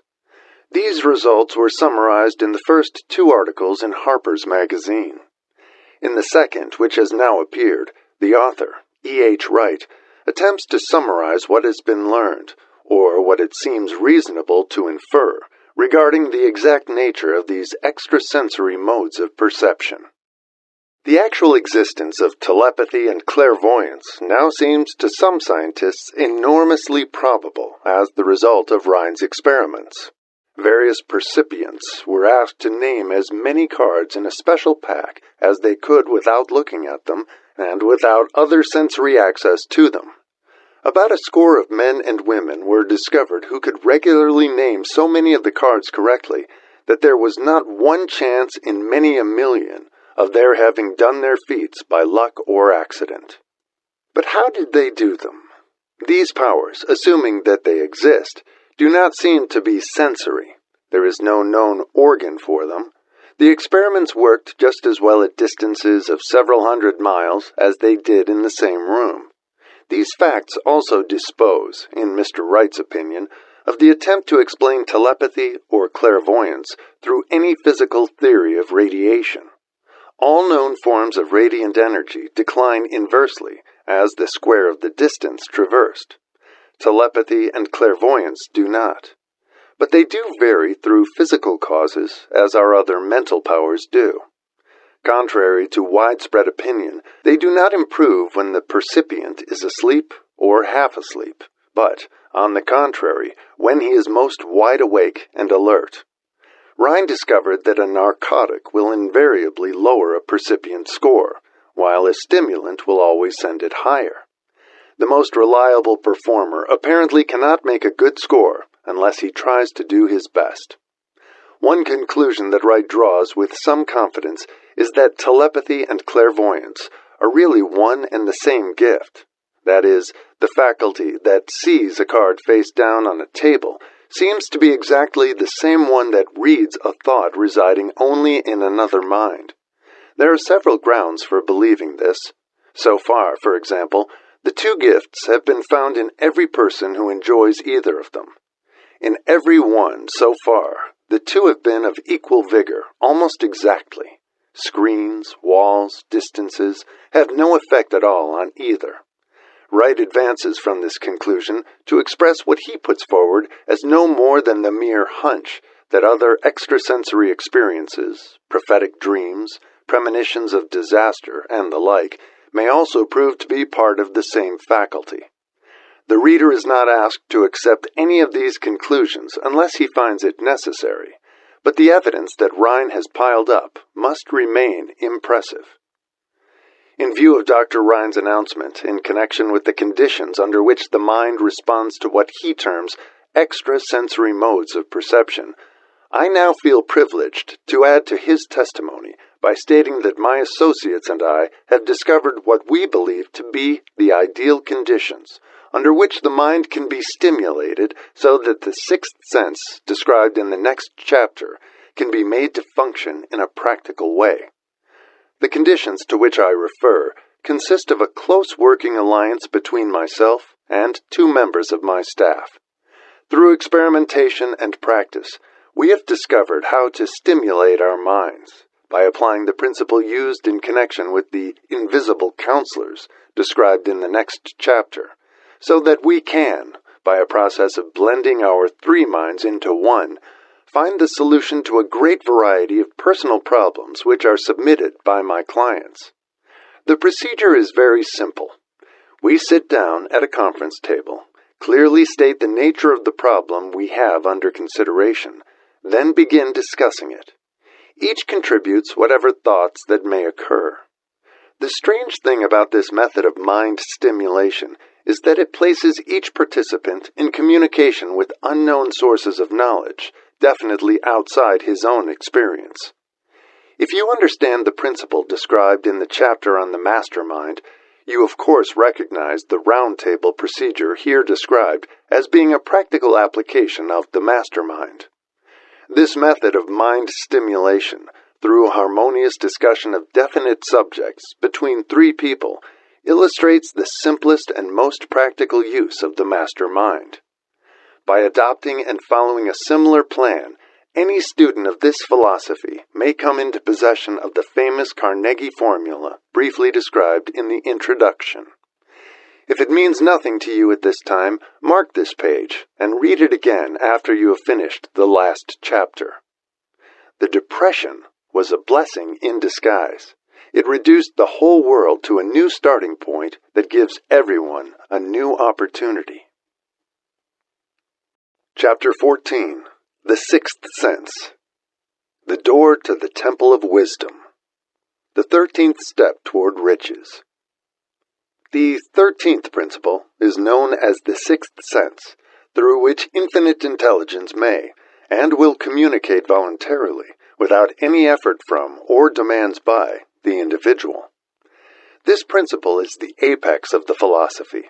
It can be assimilated, understood, and applied only by mastering the other 12 principles. The sixth sense is that portion of the subconscious mind which has been referred to as the creative imagination. It has also been referred to as the receiving set, through which ideas, plans, and thoughts flash into the mind. The flashes are sometimes called hunches or inspirations. The sixth sense defies description. It cannot be described to a person who has not mastered the other principles of this philosophy, because such a person has no knowledge and no experience with which the sixth sense may be compared. Understanding of the sixth sense comes only by meditation through mind development from within. The sixth sense probably is the medium of contact between the finite mind of man and infinite intelligence, and for this reason, it is a mixture of both the mental and the spiritual. It is believed to be the point at which the mind of man contacts the universal mind. After you have mastered the principles described in this book, you will be prepared to accept as truth a statement which may, otherwise, be incredible to you. Namely, through the aid of the sixth sense, you will be warned of impending dangers in time to avoid them, and notified of opportunities in time to embrace them. There comes to your aid, and to do your bidding, with the development of the sixth sense, a guardian angel who will open to you at all times the door to the temple of wisdom. Whether or not this is a statement of truth, you will never know, except by following the instructions described in the pages of this book, or some similar method of procedure. The author is not a believer in, nor an advocate of, miracles, for the reason that he has enough knowledge of nature to understand that nature never deviates from her established laws. Some of her laws are so incomprehensible that they produce what appear to be miracles. The sixth sense comes as near to being a miracle as anything I have ever experienced, and it appears so only because I do not understand the method by which this principle is operated. This much the author does know, that there is a power, or a first cause, or an intelligence, which permeates every atom of matter, and embraces every unit of energy perceptible to man. That this infinite intelligence converts acorns into oak trees, causes water to flow downhill in response to the law of gravity, follows night with day, and winter with summer, each maintaining its proper place and relationship to the other. This intelligence may, through the principles of this philosophy, be induced to aid in transmuting desires into concrete or material form. The author has this knowledge because he has experimented with it, and has experienced it. Step by step through the preceding chapters, you have been led to this, the last principle. If you have mastered each of the preceding principles, you are now prepared to accept, without being skeptical, the stupendous claims made here. If you have not mastered the other principles, you must do so before you may determine, definitely, whether or not the claims made in this chapter are fact or fiction. While I was passing through the age of hero worship, I found myself trying to imitate those whom I most admired. Moreover, I discovered that the element of faith, with which I endeavored to imitate my idols, gave me great capacity to do so quite successfully. I have never entirely divested myself of this habit of hero worship. although I have passed the age commonly given over to such. My experience has taught me that the next best thing to being truly great is to emulate the great by feeling and action as nearly as possible. Long before I had ever written a line for publication or endeavored to deliver a speech in public, I followed the habit of reshaping my own character by trying to imitate the 9 men whose lives and life works had been most impressive to me. These 9 men were Emerson, Paine, Edison, Darwin, Lincoln, Burbank, Napoleon, Ford, and Carnegie. Every night over a long period of years, I held an imaginary council meeting with this group, whom I called my invisible counselors. The procedure was this. Just before going to sleep at night, I would shut my eyes and see, in my imagination, this group of men seated with me around my council table. Here I had not only an opportunity to sit among those whom I considered to be great, but I actually dominated the group by serving as the chairman. I had a very definite purpose in indulging my imagination through these nightly meetings. My purpose was to rebuild my own character, so it would represent a composite of the characters of my imaginary counselors. Realizing, as I did early in life, that I had to overcome the handicap of birth in an environment of ignorance and superstition, I deliberately assigned myself the task of voluntary rebirth through the method here described. Building character through autosuggestion. Being an earnest student of psychology, I knew, of course, that all men have become what they are because of their dominating thoughts and desires. I knew that every deeply seated desire has the effect of causing one to seek outward expression, through which that desire may be transmuted into reality. I knew that self-suggestion is a powerful factor in building character, that it is, in fact, the sole principle through which character is builded. With this knowledge of the principles of mind operation, I was fairly well armed with the equipment needed in rebuilding my character. In these imaginary council meetings, I called on my cabinet members for the knowledge I wished each to contribute, addressing myself to each member in audible words, as follows. Mr. Emerson, I desire to acquire from you the marvelous understanding of nature which distinguished your life. I ask that you make an impress upon my subconscious mind of whatever qualities you possessed which enabled you to understand and adapt yourself to the laws of nature. I ask that you assist me in reaching and drawing upon whatever sources of knowledge are available to this end. Mr. Burbank, I request that you pass on to me the knowledge which enabled you to so harmonize the laws of nature that you caused the cactus to shed its thorns and become an edible food. Give me access to the knowledge which enabled you to make 2 blades of grass grow where but one grew before, and helped you to blend the coloring of the flowers with more splendor and harmony, for you alone have successfully gilded the lily. Napoleon, I desire to acquire from you, by emulation, the marvelous ability you possessed to inspire men, and to arouse them to greater and more determined spirit of action. Also to acquire the spirit of enduring faith, which enabled you to turn defeat into victory, and to surmount staggering obstacles. Emperor of fate, king of chance, man of destiny, I salute you. Mr. Paine, I desire to acquire from you the freedom of thought and the courage and clarity with which to express convictions which so distinguished you. Mr. Darwin, I wish to acquire from you the marvelous patience and ability to study cause and effect without bias or prejudice, so exemplified by you in the field of natural science. Mr. Lincoln, I desire to build into my own character the keen sense of justice, the untiring spirit of patience, the sense of humor, the human understanding, and the tolerance which were your distinguishing characteristics. Mr. Carnegie, I am already indebted to you for my choice of a life work, which has brought me great happiness and peace of mind. I wish to acquire a thorough understanding of the principles of organized effort, which you used so effectively in the building of a great industrial enterprise. Mr. Ford, you have been among the most helpful of the men who have supplied much of the material essential to my work. I wish to acquire your spirit of persistence, the determination, poise, and self-confidence which have enabled you to master poverty, organize, unify, and simplify human effort, so I may help others to follow in your footsteps.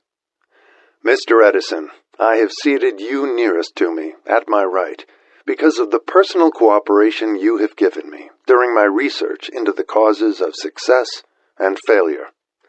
I wish to acquire from you the marvelous spirit of faith with which you have uncovered so many of nature's secrets, the spirit of unremitting toil with which you have so often wrested victory from defeat. My method of addressing the members of the imaginary cabinet would vary according to the traits of character in which I was, for the moment, most interested in acquiring. I studied the records of their lives with painstaking care. After some months of this nightly procedure, I was astounded by the discovery that these imaginary figures became, apparently, real. Each of these 9 men developed individual characteristics, which surprised me. For example, Lincoln developed the habit of always being late, then walking around in solemn parade. When he came, he walked very slowly, with his hands clasped behind him, and once in a while he would stop as he passed and rest his hand momentarily upon my shoulder. He always wore an expression of seriousness upon his face. Rarely did I see him smile. The cares of a sundered nation made him grave. That was not true of the others. Burbank and Paine often indulged in witty repartee, which seemed at times to shock the other members of the cabinet. One night Paine suggested that I prepare a lecture on the Age of Reason and deliver it from the pulpit of a church which I formerly attended. Many around the table laughed heartily at the suggestion. Not Napoleon. He drew his mouth down at the corners and groaned so loudly that all turned and looked at him with amazement. To him, the church was but a pawn of the state, not to be reformed, but to be used as a convenient inciter to mass activity by the people. On one occasion, Burbank was late. When he came, he was excited with enthusiasm and explained that he had been late because of an experiment he was making, through which he hoped to be able to grow apples on any sort of tree. Paine chided him by reminding him that it was an apple which started all the trouble between man and woman. Darwin chuckled heartily as he suggested that Paine should watch out for little serpents when he went into the forest to gather apples, as they had the habit of growing into big snakes. Emerson observed, "No serpents, no apples," and Napoleon remarked, "No apples, no state." Lincoln developed the habit of always being the last one to leave the table after each meeting. On one occasion, he leaned across the end of the table, his arms folded, and remained in that position for many minutes. I made no attempt to disturb him. Finally, he lifted his head slowly, got up, and walked to the door, then turned around, came back, and laid his hand on my shoulder and said, "My boy, you will need much courage if you remain steadfast in carrying out your purpose in life. But remember, when difficulties overtake you, the common people have common sense. Adversity will develop it." One evening, Edison arrived ahead of all the others. He walked over and seated himself at my left, where Emerson was accustomed to sit, and said, "You are destined to witness the discovery of the secret of life. When the time comes, you will observe that life consists of great swarms of energy or entities, each as intelligent as human beings think themselves to be. These units of life group together like hives of bees and remain together until they disintegrate through lack of harmony. These units have differences of opinion, the same as human beings, and often fight among themselves. These meetings which you are conducting will be very helpful to you. They will bring to your rescue some of the same units of life which served the members of your cabinet during their lives. These units are eternal. They never die. Your own thoughts and desires serve as the magnet which attracts units of life from the great ocean of life out there. Only the friendly units are attracted, the ones which harmonize with the nature of your desires. The other members of the cabinet began to enter the room. Edison got up and slowly walked around to his own seat. Edison was still living when this happened. It impressed me so greatly that I went to see him and told him about the experience. He smiled broadly and said, "Your dream was more a reality than you may imagine it to have been." He added no further explanation to his statement. These meetings became so realistic that I became fearful of their consequences and discontinued them for several months. The experiences were so uncanny, I was afraid if I continued them, I would lose sight of the fact that the meetings were purely experiences of my imagination. Some 6 months after I had discontinued the practice, I was awakened one night, or thought I was, when I saw Lincoln standing at my bedside. He said, "The world will soon need your services. It is about to undergo a period of chaos, which will cause men and women to lose faith and become panic-stricken. Go ahead with your work and complete your philosophy. That is your mission in life. If you neglect it, for any cause whatsoever, you will be reduced to a primal state, and be compelled to retrace the cycles through which you have passed during thousands of years." I was unable to tell the following morning whether I had dreamed this or had actually been awake, and I have never since found out which it was, but I do know that the dream, if it were a dream, was so vivid in my mind the next day that I resumed my meetings the following night. At our next meeting, the members of my cabinet all filed into the room together and stood at their accustomed places at the council table, while Lincoln raised a glass and said, "Gentlemen, let us drink a toast to a friend who has returned to the fold." After that, I began to add new members to my cabinet. Until now, it consists of more than 50, among them Christ, St. Paul, Galileo, Copernicus, Aristotle, Plato, Socrates, Homer, Voltaire, Bruno, Spinoza, Drummond, Kant, Schopenhauer, Newton, Confucius, Elbert Hubbard, Brand, Ingersoll, Wilson, and William James. This is the first time that I have had the courage to mention this. Heretofore, I have remained quiet on the subject because I knew, from my own attitude in connection with such matters, that I would be misunderstood if I described my unusual experience. I have been emboldened now to reduce my experience to the printed page, because I am now less concerned about what they say than I was in the years that have passed. One of the blessings of maturity is that it sometimes brings one greater courage to be truthful, regardless of what those who do not understand may think or say. Lest I be misunderstood, I wish here to state most emphatically that I still regard my cabinet meetings as being purely imaginary, but I feel entitled to suggest that while the members of my cabinet may be purely fictional, and the meetings existent only in my own imagination, they have led me into glorious paths of adventure, rekindled an appreciation of true greatness, encouraged creative endeavor, and emboldened the expression of honest thought. Somewhere in the cell structure of the brain is located an organ which receives vibrations of thought ordinarily called hunches. So far, science has not discovered where this organ of the sixth sense is located, but this is not important. The fact remains that human beings do receive accurate knowledge through sources other than the physical senses. Such knowledge, generally, is received when the mind is under the influence of extraordinary stimulation. Any emergency which arouses the emotions and causes the heart to beat more rapidly than normal may, and generally does, bring the sixth sense into action. Anyone who has experienced a near accident while driving knows that on such occasions the sixth sense often comes to one's rescue and aids by split seconds in avoiding the accident. These facts are mentioned preliminary to a statement of fact which I shall now make, namely, that during my meetings with the invisible counselors, I find my mind most receptive to ideas, thoughts, and knowledge which reach me through the sixth sense. I can truthfully say that I owe entirely to my invisible counselors, full credit for such ideas, facts, or knowledge as I received through inspiration. On scores of occasions, when I have faced emergencies, some of them so grave that my life was in jeopardy, I have been miraculously guided past these difficulties through the influence of my invisible counselors. My original purpose in conducting council meetings with imaginary beings was solely that of impressing my own subconscious mind through the principle of autosuggestion with certain characteristics which I desired to acquire.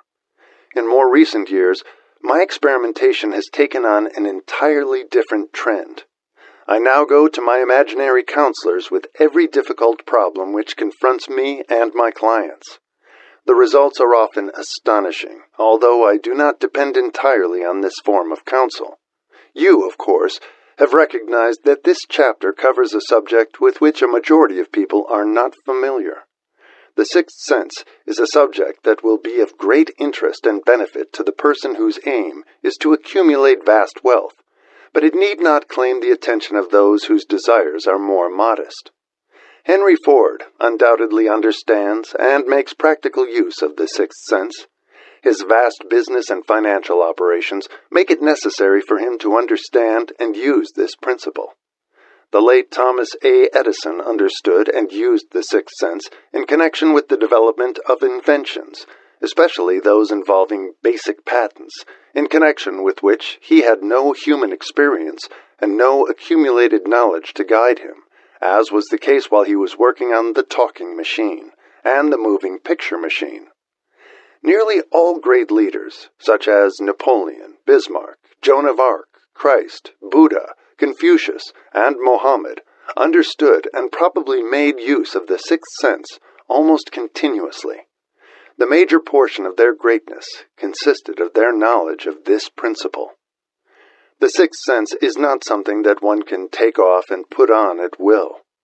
Ability to use this great power comes slowly, through application of the other principles outlined in this book. Seldom does any individual come into workable knowledge of the sixth sense before the age of 40.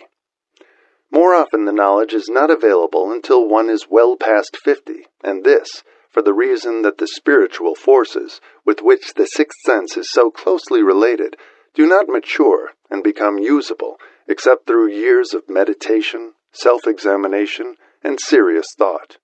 No matter who you are or what may have been your purpose in reading this book, you can profit by it without understanding the principle described in this chapter. This is especially true if your major purpose is that of accumulation of money or other material things. The chapter on the sixth sense was included because the book is designed for the purpose of presenting a complete philosophy by which individuals may unerringly guide themselves in attaining whatever they ask of life. The starting point of all achievement is desire. The finishing point is that brand of knowledge which leads to understanding. Understanding of self, understanding of others, understanding of the laws of nature, recognition and understanding of happiness. This sort of understanding comes in its fullness only through familiarity with and use of the principle of the sixth sense. Hence that principle had to be included as a part of this philosophy for the benefit of those who demand more than money. Having read the chapter, you must have observed that while reading it, you were lifted to a high level of mental stimulation. Splendid! Come back to this again a month from now, read it once more, and observe that your mind will soar to a still higher level of stimulation. Repeat this experience from time to time, giving no concern as to how much or how little you learn at the time, and eventually you will find yourself in possession of a power that will enable you to throw off discouragement, master fear, overcome procrastination, and draw freely upon your imagination. Then you will have felt the touch of that unknown something, which has been the moving spirit of every truly great thinker, leader, artist, musician, writer, statesman.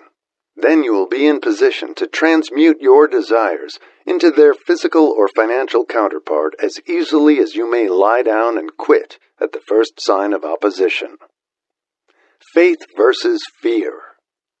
Previous chapters have described how to develop faith through autosuggestion, desire, and the subconscious. The next chapter presents detailed instructions for the mastery of fear.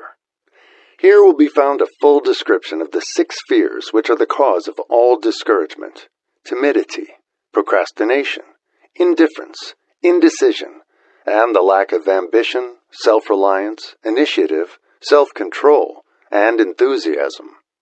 Search yourself carefully as you study these 6 enemies, as they may exist only in your subconscious mind, where their presence will be hard to detect. Remember, too, as you analyze the 6 ghosts of fear, that they are nothing but ghosts because they exist only in one's mind. Remember also that ghosts, creations of uncontrolled imagination, have caused most of the damage people have done to their own minds. Therefore, ghosts can be as dangerous as if they lived and walked on the earth in physical bodies.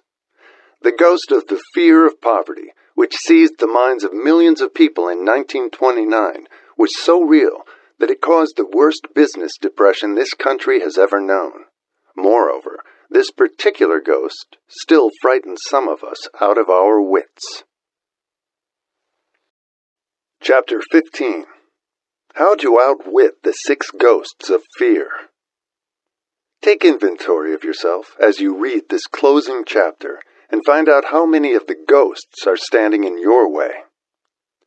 Before you can put any portion of this philosophy into successful use, your mind must be prepared to receive it.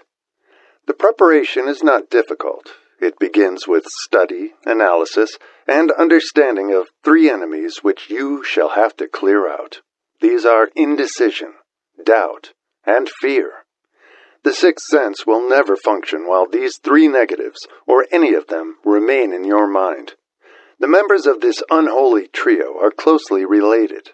Where one is found, the other 2 are close at hand. Indecision is the seedling of fear. Remember this as you read.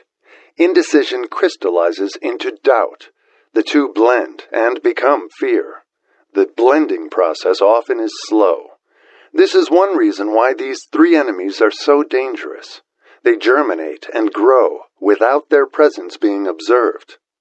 The remainder of this chapter describes an end which must be attained before the philosophy, as a whole, can be put into practical use.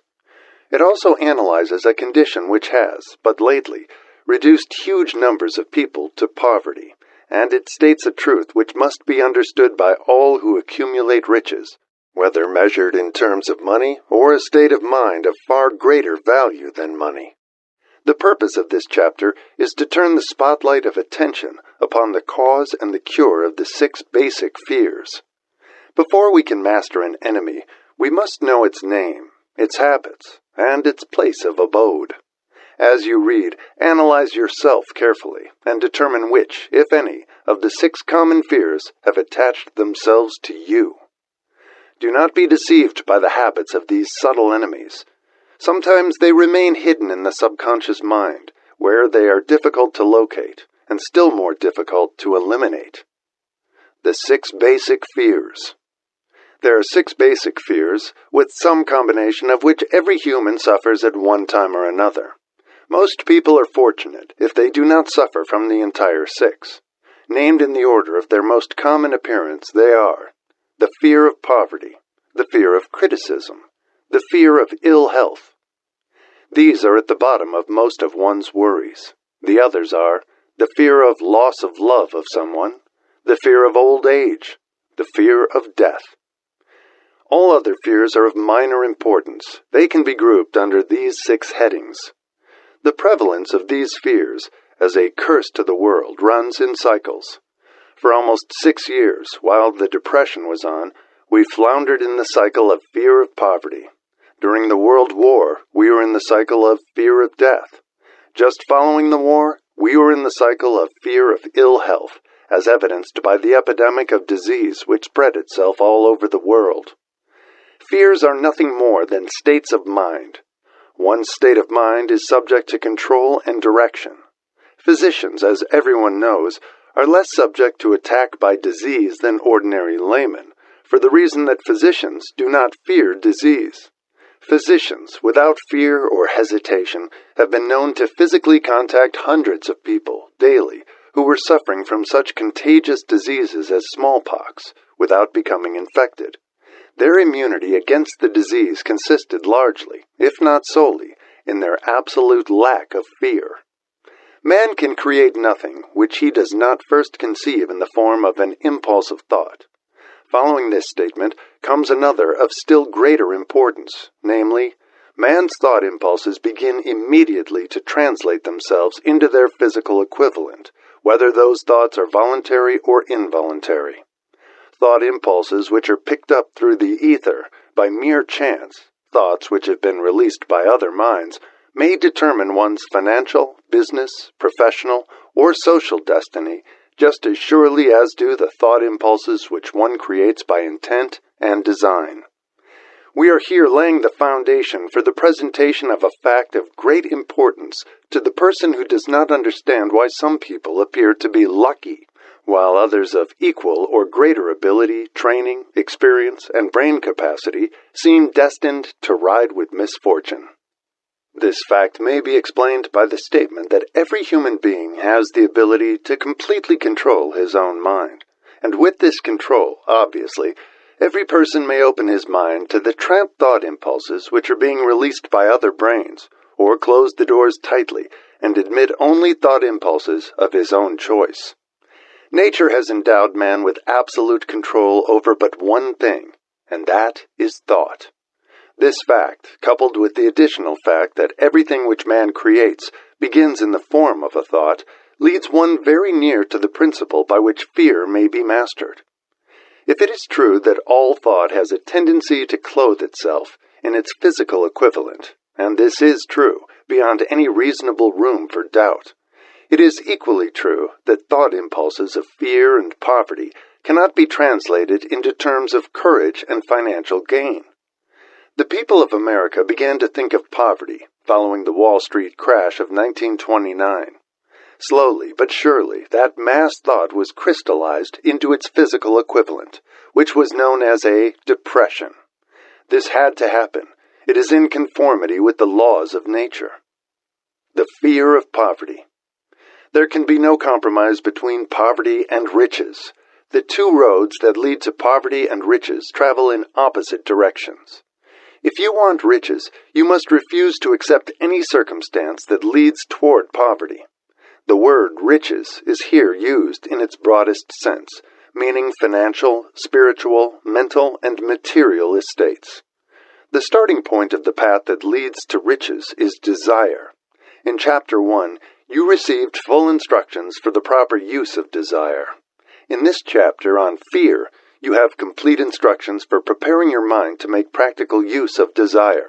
Here, then, is the place to give yourself a challenge, which will definitely determine how much of this philosophy you have absorbed.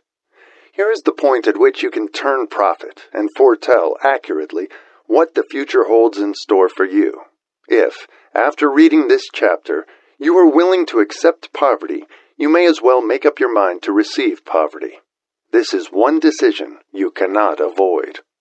If you demand riches, determine what form and how much will be required to satisfy you. You know the road that leads to riches. You have been given a road map which, if followed, will keep you on that road. If you neglect to make the start or stop before you arrive, no one will be to blame but you. This responsibility is yours. No alibi will save you from accepting the responsibility if you now fail or refuse to demand riches of life, because the acceptance calls for but one thing, incidentally, the only thing you can control, and that is a state of mind. A state of mind is something that one assumes. It cannot be purchased. It must be created. Fear of poverty is a state of mind, nothing else. But it is sufficient to destroy one's chances of achievement in any undertaking, a truth which became painfully evident during the Depression. This fear paralyzes the faculty of reason, destroys the faculty of imagination, kills off self-reliance, undermines enthusiasm, discourages initiative, leads to uncertainty of purpose, encourages procrastination, wipes out enthusiasm, and makes self-control an impossibility. It takes the charm from one's personality, destroys the possibility of accurate thinking, diverts concentration of effort. It masters persistence, turns the willpower into nothingness, destroys ambition, beclouds the memory, and invites failure in every conceivable form. It kills love and assassinates the finer emotions of the heart, discourages friendship, and invites disaster in 100 forms, leads to sleeplessness, misery, and unhappiness. And all this despite the obvious truth that we live in a world of overabundance of everything the heart could desire, with nothing standing between us and our desires, excepting lack of a definite purpose. The fear of poverty is, without doubt, the most destructive of the 6 basic fears. It has been placed at the head of the list because it is the most difficult to master. Considerable courage is required to state the truth about the origin of this fear, and still greater courage to accept the truth after it has been stated. The fear of poverty grew out of man's inherited tendency to prey upon his fellow man economically. Nearly all animals lower than man are motivated by instinct, but their capacity to think is limited. Therefore, they prey upon one another physically. Man, with his superior sense of intuition, with the capacity to think and to reason, does not eat his fellow man bodily. He gets more satisfaction out of eating him financially. Man is so avaricious that every conceivable law has been passed to safeguard him from his fellow man. Of all the ages of the world, of which we know anything, the age in which we live seems to be the one that is outstanding because of man's money madness. A man is considered less than the dust of the earth, unless he can display a fat bank account. But if he has money, never mind how he acquired it, he is a king or a big shot. He is above the law, he rules in politics, he dominates in business, and the whole world about him bows in respect when he passes. Nothing brings man so much suffering and humility as poverty. Only those who have experienced poverty understand the full meaning of this. It is no wonder that man fears poverty. Through a long line of inherited experiences, man has learned, for sure, that some men cannot be trusted where matters of money and earthly possessions are concerned. This is a rather stinging indictment, the worst part of it being that it is true. The majority of marriages are motivated by the wealth possessed by one or both of the contracting parties. It is no wonder, therefore, that the divorce courts are busy. So eager is man to possess wealth that he will acquire it in whatever manner he can, through legal methods if possible, through other methods if necessary or expedient. Self-analysis may disclose weaknesses which one does not like to acknowledge. This form of examination is essential to all who demand of life more than mediocrity and poverty. Remember, as you check yourself point by point, that you are both the court and the jury, the prosecuting attorney and the attorney for the defense, and that you are the plaintiff and the defendant. Also, that you are on trial. Face the facts squarely. Ask yourself definite questions and demand direct replies. When the examination is over, you will know more about yourself. If you do not feel that you can be an impartial judge in this self-examination, call upon someone who knows you well enough to serve as judge while you cross-examine yourself.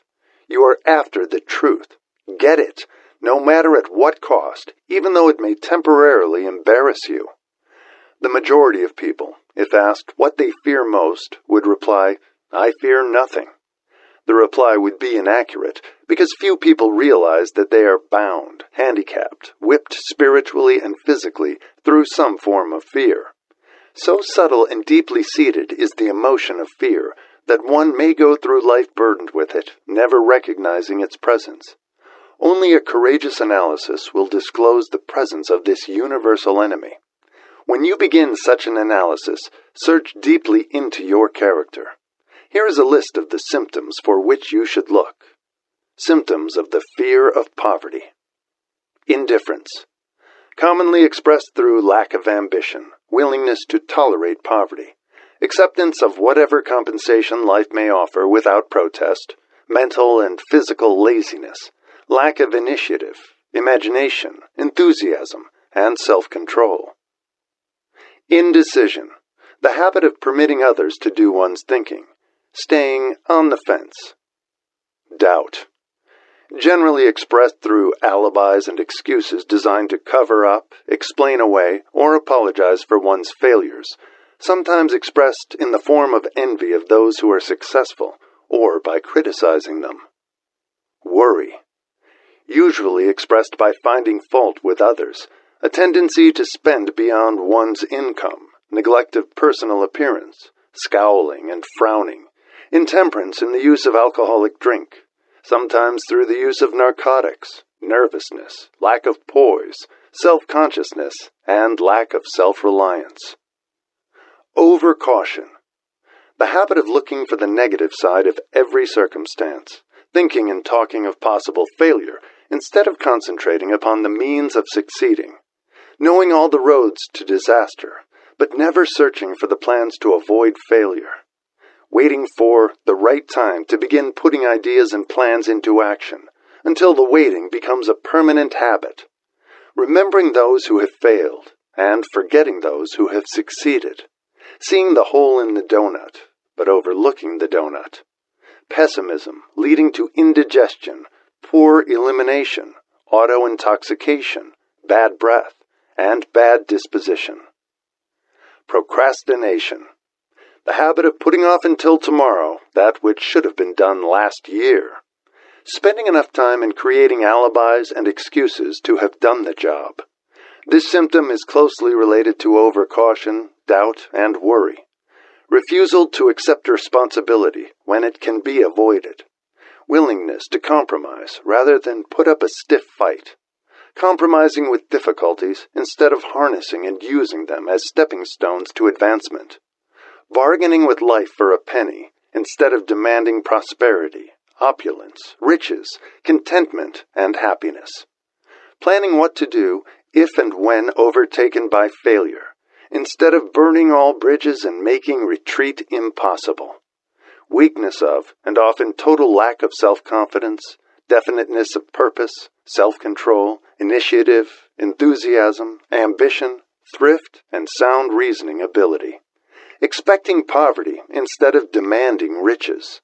Association with those who accept poverty instead of seeking the company of those who demand and receive riches. Money talks. Some will ask, why did you write a book about money? Why measure riches in dollars alone? Some will believe, and rightly so, that there are other forms of riches more desirable than money. Yes, there are riches which cannot be measured in terms of dollars. But there are millions of people who will say, give me all the money I need, and I will find everything else I want. The major reason why I wrote this book on how to get money is the fact that the world has, but lately, passed through an experience that left millions of men and women paralyzed with the fear of poverty. What this sort of fear does to one was well described by Westbrook Pegler in the New York World Telegram. These: money is only clamshells or metal discs or scraps of paper, and there are treasures of the heart and soul which money cannot buy. But most people, being broke, are unable to keep this in mind and sustain their spirits. When a man is down and out and on the street, unable to get any job at all, something happens to his spirit which can be observed in the droop of his shoulders, the set of his hat, his walk, and his gaze. He cannot escape a feeling of inferiority among people with regular employment, even though he knows they are definitely not his equals in character, intelligence, or ability. These people, even his friends, feel, on the other hand, a sense of superiority and regard him, perhaps unconsciously, as a casualty. He may borrow for a time, but not enough to carry on in his accustomed way, and he cannot continue to borrow very long. But borrowing in itself, when a man is borrowing merely to live, is a depressing experience, and the money lacks the power of earned money to revive his spirits. Of course, none of this applies to bums or habitual ne'er-do-wells, but only to men of normal ambitions and self-respect. Women conceal despair. Women in the same predicament must be different. We somehow do not think of women at all in considering the down and outers. They are scarce in the breadlines. They rarely are seen begging on the streets, and they are not recognizable in crowds by the same plain signs which identify busted men. Of course, I do not mean the shuffling hags of the city streets, who are the opposite number of the confirmed male bums. I mean reasonably young, decent, and intelligent women. There must be many of them, but their despair is not apparent. Maybe they kill themselves. When a man is down and out, he has time on his hands for brooding. He may travel miles to see a man about a job, and discover that the job is filled, or that it is one of those jobs with no base pay, but only a commission on the sale of some useless knick-knack, which nobody would buy, except out of pity. Turning that down, he finds himself back on the street with nowhere to go, but just anywhere. So he walks and walks. He gazes into store windows at luxuries which are not for him, and feels inferior and gives way to people who stop to look with an active interest. He wanders into the railroad station, or puts himself down in the library to ease his legs and soak up a little heat, but that isn't looking for a job, so he gets going again. He may not know it, but his aimlessness would give him away, if the very lines of his figure did not. He may be well dressed in the clothes left over from the days when he had a steady job, but the clothes cannot disguise the droop. Money makes difference. He sees thousands of other people, bookkeepers or clerks or chemists or wagon hands, busy at their work, and envies them from the bottom of his soul. They have their independence, their self-respect, and manhood, and he simply cannot convince himself that he is a good man too, though he argue it out and arrive at a favorable verdict hour after hour. It is just money which makes this difference in him. With a little money, he would be himself again. Some employers take the most shocking advantage of people who are down and out. The agencies hang out little colored cards, offering miserable wages to busted men. $12 a week, $15 a week. An $18 a week job is a plum, and anyone with $25 a week to offer does not hang the job in front of an agency on a colored card. I have a want ad clipped from a local paper demanding a clerk, a good, clean penman, to take telephone orders for a sandwich shop from 11 a.m. to 2 p.m. for $8 a month. Not $8 a week, but $8 a month. The ad says also, state religion.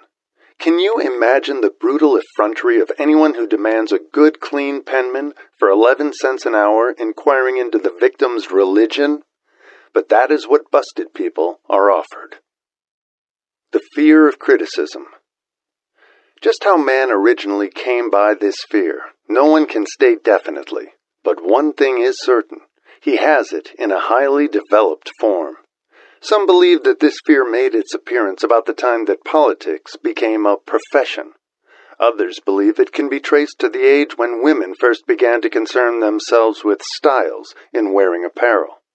This author, being neither a humorist nor a prophet, is inclined to attribute the basic fear of criticism to that part of man's inherited nature which prompts him not only to take away his fellow man's goods and wares, but to justify his action by criticism of his fellow man's character. It is a well-known fact that a thief will criticize the man from whom he steals, that politicians seek office not by displaying their own virtues and qualifications, but by attempting to besmirch their opponents. The fear of criticism takes on many forms, the majority of which are petty and trivial. Bald-headed men, for example, are bald for no other reason than their fear of criticism. Heads become bald because of the tight-fitting bands of hats which cut off the circulation from the roots of the hair.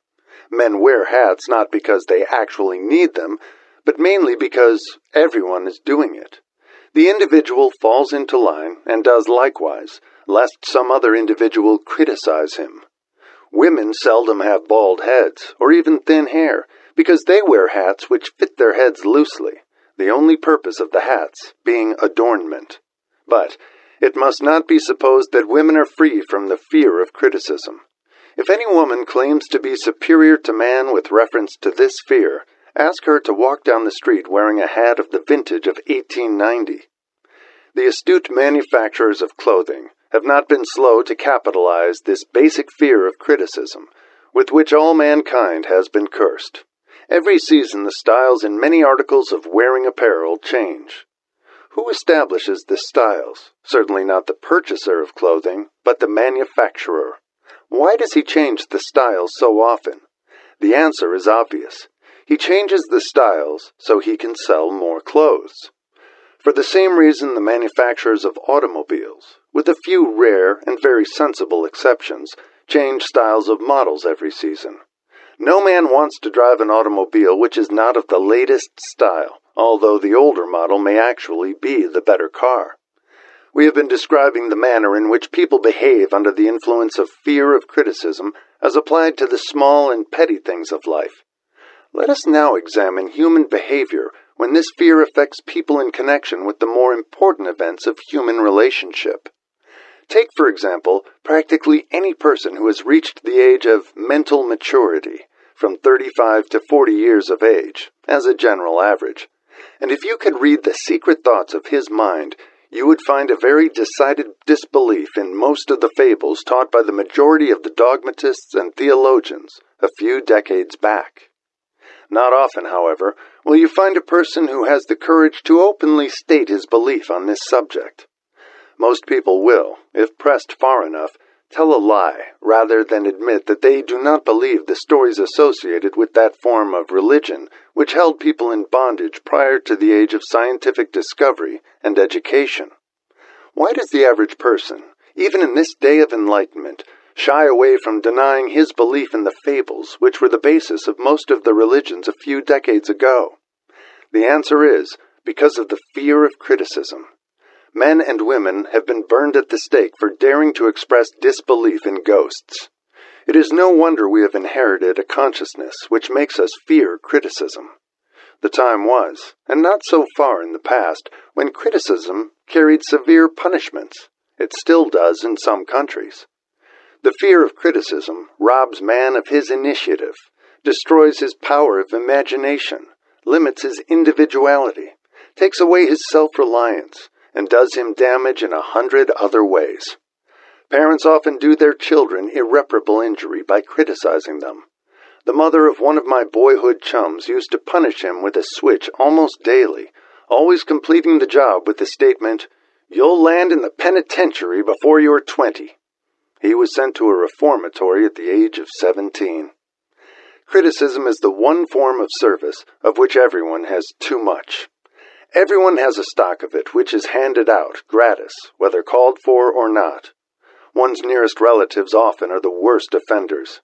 It should be recognized as a crime. In reality, it is a crime of the worst nature for any parent to build inferiority complexes in the mind of a child through unnecessary criticism. Employers who understand human nature get the best there is in men, not by criticism, but by constructive suggestion. Parents may accomplish the same results with their children.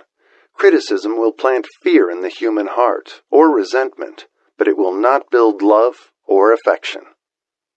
Symptoms of the fear of criticism. This fear is almost as universal as the fear of poverty, and its effects are just as fatal to personal achievement, mainly because this fear destroys initiative and discourages the use of imagination. The major symptoms of the fear are self-consciousness, generally expressed through nervousness, timidity in conversation and in meeting strangers, awkward movement of the hands and limbs, shifting of the eyes. Lack of poise, expressed through lack of voice control, nervousness in the presence of others, poor posture of body, poor memory. Personality, lacking in firmness of decision, personal charm, and ability to express opinions definitely. The habit of sidestepping issues instead of meeting them squarely. Agreeing with others without careful examination of their opinions. Inferiority complex. The habit of expressing self-approval by word of mouth and by actions as a means of covering up a feeling of inferiority. Using big words to impress others, often without knowing the real meaning of the words. Imitating others in dress, speech, and manners, boasting of imaginary achievements. This sometimes gives a surface appearance of a feeling of superiority. Extravagance, the habit of trying to keep up with the Joneses, spending beyond one's income. Lack of initiative, failure to embrace opportunities for self-advancement, fear to express opinions, lack of confidence in one's own ideas, giving evasive answers to questions asked by superiors, hesitancy of manner and speech, deceit in both words and deeds. Lack of ambition, mental and physical laziness, lack of self-assertion, slowness in reaching decisions, easily influenced by others, the habit of criticizing others behind their backs and flattering them to their faces, the habit of accepting defeat without protest, quitting an undertaking when opposed by others, suspicious of other people without cause, lacking in tactfulness of manner and speech, unwillingness to accept the blame for mistakes. The fear of ill health. This fear may be traced to both physical and social heredity. It is closely associated, as to its origin, with the causes of fear of old age and the fear of death, because it leads one closely to the border of terrible worlds, of which man knows not, but concerning which he has been taught some discomforting stories. The opinion is somewhat general, also, that certain unethical people engaged in the business of selling health have had not a little to do with keeping alive the fear of ill health. In the main, man fears ill health because of the terrible pictures which have been planted in his mind of what may happen if death should overtake him. He also fears it because of the economic toll it may claim. A reputable physician estimated that 75% of all people who visit physicians for professional service are suffering with hypochondria, imaginary illness.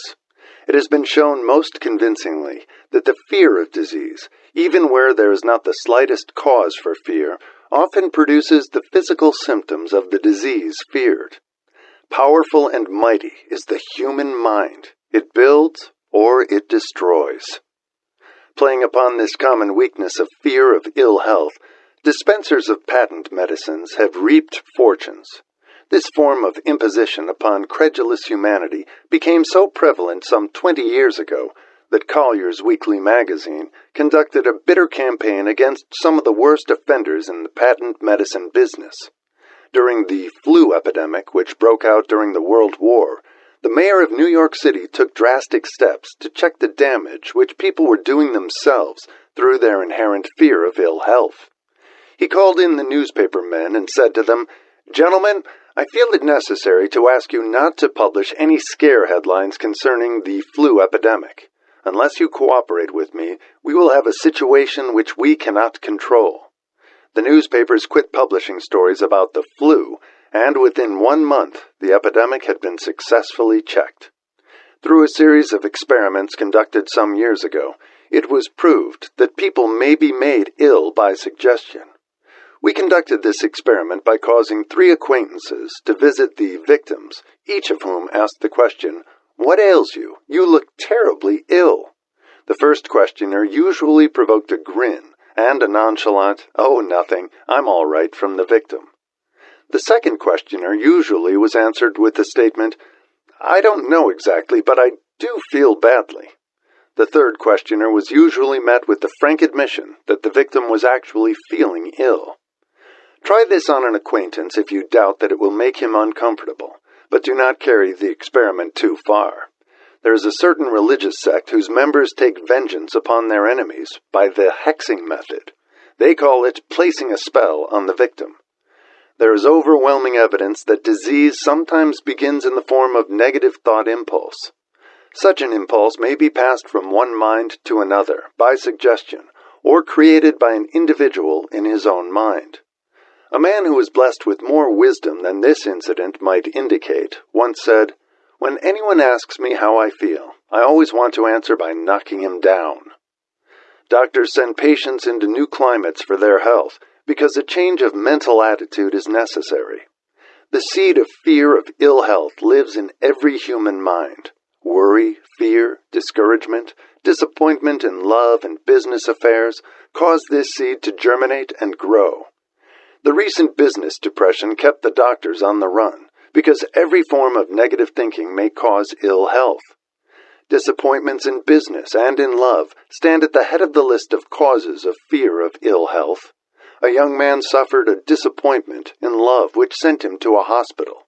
For months he hovered between life and death. A specialist in suggestive therapeutics was called in. The specialist changed nurses, placing him in charge of a very charming young woman who began, by prearrangement with the doctor, to make love to him the first day of her arrival on the job. Within 3 weeks, the patient was discharged from the hospital, still suffering, but with an entirely different malady. He was in love again. The remedy was a hoax, but the patient and the nurse were later married. Both are in good health at the time of this writing. Symptoms of the fear of ill health. The symptoms of this almost universal fear are autosuggestion, the habit of negative use of self-suggestion by looking for and expecting to find the symptoms of all kinds of disease, enjoying imaginary illness and speaking of it as being real, the habit of trying all fads and isms recommended by others as having therapeutic value, talking to others of operations, accidents, and other forms of illness, experimenting with diets, physical exercises, reducing systems without professional guidance, trying home remedies, patent medicines, and quack remedies. Hypochondria, the habit of talking of illness, concentrating the mind upon disease, and expecting its appearance until a nervous break occurs. Nothing that comes in bottles can cure this condition. It is brought on by negative thinking, and nothing but positive thought can effect a cure. Hypochondria, a medical term for imaginary disease, is said to do as much damage on occasion as the disease one fears might do. Most so-called cases of nerves come from imaginary illness. Exercise. Fear of ill health often interferes with proper physical exercise and results in overweight by causing one to avoid outdoor life. Susceptibility. Fear of ill health breaks down nature's body resistance and creates a favorable condition for any form of disease one may contact. The fear of ill health often is related to the fear of poverty, especially in the case of the hypochondriac, who constantly worries about the possibility of having to pay doctor's bills, hospital bills, etc. This type of person spends much time preparing for sickness, talking about death, saving money for cemetery lots and burial expenses, etc. Self-coddling, the habit of making a bid for sympathy, using imaginary illness as the lure. People often resort to this trick to avoid work. The habit of feigning illness to cover plain laziness, or to serve as an alibi for lack of ambition. Intemperance, the habit of using alcohol or narcotics to destroy pains such as headaches, neuralgia, etc., instead of eliminating the cause. The habit of reading about illness and worrying over the possibility of being stricken by it.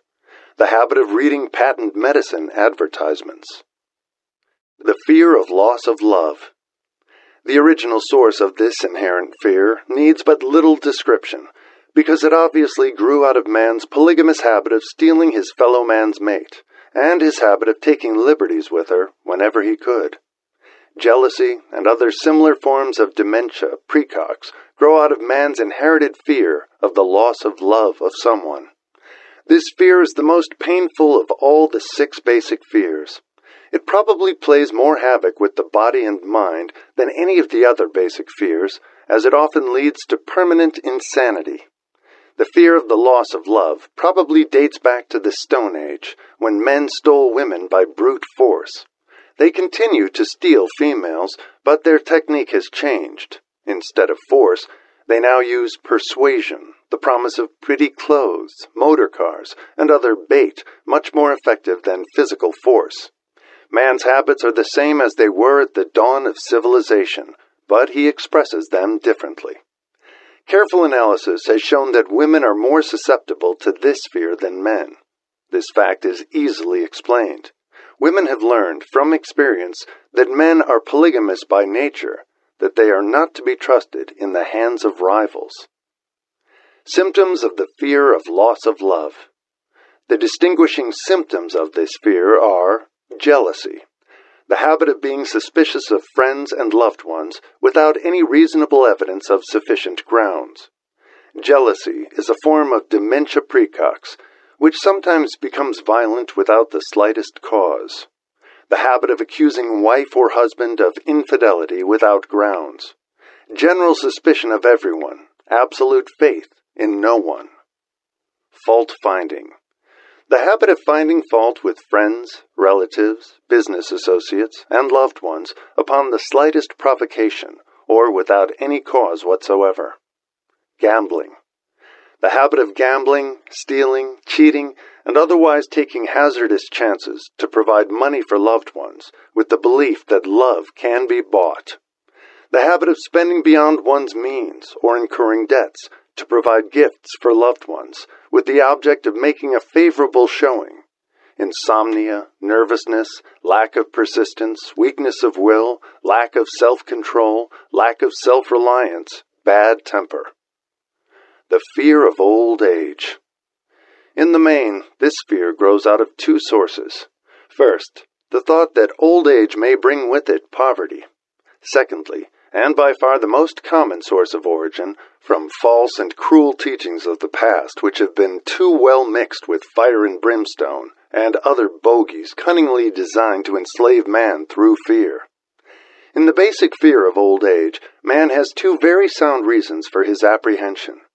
One growing out of his distrust of his fellow man, who may seize whatever worldly goods he may possess, and the other arising from the terrible pictures of the world beyond, which were planted in his mind through social heredity before he came into full possession of his mind. The possibility of ill health, which is more common as people grow older, is also a contributing cause of this common fear of old age. Eroticism also enters into the cause of the fear of old age, as no man cherishes the thought of diminishing sex attraction. The most common cause of fear of old age is associated with the possibility of poverty. Poorhouse is not a pretty word. It throws a chill into the mind of every person who faces the possibility of having to spend his declining years on a poor farm. Another contributing cause of the fear of old age is the possibility of loss of freedom and independence, as old age may bring with it the loss of both physical and economic freedom. Symptoms of the fear of old age. The commonest symptoms of this fear are the tendency to slow down and develop an inferiority complex at the age of mental maturity, around the age of 40, falsely believing oneself to be slipping because of age. The truth is that man's most useful years, mentally and spiritually, are those between 40 and 60. The habit of speaking apologetically of oneself as being old, merely because one has reached the age of 40 or 50, instead of reversing the rule and expressing gratitude for having reached the age of wisdom and understanding. The habit of killing off initiative, imagination, and self-reliance by falsely believing oneself too old to exercise these qualities. The habit of the man or woman of 40 dressing with the aim of trying to appear much younger and affecting mannerisms of youth, thereby inspiring ridicule by both friends and strangers. The fear of death. To some, this is the cruelest of all the basic fears. The reason is obvious. The terrible pangs of fear associated with the thought of death, in the majority of cases, may be charged directly to religious fanaticism. So-called heathen are less afraid of death than the more civilized. For hundreds of millions of years, man has been asking the still unanswered questions: whence and whither? Where did I come from? And where am I going? During the darker ages of the past, the more cunning and crafty were not slow to offer the answer to these questions, for a price. Witness now the major source of origin of the fear of death. Come into my tent, embrace my faith, accept my dogmas, and I will give you a ticket that will admit you straightaway into heaven when you die, cries a leader of sectarianism. "Remain out of my tent," says the same leader, "and may the devil take you and burn you throughout eternity." Eternity is a long time. Fire is a terrible thing. The thought of eternal punishment with fire not only causes man to fear death, it often causes him to lose his reason. It destroys interest in life and makes happiness impossible. During my research, I reviewed a book entitled A Catalogue of the Gods, in which were listed the 30,000 gods which man has worshipped. Think of it, 30,000 of them, represented by everything from a crawfish to a man. It is little wonder that men have become frightened at the approach of death. While the religious leader may not be able to provide safe conduct into heaven, nor by lack of such provision allow the unfortunate to descend into hell, the possibility of the latter seems so terrible that the very thought of it lays hold of the imagination in such a realistic way that it paralyzes reason and sets up the fear of death. In truth, no man knows, and no man has ever known, what heaven or hell is like, nor does any man know if either place actually exists. This very lack of positive knowledge opens the door of the human mind to the charlatan, so he may enter and control that mind with his stock of legerdemain and various brands of pious fraud and trickery. The fear of death is not as common now as it was during the age when there were no great colleges and universities. Men of science have turned the spotlight of truth upon the world, and this truth is rapidly freeing men and women from this terrible fear of death. The young men and young women who attend the colleges and universities are not easily impressed by fire and brimstone. Through the aid of biology, astronomy, geology, and other related sciences, the fears of the Dark Ages, which gripped the minds of men and destroyed their reason, have been dispelled. Insane asylums are filled with men and women who have gone mad because of the fear of death. This fear is useless. Death will come, no matter what anyone may think about it. Accept it as a necessity, and pass the thought out of your mind. It must be a necessity, or it would not come to all. Perhaps it is not as bad as it has been pictured. The entire world is made up of only two things, energy and matter. In elementary physics, we learn that neither matter nor energy, the only two realities known to man, can be created nor destroyed. Both matter and energy can be transformed, but neither can be destroyed. Life is energy, if it is anything. If neither energy nor matter can be destroyed, of course life cannot be destroyed. Life, like other forms of energy, may be passed through various processes of transition or change, but it cannot be destroyed. Death is mere transition. If death is not mere change or transition, then nothing comes after death except a long, eternal, peaceful sleep, and sleep is nothing to be feared. Thus you may wipe out forever the fear of death. Symptoms of the fear of death. The general symptoms of this fear are the habit of thinking about dying instead of making the most of life, due, generally, to lack of purpose or lack of a suitable occupation. This fear is more prevalent among the aged, but sometimes the more youthful are victims of it. The greatest of all remedies for the fear of death is a burning desire for achievement, backed by useful service to others. A busy person seldom has time to think about dying. He finds life too thrilling to worry about death. Sometimes the fear of death is closely associated with the fear of poverty, where one's death would leave loved ones poverty-stricken.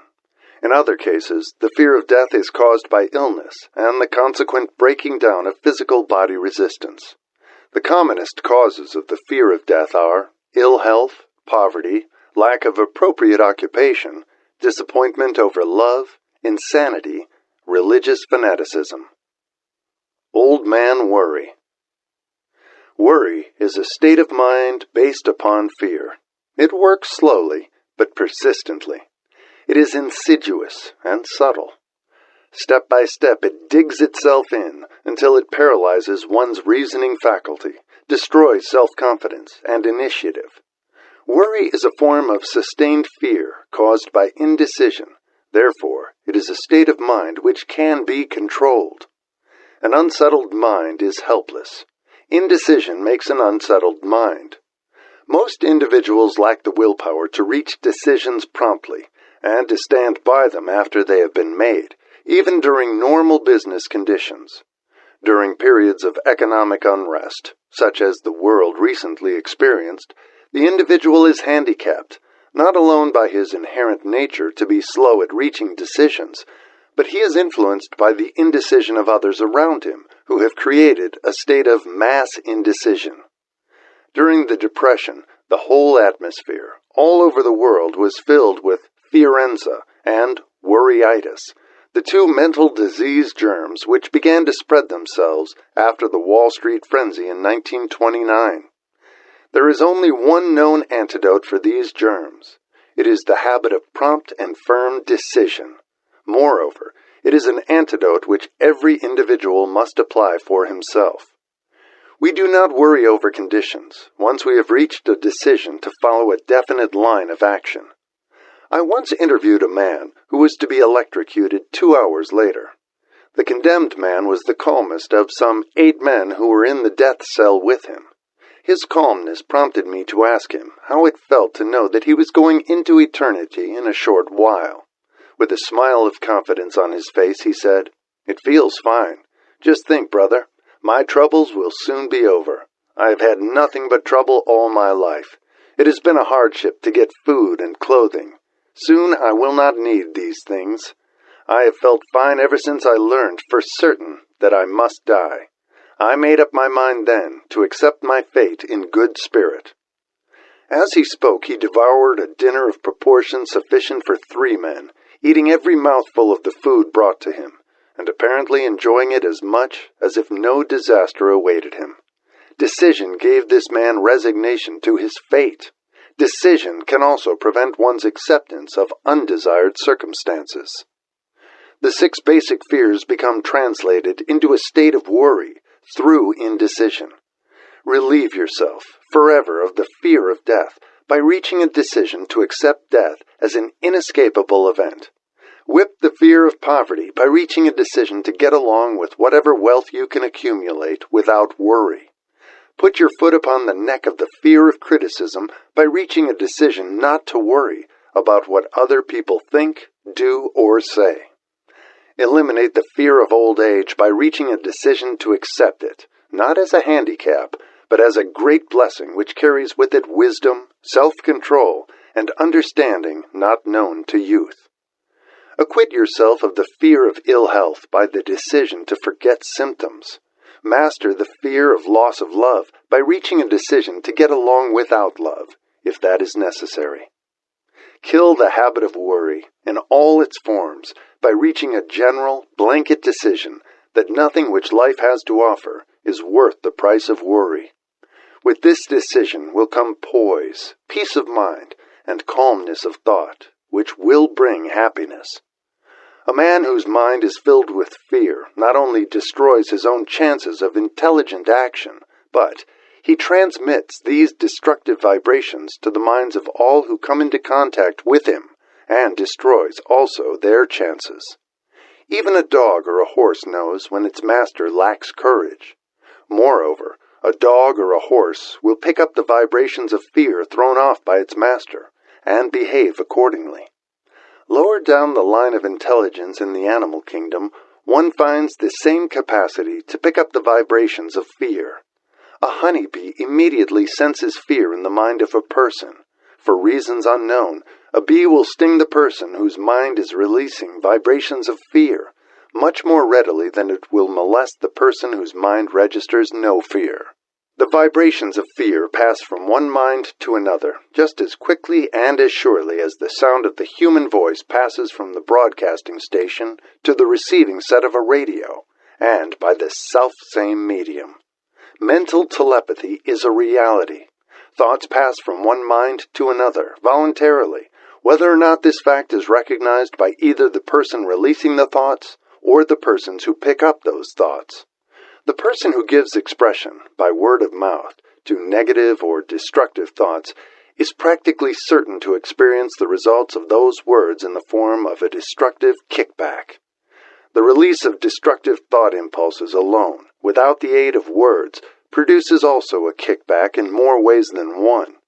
First of all, and perhaps most important to be remembered, the person who releases thoughts of a destructive nature must suffer damage through the breaking down of the faculty of creative imagination. Secondly, the presence in the mind of any destructive emotion develops a negative personality which repels people and often converts them into antagonists. The third source of damage to the person who entertains or releases negative thoughts lies in this significant fact. These thought impulses are not only damaging to others, but they embed themselves in the subconscious mind of the person releasing them, and there become a part of his character. One is never through with a thought merely by releasing it. When a thought is released, it spreads in every direction through the medium of the ether, but it also plants itself permanently in the subconscious mind of the person releasing it. Your business in life is, presumably, to achieve success. To be successful, you must find peace of mind, acquire the material needs of life, and above all, attain happiness. All of these evidences of success begin in the form of thought impulses. You may control your own mind. You have the power to feed it whatever thought impulses you choose. With this privilege goes also the responsibility of using it constructively. You are the master of your own earthly destiny, just as surely as you have the power to control your own thoughts. You may influence, direct, and eventually control your own environment, making your life what you want it to be. Or you may neglect to exercise the privilege which is yours, to make your life to order, thus casting yourself upon the broad sea of circumstance, where you will be tossed hither and yon, like a ship on the waves of the ocean.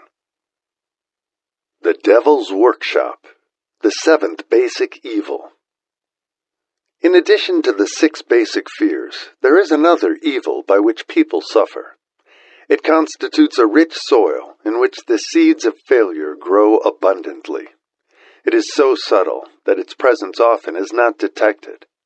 This affliction cannot properly be classed as a fear. It is more deeply seated and more often fatal than all of the 6 fears. For want of a better name, let us call this evil susceptibility to negative influences. Men who accumulate great riches always protect themselves against this evil. The poverty-stricken never do. Those who succeed in any calling must prepare their minds to resist the evil. If you are reading this philosophy for the purpose of accumulating riches, you should examine yourself very carefully to determine whether you are susceptible to negative influences. If you neglect this self-analysis, you will forfeit your right to attain the object of your desires. Make the analysis searching. After you read the questions prepared for this self-analysis, hold yourself to a strict accounting in your answers. Go at the task as carefully as you would search for any other enemy you knew to be awaiting you in ambush, and deal with your own faults as you would with a more tangible enemy. You can easily protect yourself against highway robbers because the law provides organized cooperation for your benefit. But the 7th basic evil is more difficult to master because it strikes when you are not aware of its presence, when you are asleep, and while you are awake. Moreover, its weapon is intangible because it consists of merely a state of mind.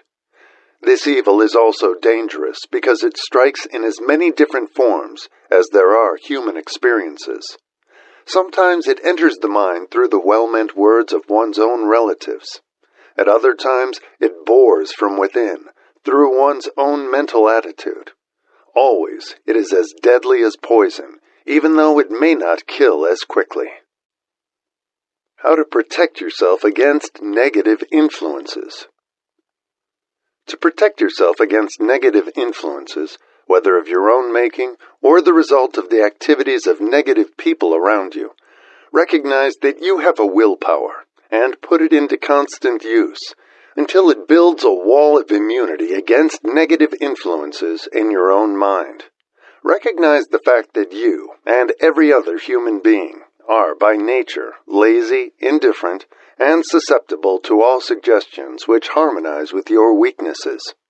Recognize that you are by nature susceptible to all the 6 basic fears, and set up habits for the purpose of counteracting all these fears. Recognize that negative influences often work on you through your subconscious mind. Therefore, they are difficult to detect, and keep your mind closed against all people who depress or discourage you in any way. Clean out your medicine chest, throw away all pill bottles, and stop pandering to colds, aches, pains, and imaginary illness. Deliberately seek the company of people who influence you to think and act for yourself. Do not expect troubles, as they have a tendency not to disappoint. Without doubt, the most common weakness of all human beings is the habit of leaving their minds open to the negative influence of other people. This weakness is all the more damaging because most people do not recognize that they are cursed by it, and many who acknowledge it neglect or refuse to correct the evil until it becomes an uncontrollable part of their daily habits. To aid those who wish to see themselves as they really are, the following list of questions has been prepared. Read the questions and state your answers aloud so you can hear your own voice. This will make it easier for you to be truthful with yourself. Self-analysis test questions. Do you complain often of feeling bad? And if so, what is the cause? Do you find fault with other people at the slightest provocation? Do you frequently make mistakes in your work? And if so, why? Are you sarcastic and offensive in your conversation? Do you deliberately avoid the association of anyone?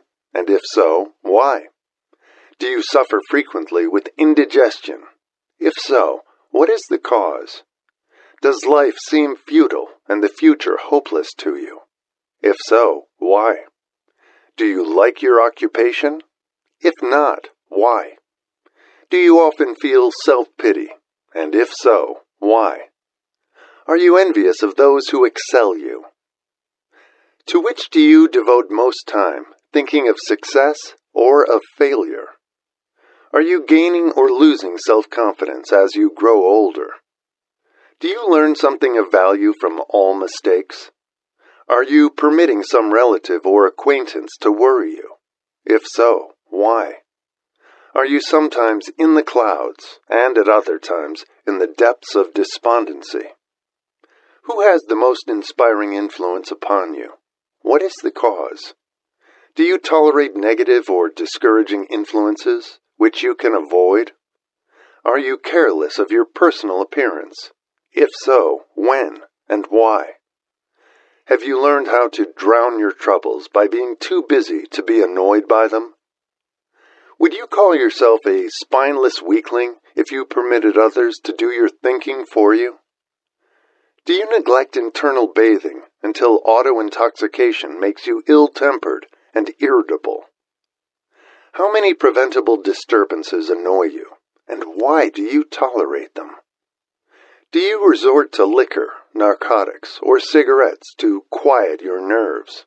If so, why do you not try willpower instead? Does anyone nag you?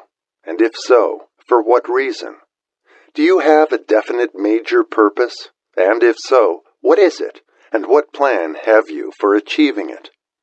Do you suffer from any of the 6 basic fears? If so, which ones? Have you a method by which you can shield yourself against the negative influence of others? Do you make deliberate use of autosuggestion to make your mind positive? Which do you value most, your material possessions or your privilege of controlling your own thoughts? Are you easily influenced by others against your own judgment? Has today added anything of value to your stock of knowledge or state of mind? Do you face squarely the circumstances which make you happy or sidestep the responsibility? Do you analyze all mistakes and failures and try to profit by them? Or do you take the attitude that this is not your duty? Can you name 3 of your most damaging weaknesses? What are you doing to correct them? Do you encourage other people to bring their worries to you for sympathy? Do you choose, from your daily experiences, lessons or influences which aid in your personal advancement? Does your presence have a negative influence on other people as a rule? What habits of other people annoy you most? Do you form your own opinions or permit yourself to be influenced by other people? Have you learned how to create a mental state of mind with which you can shield yourself against all discouraging influences? Does your occupation inspire you with faith and hope? Are you conscious of possessing spiritual forces of sufficient power to enable you to keep your mind free from all forms of fear? Does your religion help you to keep your own mind positive? Do you feel it your duty to share other people's worries? If so, why? If you believe that birds of a feather flock together, what have you learned about yourself by studying the friends whom you attract? What connection, if any, do you see between the people with whom you associate most closely and any unhappiness you may experience? Could it be possible that some person whom you consider to be a friend is, in reality, your worst enemy because of his negative influence on your mind? By what rules do you judge who is helpful and who is damaging to you? Are your intimate associates mentally superior or inferior to you? How much time out of every 24 hours do you devote to A. Your occupation, B. Sleep, C. Play and relaxation, D. Acquiring useful knowledge, E. Plain waste? Who among your acquaintances, A. encourages you most, B.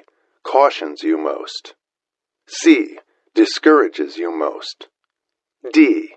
helps you most in other ways? What is your greatest worry? Why do you tolerate it? When others offer you free, unsolicited advice, do you accept it without question or analyze their motive? What, above all else, do you most desire? Do you intend to acquire it? Are you willing to subordinate all other desires for this one? How much time daily do you devote to acquiring it? Do you change your mind often? If so, why? Do you usually finish everything you begin? Are you easily impressed by other people's business or professional titles, college degrees, or wealth? Are you easily influenced by what other people think or say of you? Do you cater to people because of their social or financial status? Whom do you believe to be the greatest person living? In what respect is this person superior to yourself? How much time have you devoted to studying and answering these questions? At least one day is necessary for the analysis and the answering of the entire list. If you have answered all these questions truthfully, you know more about yourself than the majority of people. Study the questions carefully. Come back to them once each week for several months, and be astounded at the amount of additional knowledge of great value to yourself you will have gained by the simple method of answering the questions truthfully.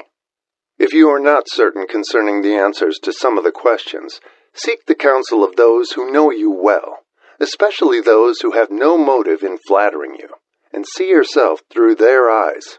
The experience will be astonishing. You have absolute control over but one thing, and that is your thoughts. This is the most significant and inspiring of all facts known to man. It reflects man's divine nature. This divine prerogative is the sole means by which you may control your own destiny. If you fail to control your own mind, you may be sure you will control nothing else. If you must be careless with your possessions, let it be in connection with material things. Your mind is your spiritual estate. Protect and use it with the care to which divine royalty is entitled. You are given a willpower for this purpose. Unfortunately, there is no legal protection against those who, either by design or ignorance, poison the minds of others by negative suggestion. This form of destruction should be punishable by heavy legal penalties, because it may, and often does, destroy one's chances of acquiring material things which are protected by law.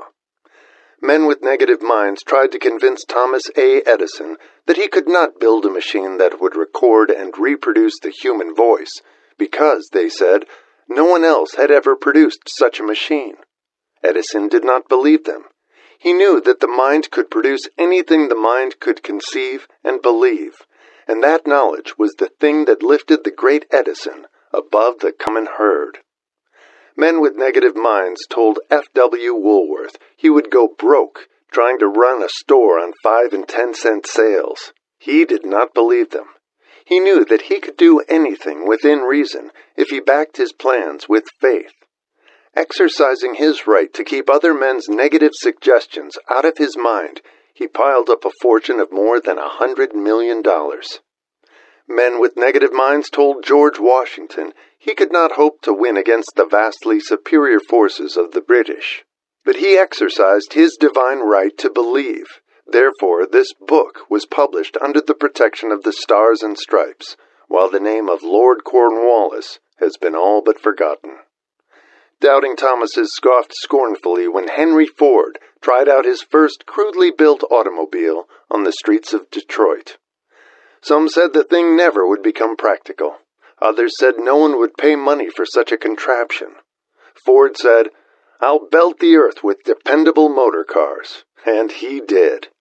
His decision to trust his own judgment has already piled up a fortune far greater than the next 5 generations of his descendants can squander.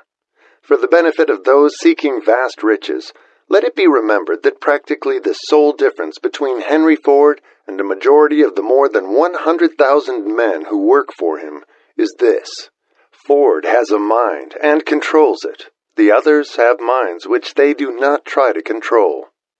Henry Ford has been repeatedly mentioned because he is an astounding example of what a man with a mind of his own and a will to control it can accomplish. His record knocks the foundation from under that time-worn alibi, "I never had a chance." Ford never had a chance either, but he created an opportunity and backed it with persistence until it made him richer than Croesus. Mind control is the result of self-discipline and habit. You either control your mind or it controls you. There is no halfway compromise. The most practical of all methods for controlling the mind is the habit of keeping it busy with a definite purpose, backed by a definite plan. Study the record of any man who achieves noteworthy success, and you will observe that he has control over his own mind. Moreover, that he exercises that control and directs it toward the attainment of definite objectives. Without this control, success is not possible. 57 Famous Alibis by Old Man If.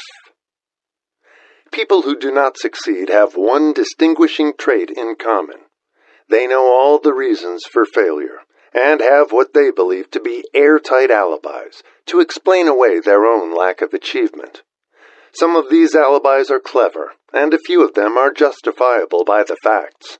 But alibis cannot be used for money. The world wants to know only one thing: have you achieved success? A character analyst compiled a list of the most commonly used alibis. As you read the list, examine yourself carefully and determine how many of these alibis, if any, are your own property. Remember, too, the philosophy presented in this book makes every one of these alibis obsolete.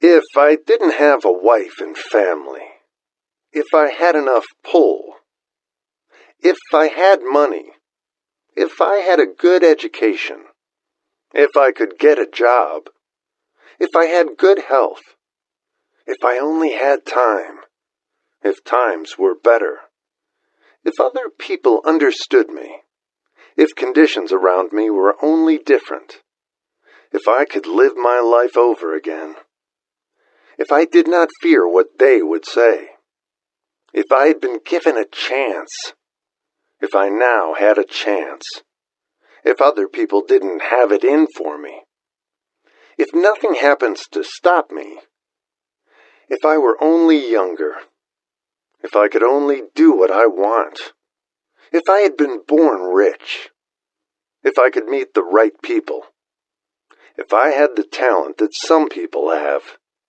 if I dared assert myself, if I only had embraced past opportunities, if people didn't get on my nerves, if I didn't have to keep house and look after the children, if I could save some money, if the boss only appreciated me, if I only had somebody to help me, if my family understood me, if I lived in a big city, if I could just get started, if I were only free, if I had the personality of some people, if I were not so fat, if my talents were known, if I could just get a break, if I could only get out of debt, if I hadn't failed, if I only knew how, if everybody didn't oppose me, if I didn't have so many worries, if I could marry the right person, if people weren't so dumb, if my family were not so extravagant, if I were sure of myself, if luck were not against me, if I had not been born under the wrong star, if it were not true that what is to be will be, if I did not have to work so hard, if I hadn't lost my money, if I lived in a different neighborhood, if I didn't have a past, if I only had a business of my own, if other people would only listen to me, if, and this is the greatest of them all, I had the courage to see myself as I really am, I would find out what is wrong with me and correct it. Then I might have a chance to profit by my mistakes and learn something from the experience of others, for I know that there is something wrong with me, or I would now be where I would have been if I had spent more time analyzing my weaknesses and less time building alibis to cover them. Building alibis with which to explain away failure is a national pastime. The habit is as old as the human race and is fatal to success. Why do people cling to their pet alibis? The answer is obvious. They defend their alibis because they create them. A man's alibi is the child of his own imagination. It is human nature to defend one's own brainchild. Building alibis is a deeply rooted habit. Habits are difficult to break, especially when they provide justification for something we do. Plato had this truth in mind when he said, "The first and best victory is to conquer self. To be conquered by self is, of all things, the most shameful and vile."